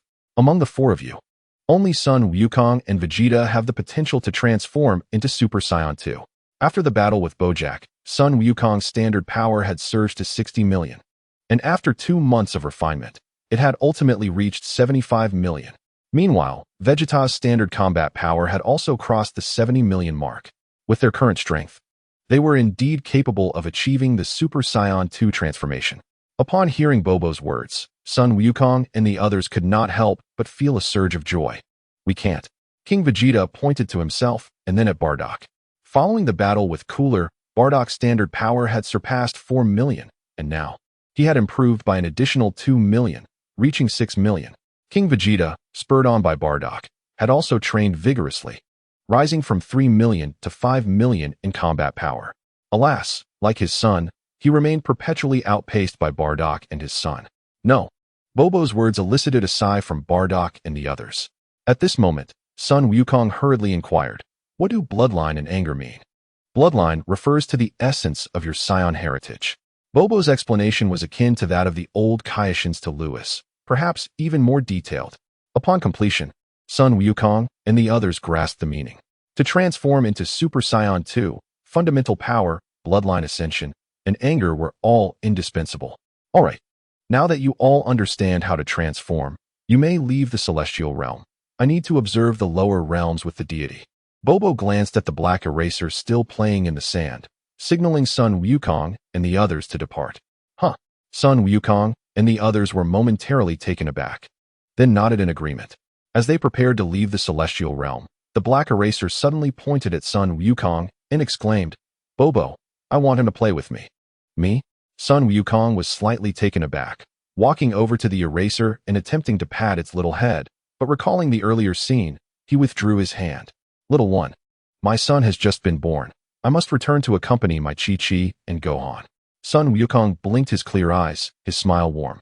2 months prior, Chi-Chi had been pregnant for 7 to 8 months, and just a few days ago, their son had finally been born, named Son Gohan.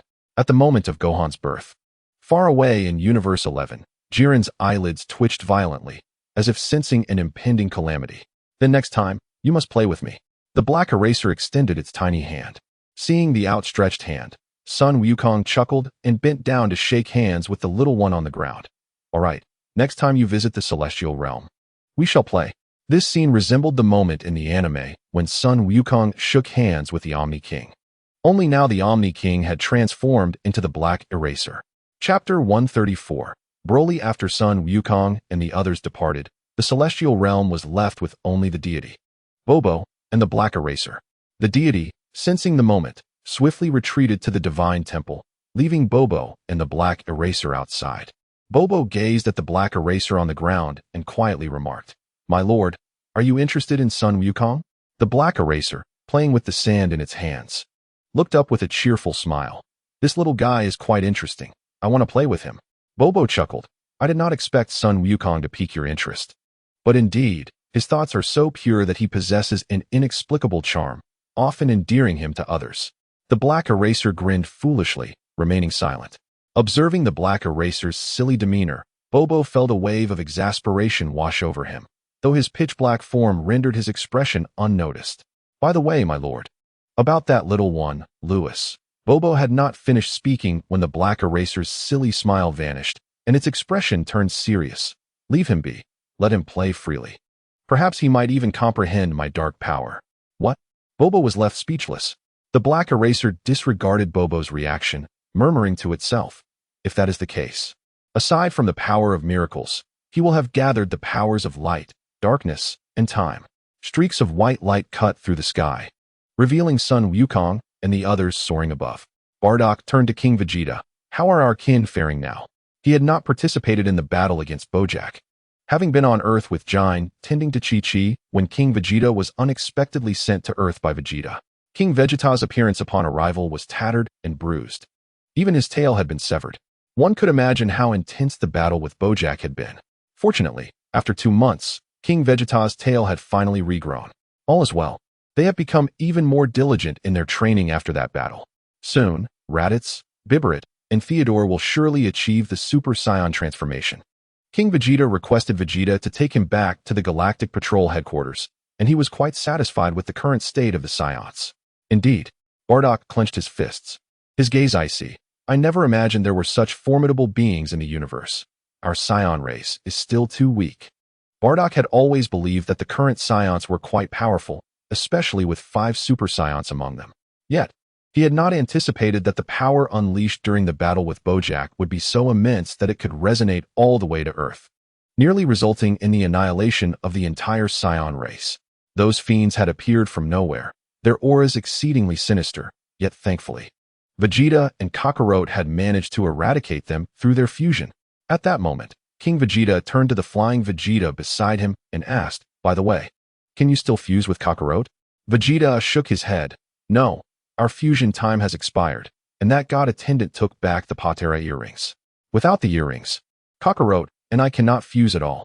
Vegeta glanced at Goku, feeling a mixture of pride and reluctance at the thought of merging with this subordinate warrior who had always surpassed him. However, the sheer power that came from their fusion was intoxicating, able to contend with Lewis for several exchanges. "Taken back? You won't try to reclaim them?" King Vegeta's tone was filled with regret. "Indeed, such splendid earrings. Why didn't you snatch them back?" Bardock also displayed a pained expression. The two men acted like bandits, intent on acquiring anything that caught their interest. Goku and Vegeta exchanged glances, their lips twitching in exasperation. "Do you know the identity of that god attendant?" "What identity?" "He is a servant to the Supreme Kai." "Who is the Supreme Kai? Is he more formidable than our Super Saiyans?" Both King Vegeta and Bardock turned to him. "Vegeta, both exasperated and amused, replied, "Father, have you not always feared Lord Beerus? The Supreme Kai is under Lord Beerus's protection." King Vegeta and Bardock froze momentarily. The Supreme Kai is under Beerus's protection? If Goku and Vegeta were to seize those earrings, could the Saiyan race survive? My goodness, that was a close call. King Vegeta gulped. Thank goodness you didn't take them, or Lewis wouldn't be able to save us. Bardock patted his chest, relieved. You did the right thing. We Saiyans have reformed and cannot resort to stealing from others anymore. It was quite peculiar to see two bandit chiefs surrendering. What a sight. Ha! Observing their father's expression, Goku and Vegeta burst into laughter. All right, let's part ways here. I must return to see my grandson. King Vegeta, make sure to train diligently. Or else Kakarot and I will surpass you and achieve Super Saiyan 2 first. Bardock chuckled mischievously before pulling Goku swiftly toward the direction of Baozi Mountain. Get lost. King Vegeta and his son erupted in anger, their unleashed power causing the very skies to tremble, but Bardock and his son had already flown far away. In the vast expanse of the universe, two beams of light streaked past, halting as they approached a desolate planet. Lewis, this planet is deemed unworthy. Destroy it. The two figures were none other than the old Supreme Kai and Lewis, who had not employed instant transmission to travel to Metamore. The old Supreme Kai aimed to seize this opportunity for Lewis to obliterate more unsuitable planets, lest he wander off again later. All right, Lewis nodded, raising his hand to condense a sphere of purple destructive energy, targeting the yellow planet ahead. However, as he gazed at the planet, it struck him as oddly familiar. Turning to the old Supreme Kai, he asked, "What is the name of this planet?" Vampistar. Why? What? Lewis's eyes widened, and the destructive energy in his hand dissipated. Damn it, I almost let the Saiyan race's warrior perish. This old man was truly unreliable. Thankfully, he had inquired beforehand. What is it? The old Supreme Kai looked puzzled as Lewis retracted his hand. Lewis retorted, Old Supreme Kai, are you truly reckless? Did you not sense that there are two individuals on that planet? Upon arriving in this world, Lewis certainly did not intend to overlook Broly. But ever since he became a candidate for the God of Destruction, he had been preoccupied with training and eradicating Quitella, leaving him no time to reclaim the Saiyan race's warrior. Impossible. This planet was created by me long ago, and after all these years, it remains unchanged. As he spoke, the old Supreme Kai's mouth dropped open in astonishment. There are truly people here. Chapter 135. Encountering Broly within the old Supreme Kai's perception, aside from some mindless monsters. There were indeed two humans on Vampistar. The old Supreme Kai furrowed his brow. How could this be? Lewis chuckled, gazing at the planet below. Old Supreme Kai? Let's go down and take a look. In the Dragon Ball universe, Broly seemed to be of the same age as Goku, and at this point, he had already reached adulthood. Lewis was quite eager to see how much the Saiyan race's warrior had developed. All right. The old Supreme Kai was also curious as to why there were two humans on Vampistar. They descended toward the planet. In a cavern on Vampistar, a robust man indulging in monster eggs suddenly noticed two beams of light streaking across the sky outside the cave. Broly's bright eyes lit up, and he dashed out. Broly, where are you going? Paragus, also consuming a monster egg, hastily set down the shell and followed suit. Upon reaching the cave entrance, he saw two figures flying toward him. Boom. Paragus's body shook, and he leaped in excitement. They're here. Ha! Finally, someone has come to this godforsaken place. King Vegeta, do you know how I've spent these past 20 years? King Vegeta, when I return, I will make you pay.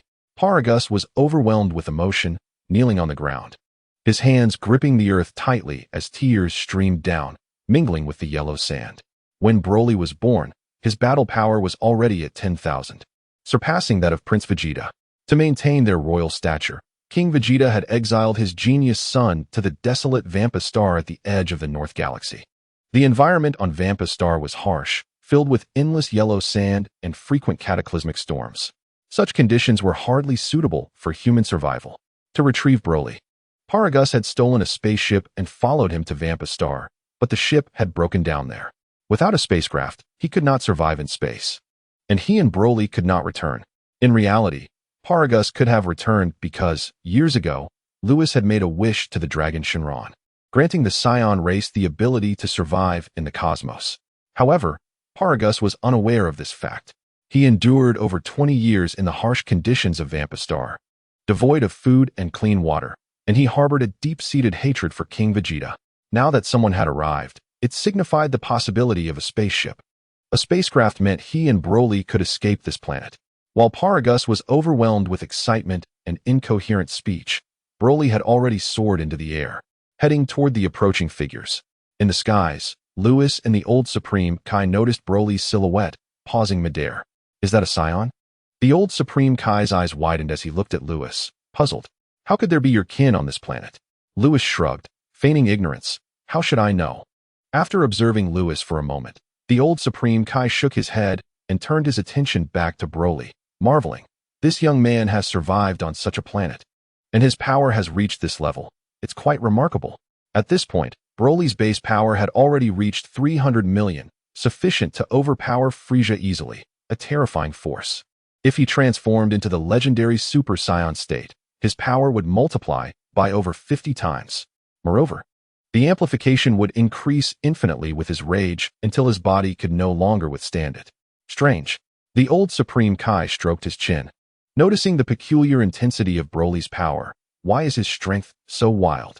I haven't seen such ferocity in other Saiyans. In the eyes of the old Kai, Broly at this moment resembled a colossal primal ape, exuding a ferocious aura that seemed almost tangible. How could he not be violent?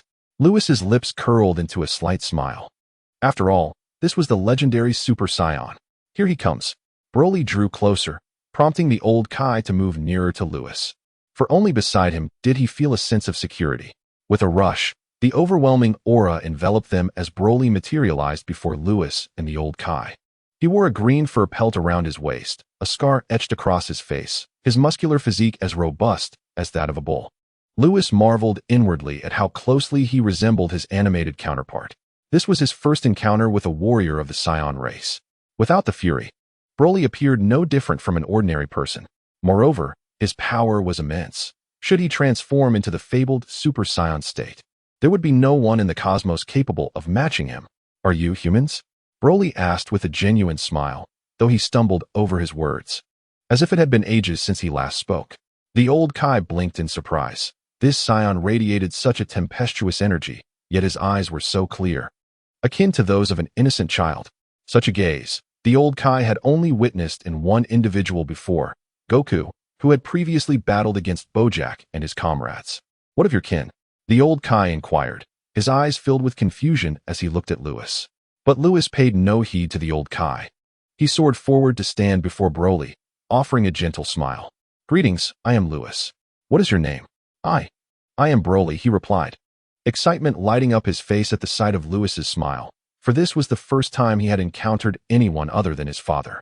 Observing Broly's endearing demeanor, Lewis chuckled softly. The non-violent Broly was indeed quite charming. Broly, I am your kin. Shall I take you away from this planet? Lewis gestured to the tail at his waist, which began to sway behind him like a rope. Are you performing acrobatics? The old Kai rolled his eyes. Yet Broly's excitement surged. You have a tail too, he exclaimed, wildly waving his own tail in response. The two large men flailed their tails in the air, creating a rather bizarre scene.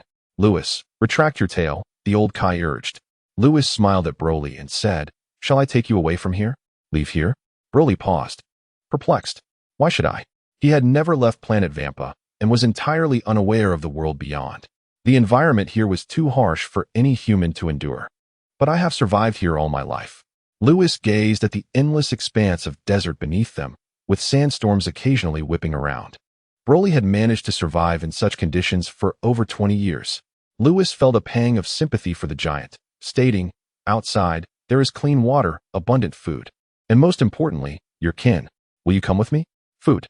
What is food? Broly scratched his head, utterly clueless about what constituted food. However, the notion of delectable sustenance and clean water sounded appealing. He swallowed hard, preparing to speak.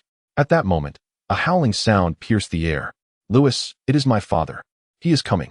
Broly informed Lewis, having grown more fluent in conversation after their brief exchanges. Soon, Paragus arrived at Broly's side, his voice cold and commanding. Boy, surrender the spaceship, and I may spare your life. The old Kai glanced at Lewis, bewildered by the audacity of this aged scion to speak such words to a potential destroyer. Lewis's expression turned icy as he contemplated his response. Father, He claims to be our kin. Broly spoke cautiously. Our kin? Paragus was taken aback, his gaze shifting to Lewis's waist, his tail. Paragus' pupils constricted. You are a scion. The scion race is ruled by King Vegeta, and now that a scion had come to planet Vampa, could it be that King Vegeta intended to annihilate him and Broly completely? King Vegeta, even to this extent, you refuse to let us be. Paragus seethed, his face contorting with rage. Do you truly believe your people can eliminate us? Chapter 136. The Unworthy Father. Paragus floated in the air, muttering to himself, his behavior increasingly erratic, resembling that of a madman. Observing this, the old Kai asked, Lewis, what is wrong with him?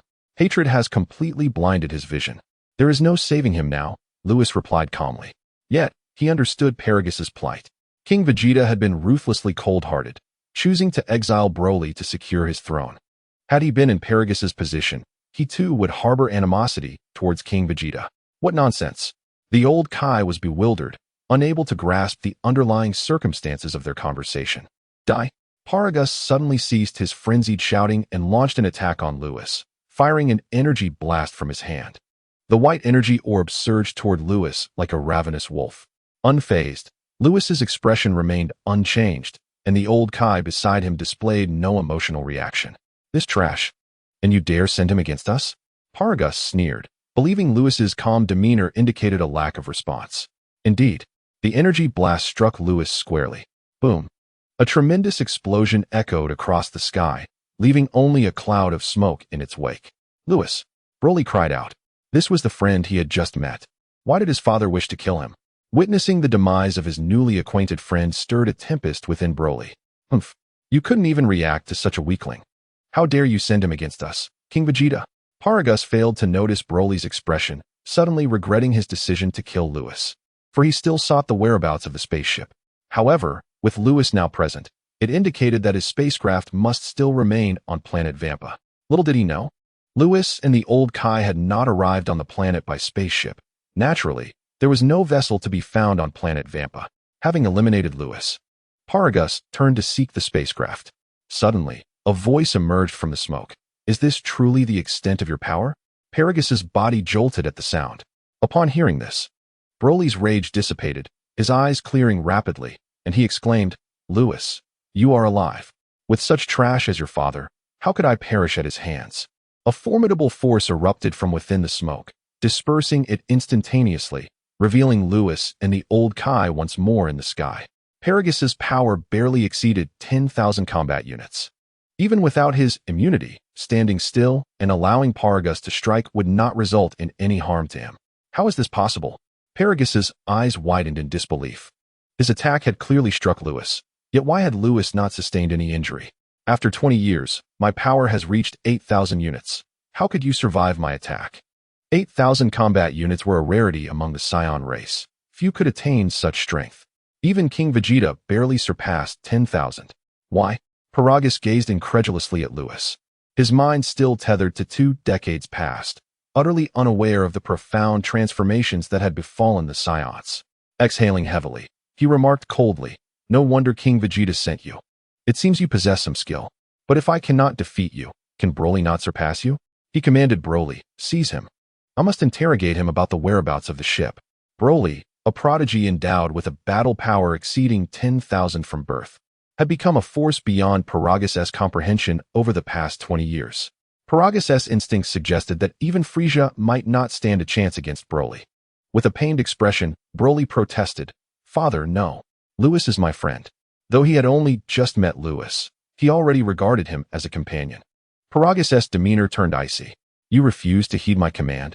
He withdrew a control device from his pocket. The sight of it made Broly tremble, fear coursing through him. Broly, capture him at once. Father, please. Broly cried, but Paragus was resolute. You will learn your lesson for defiance. He pressed a button on the device. A crackling sound erupted as electricity surged around Broly's neck, causing him to convulse and scream in agony. Ah, this is for ignoring my words. Paragus' expression darkened as he regarded Lewis, seeing in him a reflection of King Vegeta, and he cranked up the voltage to the maximum. Electric arcs danced dangerously around Broly's neck, 1,000,000 volts assaulting his body and spirit. The old Kaioshin furrowed his brow, realizing the two scions were father and son. Why would a father treat his son in such a manner? He turned to Lewis, about to speak when Lewis raised his hand, uttering the most merciless two words in the universe: destruction. A violet beam shot toward Paragus, obliterating him in an instant. Chapter 137. Broly goes berserk. The old Kaioshin, witnessing Paragus' demise, displayed no reaction, his expression indifferent. Isn't there a saying among mortals that a tiger does not eat its young? I never thought a father would treat his son in such a way. Lewis shook his head.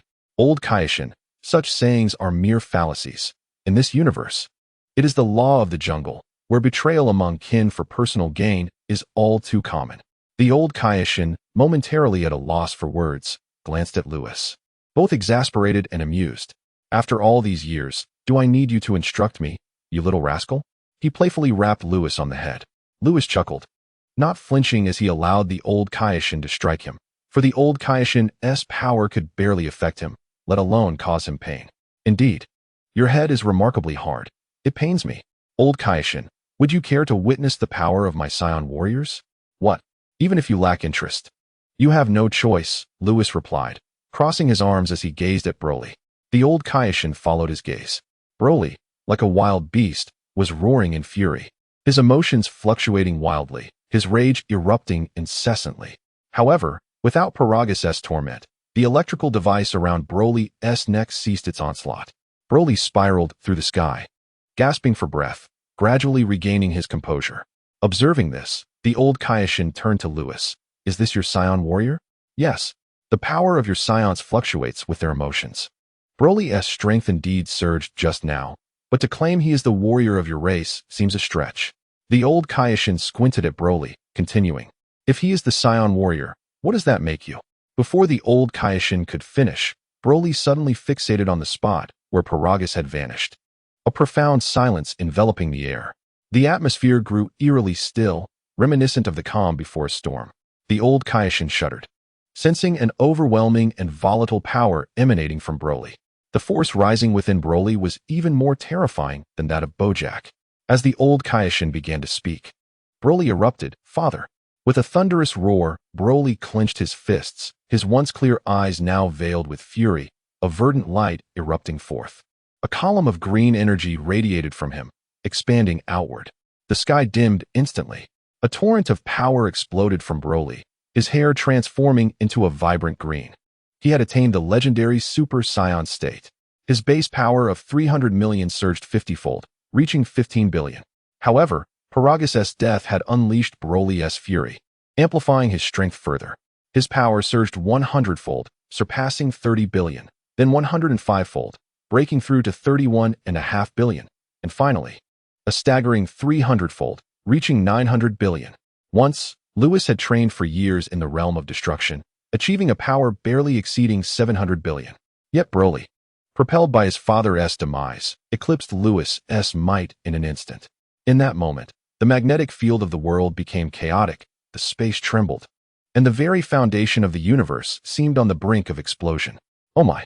The old Kaioshin was startled, quickly retreating behind Lewis. What manner of monster is this? It is terrifying. This power surpasses even that of Majin Buu. No wonder Lewis proclaimed Broly the warrior of the Saiyan race. Haha. He truly has transformed into the legendary Super Saiyan. Indeed, every Saiyan protagonist's loved ones must remain untouchable. Lewis laughed heartily as he watched Broly's transformation unfold. Goku was the same. Bardock was the same. Broly was the same. Even Lewis himself could not escape this fate. You're a bit cunning. Was it you who orchestrated Bardock's demise? The old Kaioshin muttered from behind Lewis. Not at all. I acted for their benefit. Did you not see that by merely eliminating his father, Broly transcended into the Super Saiyan state? The old Kaioshin rolled his eyes but continued to observe Broly with a grave expression. Something is amiss. This state of Broly is unlike your typical Super Saiyan transformation. It seems his power can increase endlessly. This state should be called Super Saiyan.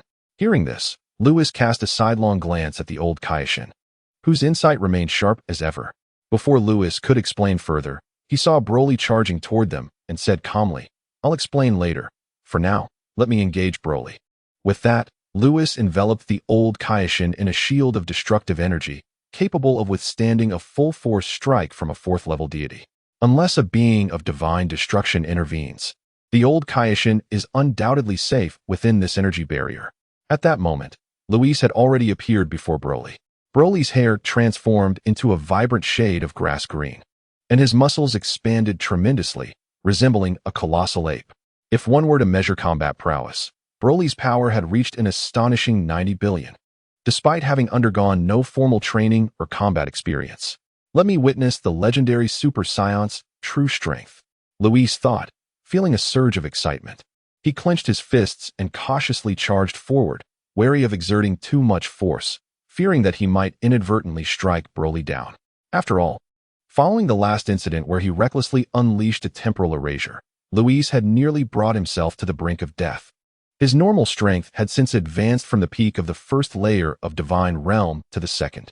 Despite Broly's impressive 90 billion in combat power, under the might of the second layer of Divine Realm, he was no more significant than an ant. Chapter 138, Ultimate Berserk State Boom. Whis's fist surged forward, causing a slight tremor in the void. Instinctively sensing danger, the frenzied Broly also tightened his fists and lunged forward. Their fists, akin to massive sandbags, collided with a resounding boom. The force of the impact stirred the air, creating an endless storm, with razor-like gusts slicing through the surroundings. The distant old Kaioshin was fortunate to have Whis's protection. Otherwise, those stormy blades would have shredded him to pieces. Impressive, Whis observed Broly before him, applying just a bit more force against their colliding fists. Instantly, Broly was pushed back. Roar!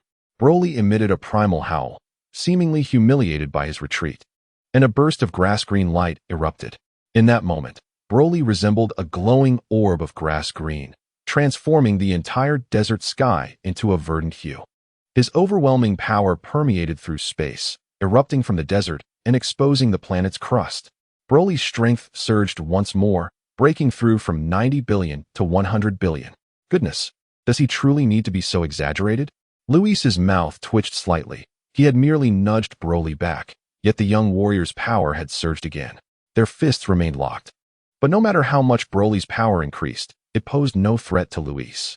Still, Whis reigned in a significant portion of his strength, ensuring he was weaker than Broly, lest it be too much of a bullying act. Boom. After Whis had tempered his strength, Broly instantly struck him backward. Whis was sent hurtling like a cannonball, crashing onto the solid crust of the planet. Boom. The planet's crust shattered in an instant, with molten lava erupting skyward, filling the air with a pungent sulfur scent. Roar! Broly howled as he transformed into a beam of grass-green light, darting through the sky towards Whis, now engulfed in lava. Bang! Bang! The two engaged in a fierce battle amidst the molten sea, their collisions causing the lava to churn violently. In an instant, the entire desert became a sea of magma, and the old Kaioshin could only watch in shock, his eyelids twitching. Surely, they do not intend to destroy the planet. However, this planet was inherently flawed, and its destruction would not pose much of a problem. Suddenly, two figures erupted from the lava, with Broly continuously howling as he and Whis battled from the sky to the ground. In a fleeting moment, the sky was filled with their fleeting shadows, accompanied by earth-shattering collision sounds, and the unleashed power shook the entire planet. Bang! The two collided and then separated. Broly roared, raising both hands, and a grass-green energy sphere materialized. He aimed to hurl it at Whis, but Whis appeared behind him in an instant, delivering a powerful kick. The force of thunder struck Broly's back, causing the grass-green energy in his hands to dissipate instantly. Broly bent over, releasing a heart-wrenching scream, yet enduring immense pain. Broly's body suddenly stiffened. He turned and conjured an energy blast, striking Whis fiercely. Boom! Whis was engulfed in smoke. Broly ascended into the sky, continuously launching grass-green energy blasts.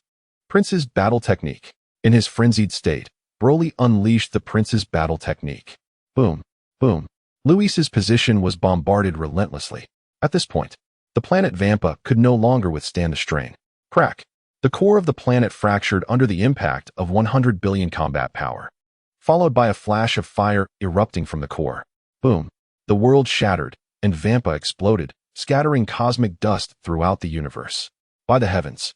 What manner of monster is this? In the cosmic expanse, the old Kaioshin was taken aback. His concern was not that Luis would be slain by Broly.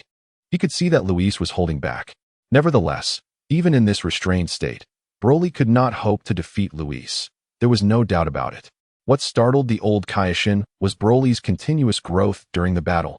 His advancements included strength, speed, reflexes, combat skills, and experience. Where Broly had once been a novice in battle, he had now transformed into a battle-hardened warrior. This truly was a god of war in every sense. As the old Kaioshin stood in astonishment, the smoke in the starry sky dissipated suddenly, revealing Luis's figure once more in Broly's line of sight. At this moment, Luis bore no injuries, and even his god of destruction attire remained entirely intact. Truly remarkable, Broly, Luis exclaimed with laughter. Although Broly's current strength was still insufficient in comparison to him, the thrill of clashing with a Scion warrior was exhilarating. Roar! Upon seeing Luis reappear unscathed, Broly was consumed by rage. Boom! His pale eyes instantly transformed into a vivid grass green as he entered an ultimate berserk state. The cataclysmic force within Broly erupted again, his power soaring from 100 billion to 200 billion. At this moment, even Beerus, the god of destruction, sensed this overwhelming energy. Whis, quickly investigate what is happening. Lord Beerus. Look, in the god of destruction's palace, Whis waved his staff, projecting the scene of Broly entering the ultimate berserk state. Nearby, Ties covered her mouth in astonishment, exclaiming, Lord Beerus, Luis is nearby too. Luis is present? Then there is nothing to fear. Beerus sighed in relief, initially fearing that dark forces were at play again. Lord Beerus, this Scion's power is nearing the first layer of divine realm. Whis remarked, his brow furrowed. Scion. What Scion? Beerus was momentarily taken aback, but soon noticed Broly's tail protruding from behind him, startling him. By the heavens, aside from that fusion warrior, when did another Scion of such caliber emerge? Prophetic fish. Come forth. Startled from its slumber in a corner, the prophetic fish hurried to Beerus's side and asked, What is it, Lord Beerus? Quickly tell me. Is he my formidable opponent? Formidable opponent? You mean the Super Scion God? The prophetic fish scrutinized the scene for a moment before shaking its head. It is not him. He bears no resemblance to the figure in my mind. Special thanks to Love's Fresh Seafood for the urging talisman. Chapter 139. Restoring Paragus in his observations. Broly's power was on the verge of reaching the first level of divine realm.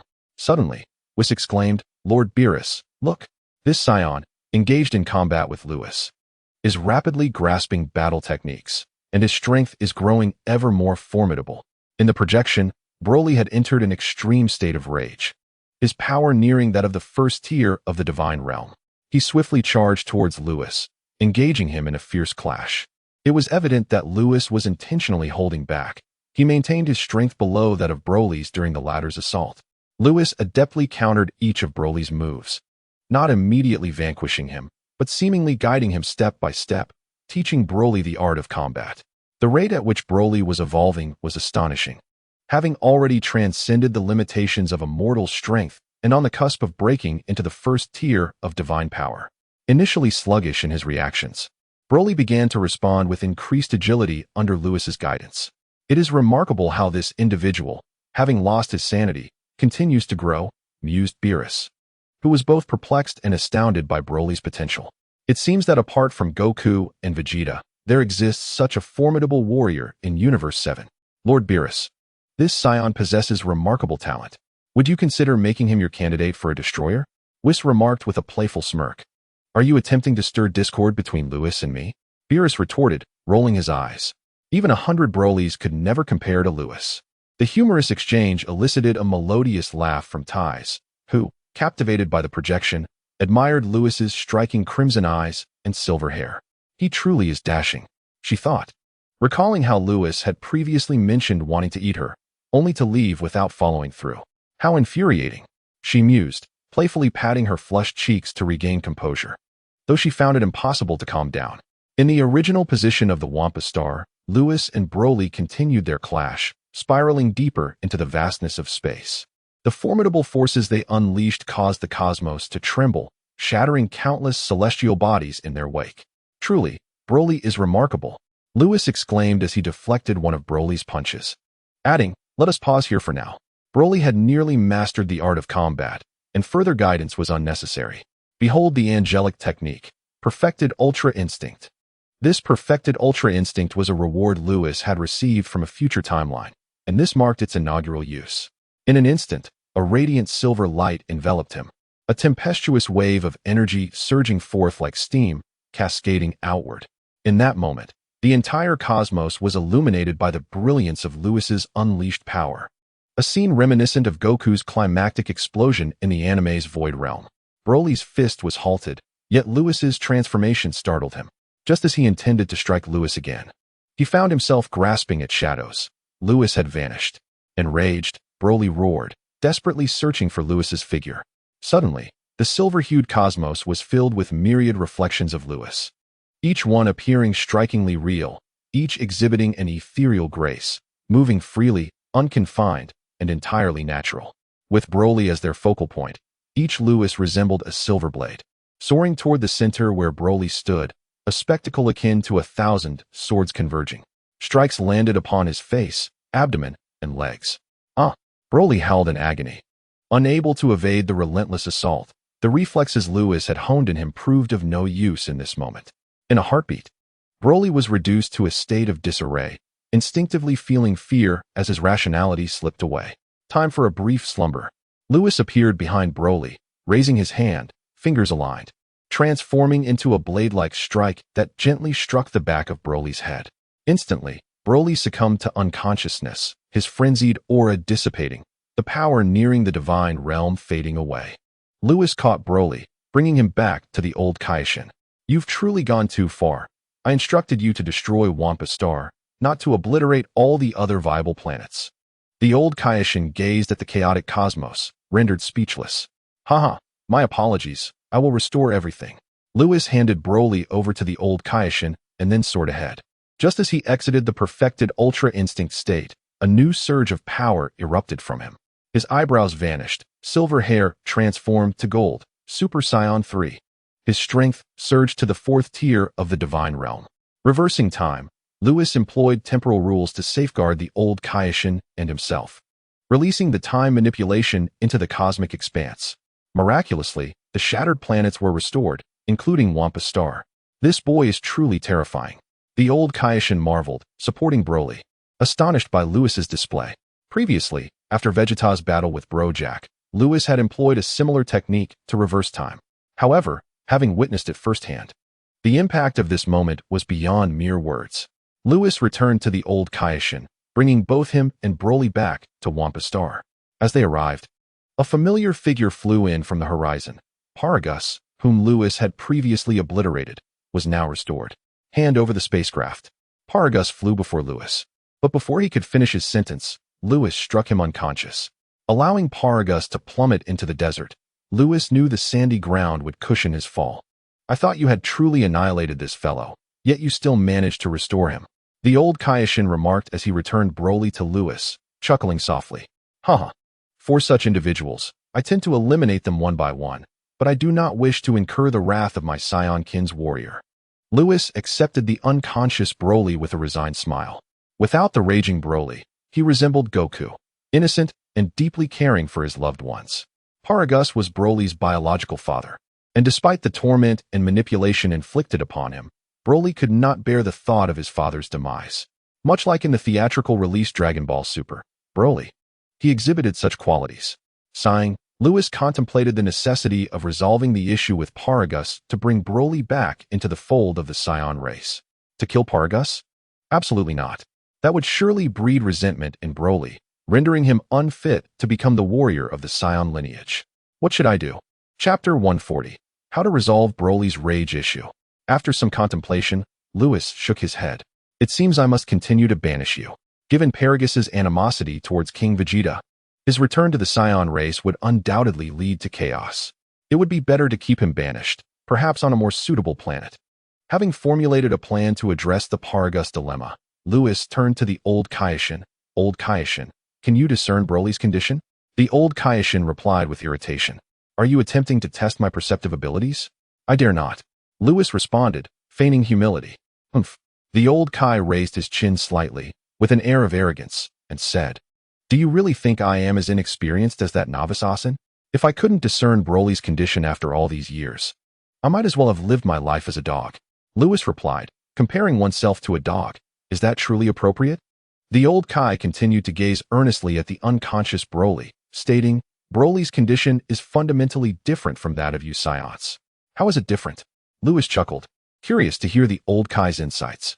The Scions at the Galactic Patrol headquarters, including yourself. The old Kai glanced at Lewis and elaborated. Your bloodlines are evolving towards a new direction.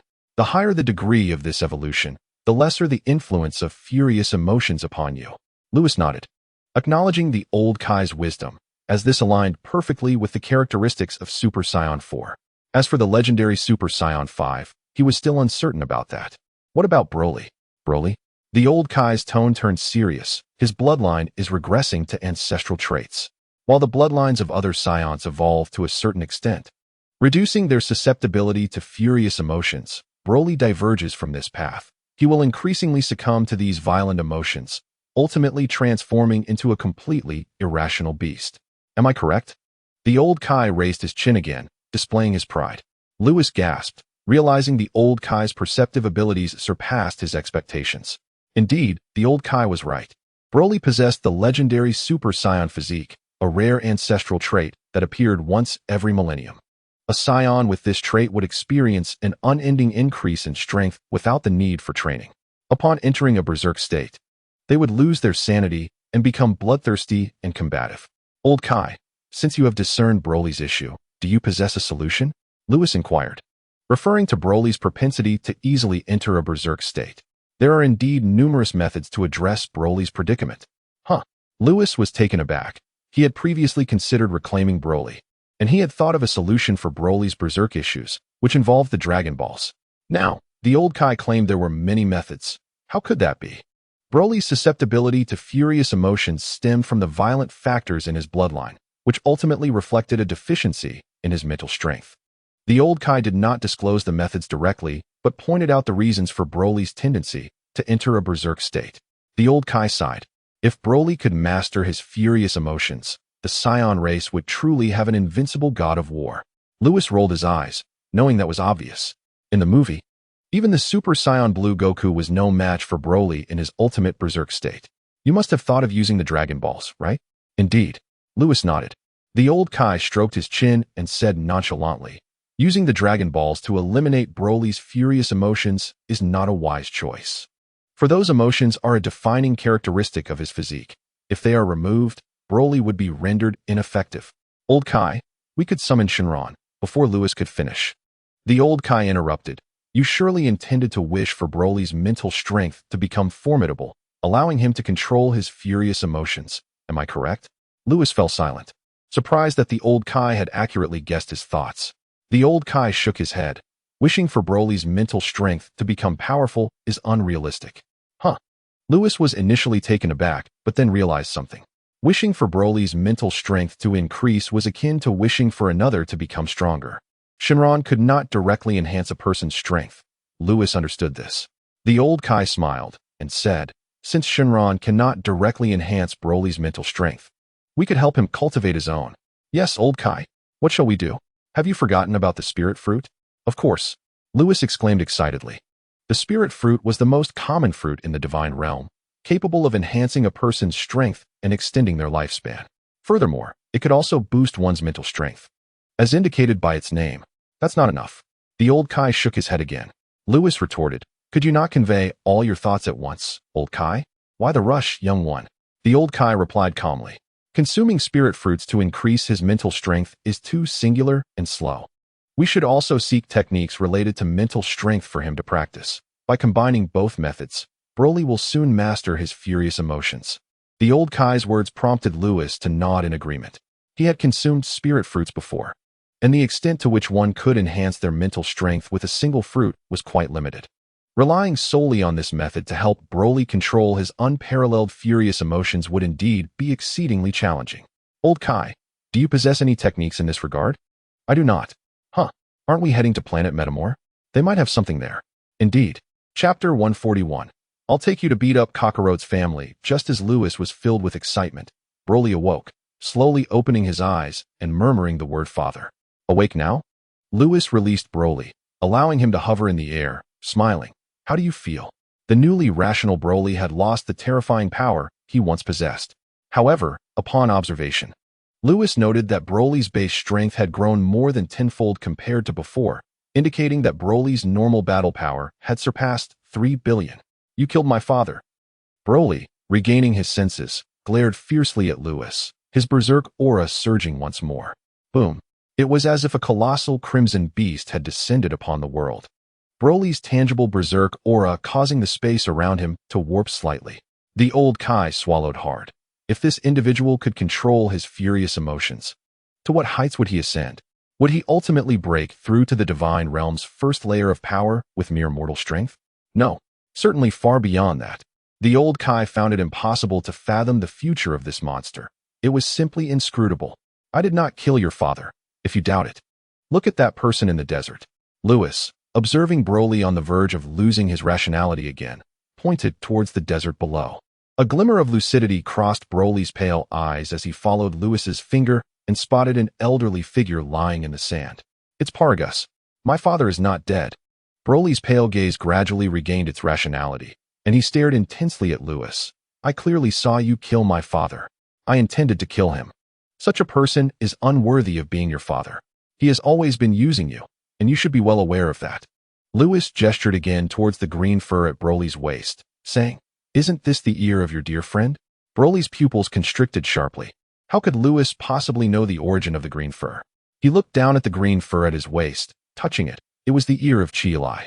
Chilai, a green creature from planet Vampa, had accompanied Broly in his training since childhood. When he was very young, his father had severed Chilai's ear to ensure Broly would train diligently, leading to a bitter enmity between them ever since. How could you possibly know? How could I possibly know? What truly matters is that you are my kin. I intend to take you away from the planet Wampa. Will you join me? Noticing Broly's silence, Lewis continued, The environment on Wampa is far too harsh. It is utterly unsuitable for human existence. Outside, there is an abundance of delectable food and an endless supply of pristine water. Lewis reiterated his previous sentiments, genuinely feeling a pang of sympathy for the colossal figure before him. From a young age, Broly had been exiled by King Vegeta to a desolate planet, a place devoid of sustenance and clean water. All that surrounded him was an endless expanse of yellow sands and relentless storms, while his father continued to exploit him. Such a fate was indeed lamentable. Lewis sighed deeply. Hearing about food and clean water again stirred something within Broly. Yet, having grown up on Wampa, he had only one good friend, a monstrous companion. As for the delights Lewis spoke of, he had no comprehension. Delicious food? Was that green monster egg liquid truly appetizing? And what did clean water even mean? Was it the green liquid that little Ba bathed in? Broly recalled the liquid that released green vapors. He had once tasted it and could not articulate its flavor, only remembering that it had left him weak for half a month. Even the legendary resilience of a scion had nearly succumbed to it. You must realize how easily you can lose your sanity, Lewis remarked. That feral state grants you boundless power, but devoid of reason, you become nothing more than a mindless beast driven by slaughter. Lewis gazed at Broly and added, I can discover a method to help you control your rage. Will you come with me? In truth, Lewis could have forcibly taken Broly away, but he did not wish to impose. If Broly refused, he would simply consider his journey to Wampa as inconsequential, albeit regretting the failure to bring back the Scion warrior. Broly lowered his gaze, staring at Paragus sprawled in the desert, remaining silent. Are you truly unwilling? Lewis furrowed his brow, undeterred. Let me take you away, outside. There are Kakarot, Vegeta, and your other kin. Once you step outside, you will undoubtedly forge friendships with them. You are the fabled Super Saiyan, and Wampa cannot contain you. The world beyond is where you can truly unleash your potential. Before Lewis could finish, Broly's eyes flashed with an unmistakable fury as his chest heaved. Kakarot! Kakarot! Broly clenched his fists, veins bulging, unleashing a primal roar. Observing this, the old Kai pondered, what has come over him? Lewis's eyes lit up, ignoring the old Kai, and pressed on, don't you want to confront that Kakarot? If you come with me, you'll have the chance to make him regret crossing paths with you. Aside from Paragus, there was indeed another individual who occupied Broly's thoughts, Son Goku. Broly and Goku were born on the same day and had been placed in the same nursery. Their pods connected. Whenever Broly's power frightened Goku, the latter would wail uncontrollably, leaving an indelible impression on Broly. Lewis grinned broadly, contemplating how he might use Goku to entice Broly away from Wampa. Broly, you must despise Kakarot, don't you? Come with me, and we can take him down together. Lewis exclaimed with excitement. Furthermore, Kakarot's father looks just like him. You could take both down at once. And once Goten is born, you could even have a chance to confront 3 of them. Broly continued to mutter the name of Son Goku, his expression fierce. Yet, his reason remained intact, evident in his struggle to suppress his raging emotions. What about my father? Upon hearing this, Lewis felt a surge of elation. Broly was finally willing to accompany him. Had he known how effective Kakarot's name would be, he would have employed it sooner without needing to persuade so earnestly. A stroke of oversight. Thank you immensely for the support received. Lewis hastily replied. You are aware of how your father has treated you. I will take him to a planet suitable for habitation, and you can visit him whenever you wish. The implication was clear. He would not be bringing Paragus back to their kin. Very well, I will go with you. Broly nodded in agreement. After deciding to leave Wampa with Lewis, the tempest of rage within him began to subside. The mere mention of Kakarot ignited a desire for vengeance. Lewis's promise of confronting Kakarot's family brought Broly unexpected joy. He found it peculiar. As for the underlying implications of Lewis's words, Broly remained oblivious. However, the prospect of relocating his father to a more habitable planet was reassuring, especially with the assurance that he could visit him at any time. Let us find a suitable planet for your father first. Lewis turned to the old Kai, who nodded in agreement, pleased that Lewis would be taking this formidable creature with him. Soon, they identified a planet conducive to human life. Having secured the location, Lewis led the old Kai, Broly, and Paragus away from Wampa. An unexpected incident occurred during their departure. The old Kai had initially requested Lewis to destroy Wampa, but Lewis insisted on preserving it. Despite its inhospitable nature, it remained Broly's home, and Lewis wished to leave it intact to prevent Broly from longing for a home he could not return to. Hearing Lewis's sentiments filled Broly with an unfamiliar warmth, a feeling he could not quite articulate. Perhaps joining Lewis was indeed the right choice. 7 days elapsed. Suddenly, 3 figures appeared in the Calstar system. Lord Old Kai, which one is the planet Metamor? That light blue planet ahead, is it? The 3 figures were none other than Lewis and his companions. During these 7 days, Lewis had escorted Paragus to a planet suitable for human survival. After continuing Paragus's exile, Lewis sealed the planet to prevent Paragus from escaping, employing a sealing technique taught by the old Kai, akin to how Beerus sealed the old Kai himself. Following this, Lewis systematically obliterated uninhabitable planets until he finally arrived near Metamor. Does that planet possess the secret technique to control my rage? Broly inquired. After a week, he spoke with newfound fluency, shedding the stammer that once plagued him. Perhaps it does. Even if it doesn't, Whis is sure to possess something, Lewis replied with a smile. What do you think of the outside world? It's magnificent. Broly responded succinctly. During the past week, he had been awestruck by the brilliance of the starry sky, realizing that the world was not limited to yellow sands and storms. Reflecting on Wampa, he understood why Lewis had deemed it unfit for human habitation. Entering the cosmos marked the beginning of a new chapter in his life, one filled with experiences that would continually reshape his worldview. Lewis's assertions regarding the abundance of delicious food and endless clean water initially bewildered him, until he finally savored the delicacies and pure water Lewis provided. Broly still vividly recalls the astonished expression on his face when he first savored something truly delectable. That sensation will forever remain etched in his memory. Ha ha ha, come on. Once you can master your raging emotions, I shall take you to confront Kakarot. Lewis is not overly concerned about Broly's reticence, for this colossal figure has seldom engaged in conversation with others, and his current demeanor is indeed a significant improvement. Observing this, the old Kaioshin eagerly anticipates the day when this extraordinary creature, Broly, can harness his emotions, for it would surely herald the ascendance of Universe 7. Lewis guides the two toward the planet Metamor. From afar, Metamor appears a soft blue, adorned with numerous rivers, seas, and lush forests, resembling Earth's environment remarkably. Xiaobai, unsure of what Metamor truly looks like, has merely conjured an image. In the realm of the gods of destruction, a month has passed since Lewis and Broly's fierce battle. On this day, a figure with blood-red eyes and silver hair materializes in the sky. By the lakeside, Tais, engrossed in her writing. is elated to see this figure and exclaims, "Lewis, why have you returned? I missed you, so I came back." Lewis suddenly appears beside Ties, enveloping her in his embrace. I missed you too." Ties wraps her arms around Lewis's waist, burying her head in his chest. "All right, enough of the banter. Weren't you engaged in combat with another scion? Why are you back? Oh, you heard about it? Of course. That giant's power is so formidable that his aura reached the god of destruction realm. I see. That giant is named Broly." Lewis holds Ties close, softly explaining Broly's identity in her ear. "To help him master his emotions, I took him to Metamor, where I also intend to learn a remarkable technique." Upon hearing this, Ties inquires, "Is there truly a secret technique on Metamor that can control emotions?" "Indeed, there is." Lewis chuckles, reflecting on the revelations he encountered on Metamor, where he discovered the unique nature of its inhabitants. The Metamorans revere martial arts, with training halls visible everywhere, embodying a society of warriors. They possess numerous secret techniques, developed by generations of powerful Metamorans, including fusion and spiritual rebirth. Extraordinary skills indeed.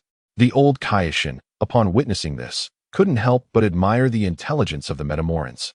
Although their combat prowess is somewhat lacking, with the strongest possessing only a battle power of 1,000,000.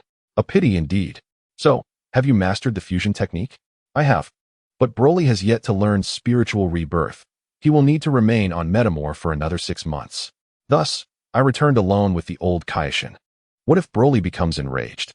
"He won't. Broly can now somewhat control his emotions. As long as no one provokes him, he will not lose control." At this point, Lewis kisses Ties on the forehead and smiles. "Moreover, I plan to teach the fusion technique to Kakarot and the other Scions. So I can only leave Broly on Metamor for now." A heartfelt gratitude to Baiichio for the bubble tea and the urging symbols. Special thanks to Aichi Donghua Ropien for the urging symbols. Chapter 143. Having a child with Ties. "Are you leaving again? You promised me before. It's been a month." Ties, feeling anxious, raises her head and blurts out. Lewis gazes down at Ties, puzzled. "What did I promise you? You're deceiving me." Ties, a mix of embarrassment and anger, buries her face in Lewis's embrace. Breathing in his masculine scent, her heart flutters, and her fair cheeks flush with warmth. This guy had clearly mentioned wanting to be intimate, yet he vanished right after their last gathering a month ago. She recalls how Chi-Chi had already given birth to Gohan, while she, having been with Lewis for so long, has yet to see any signs of pregnancy. Quite frustrating. "What have I deceived you about? Tell me." Lewis's eyes flicker as he suddenly remembers something, cupping Ties' small face and smiling. "How could I know what I did wrong if you don't tell me? You naughty boy, you know." Ties locks eyes with him, pouting in a mix of shyness and indignation. "Ha ha." Lewis leans down to plant a kiss on Ties' rosy lips. Pulling her closer, his sister Ties is simply too adorable. As they embrace, Ties' soft voice breaks the silence. "Lewis, I've been with you for so long. Yet my belly shows no signs of movement, while Chi-Chi managed to conceive with Goku in less than a year. Gohan is already born, and my belly remains still. Am I useless?" Ties lowers her head, gently caressing her abdomen. Back when Lewis took Goku to Yardrat to learn instant transmission, Chi-Chi had visited their home. Upon Goku's return from Yardrat, he married Chi-Chi without delay. Subsequently, Goku and 2 other Scions battled against Cooler.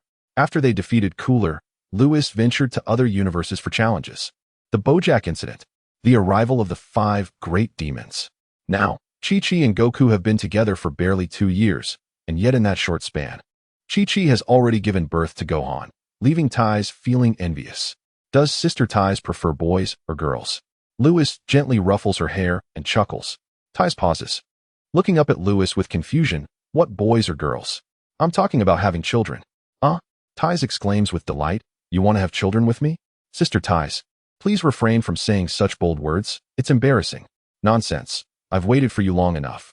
I want to have children with you. Hurry up. Give birth. Now."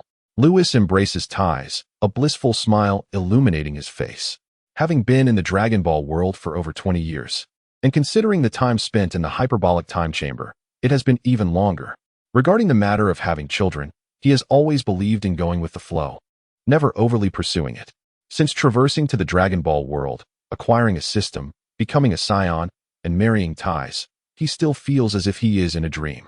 It is only when Ties expresses her desire to share a love child that he realizes the reality of it all. Want to have a child? Lewis gazes at Ties in his arms, a peculiar sensation washing over him. Is he finally reaching the age of fatherhood? Stupid Lewis, hurry up, let us have a baby. Give birth now.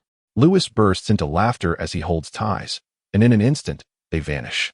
Soon, harmonious melodies resonate from a chamber in the God of Destruction realm. A month passes. Lewis, supporting his weary back, emerges from the room. At this moment, his complexion appears slightly pale, and his legs tremble.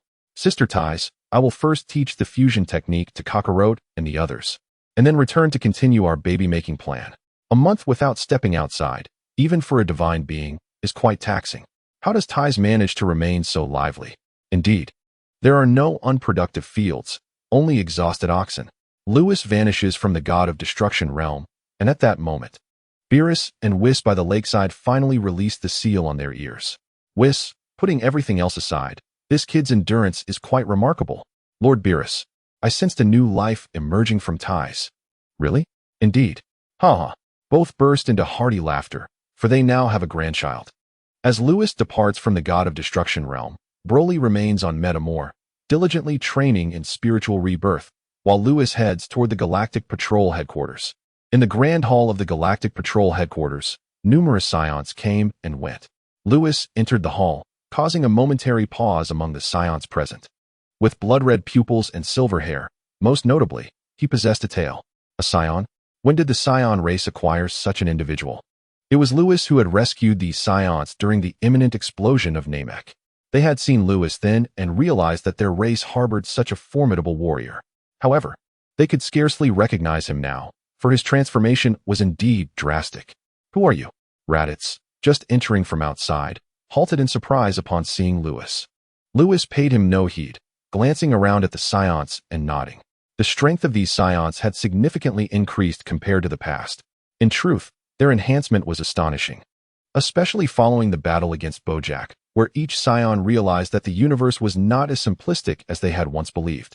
They discovered that there existed terrifyingly strong beings in the cosmos, so powerful that even the super scions were no match for Bojack and his ilk. Consequently, the scion race devoted themselves to their training with even greater fervor. Presently, if measured by combat power, each scion had surpassed 400,000. Was this extraordinary enhancement due to cellular awakening? Lewis stroked his chin in contemplation. Who exactly are you? You seem so familiar, Raditz inquired again. Oh, your power is quite impressive. Lewis finally turned his gaze towards Raditz. If the other scions in the hall had undergone remarkable enhancements, Raditz's growth was truly alarming. I look forward to the moment you transform into Super Scion 3, Lewis smiled. Raditz's power had nearly reached the threshold for transformation. Indeed, Raditz's base power had exceeded 2 million. Apart from Vegeta, King Vegeta, Goku, and Bardock, Raditz had become the foremost among the Scion race. You are Lewis? Raditz suddenly recognized Lewis's voice, quickly bowing respectfully. It is an honor to meet you, Lord Lewis. This declaration caused an uproar in the hall. Lord Lewis? Is he the one who saved us on Namek? His voice was unmistakable. It must be him. I have heard that Lord Lewis is a hidden powerhouse among our Scion race, even a deity. The commotion soon subsided as the assembled scions respectfully addressed Lewis. We are honored to meet you, Lord Lewis. Other beings in the hall widened their eyes in astonishment. Who was this person that commanded such reverence from the proud scions? Where is King Vegeta? Lewis waved his hand. Lord Lewis, King Vegeta and my father are on Earth. Raditz gazed at Lewis with admiration. For he was a disciple of the God of Destruction, Beerus. On Earth? Lewis paused, quickly recalling Tai's earlier words. Gohan had already been born. You and that one. Lewis pointed at Raditz, then gestured towards another scion in the hall. Come with me. Me? Gracie, amidst the crowd, was momentarily taken aback as he pointed at himself. Yes. You. Lewis felt a sense of familiarity with the young man. Before the explosion of Namek, he had attempted to take King Vegeta away. But this young man had stood up to him. Gracie, stop dawdling. Lord Lewis has called you, so go. Raditz commanded coldly.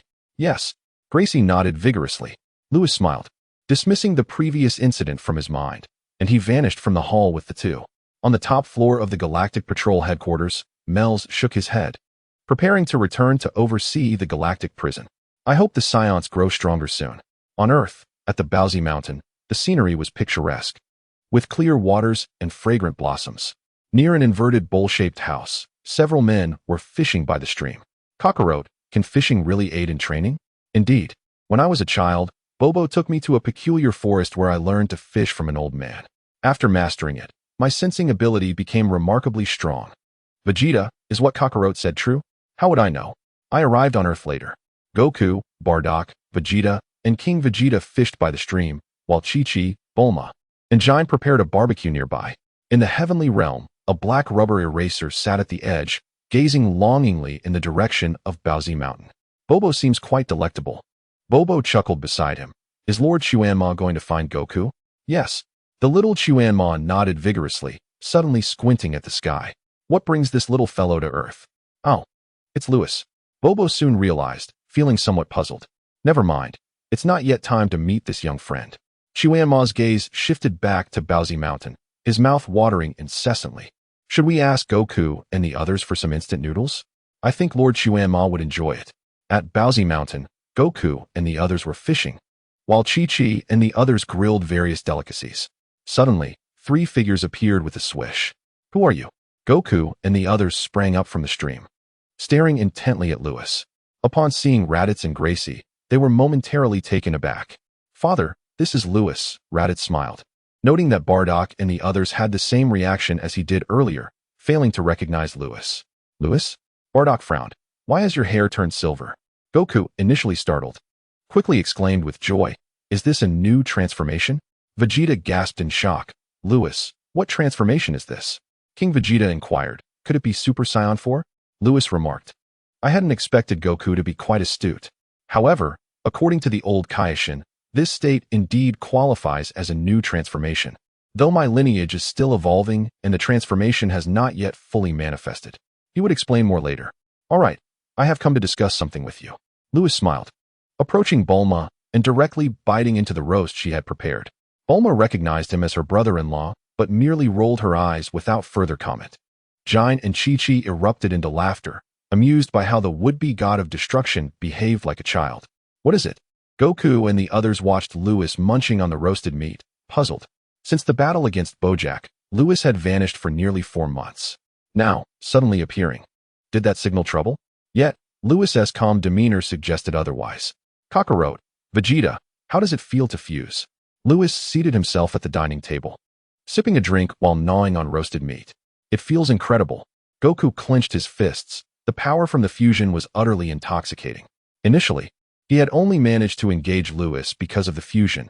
The strength of a candidate for the god of destruction was indeed formidable. Even when he and Vegeta fused, they were no match for Lewis, who truly deserved his title as one of the most esteemed deities in the universe. Vegeta nodded vigorously. The power was overwhelmingly strong. How splendid it would be if he could possess such might. Lewis, look over here, said Vegeta. Do you want to continue the fusion? What does that mean? Son Goku and Vegeta were left in a state of confusion. Meanwhile, Bardock exclaimed with delight, Lewis, have you stolen the Patera earrings? King Vegeta blushed with excitement. Indeed, Lewis. You are the candidate for the god of destruction. Even the Kaioshin would not dare to oppose you. Did you acquire the Patera earrings? What nonsense is this? Are they a band of bandits? Lewis, wearing a deadpan expression, replied, the Patera earrings belong to the Kaioshin. I have no authority over them. So do not harbor such thoughts. Everyone was taken aback initially, followed by expressions of disappointment. Lewis shook his head, surprised that this group had developed an obsession with fusion. Especially Vegeta, who surprisingly did not seem averse to fusing with Son Goku. Seeing the disappointment on their faces, Lewis found it both amusing and exasperating. I cannot wield the Patera earrings, but I possess other secret techniques that can allow you to fuse, he proclaimed. Moreover, this time I will not only bring back the art of fusion, but also enable you to attain divinity. Chapter 145. True strength lies within fusion techniques? Divinity? Son Goku and the others gathered around the dining table. Even Bulma and the other women paused their activities, all ears. Lewis, what is this fusion technique? Bulma inquired, the name itself suggesting a connection to fusion. Could this technique enable 2 individuals to merge? Vegeta looked at Lewis, who was consuming grilled meat, his excitement palpable. Noticing Vegeta's exuberance, Lewis frowned slightly, glancing at Son Goku, who also exhibited a glimmer of eagerness. Lewis set down the meat, maintaining a stoic demeanor, asked, "When did you two become so enamored with fusion?" "Because of strength." Vegeta clenched his fists, his gaze fixed intently on Lewis. "Only through fusion do we stand a chance to confront you." Under Vegeta's intense stare, Lewis felt perplexed. What had he done to provoke such a predatory expression? Even King Vegeta and Bulma were taken aback. They had never witnessed Vegeta display such emotions. What was going on with him? Unbeknownst to them, Vegeta, the proud prince of the Saiyan race, had never submitted to anyone, not even Frieza. He believed that one day he would defeat Frieza and lead the Saiyan race to rule the universe. However, everything changed with the appearance of Beerus. The Saiyans became galactic patrollers, and Lewis was appointed as the candidate for the God of Destruction. In his childhood, Lewis possessed merely a few hundred battle points, while Vegeta was born with a power level of 1,000. Yet, Lewis was chosen by Beerus as the candidate for God of Destruction, while Beerus barely acknowledged Vegeta. This made Vegeta feel as if his dignity had been trampled underfoot by Lewis, a fact that his proud ego could not accept. These sentiments had long been buried in Vegeta's heart, never spoken aloud. After Lewis became the candidate for God of Destruction and arrived on Earth, his display of strength filled Vegeta with dread. No wonder Beerus had taken Lewis as a disciple. His talent was extraordinary, having grown to an unattainable level in merely a few years. As a prince of the Saiyan race, would he never be able to catch up to Lewis? Vegeta felt despondent and harbored animosity towards him. However, Lewis's subsequent actions eventually earned Vegeta's respect.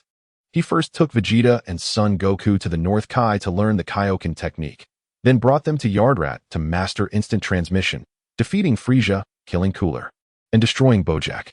Though the divine and mortal realms were distinct, these feats were not accomplished solely by Lewis's hand. Vegeta knew that Lewis had always been attentive to the Saiyans. Vegeta came to regard Lewis as the guardian of his race, and unbeknownst to him, he began to conceal his grudges deep within his heart, treating Lewis with a hint of respect. The lack of strength was one reason. The fact that Lewis was a candidate for the God of Destruction was another. Vegeta believed he would never witness Lewis's true power until he acquired the Patera earrings, which ignited a flicker of hope within him. Upon fusing with Son Goku, the sheer force they yielded was terrifying, though he was ultimately defeated in their encounter. Nevertheless, Vegeta glimpsed Lewis's true power, allowing his pent-up resentment to be released. One day he would surely catch up to Lewis. He was the prince of the Saiyan race. They did not require Lewis's protection, for he would safeguard his people. "Fight me?" Lewis furrowed his brow. In the past, Vegeta and Son Goku had always sought to challenge him, but he had consistently declined. The disparity in power was too great, and Lewis had no desire to bully them. So, they had always wished for a bout with him. Indeed, as protagonists of Dragon Ball, how could they resist the opportunity to spar with a stronger opponent? Lewis then turned to Son Goku. "What about you?" I also want to spar with you, but I know I can't defeat you alone. So I thought to rely on fusion," Son Goku replied, scratching his head sheepishly. "I thought you had lost yourselves in the allure of fusion," Lewis sighed. "It is my fault. From now on, if you challenge me, I will not refuse." However, he stated seriously, "Do not let the power of fusion ensnare you. Its strength is not your own." With that, Lewis instantly transformed into Super Saiyan 3. The space around him shimmered slightly, yet he controlled his power with precision, ensuring no damage befell the surroundings. Super Saiyan 3. Kakarot, is this what you refer to as Super Saiyan 3? The absence of eyebrows, the lengthened hair. Lewis looked incredibly impressive. The oppressive aura emanating from him was palpable, albeit devoid of divine energy. He is stronger than before. My suspicions were correct. Lewis can indeed transform into Super Saiyan 3. The crowd gasped, astonished by Lewis's state. Once their excitement subsided, Lewis spoke again. "Fusion is akin to our transformations. Only when one is strong in their base form can the fused warrior become even more powerful. Remember this, true strength lies within oneself. I trust you all understand what I mean. If you become infatuated with fusion and neglect your own growth, it would be truly foolish." Lewis's gaze was directed toward Bardock and Vegeta. He had already discerned the intentions of Son Goku and Vegeta. They merely sought to challenge him through fusion, devoid of any obsession with its power. Now, Lewis's concern lay with Bardock, King Vegeta, and the entire Saiyan race. Soon, he would teach them the fusion technique and the method to attain Super Saiyan God. "Lewis, you need not say more. We understand." Bardock and King Vegeta exchanged glances and nodded in agreement. They comprehended Lewis's words. Indeed, fusion was ultimately not their own power. To become enamored with it would be the height of folly. Chapter 146. Son Gohan, I have already given you the necessary reminders. Lewis retrieved a napkin from the dining table and wiped his hands clean. Rising from his chair, he addressed the gathering with a smile. You have guessed correctly. I have returned with the fusion technique. Just as you have surmised, it does not require the Patera earrings for two individuals to merge. Really? Vegeta exclaimed, his breath quickening with excitement. Goku fixed his gaze intensely on Lewis, while Bardock and King Vegeta clung to each other in anxious anticipation. Raditz and Gracie, however, were utterly bewildered by Lewis's words. Lewis chuckled and nodded affirmatively. Indeed, how marvelous. Bardock and King Vegeta leapt into the air, exhilarated. Lewis, is this fusion technique accessible to every Saiyan? Vegeta, regaining his composure, posed his burning question. If all Saiyans could master this technique, their entire race would ascend to unprecedented heights. With a slight smile, Lewis revealed, yes, as long as you learn the fusion technique I will teach you. Any two of you can merge. Upon hearing this, Bardock and the other Saiyans could no longer contain their excitement, soaring into the sky. Whis struck gold. It will be impossible not to thrive now. Lewis mused, bemused by their exuberance. Once the excitement subsided, Lewis began to instruct them in the fusion technique. On the grassy banks by the stream, he explained that there were two prerequisites for merging. First, the two individuals must possess similar physiques. Second, their power levels must be comparable. Vegeta and Kakarot meet these criteria, and Bardock, you and King Vegeta should be able to fuse as well. Now, follow my lead as I demonstrate the fusion movements. Lewis performed the fusion motions on the lawn, extending his arms to shoulder height, bending his knees, rising onto his toes, and bending forward to touch his index fingers together. Individually, the movements seemed innocuous, but when executed in succession, they appeared grotesque. Of course, Goku, the martial arts enthusiast, saw no fault, but Vegeta covered his face in embarrassment. Is this really the fusion technique? How humiliating. Bardock, King Vegeta, Raditz, and Gracie fared no better. Their faces flushed crimson, resembling the rear of a monkey, torn between laughter and restraint. Unable to hold back, Bulma burst into laughter, clutching her stomach. Brother-in-law, how can the fusion technique you described be so comical? You're killing me. Her laughter was infectious, prompting Chi-Chi and Jine to join in. Their mirth ignited a chain reaction, and soon everyone was laughing uproariously. Lewis, don't hold it against me. I simply couldn't contain myself. Vegeta laughed so hard that tears streamed down his face, leaping into the stream to cool off. Should we just abandon this? Lewis pondered after the brief interlude. Yet Bardock and the others resumed their attempts at the fusion movements. Ironically, the very person who had laughed the loudest, Vegeta, was now the most earnest in mastering the technique. Ultimately, the allure of fusion proved too tempting to resist, and they acquiesced. As the group practiced the fusion motions, Lewis enjoyed a sumptuous meal alongside Bulma and the others. Chi-Chi, have you and Kakarot conceived a child? He inquired. Yes. Chi-Chi's fair complexion flushed with embarrassment. Bring him out so I can see. Lewis expressed his eagerness to meet this formidable warrior. Chi-Chi exchanged glances with Jine, who nodded reassuringly, as if to say that Lewis, the guardian of the Saiyan race, could be trusted.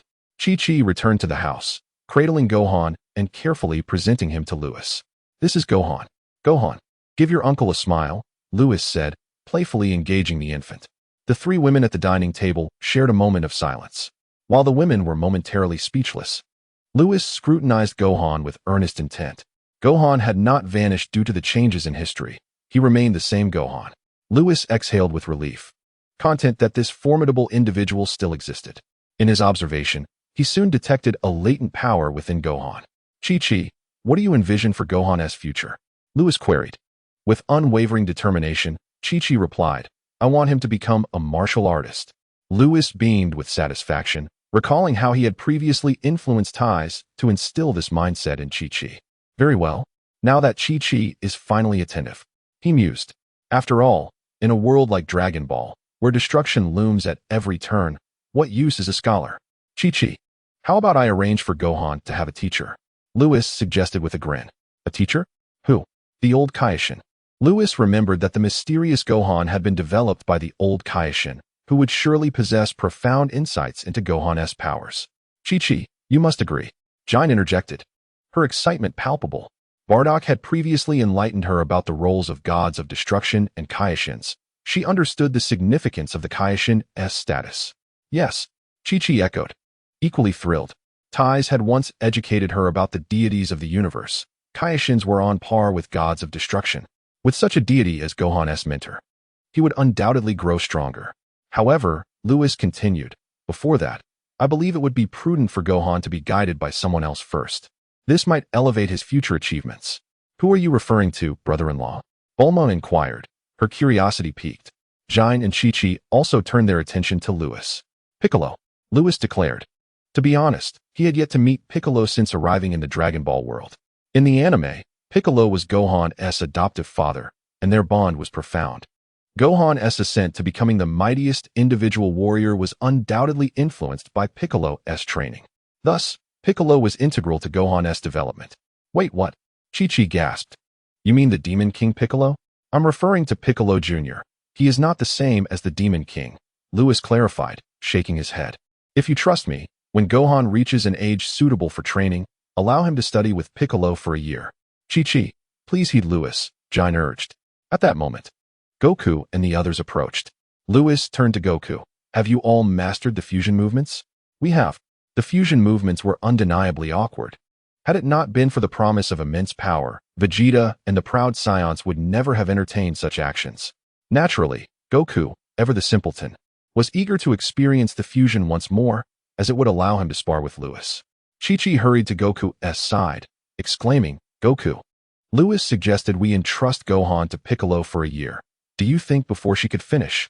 Goku gently placed his hands on Chi-Chi's shoulders and gazed at her tenderly. I trust Lewis. He surely has his reasons. Don't worry. I will keep a watchful eye on Gohan. Hearing this, Chi-Chi wished to speak, but ultimately remained silent. Lewis glanced at Chi-Chi, a satisfied smile gracing his lips. If this were the Chi-Chi from the anime, she would never have considered allowing her son to be mentored by Piccolo.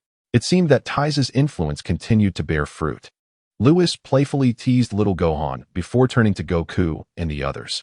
Now that you've all learned the fusion movements, let us give it a try. Bulma and Jine stepped away from the table, eager to witness this so-called fusion. I and Kakarot shall go first. Vegeta stepped forward, his eyes brimming with desire. Bardock and Vegeta exchanged a glance, both sighing simultaneously, feeling as though they had been preempted. Do not fret, there will be opportunities for all. Come, let us move to that open space. Lewis smiled at Bardock and the others, cradling Gohan as he led Bulma and the others to a distant clearing. Soon, Goku and the others arrived at the designated area. Lord Raditz, what is this fusion that Lord Lewis has been speaking of? Can it truly allow two beings to merge into one? Gracie and Raditz followed, having been on Earth for some time. Yet they struggled to comprehend the conversations of Lewis and the others. Primarily, the Scion clan was aware only that Bojack and his companions had been vanquished by Goku and Vegeta. The details of the battle remained a mystery to them, leaving very few Scions knowledgeable about the concept of fusion. You ask me, but who should I ask? Raditz stood behind Bardock, gazing at Goku and the others in the clearing. His tone was grave as he remarked, while I am uncertain whether the fusion technique can indeed merge two individuals, I am certain that Lewis does not jest. Moreover, I sense that from this day forth, our Scion lineage shall undergo a transformation. At that moment, Goku and the others were ready. Let us begin. Lewis called out to Goku and the others in the clearing while holding little Gohan. As his words echoed, a profound silence enveloped the entire Bowsy Mountain, the atmosphere thick with tension. Bulma hurriedly pressed against Lewis, feeling secure only in her brother-in-law's presence, while Chi-Chi nestled in Jine's embrace, prompting Bardock to position himself in front of Jine. They moved. Goku and Vegeta simultaneously crouched, stretching their arms shoulder-high, rising onto their toes while taking awkward steps. Despite the embarrassment, Vegeta persevered, completing the final gesture as their fingertips touched. Fusion. Buzz. A blinding white light surged forth, momentarily eclipsing the world around them. Regrettably, Lewis was unable to witness the plump, or slender, Gogeta, a tinge of disappointment washing over him. However, the radiant light erupted around Goku and Vegeta, prompting him to swiftly turn away with Gohan in his arms, while the others shielded their eyes, unable to bear the dazzling brilliance. Boom! The earth trembled. A cacophony of roaring winds ensued. A tremendous force erupted, scattering clouds across the vast sky. In the heavenly realm, Chuanma perched at the edge, his round eyes fixated on the direction of Baozi Mountain. Bobo, Goku, and another Scion have fused. Goku and Vegeta possessed remarkable talents, and now, utilizing the fusion technique from the Metamor star, their ordinary power had reached the first tier of divine realms. Bobo praised, if they transition into Super Saiyan 3, they will, as before, ascend to the pinnacle of the second tier of divine realms. Indeed, it seems the current universe of the Omni King is quite intriguing, Chuanma mused. Counting on his fingers, one Lewis, one Goku, one Broly, and Goku's son. They are all Saions. Chuanma sat up, his grape-like eyes sparkling with excitement. Bobo frowned, acknowledging the truth of his observation. At Baozi Mountain, from the center of the blinding light erupted a terrifying power, akin to that of a divine being.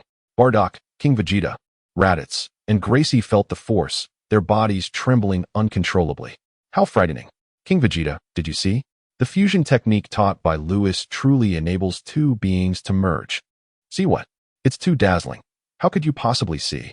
The glaring radiance gradually faded, revealing a figure emerging before the crowd. A kaleidoscope of colors shimmered around Gogeta. Clad in a black vest and white trousers, his alluring gaze and confident smile, leaving Bulma and Chi-Chi utterly mesmerized. So handsome. My husband is so handsome. No, he's my husband. Mine, mine, mine. Bulma and Chi-Chi began to quarrel, while Bardock and King Vegeta stood agape, astonished. They really can merge. This is a monumental breakthrough for the Scion clan. At that moment, Gogeta declared, Lewis, let us engage in battle. The power radiating from Gogeta erupted violently as he vanished from the clearing, transforming into a streak of golden light, hurtling towards Lewis. In the process, Gogeta instantaneously ascended to Super Saiyan 3, his power surging to the pinnacle of the second tier of divine realms, akin to that of Vegeta's Super Saiyan 3. Yet, I sense that their strengths were comparable. Let us consider them equally powerful. Do you believe that merging has rendered you invincible? As I have stated, I shall no longer refuse your challenges. Are you prepared for the impending defeat? Lewis, cradling little Gohan, smiled faintly. Chi-Chi, noticing this, quickly ended her quarrel with Bulma, anxious for her son's safety. Do not worry, he will be fine. Lewis is a candidate for the god of destruction. Bardock shook his head at Chi-Chi, recalling how Lewis, in Super Saiyan 3 form, emanated an overwhelming pressure that left him without a thought of resistance. Before Bardock could finish his thought, the unfolding scene left everyone wide-eyed.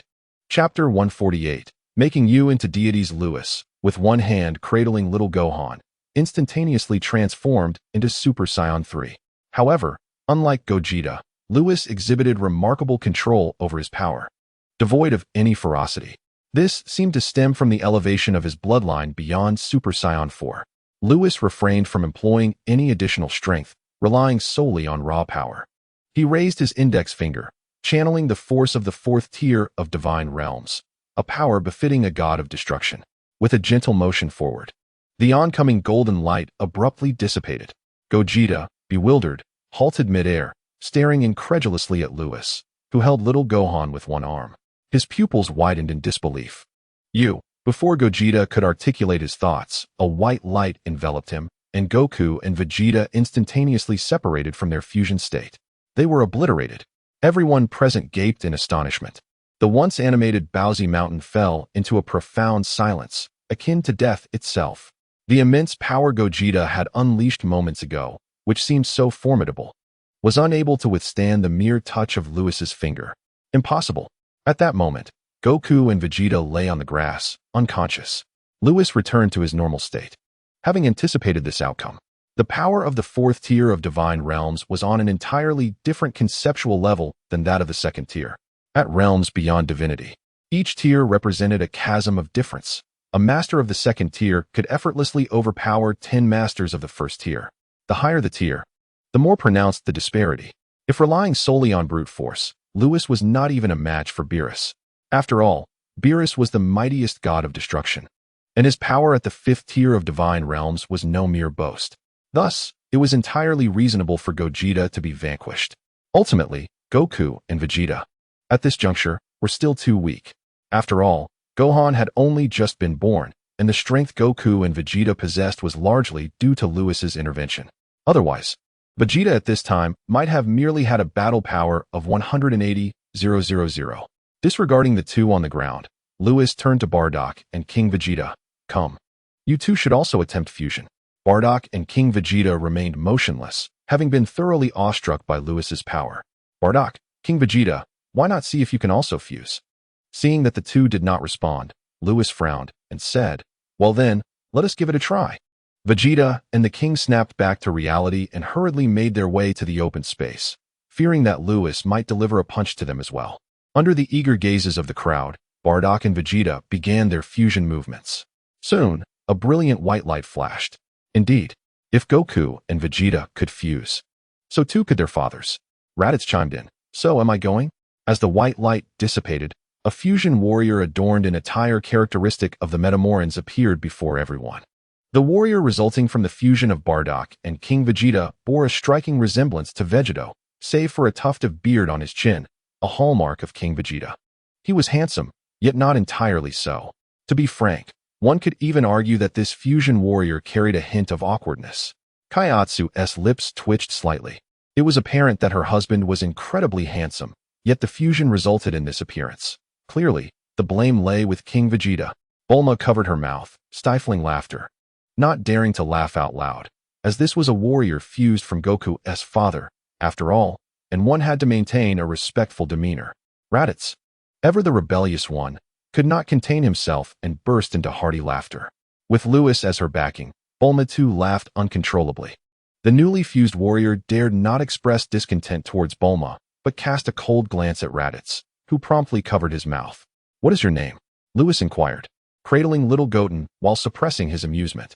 I am neither Bardock nor King Vegeta. I am Vegeta.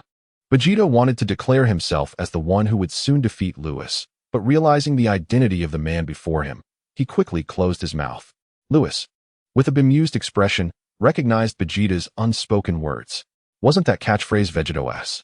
Was it customary for every warrior fused using the Metamoran technique to utter such declarations? Moreover, it seemed that every warrior born from this fusion technique possessed an air of arrogance and pride. While their bravado was somewhat excessive, their power was undeniably impressive. Lewis regarded Vegeta with a nod. Bardock and King Vegeta's original base power was only around 5 to 6 million.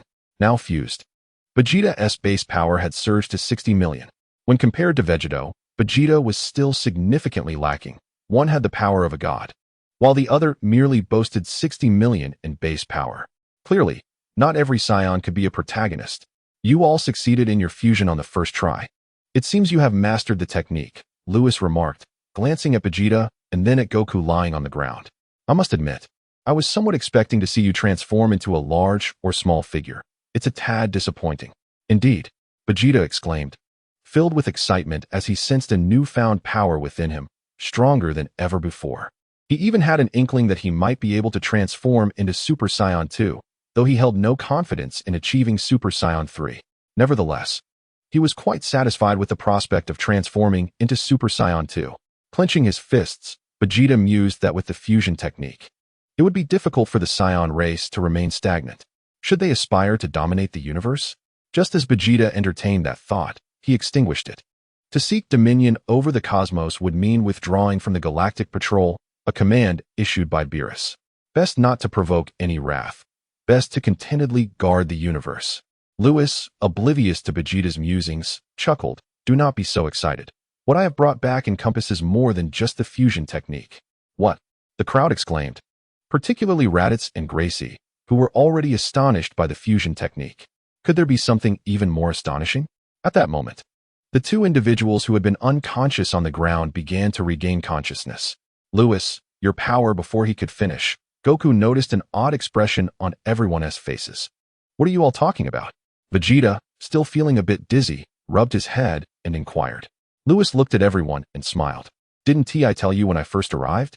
I have not only brought back the fusion technique, but can also elevate you to the status of deities.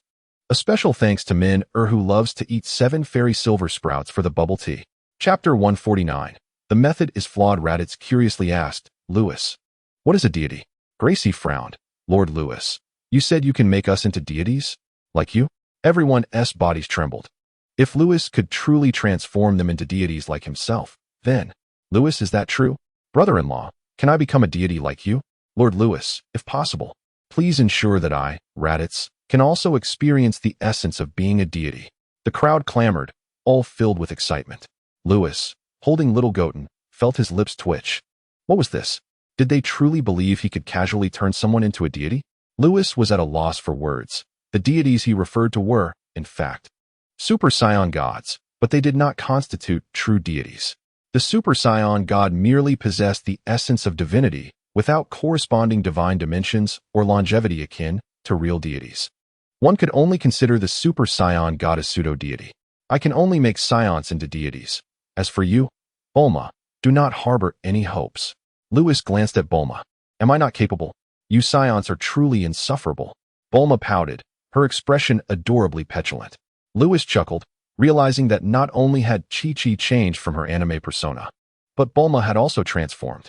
In truth, since Tai Si's return, the deep-seated concerns within Bulma had finally dissipated, allowing her to become more cheerful. Now with Lewis, her formidable brother-in-law, who would dare cross her? Before Trunks, Bulma still retained an air of innocence and exuberance. However, upon seeing Bulma's pout, Vegeta's heart tightened.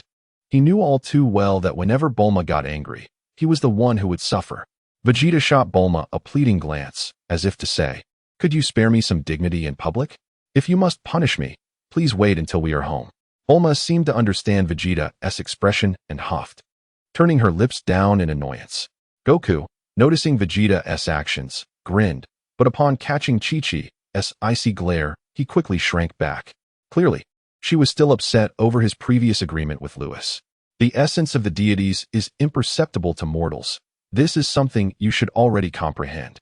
Lewis, cradling little Goten, took a few steps in the clearing, turning back to face Goku and the other Saiyans, stating, now, I possess a method to help you sense it for yourselves and to attain it. Lewis cast another glance at Raditz and Gracie.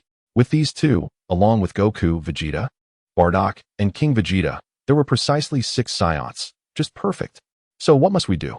Goku asked eagerly, having undergone 2 fusions and sparred twice with Lewis.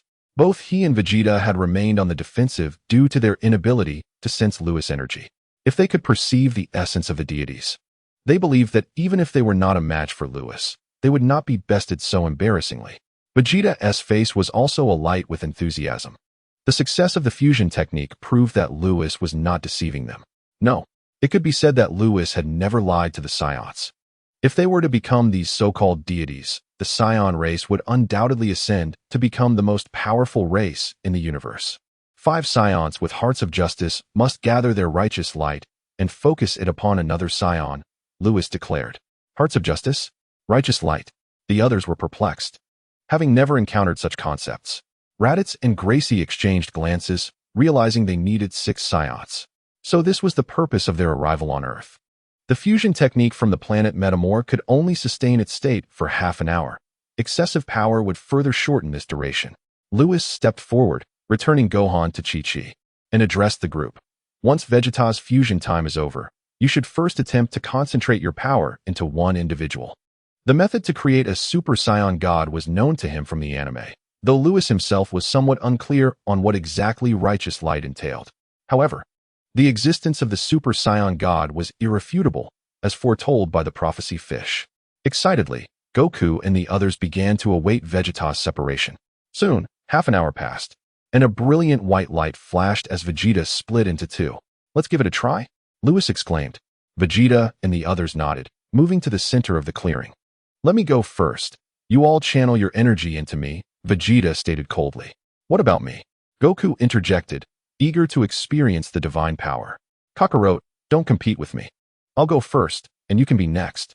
Fine, Goku acquiesced, shaking his head in resignation. The others had no objections, and under Lewis's guidance, the 5 Saiyans joined hands, forming a circle around Vegeta. Begin channeling your power, Lewis instructed. As his words fell, Bardock and the others commenced their infusion of energy. A powerful gust erupted from the 6, prompting Lewis to shield Bulma and the others. Brother, Bulma tugged at Lewis's sleeve, but upon noticing his gaze fixed on the 6, she swallowed her words. As the energy flowed, Vegeta's power swelled. A golden aura erupted around him. This scene resembled when Gohan and the others had transmitted energy to Super Saiyan 4 Goku. 10 million battle power, 20 million battle power, 100 million battle power. Vegeta's strength continued to surge, but Whis shook his head. There is no divine essence. This method of channeling power is incorrect. Whis looked at the six in the clearing and announced, "All right, everyone stop." Goku and the others ceased their energy transfer, and Vegeta looked over, puzzled. What's wrong? The method is flawed. Flawed? How can that be? I can feel my internal power growing stronger. Vegeta, your power may be increasing, but can you sense the divine essence within me? Upon hearing Whis's words, Goku and the others turned to Vegeta. With a serious expression, Vegeta shook his head. I cannot sense it. Whis paused, contemplating. Please hold your comments. Let me think. On the grassy field, Whis rested his chin in thought, pondering why it was failing. Chapter 150, Righteous Light? As Whis pondered, in the celestial realm, Lord Enma questioned, is it truly possible for them to transform a Saiyan into a deity? Bobo gazed in the direction of the sacred land, astonished. If Whis's method for creating deities is genuine, the Saiyan race will become unstoppable. How can this be? Lord Enma crossed his arms, chuckling at the edge of the celestial realm. If this were true, who would still pursue dimensional training? But Whis has never been wrong before. I'm not saying Whis cannot create deities. Lord Enma emphasized the term deity gravely, his usual childish demeanor replaced by seriousness. To cultivate to the level of a deity, one requires not only extraordinary talent, but also immense time. Whis has witnessed the highest level of talent. Others need thousands of years to break through to the divine dimension, while he requires only a few decades. Turning to Bobo, Lord Enma remarked, every deity is a precious asset to their realm, and even my dark demon realm is no exception. The divine dimension cannot be created. Whis's method can at best only create a pseudo-deity. Pseudo-deity? Bobo was taken aback by Lord Enma's words. Yes, Lord Enma nodded. One may possess divine essence but lack a divine dimension, thus merely qualifying as a pseudo-deity. Yet, even a pseudo-deity is a remarkable achievement. Lord Enma's gaze remained fixed on Whis below. He had never heard of any race capable of becoming a pseudo-deity through the infusion of righteous light. To deem the method extraordinary would be an understatement. It was Whis and the Saiyan race that were truly exceptional. Suddenly, Bobo frowned, observing the lower realm. Lord Enma, it seems Whis and the others are on the verge of failure. Failure is to be expected, as their method is inherently flawed, Lord Enma continued. Infusing righteous light is not done this way. They are merely transmitting energy. Then how should it be done? Why are you so concerned about this? Lord Enma shot a glance at Bobo, who trembled slightly. I just want to know if Whis can create a pseudo-deity. Ha ha. Lord Enma laughed heartily, then turned serious. Bobo, you are my family. There is no need for you to be so anxious. I remember vividly how you saved me. Yes. Bobo felt warmth in his heart. Lord Enma returned to his playful demeanor, jesting. Righteous light has nothing to do with justice. Bobo's eyes widened, his usual calm expression vanishing. The power of the Saiyans actually stems from a certain factor within them. The more of this factor that awakens, the greater their potential. Lord Enma glanced at Bobo, smiling. What you previously discussed with Vegeta about bloodline ascension is quite similar. Anger serves as a trigger for Saiyans, allowing their potential to erupt in the form of power.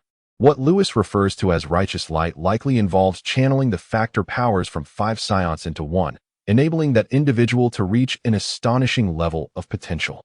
Thus, even in the absence of anger, one can transcend the barriers between mortals and deities through immense potential. Regrettably, this method can only bestow divine essence without granting a divine dimension. Furthermore, once the infused factor powers are depleted, the individual will revert to their normal state, meaning they cannot maintain the pseudo-deity form for an extended period. Although Lord Enma lamented this limitation, his tone was filled with admiration. Bobo could discern that Lord Enma held the Saiyan race in high regard, and to receive such praise from the ruler of a realm was a testament to their true prowess. At the sacred land, on a grassy expanse near a flowing stream, a figure sat with their chin resting in contemplation. In front of Goku's home, at the dining table, Gracie took a bite of meat and glanced at Whis in the distance. Lord Raditz, it seems Whis has been pondering for a long time. Why is there no progress? Do you think what Whis said about deities is false? As soon as she spoke, Bardock, Goku, King Vegeta, and Vegeta turned their heads, shooting cold glares at Gracie. Especially Goku and Vegeta, who recognized that the Saiyan race's current status was largely thanks to Whis. To them, Whis was a godlike figure. How dare she question Whis? Purely mocking them. The atmosphere around Vegeta and his companion grew increasingly frigid, emanating a formidable power that caused the very fabric of space to tremble. Raditz, frightened, quickly interjected. If you remain silent, no one will mistake you for a mute. Gracie, shrinking back, meekly replied, Yes, it was my fault. Only then did Vegeta and his companion dissipate their overwhelming aura. Gracie exhaled in relief. Having provoked 2 Super Saiyans, and surviving was indeed a stroke of divine favor. Suddenly, a realization struck. Whis sprang up from the grass, brimming with excitement. In an instant, Goku and Vegeta vanished from the dining table, reappearing before Whis. Goku eagerly inquired, Whis, have you found a solution? Vegeta pressed, can we become deities? At that moment, Bardock and a few other Saiyans arrived, their curiosity piqued. Indeed, Whis affirmed, gazing at the assembled Saiyans. Do you know the source of our Saiyan power? Raditz and Gracie shook their heads, having never contemplated such matters. They only understood that through training, they could grow stronger, especially in the past decade since joining the Galactic Patrol. Their power had surged dramatically. It is the elevation of our bloodline. Bardock slowly articulated, his gaze fixed on Whis. Oh, how do you know this? Whis was taken aback, not expecting Bardock to possess such knowledge. King Vegeta glanced toward the realm of the gods, stating, It was Mr. Popo who informed us. Popo. Whis's eyes widened as he stared into the sky, astonished that the former Grand Minister would divulge such secrets to Bardock. Suddenly, Whis's heart tightened. The Dark Demon realm was restored by the legendary All-Demon, and the former Grand Minister served the All-Demon. Hiss. The All-Demon is on Earth. Whis tensed, fearing the imminent appearance of such a formidable being, a ruler of worlds. Chapter 151. Vowing to follow Lord Whis to the death in the realm of the gods. Laughter echoed. It appears young Whis has deduced my presence on Earth. Lord All-Demon, do you wish to meet him? Not yet, the time is not right. Given his uniqueness, he might truly grasp my powers of darkness. We shall meet when the time is ripe. At Bowsy Mountain, Whis fixed his gaze upon the sky. After a while, his expression grew increasingly grave, and the atmosphere thickened with tension. Goku and Vegeta exchanged glances, both sensing the unease. Whis, what troubles you? Goku asked, recalling their first encounter when Whis appeared during his training in the realm of the gods. He recognized Whis's tale, realizing they were of the same kin. Having known Whis for so long, Goku had never witnessed such a countenance on him. Whis, has another enemy emerged? Vegeta clenched his fists, voicing his concern.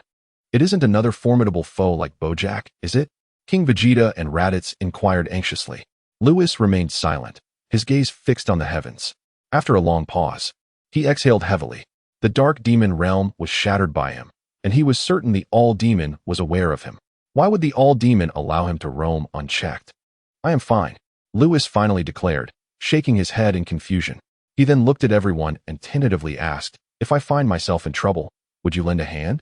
King Vegeta and Bardock exchanged glances. After all, Whis was a candidate for the god of destruction. What kind of trouble could he possibly encounter?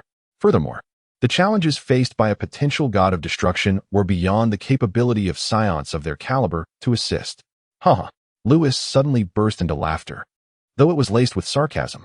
He found it amusing that despite his efforts to elevate the Saiyan race, Bardock and the others remained silent upon hearing of his troubles. Were they afraid of implicating the Saiyan clan? Whis, my lord.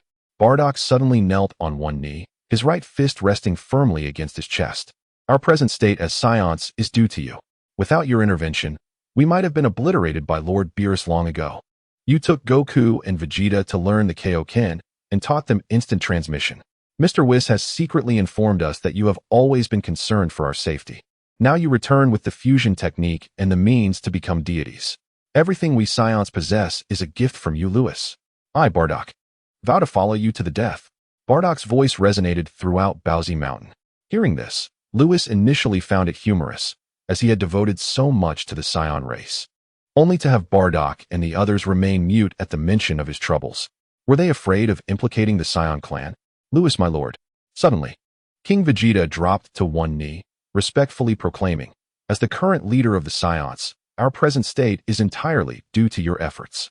Had you not been a candidate for the god of destruction, I would have gladly relinquished my position to you. We have witnessed all that you have done. In my heart, you are the guardian of the Scions, the true king of our people. I vow to follow you to the death." The weight of King Vegeta's declaration echoed powerfully as he and Bardock knelt before Lewis, a striking scene of reverence and loyalty. "Lewis, who dares to trouble you? I shall be the first to oppose," Vegeta declared, his icy gaze unwavering, though he did not kneel like Bardock and the others. His demeanor conveyed an unwavering allegiance to Lewis. After all, Lewis was the very target of Vegeta's relentless pursuit. He would not tolerate anyone causing Lewis distress. Such heartfelt words from the proud Vegeta warmed Lewis's heart, prompting him to speak. Goku approached, patting Lewis on the shoulder, his eyes filled with resolve. Even without words, Lewis understood the silent message conveyed. "You all." Lewis glanced at Goku, rubbing his sore nose. It would be disingenuous to claim he wasn't moved. He then turned to Bardock and King Vegeta, still kneeling, and said, "Rise, we shall discuss other matters later. For now, let us focus on enabling you to attain the status of Super Saiyan God." Super Saiyan God. Bardock and King Vegeta stood, initially intending to inquire about the trouble Lewis faced, but the term Super Saiyan God instantly captured their attention. "Lewis, the deity you speak of is the Super Saiyan God?" Goku asked. "Indeed," Lewis nodded, explaining, "Previously, we spoke of the source of our Saiyan power, which indeed stems from the elevation of our bloodline. However, to achieve this elevation, we must activate certain factors. More factors activated lead to greater bloodline enhancement. These factors are known as factors or cells.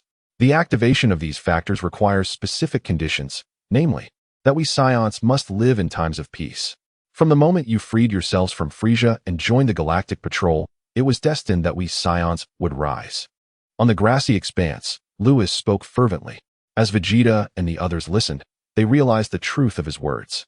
Once, their powers barely surpassed a mere 10,000 battle strength, but upon joining the Galactic Patrol, their might began to soar. "No wonder we Scions have undergone such transformation. It was preordained that we would rise," Bardock exclaimed in astonishment. "No." King Vegeta shook his head, gazing at Bardock. "This is all due to Lewis's influence." Upon hearing this, Vegeta's heart trembled violently. Indeed, it was truly due to Lewis. Back in the corner of the Vegeta Palace, he witnessed everything. Originally, the god of destruction intended to annihilate the Scion race. But because of Lewis, Beerus ultimately chose to spare them. Instead, he allowed the Scions to join the Galactic Patrol, resulting in the formidable Scion lineage we see today. Bardock's eyes widened in disbelief. "Lewis, you." Lewis smiled but said nothing, continuing, "Becoming a Super Saiyan is actually quite simple. It involves infusing the power of the 5 Scion genes into one individual." Lewis gazed at the crowd. Speaking softly, "Break the shackles between mortals and deities with the immense power of your bloodline." The terms gene power and bloodline power left Goku and the others perplexed. "No matter, just follow my instructions." Lewis chuckled. "Now gather around." Chapter 152. The Super Saiyan God under Lewis's guidance. Goku and the others regained their composure, forming a circle around Vegeta, holding hands. "Close your eyes and calm your hearts." At Lewis's command, they slowly shut their eyes. The 6 individuals on the lawn remained still, eyes closed. Silence enveloped the area, the only sound being the flowing water nearby. "Focus your attention on your spines, sensing that mysterious power." Lewis observed the 6 in a tranquil state and whispered. His voice gradually penetrated Bardock and the others' ears, prompting them to sense the power Lewis had described. A blank expression crossed their faces as they furrowed their brows. They could not detect the so-called mysterious power in their spines. "Do not panic. Our bloodline power resides there. Take your time to sense it." Lewis's voice reassured them, calming their previously restless hearts. Half an hour passed. The 6 Scions remained motionless when Bulma and the others finished tidying the table and approached. Just as Chi-Chi was about to speak, Lewis raised a finger to silence her. Suddenly, the 6 in the clearing frowned, sensing a mysterious power at their spines. A thunderous roar erupted from their spines, jolting their spirits. Nearby, Lewis noticed the expressions of the group and joyfully exclaimed, "You've sensed that power, haven't you?" "Yes, that mysterious power is our bloodline power. Channel it and infuse it into Vegeta." They followed Lewis's instructions, channeling the power through their hands into Vegeta. "It's here." Lewis sensed an extraordinary aura and shouted in excitement. Bulma and Chi-Chi watched closely, wondering if the Super Saiyan God was about to manifest. Meanwhile, Chi-Chi held little Gohan behind Lewis. Wary of the potential impact of Vegeta's impending power, she knew well the destruction that followed every Saiyan breakthrough. Buzz. The earth trembled. A golden aura enveloped the six, centered around Vegeta. Goku, King Vegeta, and Bardock instantly transformed into Super Saiyans. Raditz' hair began to flicker as he tapped into the resonance of the bloodline power, pushing himself towards Super Saiyan status. Swish, swish, boom. A powerful force erupted from Raditz, his long hair turning golden. Wait, how did Raditz transform into a Super Saiyan? Chi-Chi exclaimed excitedly. Whoa, this guy's Super Saiyan form looks just like Super Saiyan 3. Lewis thought to himself, but replied, Raditz hasn't achieved Super Saiyan 3. He remains in Super Saiyan form. Huh. Chi-Chi's expression darkened momentarily, but she quickly brightened, realizing that even Super Saiyan form was impressive. Attention! Lewis unleashed a protective force around Bulma and the others, then turned to the six in the clearing. Suddenly, Vegeta levitated off the ground, a torrent of energy erupting from him. A brilliant golden beam shot skyward. The clouds above were instantly dyed gold, and soon, under the influence of an unseen force, they began to swirl counterclockwise. Simultaneously, Goku, King Vegeta, Bardock, Raditz, and Gracie began to float as well. An ethereal aura exploded forth, bathing the six in a soft blue light. In an instant, all energy vanished. Even the golden beam disappeared. Suddenly, a silver pillar of light emerged at the center of the circle, expanding outward, causing Vegeta's spirit to resonate. Vegeta furrowed his brow and suddenly looked up. Buzz. In an instant, his hair turned crimson, and the mortal power within him transformed into divine energy. At the same time, this vast divine aura spread beyond Earth. It reached the underworld. It reached the God of Destruction's palace. At the palace by the lake, Whis, enjoying ice cream, abruptly looked up. Simultaneously, a purple figure shot out from the palace, clad in pajamas, with a mudfish trailing behind. An unfamiliar divine aura. Whis exclaimed, Whis, who is it? Beerus's voice echoed across the skies. Whis soared into the air beside Beerus, waving his staff, projecting an image of Earth. In the image, Vegeta stood surrounded by 5 others. Hand in hand, mysterious forces transferring from them to Vegeta. His hair instantly turned crimson. Isn't that Vegeta? How did he attain divine status? Beerus frowned. Lord Beerus. He possesses a divine aura but lacks a divine dimension. He is not a true deity. Whis observed the projection, intrigued. However, I am curious how Vegeta acquired this divine aura. Wait, Lord Beerus, Lewis is also on Earth. Whis suddenly realized, this rascal must be behind it. Beerus's frown gradually eased. A sudden flash of insight struck him as he glanced at Whis. Both exchanged a knowing look and simultaneously exclaimed, the Super Saiyan God. The Super Saiyan God. Beerus turned, grasping the prophetic fish floating nearby, urgently asking, Mudfish, are you saying that the Super Saiyan God is this fellow Vegeta? The prophetic fish leaned against the cup's edge, its tiny whiskers propping up its chin, remaining silent. Mudfish, I'm asking you a question. Suddenly, the prophetic fish fixed its gaze on Goku behind Vegeta, its first encounter with him sparking a sense of familiarity, as if it had seen him before. Comparing Goku's image with that of the predicted Super Saiyan God, the two began to converge. Overlap. Chapter 153. The Super Saiyan God is a bit weak. The outlines of Goku and the predicted Super Saiyan God were identical. It's him. The prophetic fish pointed at Goku in the projection, exclaiming excitedly, he is the Super Saiyan God I predicted. Who? The guy behind the red-haired Saiyan? Beerus pointed at Goku, inquiring. Yes.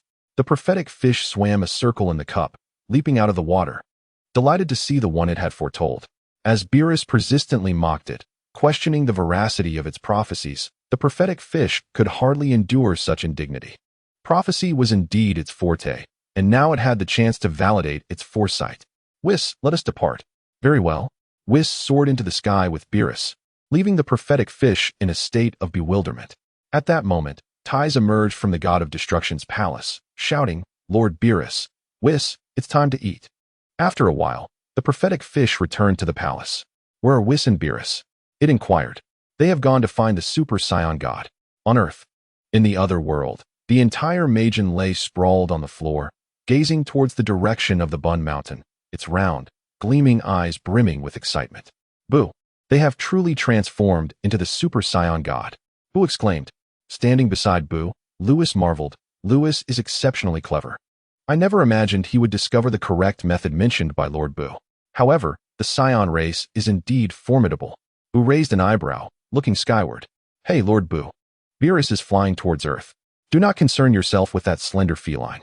At Bun Mountain, atop a clearing by the stream, Vegeta hovered motionless, radiating a crimson light that painted the clouds a deep scarlet. The divine aura enveloped the area, making Bun Mountain appear as a sacred domain. It's done, Vegeta exclaimed, reverting to his normal state, elated and jumping in joy. Goku widened his eyes in astonishment, exclaiming, what an intimidating aura. I cannot sense Vegeta's energy at all. Bardock turned urgently to Lewis, asking, Lewis, is this the Super Saiyan God you spoke of? Strangely, Lewis did not respond to the inquiries. His gaze remained fixed on Vegeta above. Why does he only possess the power of the first level of Divine Realm? Lewis pondered, surprised that gathering the bloodline power of 6 Saiyans was what allowed Vegeta to break through to the first level of Divine Realm. This was even inferior to the strength of Vegeto, formed from the fusion of Goku and himself. How could this be? As Lewis was lost in thought, a crimson figure appeared before him, clenching its fist and lunging towards his face. Lewis was still contemplating the power of the Super Saiyan God, but instinctively, a silver radiance emanated from him. Perfect free movement. With fluid grace, Lewis evaded Vegeta's assault and soared into the sky. Seeing Lewis dodge his strike, Vegeta pursued him, launching a relentless barrage of punches and kicks. The rapid exchanges created a whirlwind of motion, shadows scattering across the sky. In response to Vegeta's onslaught, Lewis engaged in a strategic retreat, casually resting his chin on one hand, his expression revealing that he was still deep in thought. Damn it! I can clearly sense your divine aura. Why can I not hit you? Vegeta seethed with rage, believing that his previous defeat in sparring with Lewis was due to an inability to sense divine energy. He had no idea that it was far from the truth. As Vegeta watched Lewis evade his attacks, he considered that if Lewis did not appear so contemplative, he might actually believe Lewis was taking their sparring seriously. After sensing divine energy this time, Vegeta realized that Lewis had never exerted all his strength during their exchanges. He had merely toyed with them. Lewis, you scoundrel. A wave of humiliation washed over him, his chest heaving as the power of the first level of Divine Realm erupted, transforming into a massive crimson dragon. He charged at Lewis. The sky trembled violently. He aimed to strike Lewis, who, lost in his thoughts, seemed to grasp something profound. He raised his head and smiled slightly. Enough of this. Lewis lifted his hand, gathering destructive energy. As the rapidly approaching Vegeta beheld the energy in Lewis's hand, his pupils constricted in terror. No. Vegeta abruptly halted in midair. Enough of this. I yield. The proud Vegeta hastily nodded in submission. A true warrior can bend without breaking. Performing such a humiliating act before the prospective god of destruction was not beneath him. Descend. Lewis glanced at the long-standing second-in-command, no longer jesting. As he retracted the destructive energy and began to descend, Lewis had begun to comprehend why Vegeta's Super Saiyan God only possessed the power of the first level of the Divine Realm. It was due to the nature of the power. Creating a Super Saiyan God required the infusion of quintuple Saiyan bloodline power. However, this method was akin to infusing energy. It did not belong to Vegeta's inherent power. Once expended, it was gone. This was unlike the Fusion Warriors, who became an entirely new entity. Fusion Warriors amalgamate the talents, potential, and powers of both individuals, and the resulting abilities and potential belong solely to the Fusion Warrior. Even if only 2 individuals fused, Vegeto's strength surpassed that of the Super Saiyan God. Moreover, Vegeto was a fusion of the 2 main protagonists of Dragon Ball. How could he possibly compare to an ordinary Super Saiyan God? As Lewis and Vegeta descended, the crowd surged forward. Vegeta, how do you feel? Vegeta, can you sense the divine aura now? Vegeta, how does your power compare to Vegeto's? In response to the barrage of inquiries, Vegeta proudly explained that his current state was indeed that of a Super Saiyan God, albeit slightly weaker than Vegeto. Upon hearing this, Bardock and the others were taken aback. The combined strength of 6 individuals was not even as great as that of 2 fused beings. Lewis had to clarify for everyone to understand the reasoning behind it. Although the power of the Super Saiyan God was somewhat inferior to Vegeto's, The ability to sense divine energy was something that fusion warriors could not match. Every gain comes with a loss. The royal scions were elated. With the fusion technique and method to create super scion gods, the scion race would find it difficult to remain grounded. Chapter 154. Dr. Jero, today is a day of fortunate events, as Raditz can also transform into a super scion. Bardock suddenly remembered that his eldest son could transform too. Goku laughed heartily. Big brother, your Super Saiyan form truly resembles the Super Saiyan 3. Vegeta patted Raditz on the shoulder, feeling gratified that his subordinate could now also transform into a Super Saiyan. Well, my hairstyle is what it is. I can't help it. Raditz awkwardly chuckled in response to the teasing. Laughter erupted among the group. At this moment, Lewis addressed everyone. Well, since you all will have more opportunities to transform into Super Saiyan gods in the future, let us focus on uplifting the Saiyan race. Vegeta, take your father and the others back, and then teach your kin the fusion technique and the method to create Super Saiyan gods. Understood. Vegeta nodded. Previously, when Lewis mentioned he was encountering troubles, he inquired if they would assist him. Clearly, Lewis was facing challenges that warranted such a question. The Saiyan race's current standing was largely due to Lewis. He could be considered another king among them. If Lewis called upon him, Vegeta would undoubtedly rally his kin with unwavering determination. This sentiment was also shared by King Vegeta, who would risk everything for their survival. After bidding farewell to Bulma, Vegeta departed Earth with King Vegeta, Raditz, Gracie, Bardock, and Kain, leaving Lewis, Bulma, and Goku as the only ones remaining at Bun Mountain. Sun Wukong gazed upward at the sky, exclaiming, "Chi-Chi, they have returned." Chi-Chi, cradling little Gohan, expressed a touch of reluctance. "Yes, during my time carrying Gohan, it has been my family who took care of me." Lewis glanced at the Gohan in Chi-Chi's arms, voicing his intention to leave. His sister, Tais, was awaiting his return to the realm of destruction to bear children. "Brother-in-law, are you leaving? Vegeta has also departed. Why not take me along to the realm of destruction for some fun?" Bulma eagerly suggested. Lewis replied, "I'm going back to create children. If I take you to the realm of destruction, how will I accomplish that? I still have planets to destroy. I hardly have time to bring you along." Shaking his head, Lewis recalled something and looked at Sun Wukong, chuckling. "Kakarot, you must train diligently. Otherwise, when the warrior of the Saiyan race returns, I fear you may not be able to withstand it." He was, of course, referring to Broly. Sun Wukong, Bardock, and the future Sun Goten would surely excite Broly upon their reunion. Sun Wukong, puzzled, was about to inquire further when Lewis suddenly pointed at the sky. "Why are those two here? Did they sense Vegeta's divine energy?" "Brother-in-law, who has arrived?" "Lord Beerus, that skinny cat." As Bulma finished speaking, two figures appeared in the open space. Beerus lashed out at Bulma. "You're the skinny cat. Your entire family is." He was about to curse Bulma's family, but, glancing at Lewis nearby, decided against it. Beerus approached Sun Wukong, scrutinizing him and muttering, "This fellow doesn't he seem like a formidable adversary?" Upon hearing this, Lewis understood immediately that Beerus had come to find his opponent. Beerus poked Sun Wukong's chest with his finger, saying nonchalantly, "Transform into that Super Saiyan god for me to see." Sun Wukong chuckled wryly. "Lord Beerus, transforming into a Super Saiyan god requires 6 Scions. I cannot do it alone." "Cannot transform?" Beerus's expression turned icy, and the temperature around them plummeted. Lewis stepped forward, wrapping his arm around Beerus's neck and whispered in his ear, "Lord Beerus, let us not escalate this. It would be unfortunate if there's no way down later." Despite Beerus's fierce demeanor, Lewis was aware of how significant Sun Wukong and Vegeta were to him.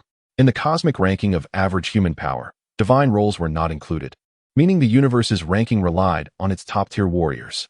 Sun Wukong and Vegeta represented the face of the 7th universe, and Lewis knew Beerus had always kept an eye on them. "Can you at least show me some respect?" Beerus retorted. "I'm just trying to ease the tension here. You're clearly undermining me." Beerus seethed, though he eventually retracted his overwhelming aura. Unbeknownst to them, Sun Wukong overheard their hushed exchange and felt a mix of amusement and exasperation. This god of destruction was quite the character. "Now, what is this Super Saiyan god all about?" Beerus pushed Lewis away, scrutinizing him. Whis also turned his attention to him. Initially intending to explain back in the realm of destruction, Lewis decided to divulge everything since Beerus had already arrived on Earth. After hearing everything, Beerus's eyes widened in disbelief. The Scion race could indeed create a pseudo-deity with just 6 scions? They possessed divine energy yet lacked divine dimensions and could be mass-produced, coupled with the fusion technique. What are you scions up to? Beerus stammered, pointing at Lewis. Lewis chuckled. What about us scions? Beerus took a deep breath, then exclaimed excitedly, by the gods. We struck gold. Lewis, Whis, Sun Wukong, Bulma, Chi-Chi, and little Gohan were astonished. Is the 7th universe about to soar? Soar. On the lawn, Beerus, as if possessed, twisted his waist, dancing an absurd little jig. Here we go again. Lewis and Whis felt a shiver run down their spines, recalling Beerus's previous dance, which had occurred after Lewis had defeated Quitella. Now it was happening again. Oh no. Lewis grabbed Whis, fleeing as Beerus continued his ridiculous dance alone on the lawn. Realizing too late, Beerus looked up at the sky and shouted, "Hey, I'm not on board yet." He hurried to catch up. In a cave on the southern islands of Earth, a gaunt old man in a jacket and a hat inscribed with letters pondered, "That power is overwhelmingly strong. Why has Sun Wukong grown so powerful? I must expedite the creation of my ultimate weapon." Dr. Gero glanced at the stasis pods marked with 17 and 18, shaking his head before returning to his work at the supercomputer. Chapter 155. I am finally going to be a father in the cosmic expanse. 2 figures circled as a purple cat swiftly approached. Beerus grumbled, "Lewis, Whis, you two are simply insufferable. I'm not on board yet." Lewis smiled. "Who told you to be so obnoxious, Lord Beerus? Whis and I were merely waiting for you. Otherwise, we would have sent you back to the realm of destruction alone." Whis chuckled softly as he recalled the time he and Lewis left the realm of destruction without Beerus, forcing him to fly alone from the realm to Earth. "Humph. At least you have some conscience," Beerus conceded, nodding in satisfaction. "Let us go back to the realm of destruction. There's a surprise awaiting you." He was referring to Ty's pregnancy, which Lewis was unaware of. A surprise? What kind of surprise? You'll find out when we return. Mysterious. Lewis shook his head, preparing to use instant transmission to take Beerus and Whis back to the realm of destruction. By the way, Lewis hovered in the starry sky, turning to Beerus and Whis. "You two should refrain from coming to Earth in the future." The atmosphere in the cosmos suddenly grew tense. Beerus felt a jolt of unease. What was happening? He exchanged glances with Whis, who inquired, "Is something wrong?" "Whis, didn't you mention that the Sinza beans on Kakarot are exclusive to the former Grand Minister?" "Yes." Whis nodded. Beerus felt an ominous premonition as a flash of insight struck him.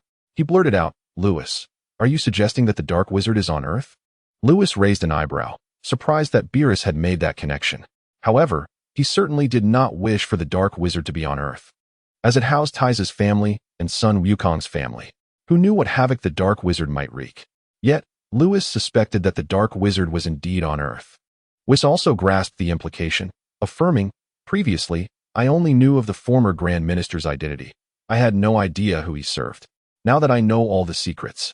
Since the former Grand Minister is on Earth, the Dark Wizard must also be there. Now, I have a question. Why did the Dark Wizard not act against Lewis when he just visited Earth? After all, Lewis had obliterated the world he created." This was a mystery that puzzled both Whis and Lewis. "I am uncertain as to why, but even if a being of pure magic were to strike at me, it would not be able to take my life. At worst, it could merely seal me away." Lewis gazed at Whis and remarked, "You are not like me. It would be best if you refrain from going to Earth." "Lord Beerus," Whis gravely responded, "Lewis is correct. The dark magic realm is an adversarial force against our Omni-King universe. It is prudent that we avoid Earth." "Damn it." Beerus clenched his fists, his destructive aura shattering the surrounding starlit void. To be unable to visit Earth meant he would miss out on a plethora of delectable treats. How infuriating. Yet, when it comes to my life, I must forego even the tastiest of dishes on Earth. "Whis, how many instant noodles do we have left?" 300 million barrels. Only 300 million barrels? That's rather scant. Nonetheless, this quantity should suffice for several years. We shall address it once we have consumed it. Indeed, Whis nodded earnestly. Upon hearing this, Lewis was left utterly astonished. 300 million barrels of instant noodles? When did these two accumulate so much? How was I not informed? "Lord Beerus, you should return to the realm of destruction with Lewis. I must inform my father about this matter," Whis said, waving his hand. Just as he was about to depart, he turned back to Lewis with a serious expression and said, "Lewis, congratulations. You are going to be a father." With that, Whis waved his staff. and in the blink of an eye, he vanished into the cosmos. I am going to be a father? Lewis stood in shock at the spot Whis had just occupied, before suddenly bursting with joy. He tightly grasped Beerus's shoulders and exclaimed, Lord Beerus, is Ties pregnant? Indeed, indeed. Beerus replied, dizzy from Lewis's vigorous shaking. Ties is waiting for you. We must swiftly leave this star field. Was this the surprise Beerus had mentioned earlier? It was indeed a delightful surprise. Lewis took Beerus's hand and instantly teleported away from the location. In the realm of destruction, Ties reclined on a sun lounger by the lake, gently caressing her belly, her eyes radiating maternal warmth. After Lewis emerged from the room, Whis had approached her to share the news of her pregnancy. This revelation was nothing short of monumental. Hadn't Lewis mentioned he was going to help Kakarot and the others with their fusion? Why was he taking so long? A smile crept across Ties' lips as she pondered how Lewis would react upon learning of her pregnancy. Suddenly, by the lakeside, Sister Ties. Lewis appeared beside her in an instant, carefully lifting her from the chair, and they embraced tightly. Beerus, who had been brought back, remarked, Shall I take my leave then? Leave if you wish. Beerus huffed, his demeanor proud, as he elegantly strolled away from the lakeside, oblivious to the fact that the couple didn't spare him a glance. With a playful grin, Lewis teased, Sister Ties, am I impressive? You said you wanted children, and I hit the mark on my first try. You little scoundrel. How shameless can you be to utter such words? Ties' face flushed crimson as she was cradled in his arms. Isn't that what I learned from you, Sister Ties? You were the one who insisted on having children. Lewis chuckled heartily, enveloped in a profound sense of happiness. This feeling was sublime. Stop talking. Ties blushed fiercely, feeling utterly embarrassed by her previous words. At that moment, her cheeks resembled ripe apples, and she hastily covered Lewis's mouth with her hand, fearing he would utter more indiscreet phrases. Ha! Even with his mouth covered, Lewis could not suppress his laughter. He was genuinely overjoyed.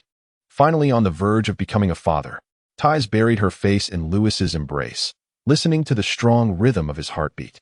Today marked the happiest day of her life. As Ties was with child, Lewis had no intention of leaving the realm of destruction. He would remain by her side. As for the task of destroying planets, Lewis entrusted that responsibility back to Beerus. Although Beerus was reluctant, having relied on Lewis for assistance over the past 2 decades, he quickly complied upon receiving Ties' threatening gaze. After all, Ties had a way of wielding delicious treats as leverage, which he found hard to resist. With the task of planet destruction reverted to Beerus, Whis returned from his meeting with the Grand Minister. The moment Whis returned, he rushed to check on Ties, inquiring if she felt any discomfort. Moved by his concern, Ties assured him she was perfectly fine, even stating that if Frisia were to resurrect before her, she could easily defeat him. Beerus and Whis merely smiled, choosing not to undermine Ties' confidence, as they aimed to prevent any emotional upheaval during her pregnancy. Once Ties was settled, Lewis turned to Whis to inquire about the situation. Naturally, he was referring to the Grand Minister's perspective on the presence of the being of pure magic on Earth.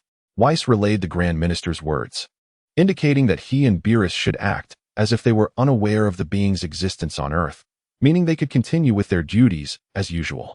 Both Beerus and Lewis were taken aback. This was a being at odds with the Omni-King universe. Why would the Grand Minister speak such words? Shouldn't this situation have warranted the attention of the Omni-King, leading to a cataclysmic conflict? Lewis felt slightly overwhelmed, yet he sensed something was amiss, as the Grand Minister's demeanor towards him was notably lenient. What secrets lay hidden within this situation? It was quite perplexing, even for Whis. Unable to comprehend it further, Lewis and the others decided to set aside these thoughts, trusting that the truth would eventually reveal itself. In the time that followed, Lewis remained in the realm of destruction, accompanying Ties. Meanwhile, Beerus instructed Whis to take him out to destroy planets, as the 7th universe was rapidly progressing, and Beerus did not wish for inferior planets to hinder its development. Speaking of the rapid advancement of the 7th universe, it was undeniably linked to the rise of the Scion race. The Scion's ascendance was largely due to the fusion technique and the method for creating super Scion gods. The fusion technique was brought back by Lewis from the Metamor star, and he had also discovered the method for creating super Scion gods. Over the past 20 years, the Scion population had expanded from just over 2,000 to 10,000. Both the fusion technique and the method for creating super Scion gods were disseminated by Vegeta among the Scion tribe. In no time, every Scion had mastered these 2 techniques. Any 2 Scions could fuse. Even the weakest scion now boasted a battle power exceeding 400,000. They may not yet be able to transform into super scions, but fusion enabled them to do so.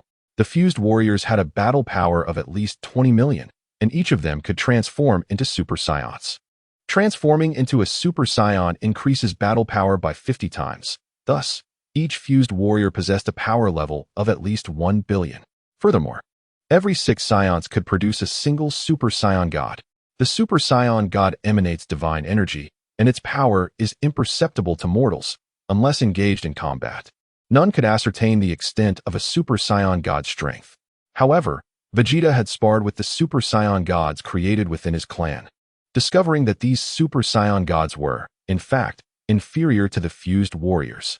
This indicated that the power of the super scion gods had not reached even 1 billion in battle power. The disparity when compared to his own transformation into a super scion god was indeed staggering. It is quite normal, for not every scion is a protagonist. Vegeta feels somewhat dissatisfied with the limited combat prowess of the super scion god within his race. However, compared to the scions of old, the current super scion god is remarkably powerful. Furthermore, in battles, the super scion god possesses an advantage over the fused warriors, as their energy cannot be perceived by mortals. Thus, in the sparring sessions among the Scion clan, it is often the super scion god who ultimately prevails. With the fusion warriors and the super scion god, the Scion lineage has risen to greatness. Coupled with the management of the old Kaioshin over Universe 7, the ranking of Universe 7 has skyrocketed, leaping from the lower tiers to 3rd place. Both Beerus and the old Kaioshin were left astounded. Indeed, the Scion clan is the blessing of Universe 7. Should the Omni King ever contemplate erasing a universe again, it will not be Universe 7 that faces such a fate. Half a year has passed in this manner.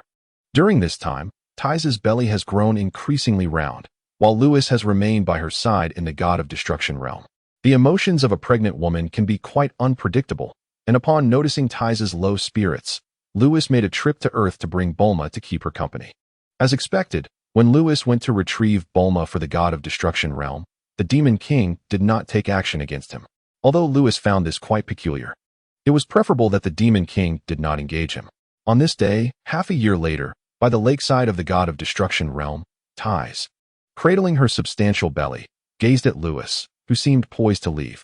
Bulma, equally puzzled, inquired, "Brother-in-law, where are you going without accompanying my sister?" Whis approached Tai's, planted a gentle kiss on her fair forehead, and tenderly caressed her belly, saying, "Did I not mention half a year ago that I would bring Broly to Metamor to learn the mental nirvana technique? The time has come for me to retrieve him. Then go quickly and return soon." Upon hearing Whis's words, Tai's recalled the matter concerning Broly. Only Bulma appeared utterly bewildered, having no idea who Broly was. "All right, I shall return shortly," Whis replied with a smile before utilizing instant transmission to depart from the God of Destruction realm. On Metamor, beneath the blue sky and white clouds, with its vast oceans and lush forests, the environment of this planet closely resembles that of Earth. In front of a mystical stone tablet at the center of the Metamor continent, a large figure sat before the tablet, suddenly opening his eyes. He observed a grass-green giant ape gradually fading from his sight, finally mastered the mental nirvana technique. This individual was none other than Broly, whom Whis had brought to this place. Beside him, a Metamoran named Sharp smiled and said, "Congratulations, Mr. Broly, on mastering the mental nirvana." "Thank you, Elder Sharp, for your care over the past 6 months," Broly replied sincerely. At this moment, Broly had learned to communicate and understood some aspects of human interaction. "Our Metamor welcomes all who cherish peace, and since you were brought here by the candidate for God of Destruction, there is no need for formality." As soon as Sharp finished speaking, a figure appeared in a flash. Whis. Chapter 157. Taking you to confront Kakarot, the mystical stone tablet forest is situated on a small island, surrounded by the ocean. Whis appeared here, greeted by the two individuals. Smiling, "Broly, Elder Sharp, long time no see. Elder God of Destruction's candidate," Sharp said respectfully. Whis nodded to Sharp and turned his attention to Broly, who sat before the mystical stone tablet. "So, have you gained control over your raging emotions?" 6 months prior, he and the old Kaioshin had brought Broly here. In addition to learning the fusion technique, they aimed to help Broly discover a mental cultivation technique. Metamor truly lives up to its reputation as the martial arts sanctuary of Universe 7, for Lewis found the mental nirvana technique here. Once mastered, combined with the spirit fruit, Broly's mental prowess would increase rapidly. The stronger his mental power, the easier it would be to control his rage. This way, Broly could maintain his sanity even in a furious state. Yes, I can now manage my emotions. Broly stood up, scratching his head with a sheepish grin. That is wonderful. Lewis reached out and poked Broly's robust chest. His muscles were incredibly firm, harboring a fierce and untamed energy within. This giant had grown even more formidable over these past 6 months. Elder Sharp, I shall take Broly with me now. If you encounter any troubles in the future, just call for Whis, and I will come to assist you promptly. Although Lewis was a candidate for God of Destruction, he was not like Beerus, a rogue. He was genuinely grateful to those who had helped him. Thank you, candidate for God of Destruction, Sharp exclaimed with excitement. Realizing the assurance from Lewis meant Metamor could now rest easy. As Lewis and Broly prepared to leave, Sharp hurriedly approached them, saying, candidate for God of Destruction. While Broly can now control his raging emotions, the power within him continues to rise. If he ceases to cultivate the mental nirvana, he may still risk losing control. To avoid unnecessary trouble, please ensure Broly continues his training. Broly, did you hear that? Lewis glanced at Broly. Broly, possessing the legendary Scion physique, would continue to grow stronger even without training. If his strength increased without a corresponding rise in mental power, he would indeed risk losing control. Thank you, Elder Sharp. I will persist in practicing the mental nirvana. Broly nodded, his tone filled with gratitude. After bidding farewell to Elder Sharp of Metamor, Lewis took Broly and departed. Sharp watched Lewis vanish, muttering to himself, with the Kaioshins and gods of destruction re-emerging in the universe, it seems Universe 7 is poised for a revival. Lewis took Broly from Metamor and, instead of returning to the god of destruction realm or Earth, they ventured to a green planet. Let us go see him, Lewis said as he unsealed the planet. All right, Broly, with a complex expression, transformed into a beam of light and darted into the planet. Lewis waited outside. Before long, Broly emerged, looking despondent. What happened? He still wants to use me. He told me to kill you, then return to planet Vegeta to slay King Vegeta, and allow him to rule the Scion race. Will you blame me for sealing your father on this planet? Lewis gazed at Broly. You brought my father and me out of planet Vampa, and took me to Metamor to learn the mental nirvana. Elder Sharp has been a wonderful mentor, teaching me this technique over the past 6 months, and I learned much from him. Broly looked at Lewis, shaking his head. I am no longer the person I once was. I understand right from wrong now, and I will not blame you. Besides, this planet is quite suitable for human habitation, and my father is thriving here. Keeping him here was the right choice. Upon hearing this, Lewis sighed in relief, not out of fear of Broly, but because in the anime, Goku, Vegeta, and Broly were his 3 favorite characters. He genuinely did not wish to be adversaries with this giant. At that moment, Broly smiled and said, also, I remember you promised to take me to confront Kakarot. I've been looking forward to it for a long time. Lewis's lips twitched slightly. Kakarot, Bardock, you guys are in for a surprise. Come, I will take you to meet Kakarot. He will surely be interested in you as well. Lewis laughed heartily, taking Broly with him using instant transmission, departing from the planet. Earth, Mount Payos. In front of Sun Wukong's abode, with a swift motion, Lewis and his companion appeared. Lewis glanced towards the sky, pondering whether the demon had yet to make its move against him. Just as he was lost in thought, Broly approached, eyes ablaze with fierce intent. Lewis, you claim Kakarot is here? Where is he? Yet, the house stood empty, devoid of any presence. Lewis, unfazed by the demon's affairs, stepped inside, a frown creasing his brow. Where has he gone? At that moment, a tremendous explosion echoed from another direction of Baotou Mountain. Boom. Lewis and Broly exchanged glances. Let us go. In an instant, they vanished from sight. On the other side of Baotou Mountain, Piccolo demanded, will you agree to my terms? If not, I shall continue to strike you. Frustrated, he exclaimed, damn it, Sun Wukong, you are too much. Piccolo, emerging from a deep pit, appeared disheveled and battered. Sun Wukong descended from the sky, landing beside him. I'm merely asking you to help me look after Gohan for a year. You have plenty of idle time. Don't you agree? I curse you. Piccolo's veins bulged with rage as he struggled to control his breathing. Die! He sprang from the ground, conjuring an energy blast aimed directly at Sun Wukong. Save your energy. You cannot defeat me. Sun Wukong replied with a smile, clenching his fist. As the energy blast approached, he gripped it firmly. With a resounding crack, the blast shattered into countless specks of light, dissolving into the ether. Piccolo seethed with fury, unable to fathom how Sun Wukong had grown so powerful. Just as he contemplated his next move, two figures suddenly soared through the sky, appearing beside Sun Wukong. Broly landed and immediately recognized the familiar face. Kakarot. A surge of intense emotion erupted within Broly, yet through sheer mental fortitude, he swiftly reined in his rage. Though calmed, his hair transformed to a vivid green, embodying the legendary Super Saiyan state. With his fury ignited, his power surged to unfathomable heights. 500 million, 1 billion, 50 billion. The forest surrounding Baotou Mountain was obliterated by Broly's unleashed might. Lewis observed Broly's emotional restraint with approval, though he was left speechless by the giant's actions. What the hell? He just arrived and demolished Wukong's home?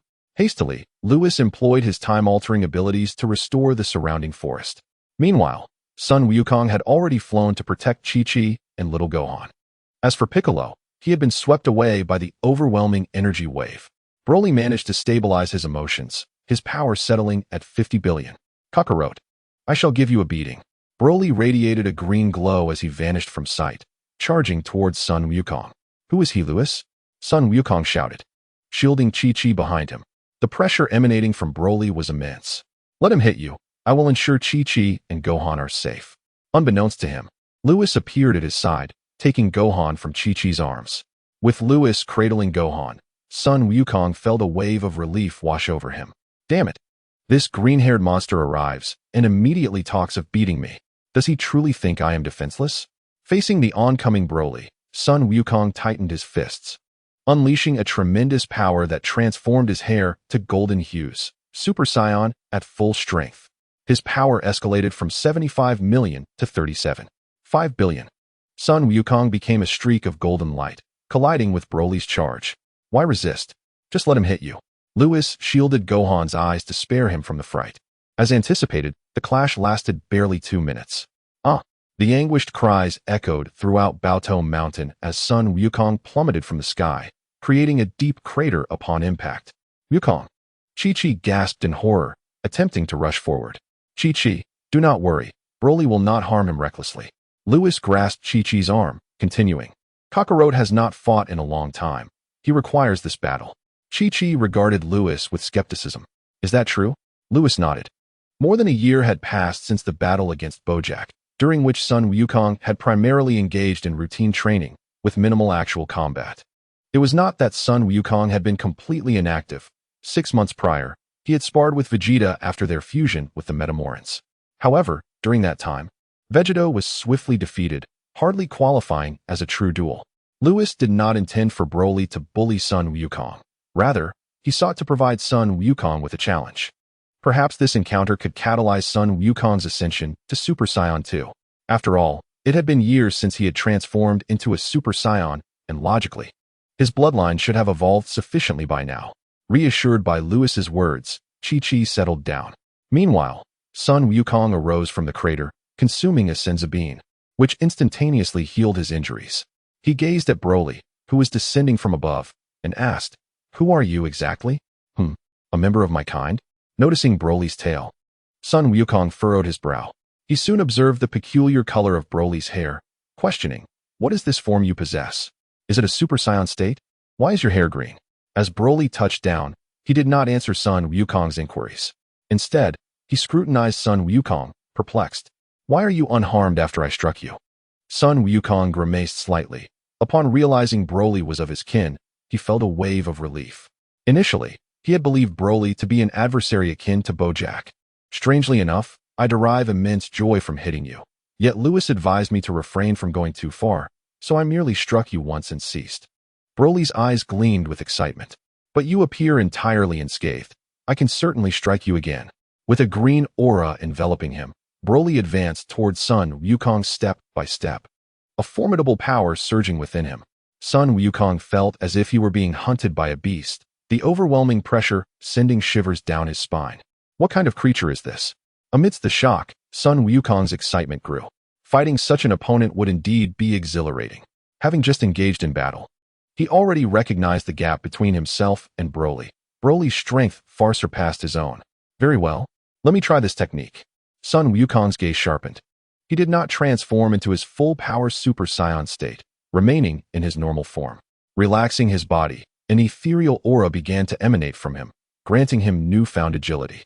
From a distance, Whis felt a tinge of surprise. He had not anticipated that Sun Wukong was on the verge of breaking through to the state of Zen. Huh.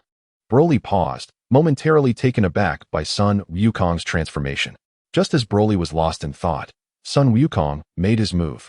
In an instant, Sun Wukong shifted his position. Appearing beside Broly, Broly snapped back to reality and launched a punch at Sun Wukong. Boom. The space trembled violently. However, Broly's fist passed right through Sun Wukong, striking only air. A mere afterimage. Over here, big guy? A voice emanated from behind Broly, and there stood Son Goku, lifting his leg for a powerful side kick that summoned a tempestuous wind. Bang! His kick struck Broly's neck, unleashing a terrifying force that caused the ground to sink several meters, shaking the surrounding landscape. However, how could this be possible? Son Goku executed his aerial kick, yet Broly remained steadfast, unmoving. How delightful, apply more force. Broly chuckled, genuinely savoring the moment, not intending to mock Son Goku, though his grin struck Goku as utterly infuriating. Chapter 159. Son Goku transforms into Super Saiyan 2. Grinding his teeth, Son Goku leveraged the impact to spring away, twisting midair and executing a 360-degree spin before delivering another kick. Yet, at that moment, Broly reacted. A massive hand reached for Goku's right leg. But thanks to his instinctive reflexes, Goku evaded the grasp. Channeling all his might into his right leg, he struck Broly's neck once more. Bang! The collision generated a powerful shockwave that radiated outward. The winds howled as the forest, which had just begun to recover, was devastated anew. Yet, Broly remained unyielding. In the distance, Chi-Chi covered her mouth, astonished by the scene. Aside from Whis, Son Goku was undoubtedly the strongest Saiyan. Who was this unfamiliar Saiyan who could withstand Goku's 2 attacks? Whis, cradling little Gohan, observed the battle ahead and remarked, Kakarot is nearing the realm of mastery. In this state, while Kakarot is quick, Broly might be at a disadvantage. However, lacking the enhanced power of a Super Saiyan, Goku's current strength was insufficient to contend with Broly.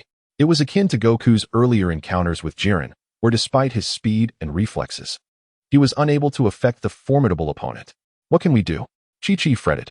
Unless Vegeta comes to fuse with Kakarot, Vegeto should be able to defeat Broly. Whis playfully teased little Gohan before gazing forward.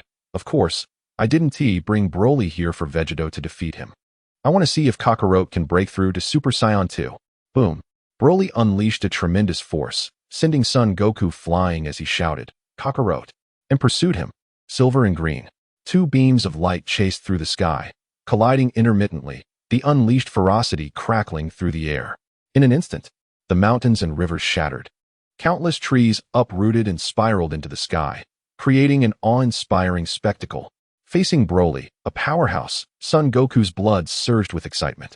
Aware of his advantages, he employed his agility and quick reflexes to engage in guerrilla warfare against Broly. Existing in the fabled Super Saiyan state, Broly possessed immense strength, with a battle power of 50 billion. Yet, even against Goku's style of combat, he found himself outmaneuvered. Goku grew increasingly exhilarated, convinced that if he continued, he could wear Broly down. Little did he know that the legendary Super Saiyan was a warrior born for combat. Broly's capacity for learning and adaptation was formidable. He quickly acclimated to Goku's tactics and began to respond effectively. Kamehameha. In the sky, Son Goku unleashed a wave of energy toward Broly. Boom. Broly was struck, engulfed in thick smoke, under which Goku swiftly twisted his body, reappearing behind Broly. He aimed to repeat his strategy, strike and flee. But Kakarot. Broly's head twisted at an unnatural angle, locking eyes with Son Goku. Impossible. Goku was taken aback. How could this foe, who had been evaded so effortlessly, react so swiftly now? Attempting to distance himself, Goku realized it was too late as Broly's fist collided with his abdomen. Uffed. The overwhelming force penetrated his body, causing Goku to double over and spit blood. Ha ha, Kakarot, it's my turn. Broly grinned foolishly, raising his fist like a boulder and bringing it down upon Goku once more. Broly's strength was akin to a mountain. Goku was struck in the back, propelled like a cannonball toward the ground. Boom. The earth shattered, creating a massive crater. In the distance, Lewis remarked, "Indeed, Broly has quickly adapted to Kakarot's fighting style. Kakarot is in for a rough time." Goku, having consumed a senzu bean, refused to succumb to despair and ascended once more, engaging Broly in aerial combat. Yet, Broly's reflexes were terrifyingly swift, teaching Goku a harsh lesson with every blow. Oh. Just as Lewis predicted, Goku's subsequent experiences were devastating. Each punch landed with brutal impact. Even abandoning his ethereal state to unleash his full Super Saiyan power proved futile. He remained no match for Broly. Before long, fractures riddled his limbs, and internal injuries mounted. Had Lewis not advised Broly to refrain from excessive force, Goku might have already faced a fatal end. "Goku!" Chi-Chi cried out in distress from afar, desperate to intervene, but Lewis restrained her. "Do not go. It seems Kakarot is on the verge of a breakthrough." "What?" Chi-Chi turned to Lewis, who had been insistent that he brought this monster to facilitate Goku's ascendance. Could it be that her Goku was truly on the brink of a breakthrough? Lewis nodded. The Saiyan race flourished in times of peace, and as time passed, their latent potential would become increasingly activated. The extent of this potential dictated the level of their bloodline's evolution. Goku's lineage was undoubtedly capable of supporting a transformation into Super Saiyan 2. Observing closely, Lewis noted that Goku's strength began to fluctuate, surging and then halting. This was undeniably the rhythm of a breakthrough. Yet, it seemed he was lacking something crucial, as Goku struggled to achieve this transformation amidst Broly's relentless assault. And his injuries continued to worsen.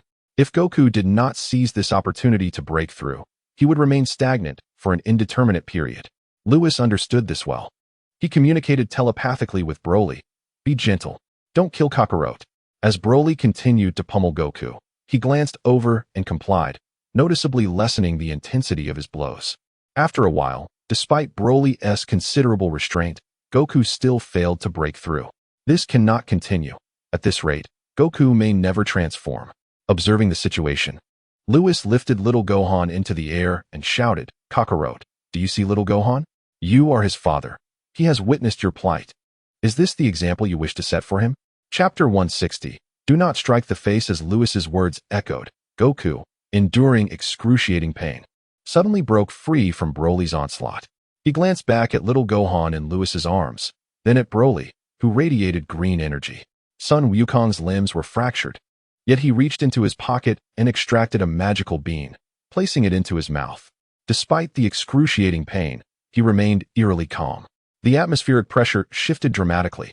Crackling sounds echoed as the ions suspended in the void were drawn by an inexplicable force, coalescing around Sun Wukong, pulsating with energy. It worked. From Lewis's vantage point, he recognized the emergence of electric arcs around Sun Wukong, realizing the breakthrough had occurred. "Little Gohan, you are remarkable," Lewis exclaimed, planting a kiss on Gohan's fair cheek before descending to the ground. Kiki hurriedly inquired, "Lewis, is Wukong about to break through?" "Indeed." Lewis nodded, then shifted his tone. "However, do not harbor hopes for Kakarot. Even if he breaks through, he cannot possibly rival Broly. Broly has already learned to control his raging emotions, and the power he has displayed is not his true strength." 6 months prior, when Lewis battled Broly, he had entered a state of extreme rage, his power nearing the first level of divine realms. Sun Wukong's current strength stands at merely 75 million, even in his Super Saiyan 2 form. It only amplifies his power 100-fold. This means he could only reach 7.5 billion in combat power. What chance does 7.5 billion stand against Broly? In the skies ahead, after consuming the magical bean, all of Sun Wukong's injuries healed completely. Broly sensed that Sun Wukong was undergoing a breakthrough and, showing wisdom, chose not to take advantage of his vulnerable state. For Broly, the thrill lay in battling a stronger Kakarot. Sun Wukong clenched his fists, veins bulging on his forehead. As an overwhelming force surged forth, boom, the world dimmed instantly. Sun Wukong's hair stood upright, save for 2 strands framing his face. Crackling sounds filled the air as countless electric arcs danced around him, his gaze icy and resolute. Super Saiyan 2. His power soared to 7.5 billion. In that moment, the entire Earth was enveloped by Sun Wukong's aura. In the Celestial Palace, Bobo exclaimed, Sun Wukong is incredible. Indeed. Too bad he still cannot defeat Broly, another replied. On the ravaged Baozi Mountain, Sun Wukong had ascended to Super Saiyan 2. This immense power. Sun Wukong's fists tightened, entranced by the surge of energy. Bring it on. His expression was chilling as he vanished from sight, reappearing before Broly, delivering a powerful punch to Broly's abdomen. Thud. Broly stood unfazed. Another punch struck his face. Still, he remained unmoved. Kakarot, it seems your strength still falls short. Broly chuckled, ruffling his green hair. How is this possible? Sun Wukong gasped in disbelief. He had transformed into Super Saiyan 2, yet could not harm this foe. Just as he was about to speak, Broly raised his fist once again. Another colossal punch. Don't hit my face. Aya. Against 5 billion combat power, Broly's 50 billion was insurmountable. Fortunately, Broly was holding back. Though Sun Wukong was battered and retreating, he was growing more familiar with the power of his Super Saiyan 2 form. Boom, boom, boom. The sky was filled with afterimages. Each collision resonating with thunderous roars, clouds of dust engulfing the area, turning Baozi Mountain into chaos. Blood surged. The spirit of battle ignited. Though bruised and battered, Sun Wukong found exhilaration in sparring with such a formidable opponent. Haha, big guy, take this punch. He dodged one of Broly's attacks, clenched his fists, and dove forward. Kakarot. As Sun Wukong charged, Broly roared and met him with a punch of his own. The two fists clashed. Boom. A gale howled. The earth trembled. This creature is terrifying. Sun Wukong gritted his teeth, unleashing his full power of 5 billion combat strength. Thick arcs of electricity crackled around him. Golden flames surged forth. Back off. Under Sun Wukong's full force, Broly began to stagger back. Kakarot, your power is still lacking. At this rate, you'll end up a pig's head. Broly grinned, his body halting its retreat, his fist subtly tensing. Buzz. A green light flickered at the center of their fists. Broly's ferocious power seeped through Sun Wukong's fist, beginning to tear at his very being. Aya. The agonizing pain contorted Sun Wukong's face. Damn it. Enduring the torment, he glanced at Lewis in the distance. Who held his son? Was he truly going to be defeated in front of his child? He refused to accept it. Veins bulged on his forehead as he let out a primal roar. Zzz. The magnetic field of the world became chaotic. Currents of electricity danced across Sun Wukong's body, and an immense power erupted from within him. 5 billion combat power. 8 billion combat power. 9 billion combat power. You monster. In the sky, Broly was taken aback by Sun Wukong's transformation, loosening his fist and retreating several meters. Boom. The heavens trembled. Sun Wukong's power stabilized at 10 billion combat strength. Even stronger now, haha. Kakarot, I'm coming for you. Broly was exhilarated, having thought Sun Wukong's power was limited, only to find he could still grow. The stronger Sun Wukong became, the more thrilled Broly felt. He vanished into the sky. Sun Wukong, still reveling in his newfound power, tightened his body upon noticing Broly's disappearance. Suddenly, a kick struck from behind, and Sun Wukong could not react in time, sent flying. A green light shot upward as Broly swiftly aligned with him, both fists raised, crashing down with tremendous force. Aya! Sun Wukong plummeted like a meteor, crashing into Baozi Mountain. Boom! The entire mountain disintegrated into countless fragments. As Baozi Mountain shattered, Kiki was whisked into the sky by Lewis. Witnessing the destruction, Kiki erupted, "My home! You scoundrel! Lewis, make sure to defeat him." Chapter 161. Bringing Broly back to the Saiyan clan. Don't be upset. I will restore Baozi Mountain, Lewis assured, casting a glance at Broly above. Smiling with a shake of his head, Kiki, initially furious, paused, pondering what he meant by restoring the mountain. With one hand cradling little Gohan and the other raised to the sky, Lewis summoned a silver light that swept across the former location of Baozi Mountain. A miracle unfolded. The shattered stones reassembled into the mountain as Sun Wukong emerged from the pit, and Piccolo clawed his way out from the debris. Baozi Mountain was restored to its pristine state. Lewis, you. Kiki stood aghast at the sight, wanting to inquire about this divine phenomenon. Lewis ignored her, intercepting Sun Wukong midair, and with a grasp, his purple aura transformed into a colossal claw, seizing Broly from the sky. Enough of this chaos. Let's return to the ground, Lewis stated, carrying little Gohan and guiding Kiki back down.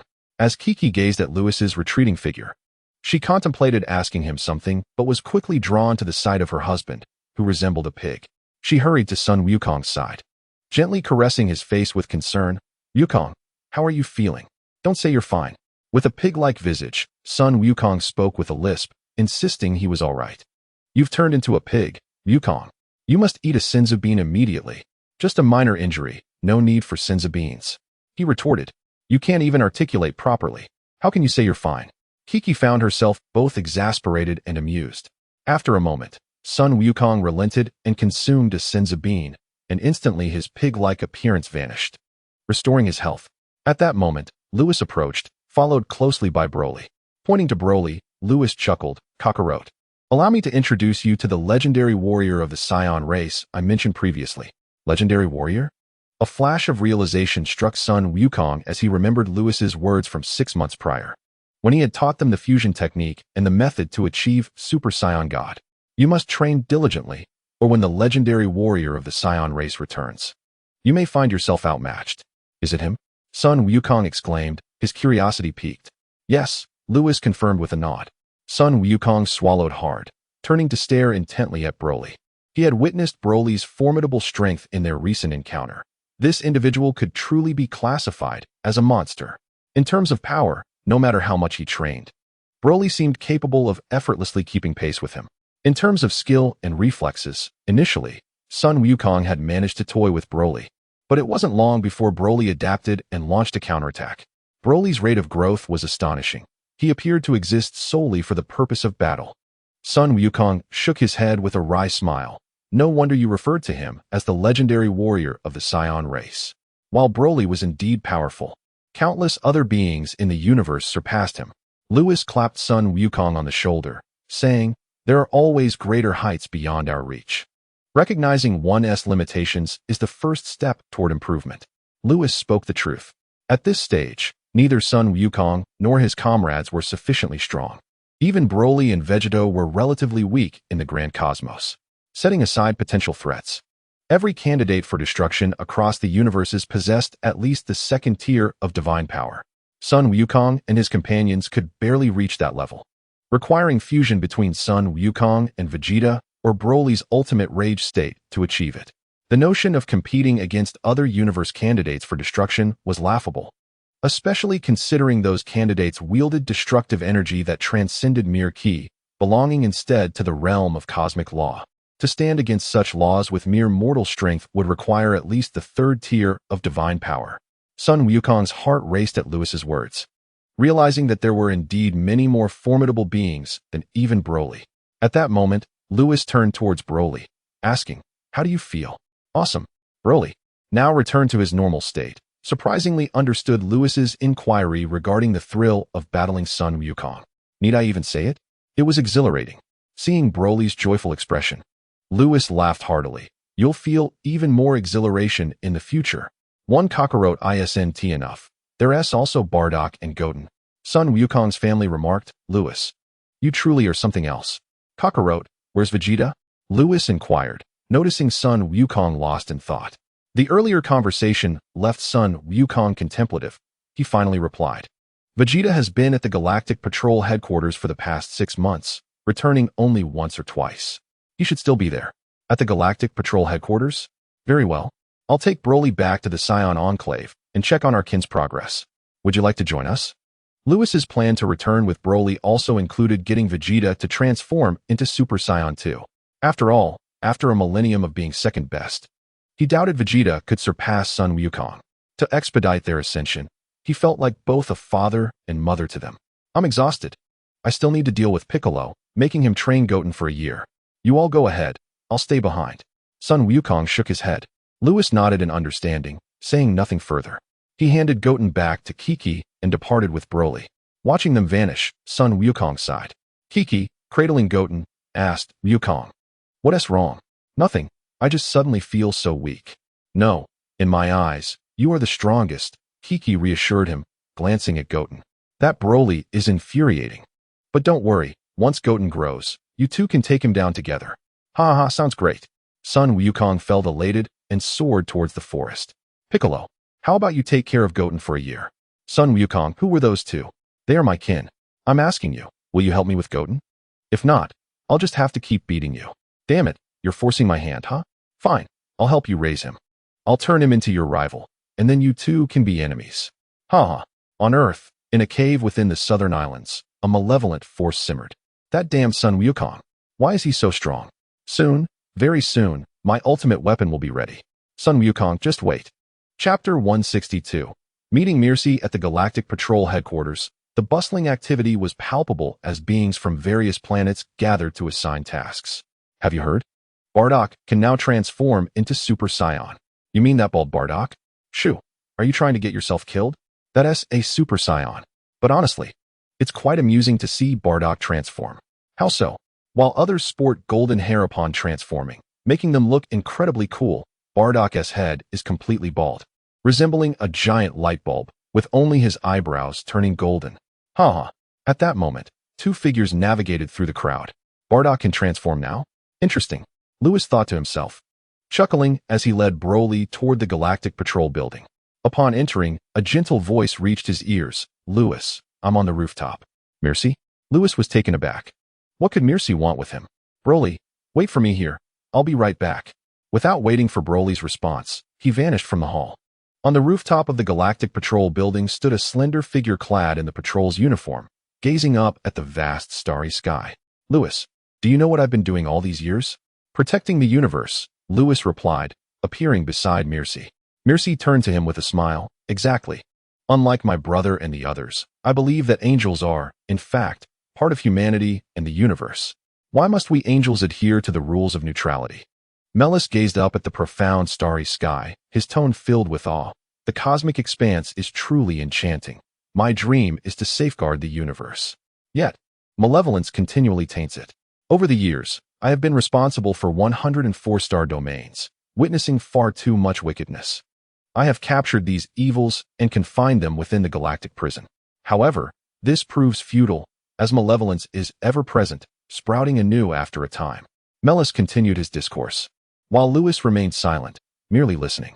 As he absorbed Melis's narrative, Lewis perceived a resemblance between Melis and Zamas. Both harbored a fierce disdain for wrongdoing. Nevertheless, there existed a fundamental difference. Zamas believed humanity to be the source of all evil, while Melis simply wished to protect the cosmos, thus detesting malevolence. Melis had never claimed to eradicate evil entirely for the sake of cosmic preservation. His method of imprisoning wrongdoers was likely deeply intertwined with his identity as an angel. Angels see through the duality of existence. Humanity is indeed the origin of malevolence, but simultaneously, it is also the source of goodness. Only that which obstructs development can be deemed evil. Take Frisia, for instance. Though he was inherently wicked, he did not hinder the universe's progress while serving Beerus. In the eyes of angels, Frisia might not even qualify as evil. Lewis, your scions have changed, Melis remarked. In our angelic perspective, Frisia is hardly evil. Yet your scions of yore were entirely different. While Frisia may not be considered evil, the scions of that time unquestionably were. They defied Frisia's orders, rampaging through the universe, committing heinous acts, and mercilessly destroying any planets that displeased them. The scions were notoriously infamous, arguably the most malevolent race in the northern galaxy. The actions of Vegeta and his companions prior to their invasion of Earth substantiate this claim. I understand. You do? Indeed, as a candidate for the god of destruction, you should grasp the cosmic principles by now. Melis smiled, his spirits lifted. The scions were once wicked, but they are different now. Particularly since you returned with the fusion technique and the method to create Super Saiyan God, the number of evildoers confined in my galactic prison has significantly decreased. Oh, Lewis expressed mild surprise. If measured by the combat power of the seventh universe, your Saiyan lineage's strongest warriors once barely surpassed 10,000. Besides you, the mightiest Saiyan now is likely Goku, who, in his normal state, possesses a combat power of 75 million. As for the others, even the weakest boast over 400,000. Upon hearing this, Lewis chuckled softly, for Melis was mistaken. In his recent battle with Broly, Goku's strength had once again surged. Melis observed Lewis and continued, considering the fusion warriors and those Super Saiyan gods, your scions have grown even stronger. Even among all the universes, your Saiyan lineage could easily rank within the top 10. Melis's tone suddenly turned serious. It is due to your Scion bloodline that the Scions have grown stronger, and consequently, the Galactic Patrol has become more formidable. With your Scions, the evil of the seventh universe has diminished significantly, and the universe is truly beautiful now. Thank you, Lewis. Melis exclaimed, gazing at the starry sky, his profile revealing a natural smile. Standing side by side, Lewis felt inspired by Melis's joy and smiled gently in return. Together, they beheld the cosmos, filled with satisfaction and happiness. After a moment, Melis cleared his throat and asked, "By the way, who is that Scion you brought with you? I heard he could unleash the second level of the godly realm's power when he fought you 6 months ago. Quite astonishing." "Ah, he is Broly. Possessing a legendary physique that is passed down within our Scion lineage," Lewis replied with a hint of pride. "Broly is the warrior deity of our Scion race, and I have returned with him." Chapter 163, Confronting King Vegeta, a warrior deity? Melis was taken aback. To angels, the power of the second level of the godly realm might seem trivial, yet in the mortal realm, Broly's strength undoubtedly marked him as a formidable figure. It was not an exaggeration to refer to Broly as the warrior god of the Scions. "Congratulations. With this, your Scion lineage has grown even stronger." Haha, it's not too shabby. Lewis beamed with pride, knowing that their progress was largely due to his interventions. Suddenly, a fierce aura surged through the Galactic Patrol Hall, Broly's presence. Lewis frowned slightly. "I must take my leave. If anything arises, seek me out." Watching Lewis vanish, Melis sighed, murmuring, "Indeed, the rise of your Scions has instilled fear in many evildoers. The number of wrongdoers confined in the galactic prison has diminished, yet many hardened criminals remain imprisoned. The Scion race must grow even stronger." In the Galactic Patrol Hall, two factions confronted each other. On one side stood Broly, while on the other were Bardock, Vegeta, and King Vegeta. Other beings from different universes observed the unfolding drama from the corners of the hall. Who is this guy, daring to confront Prince Vegeta? Does he not realize he stands before Scions? Prince Vegeta and his companions can transform into Super Scions. This kid is doomed. Not necessarily. What do you mean? Did you not notice the tail wrapped around that kid's waist? He is a Scion. Why does this Scion display such a demeanor towards Prince Vegeta and the others? Ask me, and who should I ask? We shall soon find out. The Galactic Patrol Hall spanned over 3,000 square meters. In the center, Broly's eyes gleamed with a green light, his emotions aflame. "Kakarot, did you not promise not to follow? Why are you here?" Having recently pummeled Goku, the sensation of striking him lingered vividly in Broly's mind. After that encounter, he had become utterly captivated by the thrill of battling Goku. And now that he saw him again, his fists itched with anticipation. Across from him, Vegeta turned to Bardock, asking, "Why do you resemble Kakarot so closely? Now someone else might mistake you for him." Bardock felt a bead of sweat trickle down his forehead. "I am his father. Is it not normal for us to look alike?" Nearby, King Vegeta chuckled. "You call that resemblance? You are practically identical." "Kakarot, I am speaking to you," Broly called out, growing increasingly restless as Goku ignored him. Bardock looked over, noticing the brown tail wrapped around Broly's waist, his physique robust as an ox. Sensing Broly's formidable power, Bardock gasped, "Who are you? How do you possess a tail, and what is the source of your power?" Vegeta and King Vegeta also sensed Broly's strength. In their eyes, he resembled a primordial giant ape, exuding an aura that was utterly terrifying. Bardock inhaled deeply, exchanging glances with Vegeta before stepping forward, frowning. "Who are you? How do you know my son?" Despite Broly's intimidating presence, they could all transform into Super Scions, so fear was not a concern. What they did not realize was that Broly could also transform, and into the legendary Super Saiyan at that. "Son," a spark of realization ignited in Broly's mind, and he blurted out, "Kakarot is your son? You are Bardock?" As Lewis led Broly into the Wampa Star, he remarked, "Later, I'll have you take on Kakarot. If that fails, there's always Bardock and Goten waiting for you." Broly quickly inquired, "You're Bardock, aren't you? And Goten, do you know me?" Bardock pointed to himself, perplexed. He had never encountered Broly before. Why did this individual recognize him? Moreover, who was Goten? The name sounded somewhat reminiscent of Goku. "You truly are Bardock." Huh. No wonder Lewis would say such things. You and Kakarot are indeed strikingly similar. To take on two, or rather three, at once would be quite exhilarating. Broly licked his parched lips and cracked his knuckles, resembling a madman who had stumbled upon a delightful toy. Do you know Lewis? Bardock and his companions instinctively dismissed the latter part of Broly's words, their focus solely on the mention of Lewis. Of course, he brought me back. Upon hearing this, Bardock and his companions exhaled in relief. Although they were not afraid of Broly, he still exuded a certain pressure. The fact that Broly had a tail and knew Lewis implied that he was not an enemy. However, they had never encountered this scion before. Just then, with a swish, Lewis reappeared in the hall. Another unfamiliar scion. Why were there so many unknown scions today? Yet this newcomer had silver hair. Don't scions possess the ability to transform? Perhaps this was a new state of the scion. Indeed, you're quite astute. In the hall, Lewis's appearance caught the attention of the onlooking aliens, who began to murmur among themselves. Who is he? Is he one of our kin? Vegeta asked, observing Lewis. Lewis approached, nodding. Yes, he is one I brought back. Come. This is not a place for conversation. Let us find another. With a grand gesture, Lewis enveloped Broly and Bardock's group in a wave of spatial energy. The Galactic Patrol headquarters was left with a crowd of murmuring aliens. Suddenly, 5 figures emerged in the pitch-black starry sky. It was Lewis and his companions. Against the backdrop of the dark cosmos, a yellow planet came into view.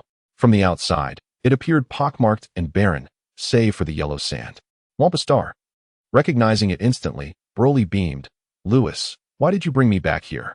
I brought you back primarily to have King Vegeta acknowledge his mistakes. Lewis turned to King Vegeta. His voice icy. Do you realize what you did wrong in the past? Vegeta was taken aback by Lewis's response, weakly muttering, I've committed numerous errors. Which one are you referring to? Bardock. Vegeta. Broly. Deal with him, but remember not to kill him. Lewis's lips twitched slightly. This old fellow was rather vexing. All right. Broly rubbed his fists together. Lewis had brought him from Wampa Star, provided him with the technique of mental rejuvenation, and even encouraged him to confront Kakarot. His father had never treated him so well. Broly was keenly aware of Lewis's kindness and would certainly heed his words. Are you ready to take a beating? Broly turned to King Vegeta. Lewis's words left King Vegeta and his companions somewhat perplexed, especially King Vegeta, who had indeed committed many wrongs in the past. For instance, allowing the Scion race to follow Frieza and resorting to violence against his own kin out of fear of threats to his throne. In the past, King Vegeta would never have entertained such thoughts, but now, over 20 years later, the Scions had become the foremost race in the 7th universe.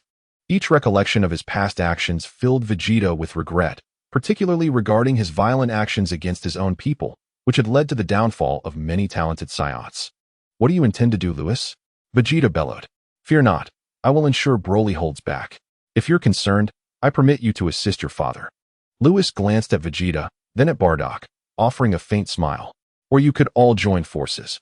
If you do, fusion might be advisable. Otherwise, you may not withstand it. Without further ado, Lewis raised his hand. Broly go? Boom. A ferocious aura erupted from Broly, akin to a catastrophic flood, shaking the cosmos with a terrifying resonance. Broly's base battle power stood at 500 million. In contrast, King Vegeta's base power was merely 5 million, a formidable force in the universe, yet insignificant before Broly. With a whoosh, Broly appeared before King Vegeta and unleashed a powerful punch. King Vegeta felt his insides churn violently, spitting out a mouthful of blood as his body hurtled through space like a cannonball, crashing into the depths of the cosmos, shattering countless meteors along the way. Father! Vegeta's fury ignited. With a thunderous roar, he transformed into a Super Saiyan at full power. Power, 70 million battle power, 503. 5 billion battle power. His immense strength stirred the cosmos, unleashing an unending storm that threatened to destabilize planets within a 1,000,000-mile radius. Lewis quickly shielded Wampa Star. Vegeta, now a golden streak, charged towards Broly, while Bardock remained still. Lewis crossed his arms, chuckling. Bardock, aren't you going to assist them? Bardock shook his head, though this Broly is formidable. Vegeta has transformed into a Super Saiyan. No matter how powerful Broly may be, he cannot possibly rival Vegeta. Is that so? Lewis chuckled, a smile that sent an ominous shiver down Bardock's spine. Suddenly, Vegeta used instant transmission to return, carrying the severely injured King Vegeta back to Bardock. After feeding his father a Senzu bean, Vegeta glared at Lewis. What are you planning? How could that guy possess such strength? Lewis looked over, speaking coldly. This is your father's doing. Ask him if he remembers Broly. Does he recall the scion with the legendary physique? King Vegeta, having recovered from the sins of being, felt his heart race as he heard Whis' words, his pupils dilating as he stammered, "It's him." At that moment, Broly returned. Noticing Whis waving at him, he scratched his head, slightly puzzled. Nevertheless, he complied and refrained from making a move. King Vegeta turned, fixating on Broly. "Broly, it's really you." "Indeed. What's the matter?" As Broly returned to his normal state, his innocent eyes blinked, exuding an endearing naivety. "Father, what is wrong?" he inquired. "King Vegeta, has something happened?" Both Vegeta and Bardock were perplexed by the situation, and upon noticing King Vegeta's remorseful expression, they turned their gaze towards Whis. Whis remained silent, waiting for King Vegeta to explain himself. After a moment of contemplation, King Vegeta slowly began. "Bardock, do you remember Paragus?" Bardock recalled. "Paragus? Was he not one of your loyal subordinates?" "Indeed, he was. Broly is his son, and I have wronged both father and son." King Vegeta sighed heavily, guilt evident in his voice. "In truth, our scion lineage once had a prodigy born with a battle power of 10,000, yet I exiled him." "What? When did our scion race possess such a genius?" Vegeta was taken aback. A sudden flash of memory crossed Bardock's mind, and he exclaimed, "Vegeta, it is true." He recalled the moment in the nursery, where a sense of foreboding overwhelmed him, fearing Frieza would turn against the Scions. Thus, he stealthily rescued Kakarot, banishing him to Earth. However, he noticed another infant beside Kakarot, Broly, who possessed a battle power of 10,000 at birth. Bardock understood that at that time, King Vegeta was too narrow-minded to accept Broly, foreseeing the inevitable fate that awaited him, yet he felt compelled to save Kakarot. After rescuing Kakarot, Broly vanished, and subsequently, King Vegeta led all Scions to join the Galactic Patrol. Tragically, Planet Vegeta was destroyed by Frieza. Chapter 165. King Vegeta's regret. "I believed only I and my few subordinates were aware of Broly's existence. Yet you also knew, Bardock." King Vegeta lamented. "Back then, I was petty and short-sighted, fearing any threat to my throne. Thus, upon learning of Broly's immense power, I secretly exiled him." "Father, how could you do something so foolish? It's incomprehensible." Vegeta clenched his fists, fury boiling within him. A genius born with a battle power of 10,000. How terrifying he could have become. King Vegeta, chastised by his son, felt a sting of embarrassment and retorted, "Vegeta, had you been in my position, you would have made the same choice." Faced with Broly's extraordinary potential, he chose exile. He knew his son well enough to understand that the Vegeta of that time would have killed the infant Broly without hesitation. Whis squinted, recognizing the truth in King Vegeta's words. Indeed, the earlier Vegeta was a ruthless scion. For instance, he had killed Nappa merely for losing to Kakarot. Had Vegeta perceived Broly as a threat to his status, the infant would have surely met a grim fate. King Vegeta glanced at Vegeta, stating, "It was only by joining the Galactic Patrol that we Scions underwent profound changes, which is why you now deem my past actions as foolish." Under his father's gaze, Vegeta took a few steps back, struggling to articulate his thoughts, for his father spoke nothing but the truth. At that moment, King Vegeta approached Broly and, with a heavy heart, confessed, "I once thought my decision was justified, but now I see the error of my ways. Broly, I am truly sorry." Seeing this, Whis felt a deep sense of reflection. King Vegeta had indeed changed, and so had everyone else. "Whis, should we still punish him?" Broly, with his innocent heart akin to Kakarot's, felt no resentment towards King Vegeta's words. Faced with the king's apology, he remained at a loss for words. Truly, he was a simpleton. Whis, bemused by Broly's innocence, sighed, "Truth be told, it wouldn't be amiss if you were to kill him." Vegeta and Bardock's eyes widened in shock. Whis shot a cold glare at Vegeta and Bardock before turning to Broly, softly asking, "So, would you kill him?" Broly scratched his head, glancing at Whis, and timidly replied, I don't know. I'll follow your lead. If you want me to kill him, I will." "Whis, don't." Vegeta's immense power surged, skyrocketing from 3.5 billion to 4 billion in an instant. If Whis truly intended for Broly to kill his father, he would certainly intervene. "Whis, do you truly wish for Broly to kill King Vegeta? He is the leader of our Scion race." Bardock, anxious, feared that Whis would indeed prompt Broly to act. Meanwhile, King Vegeta felt a warmth in his heart upon witnessing Bardock and his son plead for him. He never anticipated that those once cold-hearted scions would one day advocate for him. Perhaps this was the essence of a true scion. Upon hearing Broly seeking his decision, Whis was momentarily taken aback, but then shook his head. No, I will not make that decision for you. If you truly want to kill him, I will not stop you. This was Whis's genuine sentiment. He understood the immense suffering Broly had endured, all orchestrated by King Vegeta. He would not decide for Broly. At that moment, King Vegeta and the others held their breath, intently watching Broly. Well, never mind. I'll spare him. Broly smiled innocently. Vegeta and the others exhaled in relief. King Vegeta asked softly, Broly, why would you let me go? Whis, curious, turned to Broly. Broly pointed at Whis and said, Whis told me you are my kin. He said I am the warrior of the Scion race, and I must protect my kin, so I will not kill you. Whis felt a tremor in his heart, realizing that Broly had remembered his words all along. Rubbing his sore nose, Whis thought, what a simple giant. King Vegeta gazed at Whis, at a loss for words, realizing how much the Scion race owed him, far more than they could ever repay. Thank you, Whis. Vegeta expressed his gratitude, not wishing for his father to perish at Broly's hands. Bardock joined in, patting Whis's shoulder. Thank you.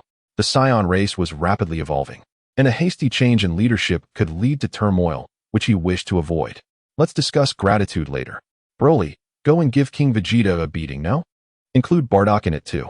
Whis's expression turned serious. While Broly had spared King Vegeta, he genuinely felt for the giant. All right, I love to fight, especially with someone like Bardock, who resembles Kakarot. If only Kakarot and Goten were here. Broly's eyes lit up as he began to crack his knuckles, the raging power within him surging forth. With a thunderous roar, the starry sky trembled. Broly harnessed his ferocity and instantly transformed into the legendary Super Saiyan state, stabilizing at a battle power of 50 billion. Give it to him. Let King Vegeta witness the strength of the Saiyan he once exiled. Whis bellowed. As soon as Whis finished speaking, Broly transformed into a streak of light, charging towards King Vegeta. With Broly's astounding speed, King Vegeta was utterly unable to react. The grass-green light flashed past him, causing Vegeta to spit blood as his body was violently hurled towards a nearby planet, resulting in a cataclysmic explosion upon impact. Father. Vegeta sensed that King Vegeta's energy had not vanished, indicating that Broly had shown restraint. Now, I must witness just how formidable that monster, born with a battle power of 10,000, truly is. With a sense of relief, Vegeta pressed his finger to his forehead. Chapter 166. Ravaging Vegeta in an instant. He teleported. Whoosh. Vegeta appeared behind Broly, gathering his hands together as a golden light, the size of a grain of rice, materialized in his palm. The surrounding pressure suddenly surging. Buzz. Ultimate Flash Cannon. A fierce energy wave erupted from Vegeta's hands, its immense power distorting the very fabric of space. Boom. Broly was engulfed in a fiery blaze. Bardock, if you wish to avoid a beating, hurry and fuse with my father. Seeing Broly struck by his attack, Vegeta remained on high alert. Broly was not merely a target to be trifled with. Before Bardock could finish his thought, a punch landed squarely in his abdomen, and upon looking down, he saw Broly's massive fist pressed against his stomach. Crash! The overwhelming impact sent Bardock flying, propelling him towards King Vegeta. I knew it. Vegeta swallowed hard. In his perception, Broly's strength was terrifyingly astounding. The power he sensed from Broly was reminiscent of Gogeta's, and he had not anticipated that Broly alone could reach such heights. Whis had mentioned that Broly possessed a legendary physique. Grass-green hair? His mind buzzed. Indeed, Vegeta exclaimed in disbelief. A Super Saiyan appearing once every 1,000 years. Once, Vegeta had believed that his transformed state was the legendary Super Saiyan spoken of among Saiyans. However, he later discovered that this was not the case. The legendary Super Saiyan was bloodthirsty, wielding an overwhelming combat prowess that would grow exponentially over time, even without training. So, you are the legendary Super Saiyan. Vegeta pointed at Broly in the starry sky, astonished. After sending Bardock flying, Broly appeared pleased as he slowly approached Vegeta. Broly, don't do anything reckless. Vegeta suddenly trembled. The closer Broly came, the more he shook. He desperately tried to suppress his body, but to no avail. It felt as if he were being crushed by his very bloodline. He experienced a deep-seated fear that was incomprehensible. How is this possible? Vegeta gazed at his trembling hands, murmuring, I am the prince of the Scions, yet I am filled with fear. Broly, you. Vegeta gritted his teeth, glaring at Broly. This is unforgivable.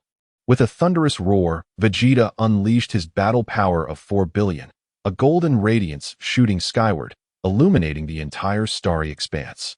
In a flash, Vegeta appeared before Broly, launching a fierce strike. Broly raised his hand and caught Vegeta's fist effortlessly, rendering him immobile no matter how he struggled. The proud Scion Prince found himself powerless, and in a fit of rage, Vegeta shouted, "Let go of me. If you don't, I will make you pay." Broly flashed a toothy grin, chuckling foolishly as he pushed Vegeta away, sending him hurtling backward like a bowling ball.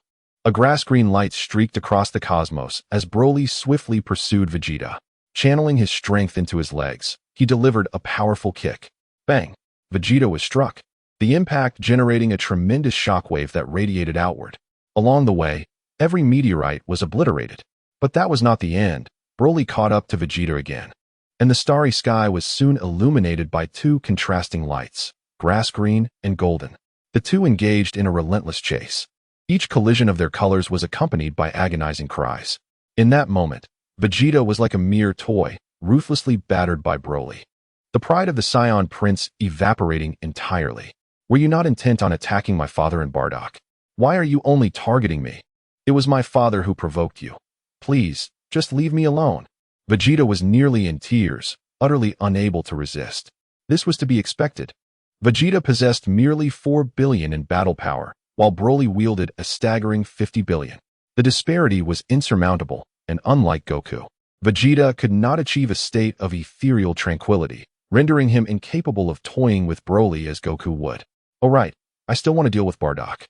Broly's eyes lit up as he discarded Vegeta, transforming into a beam of light and soaring towards another part of the cosmos where Bardock and King Vegeta awaited.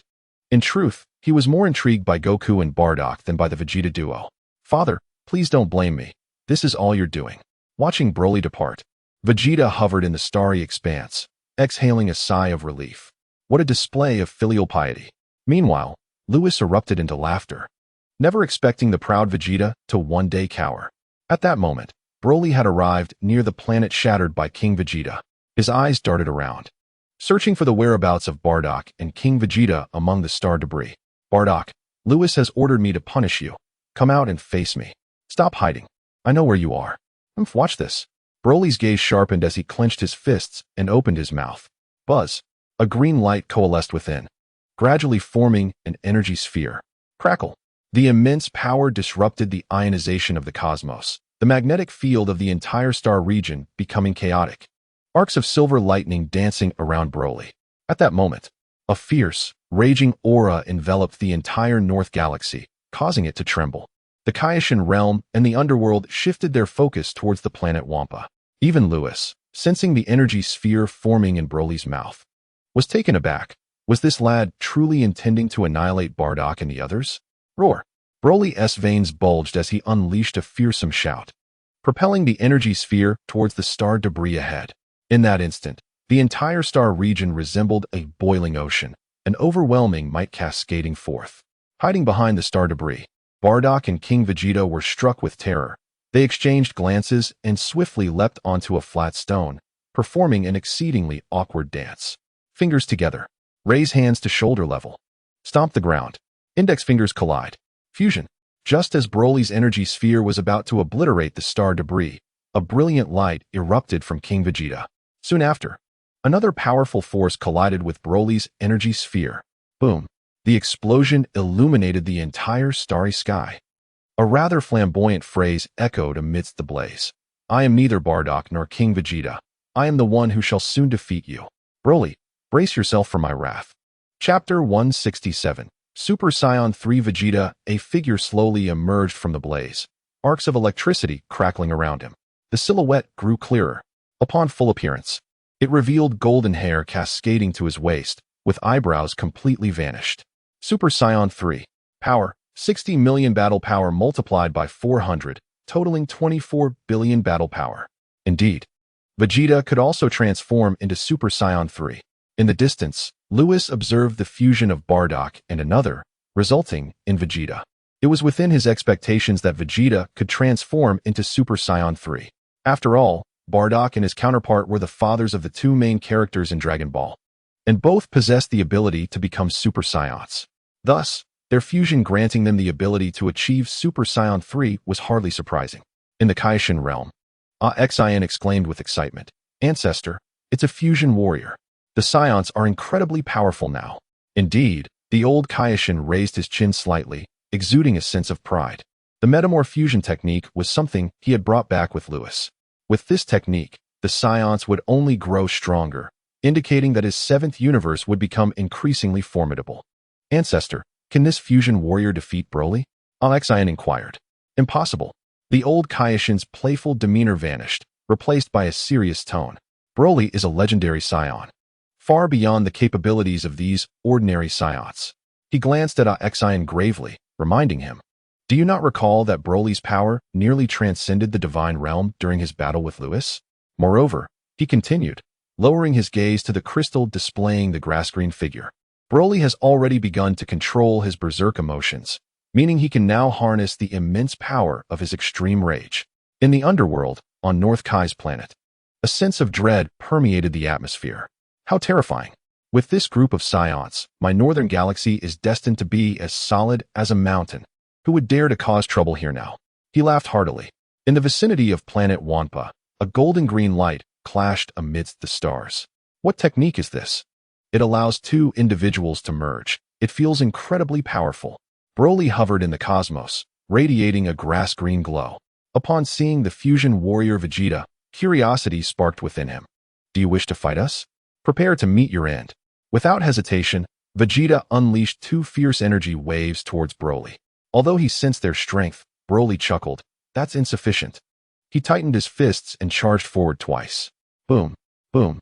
The energy waves exploded instantaneously, filling the starry expanse with the deafening sound of destruction. "I am here." A golden light flashed across the cosmic sky as Vegeta, utilizing the cover of smoke, approached Broly and struck at his chest. The overwhelming power of over 20 billion erupted. Bang!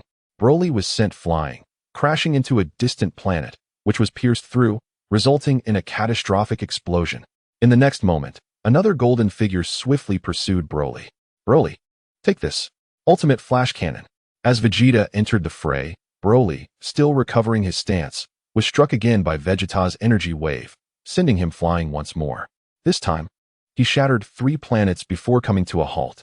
Floating amidst the debris of shattered worlds, Broly clutched his slightly aching chest, coughed lightly, and exclaimed with excitement, "I never expected the fusion of Bardock and King Vegeta to be this powerful. What a thrill. Bring it on." The raging aura surrounding Broly erupted violently. As if an abyssal giant ape had awakened from slumber, the entire cosmos trembled. What manner of beast is this? In the distance, Vegeta swallowed hard, realizing that his previous punch had been executed with all his might, yet Broly appeared utterly unharmed. Was my attack merely a tickle to him? Vegeta clenched his fists, feeling a surge of frustration. At that moment, King Vegeta appeared beside him. "Vegeta, Broly is the legend of our Saiyan lineage." "Legend?" Vegeta widened his eyes in alarm. "Are you referring to the legendary Saiyan who appears once every 1,000 years? Indeed. It's no wonder Broly was born with a power level of 10,000. He is the legendary Super Saiyan." Vegeta was taken aback, his expression shifting suddenly. "Let's discuss this later. Broly is coming to attack us. Be cautious." Just as he finished speaking, a nearly palpable fury emanated from the distant debris. Suddenly, a grass-green light flickered rapidly, and Broly's afterimages filled the starry sky. Vegeta and King Vegeta exchanged glances, and in unison declared, "Let's go." With a swift motion, the two vanished from sight. Bang! Bang! The sounds of a 2-on-1 clash echoed, accompanied by dazzling bursts of light that flickered across the cosmos. They struck from above and below. Each collision unleashed waves of energy, causing planets within millions of miles to tremble as though they might shatter under the force of Vegeta's trio. Crackling sounds reverberated as the ions at the center of the collision were drawn together by the immense energy, forming twisting arcs of electricity. It resembled a sea of thunder, a scene of utter horror. Yet, despite the numerical advantage, it proved futile against absolute power. Bang! Broly's fist collided with Vegeta's cheek, distorting his face as excruciating pain coursed through him. Enduring the agony, he retaliated with an energy blast aimed at Broly's chest. Boom. Smoke enveloped Broly, but a surge of green energy erupted, dispersing the haze. Broly moved swiftly, appearing behind Vegeta, and with a casual flick of his fist, Vegeta spat blood before being sent hurtling into the depths of space. Broly then turned, targeting the tattered Vegeta above him, raising both hands to unleash a devastating energy wave. The moment this wave emerged, the cosmos erupted in turmoil. Sensing the imminent danger, Vegeta momentarily relaxed before tensing his entire body. Galaxy Cannon. A blue energy wave shot forth from his palms. From a distance, the two energy waves converged rapidly, and in the next instant, they collided. Boom. The sheer force generated a violent storm across the cosmos, unleashing countless razor-sharp winds that threatened to tear the starry expanse asunder. Chapter 168. Super Saiyan 2 Vegeta. The two energy waves faced off in the cosmos. ZZZZ. The immense power compressed the space around them, causing it to distort slightly while emitting a piercing sound of pressure. Broly had been holding back, otherwise, his unleashed power of 50 billion would have obliterated Vegeta and the others. Haha. Bardock, King Vegeta, a bit more strength, please. Broly exerted pressure with his hands, forcing the opposing energy waves toward Vegeta. Damn it. Under Broly's overwhelming force, Vegeta's arms began to bend. Get away from me. In the sky, Vegeta summoned every ounce of strength, straightening his arms as an explosive power of 24 billion erupted from him, causing the energy wave he released to expand, halting Broly's advance. In that instant, the two energy spheres ceased their movement, continuing to clash against each other. However, deep within the cosmos, a sudden flash of lightning illuminated the area, followed by a golden light shooting skyward. The overwhelming force startled Whis, who turned to observe the source of the disturbance, which was the direction in which Vegeta had been propelled by Broly. Whis squinted, noticing that Vegeta's power fluctuated erratically. Is he about to break through to Super Saiyan 2? Whis was taken aback. In truth, his ulterior motive for bringing Broly back to the Galactic Patrol headquarters was to induce Vegeta's transformation into Super Saiyan 2. He had anticipated scolding Vegeta as he had in the past to facilitate his breakthrough. Yet, under Broly's pressure, Vegeta was on the verge of an evolution. Whis stroked his chin, feeling a tinge of regret for not berating Vegeta. Vegeta, are you even polite? In the starry expanse, Broly and Vegeta stood in confrontation. Just as Broly decided he was done playing, he sensed an immense power surging from the depths of the cosmos, prompting him to turn his gaze. Astonishingly, Vegeta had recovered. How peculiar. Broly distinctly remembered inflicting severe injuries upon Vegeta. How could he have regained his strength and even become more formidable? Suddenly, a golden beam of light erupted from the depths of the cosmos, unleashing a vast power that resonated throughout the starry void. Power level, 8 billion. A breakthrough, Whis murmured. Following Whis's gaze, Broly beheld Vegeta in the distance, tattered and bloodied at the corner of his mouth, yet surrounded by crackling lightning and exuding an icy demeanor. Broly, it's my turn. A furious voice echoed from the depths of the cosmos. As Broly confronted Vegeta, he noticed the overwhelming aura had vanished. I'm right here. Vegeta teleported directly above Broly, taking advantage of Broly's fixation on their standoff with Goku. Both hands converged at his chest.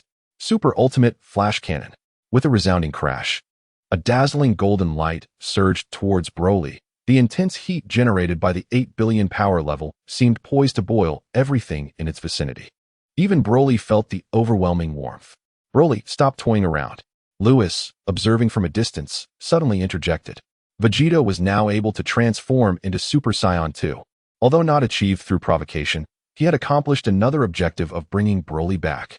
As Whis's words hung in the air, the cosmos fell into an eerie silence. Broly held his ground against Vegeta's energy wave, while Vegeta plotted an ambush from above. The scene appeared frozen in that instant. Boom. An unparalleled force erupted from Broly, shattering the stillness. In that moment, Broly's eyes flashed with the essence of a colossal green ape, his irises saturated with that verdant hue. Unleashed fury.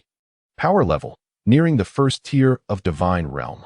A grass-green aura ignited around Broly, enveloping the starry sky in its radiant glow, exuding an eerie and oppressive presence, transforming the star field into a domain of slaughter. Crack! Before Vegeta's super ultimate flash cannon could strike Broly, It was dispersed by Broly's overwhelming might. Simultaneously, Goku found himself in a precarious situation, his energy wave collapsing under Broly's assault, as Broly's attack surged towards him. Fortunately, Vegeta reacted swiftly, utilizing instant teleportation to whisk Goku away. Lewis told me to stop playing, so now I'm truly going to unleash my wrath upon you. Broly roared like an ancient titan, his voice resonating across the cosmos. The hunt had begun. Watch out.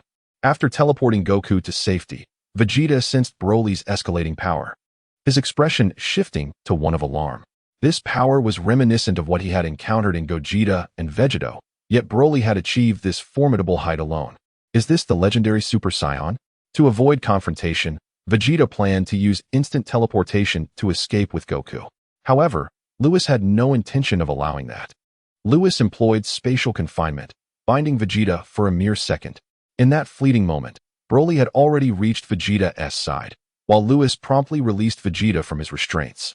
The immense force crashed down upon Vegeta. Even in his Super Saiyan 2 form, he was powerless to resist. In the blink of an eye, Vegeta's bones shattered. Goku fared no better. He was utterly decimated. Broly's fist split Goku in two, followed by a devastating assault on Bardock and King Vegeta. Bardock's teeth were shattered, and his right leg was broken. King Vegeta's limbs were fractured, his insides crushed. The gruesome scene only heightened Broly's exhilaration. As he seemed on the brink of losing control, Lewis, taken aback, shouted, "Broly!" In the cosmos, Broly heard that familiar voice, his clarity returning as his power gradually dissipated. Lewis appeared before him, asking earnestly, "What has come over you?" Seeing Lewis's arrival, Broly pointed towards Bardock and the others, inquiring, "Lewis, did I just lose control? Did I hurt them?" Recognizing Broly's guilt, Lewis reassured him, "It's all right. King Vegeta treated you this way in the past. Even if you were to kill them, it would be justified. Consider it your revenge." With a wave of his right hand, a silvery light cascaded over Bardock and the others. Time rewound. Their injuries healed instantaneously. "Broly, don't go overboard." Vegeta, quickly use instant teleportation.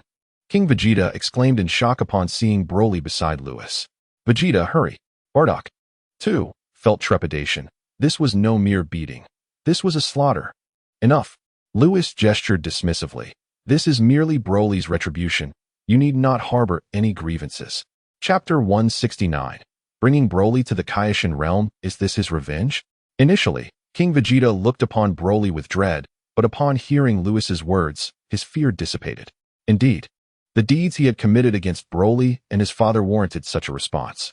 King Vegeta lowered his guard, yet Vegeta remained vigilant, determined not to let his father fall to Broly's wrath. "King Vegeta," Lewis called out again, drawing the attention of King Vegeta and his companions. "Paragus is not dead. Now that Broly has dealt with you, consider it a form of vengeance." Lewis's gaze remained fixed on Broly as he gently proposed, "Let it be. Since you have chosen not to kill him, let the past remain buried." Broly replied with a simple smile, "Lewis, I will heed your counsel." Bardock suddenly interjected, "Lewis, you said Paragus is alive?" King Vegeta, still reveling in the joy of hearing that the past could be forgotten, was jolted back to reality by Bardock's question. "Right. Since Broly has returned alive, where is Paragus? I owe him an apology. Leave Paragus out of this." "Why?" The others were perplexed, particularly King Vegeta, who believed that a sincere apology would surely earn Paragus's forgiveness. Forgiveness? Had Lewis known King Vegeta's thoughts, he would have smirked. The transformation of the Saiyans was largely due to King Vegeta's leadership in aligning them with the Galactic Patrol, while Paragus had remained entrenched in his malevolence, unworthy of reintegration into the Saiyan clan. Seeing that Lewis offered no explanation, King Vegeta and the others ceased their inquiries. "Lewis, you mentioned bringing Broly back to the clan." Bardock hesitated. Vegeta and his father both glanced at Lewis. Without uttering a word, Lewis gestured grandly, summoning a vast force of temporal energy that enveloped the entire cosmos, restoring the devastated planets. Observing this, Vegeta and the others shook their heads. They were well acquainted with Lewis's abilities and recalled that the candidate for the God of Destruction was Whis, who possessed similar powers. Lewis's time-reversing capabilities did not surprise them. "I initially intended to bring him back to the clan, but given the recent events, it seems he is ill-suited for clan life." Lewis restored the ravaged planets, then turned his gaze to Broly.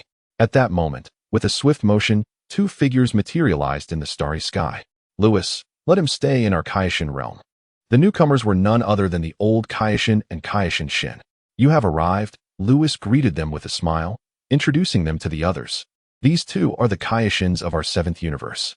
Greetings, esteemed Kaishins, Vegeta spoke with great respect, continuing. I would like to express my gratitude for the Patera earrings you provided during our battle with Bojack. Upon hearing this, King Vegeta and Bardock recalled that battle from several years prior, during which they had lamented why Vegeta and Goku did not seize the Patera earrings.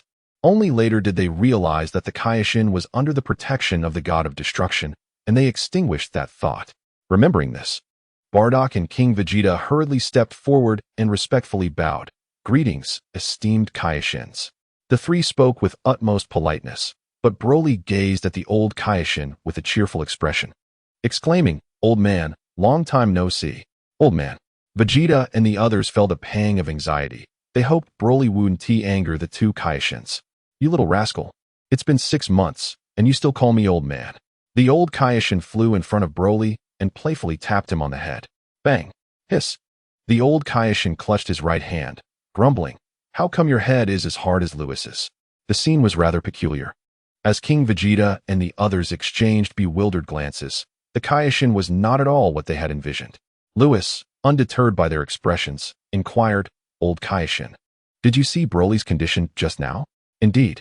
The old Kaishin patted Broly's shoulder, glancing at Lewis, and said solemnly, When you departed from Metamore, did Sharp instruct Broly to continue practicing that mental nirvana? Yes, that is correct. The stronger Broly's power becomes, the more challenging it is for him to control that violent emotion. The old Kaishin redirected his gaze back to Broly, who remained silent, sporting a goofy grin. Broly's current state clearly indicated that his mental fortitude was insufficient, leading to his loss of control. Consequently, keeping him among your Saiyan kin would not be prudent. The old Kaishin continued, he should reside in the Kaishin realm, where the divine essence is abundant and countless spiritual fruits abound. This environment will foster his growth. Upon hearing this, Lewis fell into contemplation. Indeed, the old Kaishin was correct. Broly's mental strength was inadequate, and should he lose control among the Saiyan populace, it would surely spell disaster. This was not a favorable outcome. The Kaishin realm, rich in divine energy and spiritual fruits, was most suitable, especially with the wise old Kaishin present. Broly, what are your thoughts? Lewis turned to him, knowing his agreement was essential. Sure, that old man is quite amusing. Broly chuckled, wrapping his arms around the old Kaishin's neck. Compared to the unfamiliar King Vegeta and the others, Broly felt more inclined to stay with the old Kaishin. After all, he was able to leave Metamore and learn about mental nirvana, largely thanks to the old Kaishin's guidance. The old Kaishin speaks wisely, therefore, let Broly remain in the Kaishin realm. Lewis cast a meaningful glance at the old Kaishin and Kaishin Shin. Shin immediately recoiled, muttering to himself, I knew Lewis would see through our little ruse. It turned out that upon witnessing Broly's loss of control through the crystal ball, the old Kaishin had conceived the idea of taking Broly to the Kaishin realm. The suitability of the Kaishin realm for Broly's survival was the first reason. The second reason was the old Kaishin's desire to cultivate a formidable warrior. To understand why, one must recount the events following the old Kaishin's sealing. First, Majin Buu invaded the Kaishin realm. By the time the old Kaishin was freed from his seal, the seventh universe faced an invasion from Bojack. Furthermore, with Lewis having enmity with the Dark Demon realm, the old Kaishin was uncertain when the Dark Demon realm might strike against the seventh universe again. All these factors combined, the life of a Kaishin is exceedingly fragile. One misstep could lead to death, thereby implicating the god of destruction. If a powerful warrior were to protect them, Lewis and Beerus could fight without restraint. Indeed, for the sake of the seventh universe, the old Kaishin aspired to train Broly as the guardian of the Kaishin realm. Since Broly has consented, I shall take him with me. The old Kaishin extricated himself from Broly's embrace, unabashedly declaring. He quickly signaled to Shin, who, along with Broly and the old Kaishin, immediately utilized instant transmission. Lewis, Broly, seeing Broly being taken away, Vegeta and the others grew anxious. Broly was the legendary Saiyan that Lewis had brought back. They had witnessed his immense power, and how could a being of such potential simply be taken away? Lewis had already anticipated the old Kaioshin's intentions and addressed the three with seriousness. In truth, if Broly returns to the clan, our scion lineage will continue to flourish normally. Moreover, with our current strength, no race can withstand us, so there is no need for Broly to intervene. If he must leave, so be it. The old Kaioshin is right. The Kaioshin realm is indeed the most suitable place for Broly, where he can accelerate his growth. Also, do not worry about Broly being whisked away. He is one of us, a member of our scion lineage. Lewis glanced at the three with a gentle smile, adding, Broly has promised me that he will protect our scion clan. If we encounter danger, he will not stand idly by. Lewis turned his back to the three, gazing steadfastly towards the Kaioshin realm. Upon hearing Lewis's words, Vegeta and the others opened their mouths but fell silent. The matter of Broly was thus resolved, and the development of the Scion clan was relayed through Merus. Lewis had completed all his tasks and was ready to return to the God of Destruction realm. After all, Tais was pregnant and awaited his return to the God of Destruction realm. I shall take my leave. If there are any matters, contact Whis. Lewis waved his hand, preparing to depart. Suddenly, Vegeta spoke up. Lewis, I can transform into Super Saiyan 2 now. I have surpassed Kakarot to reach this state first. I am no longer the Eternal Second. Vegeta still vividly recalled how he achieved the Super Saiyan transformation, as Lewis had insulted him by calling him the Eternal Second to provoke him. This was intolerable for the proud Saiyan prince. Just as Lewis turned around, he heard this and turned back, a smirk gracing his lips. I'm afraid you're mistaken. Before coming here, I visited Earth, and Kakarot achieved Super Saiyan 2 before you, so you remain the Eternal Second. Vegeta. A crushing blow. Vegeta's body shuddered. Impossible. This must be a lie. Absolutely false. Enraged, Vegeta's chest heaved with fury. No way. Lewis, clarify this at once. However, Lewis had already vanished. Damn it. I refuse to believe it. Vegeta unleashed a powerful surge of energy, shaking the stars. Bardock and King Vegeta, standing nearby, dared not speak, fearing they might incur Vegeta's wrath. Broly followed the old Kaioshin to the Kaioshin realm, while Lewis returned to the God of Destruction realm. The Scions continued their normal development. Shortly after Vegeta and the others returned to the Galactic Patrol headquarters from near planet Wampa, the Scion clan learned that Vegeta had attained the ability to transform into Super Saiyan 2. The Super Saiyan 2 state is no longer a rarity among contemporary Scions, as many among their fused warriors have managed to transcend to this form. However, in terms of individual achievement, Vegeta is recognized as the first to transform into a Super Saiyan 2. Yet, this is not entirely accurate. In truth, it was Lewis who first achieved this transformation, followed by Goku, while Vegeta has yet to reach that milestone. Aside from Bardock and King Vegeta, the rest of the Scion populace remains unaware of this fact. The entire Scion clan is abuzz with excitement. Having one individual attain Super Saiyan 2 suggests that a second is surely on the horizon. They all look up to Vegeta, fervently dedicating themselves to training. Before long, both Theodore and Bibert follow Nappa's lead and also transform into Super Saiyans. Presently, the individuals capable of transforming into Super Saiyans include Lewis, Broly, the Goku duo, the Vegeta duo, Raditz, Nappa, Theodore, and Bibert, totaling 10 Super Saiyans. Influenced by fusion, many Scions have come to understand the conditions necessary for this transformation. As time progresses, increasingly more Scions will be able to achieve the Super Saiyan form. However, the prospect of all Scions transcending to Super Saiyan still requires the passage of time. As for Broly, after being brought to the Supreme Kai's realm by the old Supreme Kai, he was presented with the spirit fruits from that world, which he was instructed to consume at all times. Obediently, Broly adhered to this regimen, and coupled with his training in mental rebirth, his mental prowess surged exponentially. Initially, Broly's full power was uncontrollable. However, after enhancing his mental strength, he gained complete mastery over that force. Yet, should Broly's power continue to escalate, his current mental strength may prove insufficient, necessitating further training. Strength must be accompanied by mental fortitude, otherwise, Broly risks losing control. This is not a sustainable solution. The old Supreme Kai, concerned for his warrior, began to ponder a more permanent solution. He concluded that since Broly is susceptible to being controlled by his rage, it would be prudent to allow him to be overtaken by that fury, only to reclaim his identity amidst the chaos. This way, Broly could truly become the master of his own rage. If Lewis were aware of the old Supreme Kai's plan, he might exclaim, "Isn't this just the method for achieving Super Saiyan 4? The old Supreme Kai grew increasingly convinced of the viability of this approach, albeit recognizing its inherent dangers. Should Broly lose himself within his rage, he would become nothing more than a mindless, bloodthirsty warrior. Chapter 171. The birth of Lewis's child, therefore, ample preparation is essential, and Lewis must be informed to assist in the endeavor. Nevertheless, it is still premature to act. Primarily, Broly's quest to regain his sense of self amidst his rage necessitates formidable mental strength. In the ensuing period, Broly continued his training within the Supreme Kai's realm. Time swiftly passed. 6 months elapsed without significant events in Universe 7 or the Omni King's universe.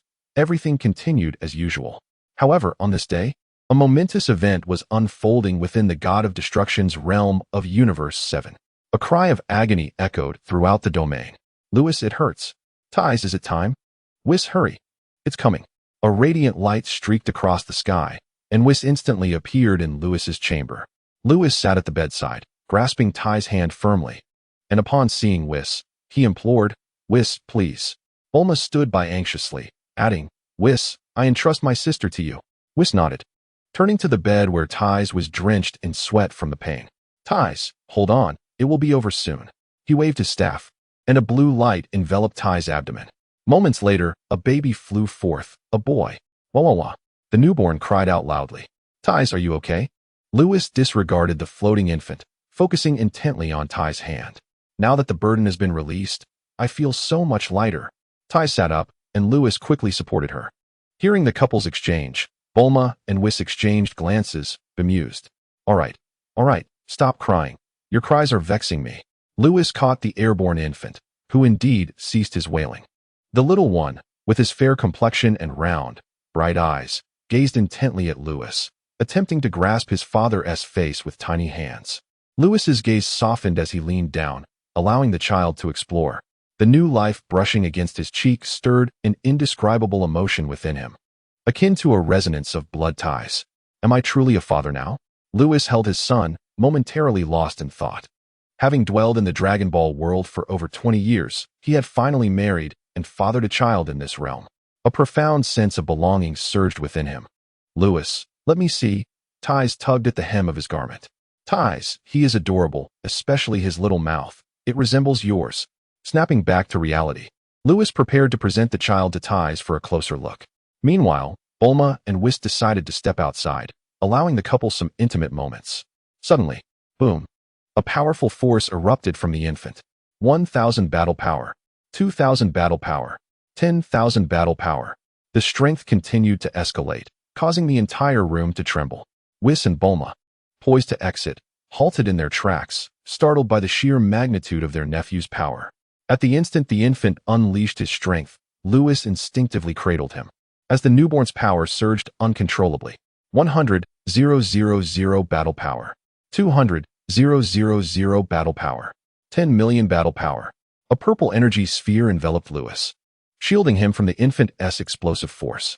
The child's power ultimately stabilized at 10 million, and in that moment, his hair transformed to a shimmering silver, identical to Lewis's own. Ties, seated by the bedside, covered her mouth in astonishment, exclaiming, "Lewis, how is our son so powerful?" Bulma swallowed hard. "Brother-in-law, what has happened to my nephew?" "Lewis, it seems your son has inherited your bloodline." Whis observed intently, sensing a formidable lineage within the child. This is a power unique to the Saiyan race. Lewis cradled his son, gently stroking the infant's silver hair. Super 5 bloodline. Lewis mused internally. He recalled the old Supreme Kai's words, which he had never forgotten. His hair had turned silver due to the elevation of his bloodline. Truly, he is my son. Ha ha ha. Lewis laughed joyfully, holding the little one close. He had anticipated that his child, being a half-breed Saiyan, would possess commendable talent. But he had not expected the child to inherit his bloodline directly. This is a Super 5-tier bloodline. Of course, Lewis understood that possessing a Super 5 bloodline did not mean his son could instantly transcend to Super 5. That would be unrealistic. And indeed, the reality bore this out. Just like Goten and Trunks from the anime, they can effortlessly transform into Super Saiyans due to their father's bloodline having ascended to the Super Saiyan 2 level. While both inherited their father's lineage, it does not imply that they can directly morph into Super Saiyan 2. The transformation must commence from Super Saiyan 1, progressing step by step. However, bolstered by the bloodline of Super Saiyan 2, they can easily break into the Super Saiyan 1 state. Presently, Lewis's son is in a similar situation. Lewis's bloodline is remarkably powerful and under such genetic influence. It is likely that his son will attain the Super Saiyan transformation in just a few days. Lewis, may I take him under my wing for guidance? Whis's eyes sparkled as he gazed at the little one in Lewis's arms. He could discern that this child possesses such formidable power because he has inherited Lewis's bloodline. If entrusted to his tutelage, this child might even surpass Beerus in the future. Surpassing Beerus would mean that the child's strength could potentially ascend to the realm of angels. The prospect was tantalizing. Whis licked his lips, a sight that made Lewis's heart race, prompting him to quickly cradle his son. After all, Whis' demeanor bore an uncanny resemblance to that of a fish vendor. We will discuss this later. You both should step outside, Lewis remarked with disdain, as he proceeded to usher Whis and Bulma out of the room. Outside the door, Beerus had been waiting impatiently, and upon seeing Whis' unyielding expression, he quickly inquired, Whis, has Ty's birth occurred? What was that surge of power just now? And what is with your expression? Beerus fired off 3 questions in quick succession. Noticing that Whis was still fixated on the door, he shifted his attention to Bulma. How am I to know? Bulma scoffed, her mind seething with indignation. Her brother-in-law was insufferable, as she had yet to hold her nephew before being pushed out. Pouting, Bulma departed, leaving Beerus and Whis alone. Whis finally snapped back to reality and teased Beerus. Lord Beerus, your disciple's talent is extraordinary. Perhaps it would be best for you to pass on, allowing Lewis's son to inherit your position. Chapter 172, Douglas inside the room. Lewis was utterly oblivious to the happenings outside. He cradled his son and approached the bedside, presenting him to Ty's sister. What name would be most fitting for our son? That decision rests with you. Ty was astonished by the power her son had just unleashed, yet being his mother, she felt no fear. Look, the little one was giggling in her arms. Let us name him Douglas. Very well, I shall heed your choice. Shortly after Douglas's birth, Bulma learned that Vegeta had returned to Earth, prompting her to request Lewis to escort her back. Following Ty's delivery, Lewis resumed his duty of destroying unworthy planets, taking Ty along into the cosmos. As for Lewis's son Douglas, he was placed under the care of Beerus, Whis, and the Oracle Fish. In Lewis's words, his sister Ty had only just given birth, and he and his wife deserved to enjoy some time alone together. Douglas, you are merely an unexpected arrival, understand? After all, with Beerus, the Oracle Fish, and Whis overseeing the destruction of planets, they would undoubtedly care for Douglas well. Initially, Beerus was reluctant to tend to a child, but he quickly recognized Douglas's exceptional talent. Born with a battle power of 10 million. Of course, such power at birth is not unprecedented, as some races are born with battle powers exceeding 100 million. Thus, Douglas's strength was rather unremarkable in that context. However, Whis mentioned that Douglas had inherited Lewis's bloodline.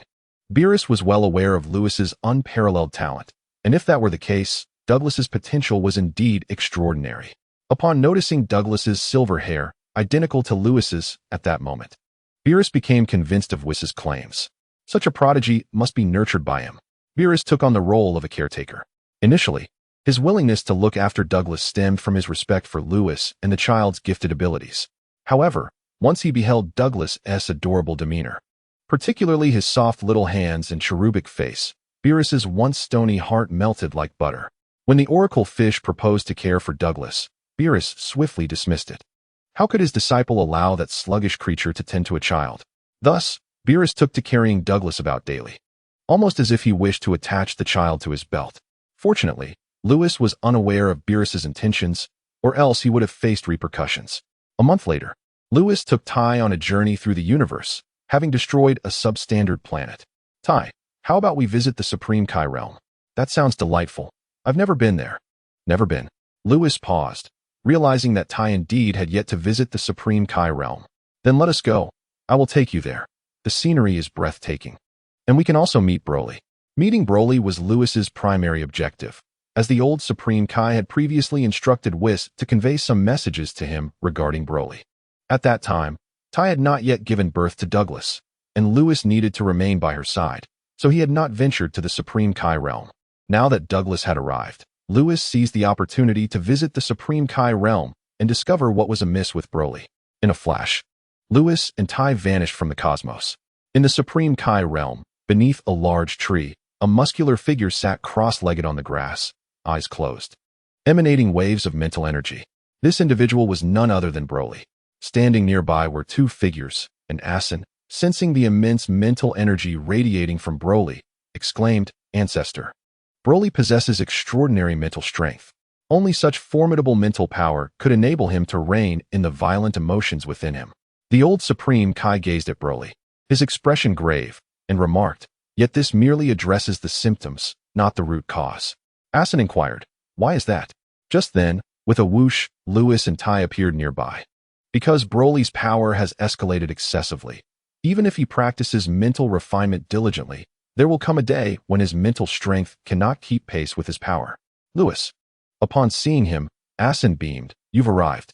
The old Supreme Kai then turned his attention to Tai, smiling, "Tai, I heard you had a child. Why not bring the little one for us to meet?" "Greetings to the esteemed Supreme Kais." Tai bowed, then cheerfully added, "I've entrusted Douglas to Lord Beerus."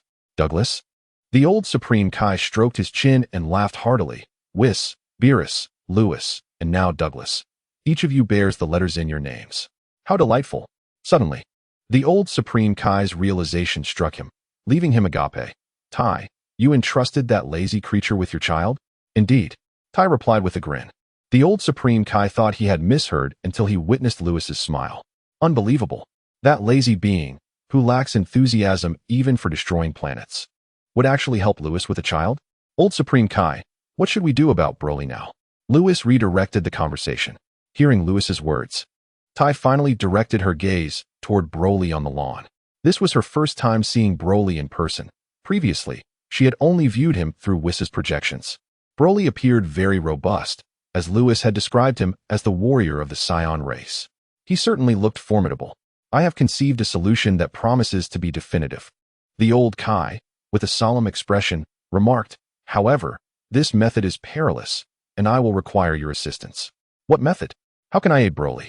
"I wish to have Broly entirely consumed by his ultimate rage, and then, in that state, help him reclaim his true self."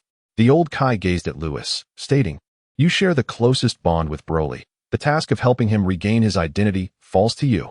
"What?" Lewis exclaimed in astonishment.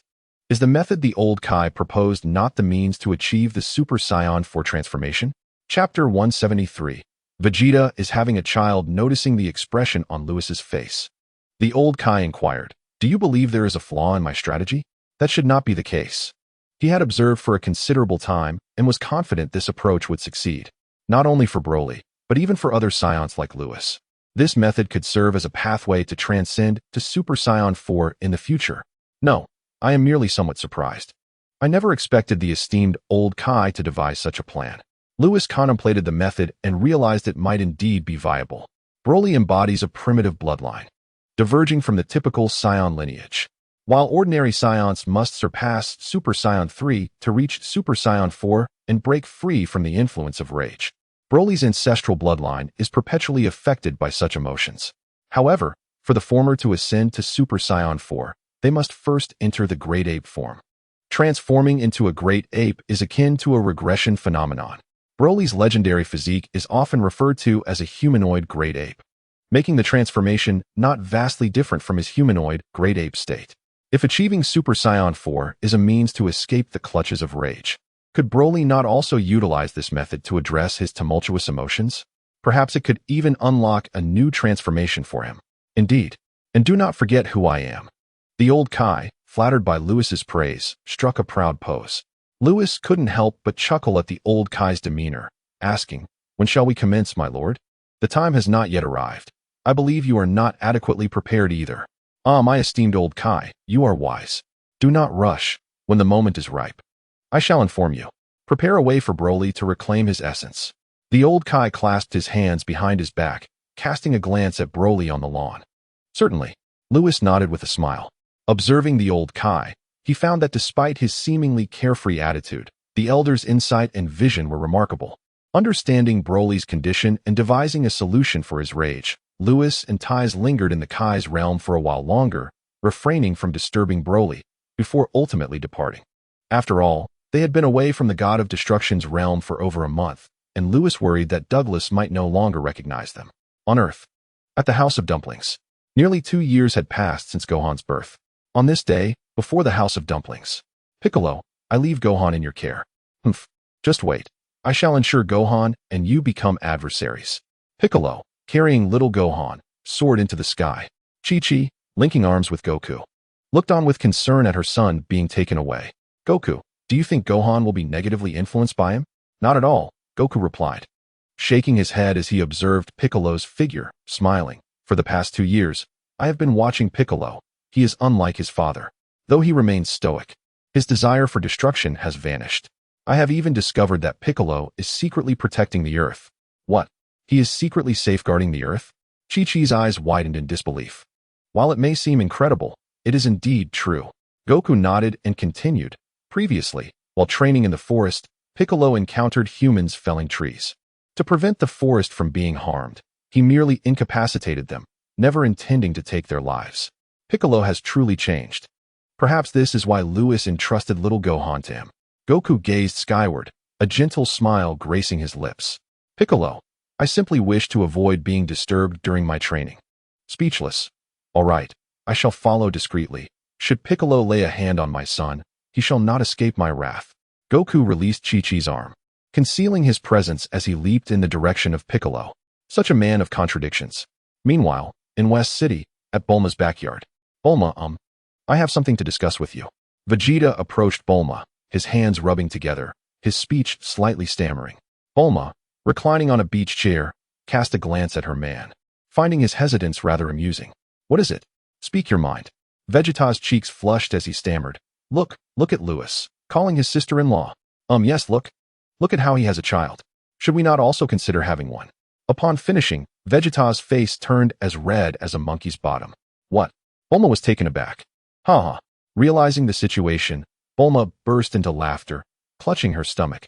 She had never expected such words to escape the lips of the proud Saiyan Prince. Vegeta felt embarrassed, wishing to dig a hole and hide. Yet, he did not wish to retreat. Lewis had a child, Goku had a child, and he was left without one. How could he endure this? Furthermore, he had thought that upon breaking through to Super Saiyan 2, he would surpass Goku. Yet he remained what Lewis had dubbed the Millennium Second Place. This humiliating title clung to him, and as the proud Saiyan Prince, how could he bear it? Vegeta knew he still had considerable hope of surpassing Goku, but he believed it was impossible to outdo Lewis. Since he could not surpass Lewis, he would ensure his son did so. In a sense, this would be a form of transcendence. What is there to laugh about?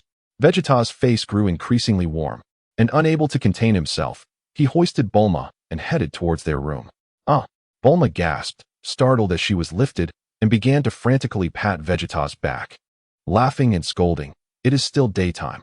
Can we not wait until night? Vegeta, now thoroughly embarrassed, allowed Bulma to pat him without uttering a word, quickening his pace. Stop. You cat. You insufferable Vegeta. Just wait until I get my hands on you. Chapter 174. Douglas transforms into Super Saiyan 1 determined. Vegeta resolved to have a son of his own, training him to surpass Gohan and Douglas. Of course, having a child was not solely his decision. Bulma's consent was essential. Vegeta assumed Bulma would object, yet when he carried her to their room, she surprisingly remained calm.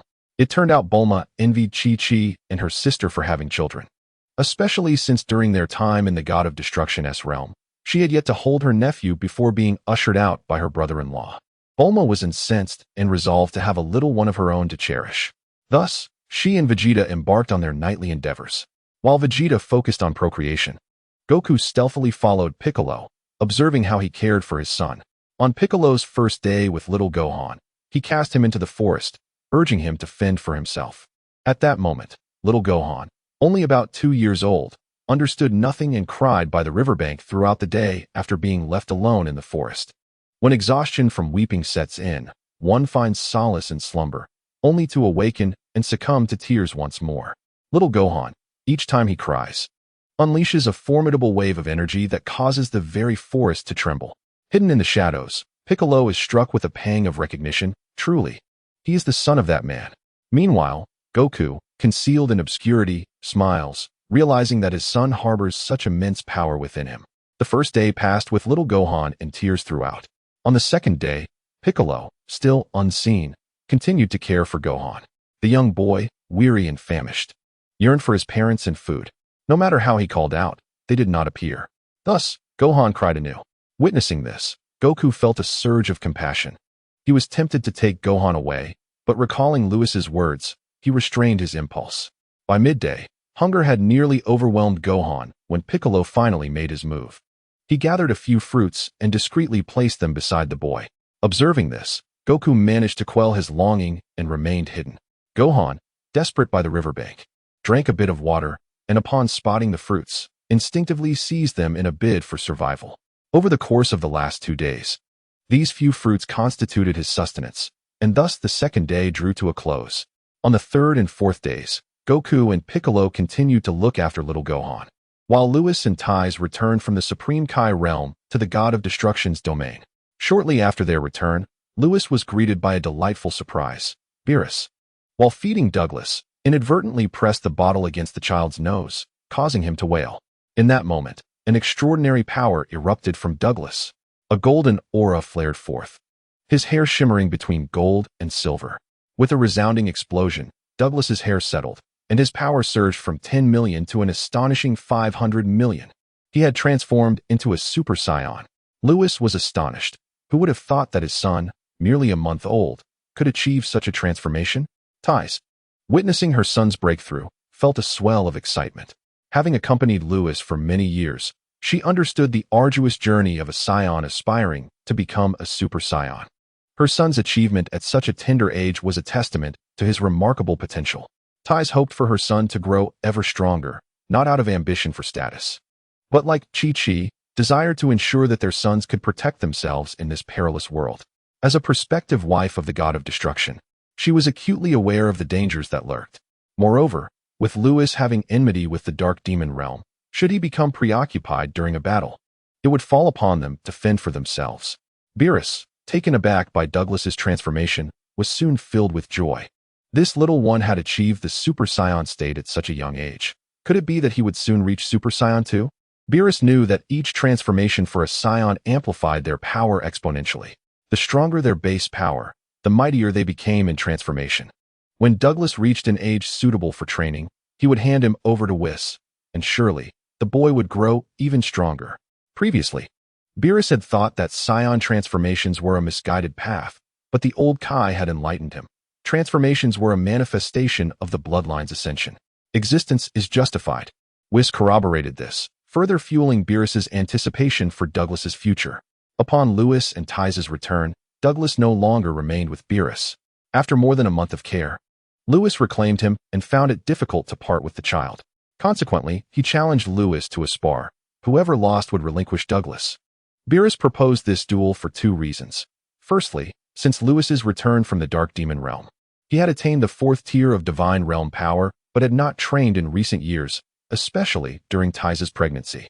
Whis had become rather lackadaisical, clinging to his partner. Such stagnation was unacceptable.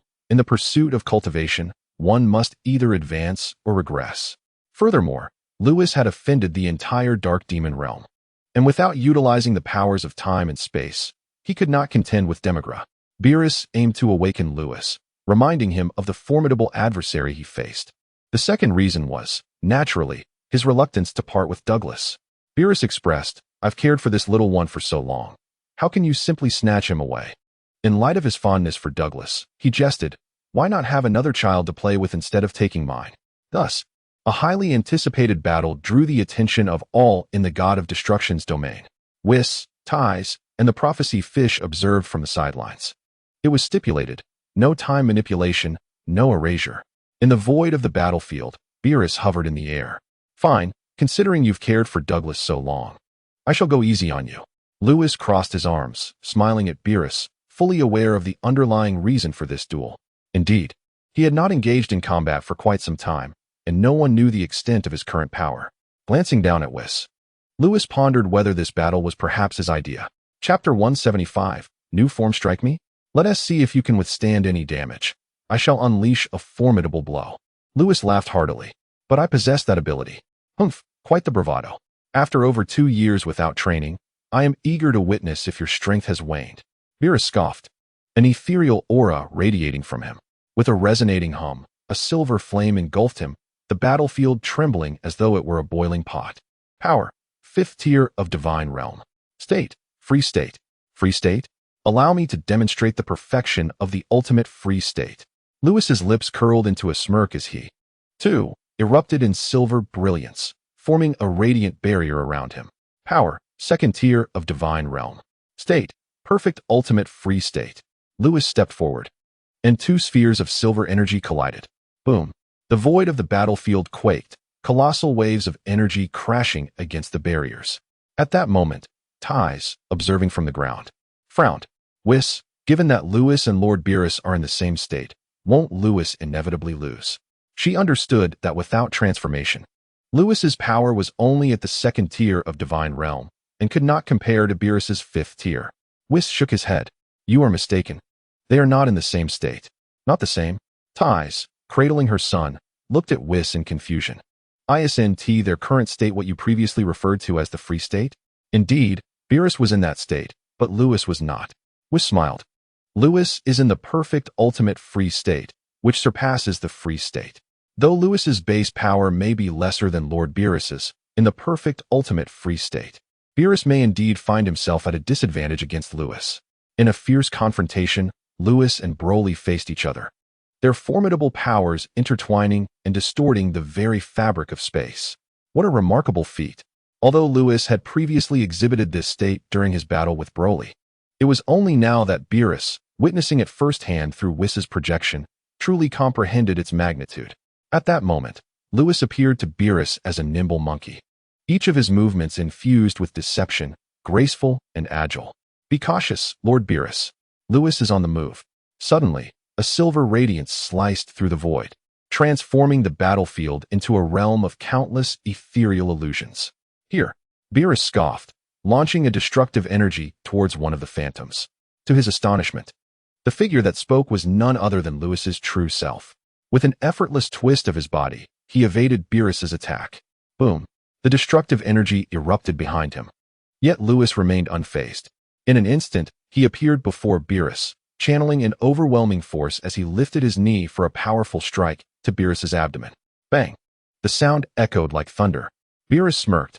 While others might perceive Lewis's speed as extraordinary, to him, it resembled that of a tortoise. This was the disparity between the 2nd and 5th tiers of divine realms. With his mind and body in perfect harmony, Beerus sidestepped the blow, causing Lewis's knee to strike merely against the air. Though he avoided injury, the fierce winds summoned by Lewis lashed against his face, and Beerus felt fortunate that his own strength and speed surpassed Lewis's. Otherwise, he would have struggled to withstand such an assault. Could he evade it? Just as Beerus contemplated this, Lewis's voice pierced his thoughts. The knee that had struck air now swept horizontally at an uncanny angle. Beerus's pupils constricted, and a brilliant silver aura enveloped him. Instinctively, he attempted to evade, but it was futile. Lewis's knee connected with his abdomen. Bang! The sound reverberated like a drum. Beerus was sent flying. This was the power of the perfected state of freedom. On the ground, Whis slowed down the recent events for Ties and the prophetic fish to observe. The state of freedom and the ultimate state of freedom were angelic techniques, combining instinctual reaction with physical prowess, allowing one to respond to the external world without the need for conscious thought. However, the former was merely a diluted version of the latter. While Beerus's strength and speed were formidable, his reactions could not match those of Lewis. Does this mean Lord Beerus is going to lose? Ties exclaimed with delight. Whis's lips twitched slightly as he shook his head. No. Have you forgotten what I just said about power?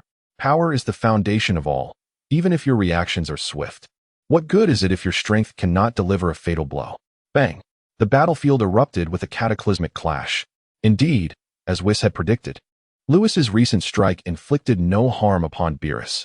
After being knocked back, Beerus swiftly closed the distance to Lewis. Bang! Bang! Bang! A torrential exchange of blows ensued, the impact of their fists generating cataclysmic force. Every lesson Lewis had absorbed during the previous Universal Challenge was now applied in this battle.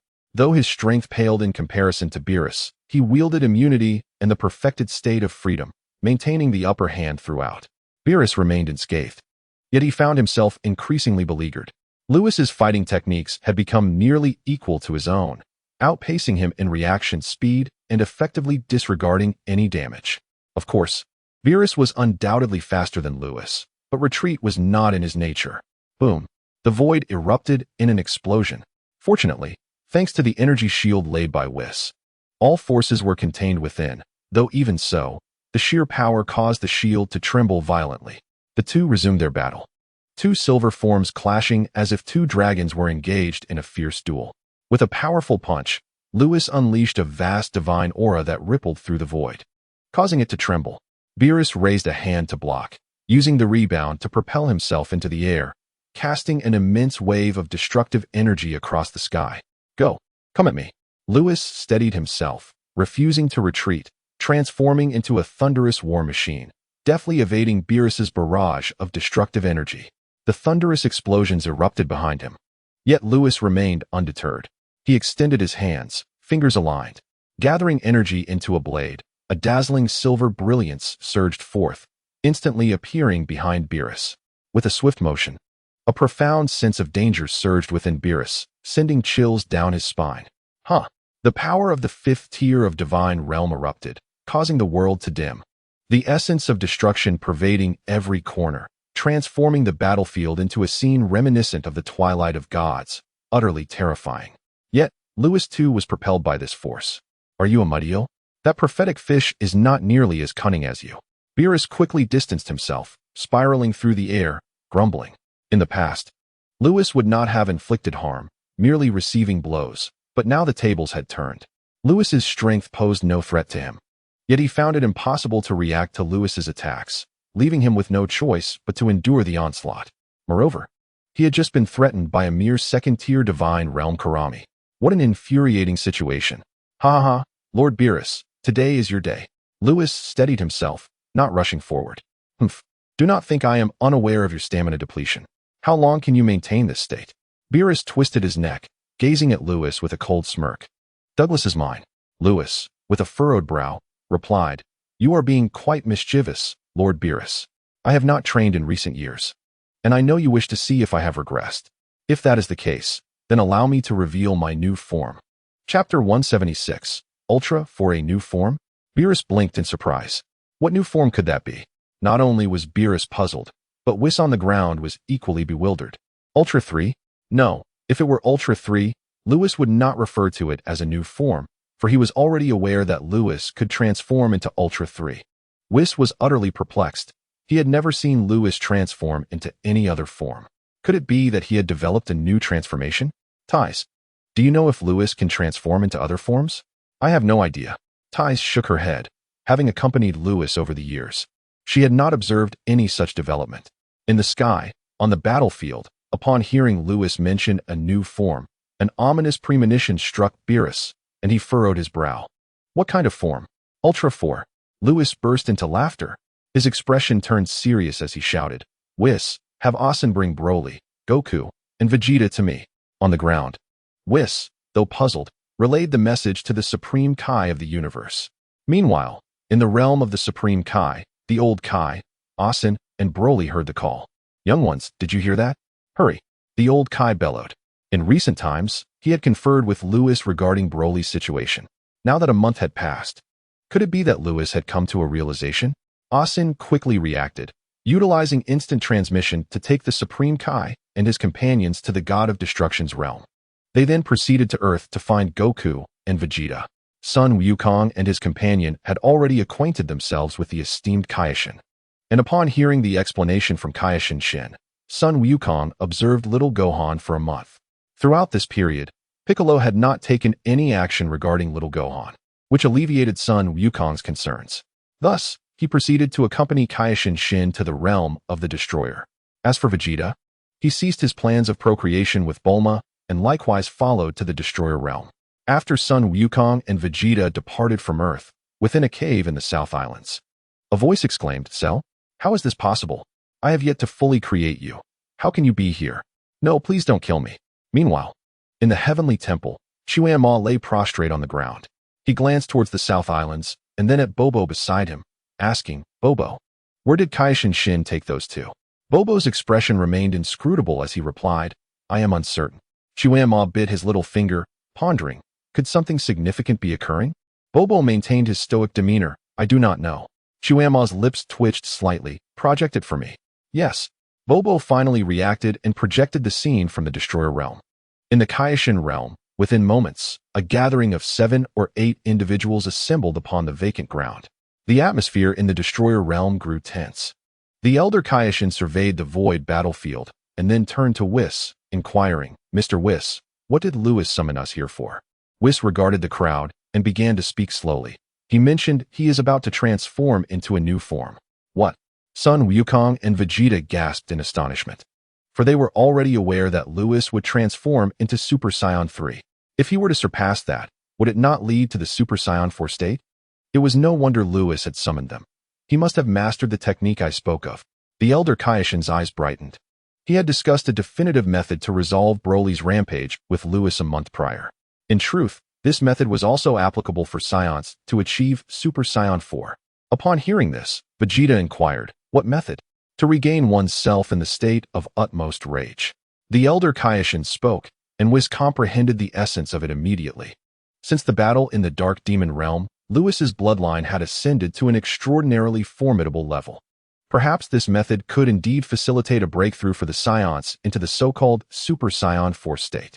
Whis subtly nodded at the Elder Kaioshin, acknowledging his remarkable insight. It was a method even he had not considered.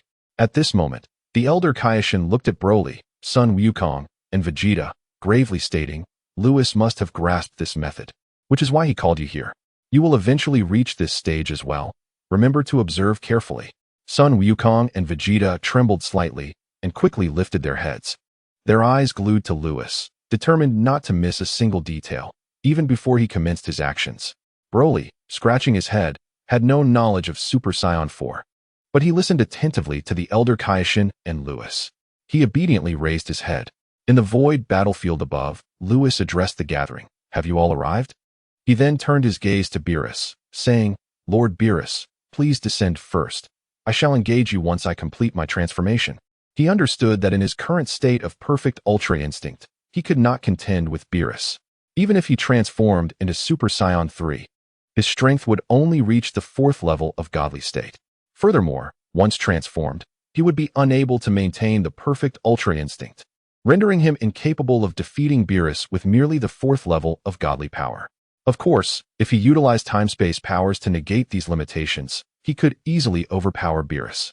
However, he had initially promised Beerus not to wield such powers. Thus, he opted to transform into Super Saiyan 4. After all, he had been preparing for this moment for quite some time. Super Saiyan 4, you say? Very well, I shall await your transformation before we engage. Beerus's eyes sparkled with excitement. During their previous encounter, Lewis had managed to keep up with him for quite a while using perfect Ultra Instinct, which left him wanting more. Moreover, Lewis's strength failed to ignite his fighting spirit. Should Lewis break through once more, he would undoubtedly become even more formidable. This thought only heightened Beerus's anticipation for Lewis's transformation. As Beerus descended to the ground, Lewis shouted into the void battlefield, Vegeta, create a moon for me. Chapter 177, Summoning Cells. Below in the void, the gathered individuals exchanged glances, each reflecting the confusion in the other's eyes. Only the Elder Kaioshin and Whis understood Lewis's intentions. Transforming into Super Saiyan 4 requires 2 conditions. First, one must elevate their bloodline to a certain extent. Second, one must regain their self in the state of utmost rage. Lewis's bloodline has certainly reached the requisite level. To transform into Super Saiyan 4, he only needed to reclaim his self from the state of utmost rage. However, unlike Broly, who is a legendary Saiyan and can easily succumb to the state of utmost rage, Lewis is an ordinary Saiyan, like the rest. To enter that state of utmost rage, he must undergo the transformation into a great ape. Vegeta, Lewis's transformation into Super Saiyan 4 necessitates the great ape transformation. You must act swiftly, the Elder Kaioshin explained. Vegeta then realized the urgency and began to gather energy within himself, conjuring a small orb of white light that swiftly morphed into a moon the size of a basketball. Go! Vegeta hurled it behind him. As long as he did not turn around, even raising his head would be fine. In the dim sky, a moon appeared, casting its radiant light across the Destroyer realm, bestowing an unparalleled beauty upon the already exquisite landscape. In the void battlefield, Lewis floated motionless, gazing at the artificial moon rising before him. Have we finally reached this stage? Lewis had never forgotten the moment Demigra had slain Ties. It was not that he had neglected his training. The primary reason was that his normal state had already surpassed the second level of godly realm, and transforming into Super Saiyan 3 would elevate him to the fourth level of godly realm, a true destroyer level. The normal state was not the same as transforming into Super Saiyan. Transformation merely required bloodline elevation to a certain point, but the strength of his normal state had reached a bottleneck. It was not something that could be surmounted at will. Thus, over the past few years, Lewis had been consolidating his power, yet even now, his normal strength remained shackled. However, since the ordinary power cannot be enhanced, let us continue to transform. The Super Saiyan 4 form will undoubtedly grant him a tremendous boost, and since Super Saiyan 4 itself represents another state of being, he will eventually attain the perfect mastery of the ultimate realm. Demigra, prepare yourself. Even if the entire demon realm seeks to protect you, your demise is inevitable. The fact that Demigra remains alive is his greatest regret. Lewis exhaled heavily, releasing the grip on his tail, and fixated intently on the artificial moon ahead. At that moment, the realm of the gods of destruction fell into an eerie silence. Everyone on the ground held their breath. Whis's eyelids twitched as an ominous premonition washed over him. What could it mean? Could this angel, possessing the power of the second tier of the angelic realm, truly be unable to contend with the berserk Lewis? Startled, Whis quickly sought assistance. Sister, I need your help. A message surged from Whis's staff, and soon, Kes from Universe 10 received it. What on earth? Kes was momentarily taken aback, uncertain why Whis was seeking her aid, but something must have compelled him to do so. Without further thought, she informed Ramsey of her departure from Universe 10.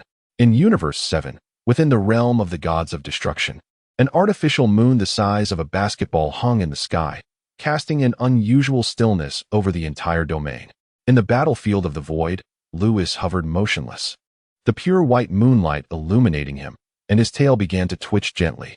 This sensation, Lewis felt an itch coursing through his tail, accompanied by a surge of ferocious emotions flooding his mind. Is the effect that exaggerated? A subtle smile crept across Lewis's face. As Lewis became momentarily entranced, his expression suddenly contorted into a grimace. Boom, boom. His muscles swelled, straining against his god of destruction attire. A primal roar escaped Lewis, the sound waves generated by a master of the second tier of the divine realm resonating throughout every corner of the realm of destruction. Boom, boom. The ground trembled.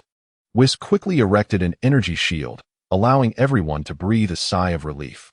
Come on, Lewis. Ties covered little Douglas's eyes, intently watching the sky, where Lewis's face twisted in rage.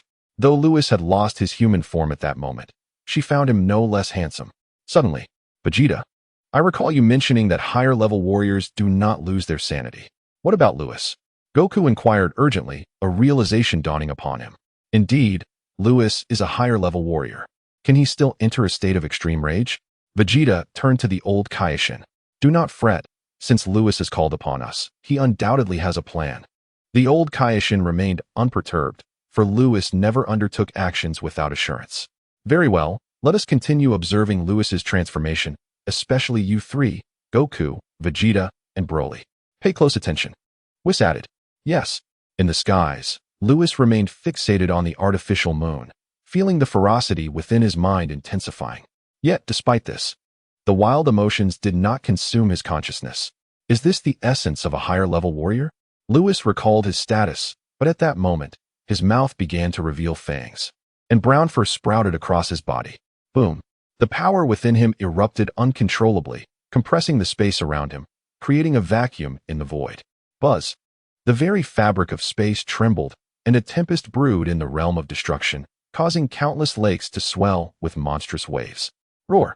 Lewis had transformed into a simian figure, letting out a thunderous roar. The heavens trembled. The divine trees of the realm of destruction bent and shattered, and in the next instant, they were pulverized by his overwhelming power. Lewis's giant ape form expanded further. 10 meters, 20 meters, 50 meters, 200 meters. A towering 200-meter giant ape spiraled in the sky, its silver mane shifting to brown, a massive tail thrashing through the air. Power. second tier of the divine realm. Is this Lewis's giant ape form? Vegeta on the ground was taken aback. Typically, Saiyan transformations reach a maximum of around 120 meters, but Lewis's current size is astonishing. Douglas, your father has become incredibly strong. Ty's eyes sparkled, though she did not release her grip on Douglas's eyes, fearing he might glimpse the full moon. Douglas protested. If you don't let go, how will I know if Daddy's strong? Is it still only the second tier of divine power? Beerus frowned slightly. Lord Beerus, our Scion transformations only enhance our power tenfold. Vegeta explained. I see. Beerus nodded, but concern lingered in his gaze, fearing Lewis's transformation might fail. The old Kaioshin too began to feel apprehensive, primarily due to the low power amplification of Lewis's current state. Would this truly allow him to transcend to Super Saiyan 4? Even though the breakthrough method was his suggestion, the old Kaioshin's confidence had waned. Lord Beerus, old Kaioshin, please remain calm. Lewis has yet to enter the state of extreme rage. Once he does, we will know whether he can succeed. Whis's ominous premonition intensified, his subconscious assuring him that Lewis would undoubtedly achieve the Super Saiyan 4 state. Hearing this, everyone continued to watch intently. In the skies, pay attention. I am about to enter the state of extreme rage. Lewis, in his giant ape form, blinked his crimson eyes and spoke slowly. He was a higher-level warrior, able to maintain his sanity even in this form. However, retaining his sanity was not his desire. After speaking, Lewis closed his eyes. The realm of destruction fell silent once more, and now everyone dared not breathe audibly. Buzz! A wave of ferocity erupted from Lewis, akin to an apocalyptic whirlwind. Sweeping through the entire realm of destruction, the magnetic field that had just settled became chaotic once more. Crackle! Countless arcs of electricity danced across the giant ape's form. And with a roar, the giant ape's eyes snapped open. At this moment, Lewis had lost all reason. How could this be? Wasn't Lewis a higher-level warrior? Why had he lost his sanity? Vegeta questioned in confusion. I understand. The old Kaioshin's eyes sparkled with revelation. Old Kaioshin, what is the reason? Goku inquired. Before the old Kaioshin could respond, Whis interjected. This is Lewis deliberately igniting the berserk factor within himself, relinquishing resistance, allowing the ferocious emotions to completely engulf his consciousness. Everyone was taken aback and turned to the old Kaioshin. Indeed, that is correct. The old Kaioshin's lips twitched slightly. It was surprising that they would question Whis's words. Given his status as an angel, only in this manner can Lewis completely lose his sanity. Vegeta, you should belong to the same tier of Saiyan warriors as Lewis. When you reach this stage, you too may attempt to use this method to let yourself lose reason. I am not of the same caliber as Lewis. What was his initial battle power? I was born with a battle power of 1,000. How could he possibly compare? Of course, this was merely Vegeta's inner thoughts. He would never dare to voice such sentiments. If he did, not only would he be admitting Lewis's superiority, but even Goku, a lower-tier warrior, would be deemed stronger than him. Would he not be the subject of ridicule? Well, it remains to be seen whether Lewis can regain his true self in this extreme berserk state. If he cannot, Mr. Whis, I shall trouble you to sever Lewis's tail. Rest assured, my dear old Kai, Lewis is my disciple. I will be vigilant regarding his situation. Whis nodded. This transformation of Lewis filled him with an ominous premonition, prompting him to summon allies early. His elder sister would likely arrive shortly. Roar! At that moment, a furious roar shattered the previous tranquility, causing everyone to quickly look up. A colossal ape, towering at 200 meters, hovered in the void, its blood-red eyes glaring conspicuously in the dim sky. Hiss! A cloud of foul air erupted from the giant ape's nostrils, causing the surroundings to tremble slightly. At this moment, it circled in the air, curiously silent, devoid of any signs of rage. How odd. Was it not said that Lewis had completely succumbed to his extreme berserk state? As the crowd pondered this, the brown giant ape suddenly displayed a shocking scene. Golden rays of light began to flow around Lewis, and he started to pound his chest, unleashing a cataclysmic force, as if the endless void were on the verge of collapse. The spectacle was utterly breathtaking. The power of the fifth layer of the divine realm. On the ground, Beerus was taken aback. Was Lewis about to transform into Super Saiyan 4? Goku felt a surge of excitement, as if he himself were the one undergoing the transformation. Truly, Lewis embodies the pride of our Saiyan lineage. Vegeta felt his eyes welling up, overwhelmed with emotion. Lord Beerus, Lewis is still transforming. Pay attention. Whis clenched his staff, prepared for any eventuality. The crowd continued to gaze upwards, where the golden luminescence surrounding the giant ape intensified. An immense force stirred the very fabric of the universe, and ions floating in the void coalesced into massive, dragon-like arcs of electricity. Roar! The giant ape blinked its scarlet eyes, with countless arcs of electricity dancing around it, as the magnificent golden light illuminated its fur, which began to transform into gold. The golden radiance swept from its feet to its head, from its limbs to its torso. Special thanks to Sulfur Glutinous for the inspiration capsules, love letters, and flowers. Chapter 179. Cress arrives in an instant. The brown giant ape metamorphosed into a golden giant ape. With a crash, the golden aura surged around the golden giant ape, as the power of the fifth layer of the divine realm continued to erupt. Peak of the fifth layer of the divine realm. Roar! The frenzied golden giant ape unleashed a furious roar toward the sky, condensing a blood-red laser sphere in its mouth, which it hurled toward the distant mountain range. Boom! The million-kilometer-long mountain range was instantly reduced to dust. The ground began to crack. Countless magma flows erupted. The entire realm of destruction trembled perilously, as if it were on the brink of explosion. Whis quickly led everyone into the sky. Incredible, simply incredible. Beerus trembled as he sensed Lewis's power.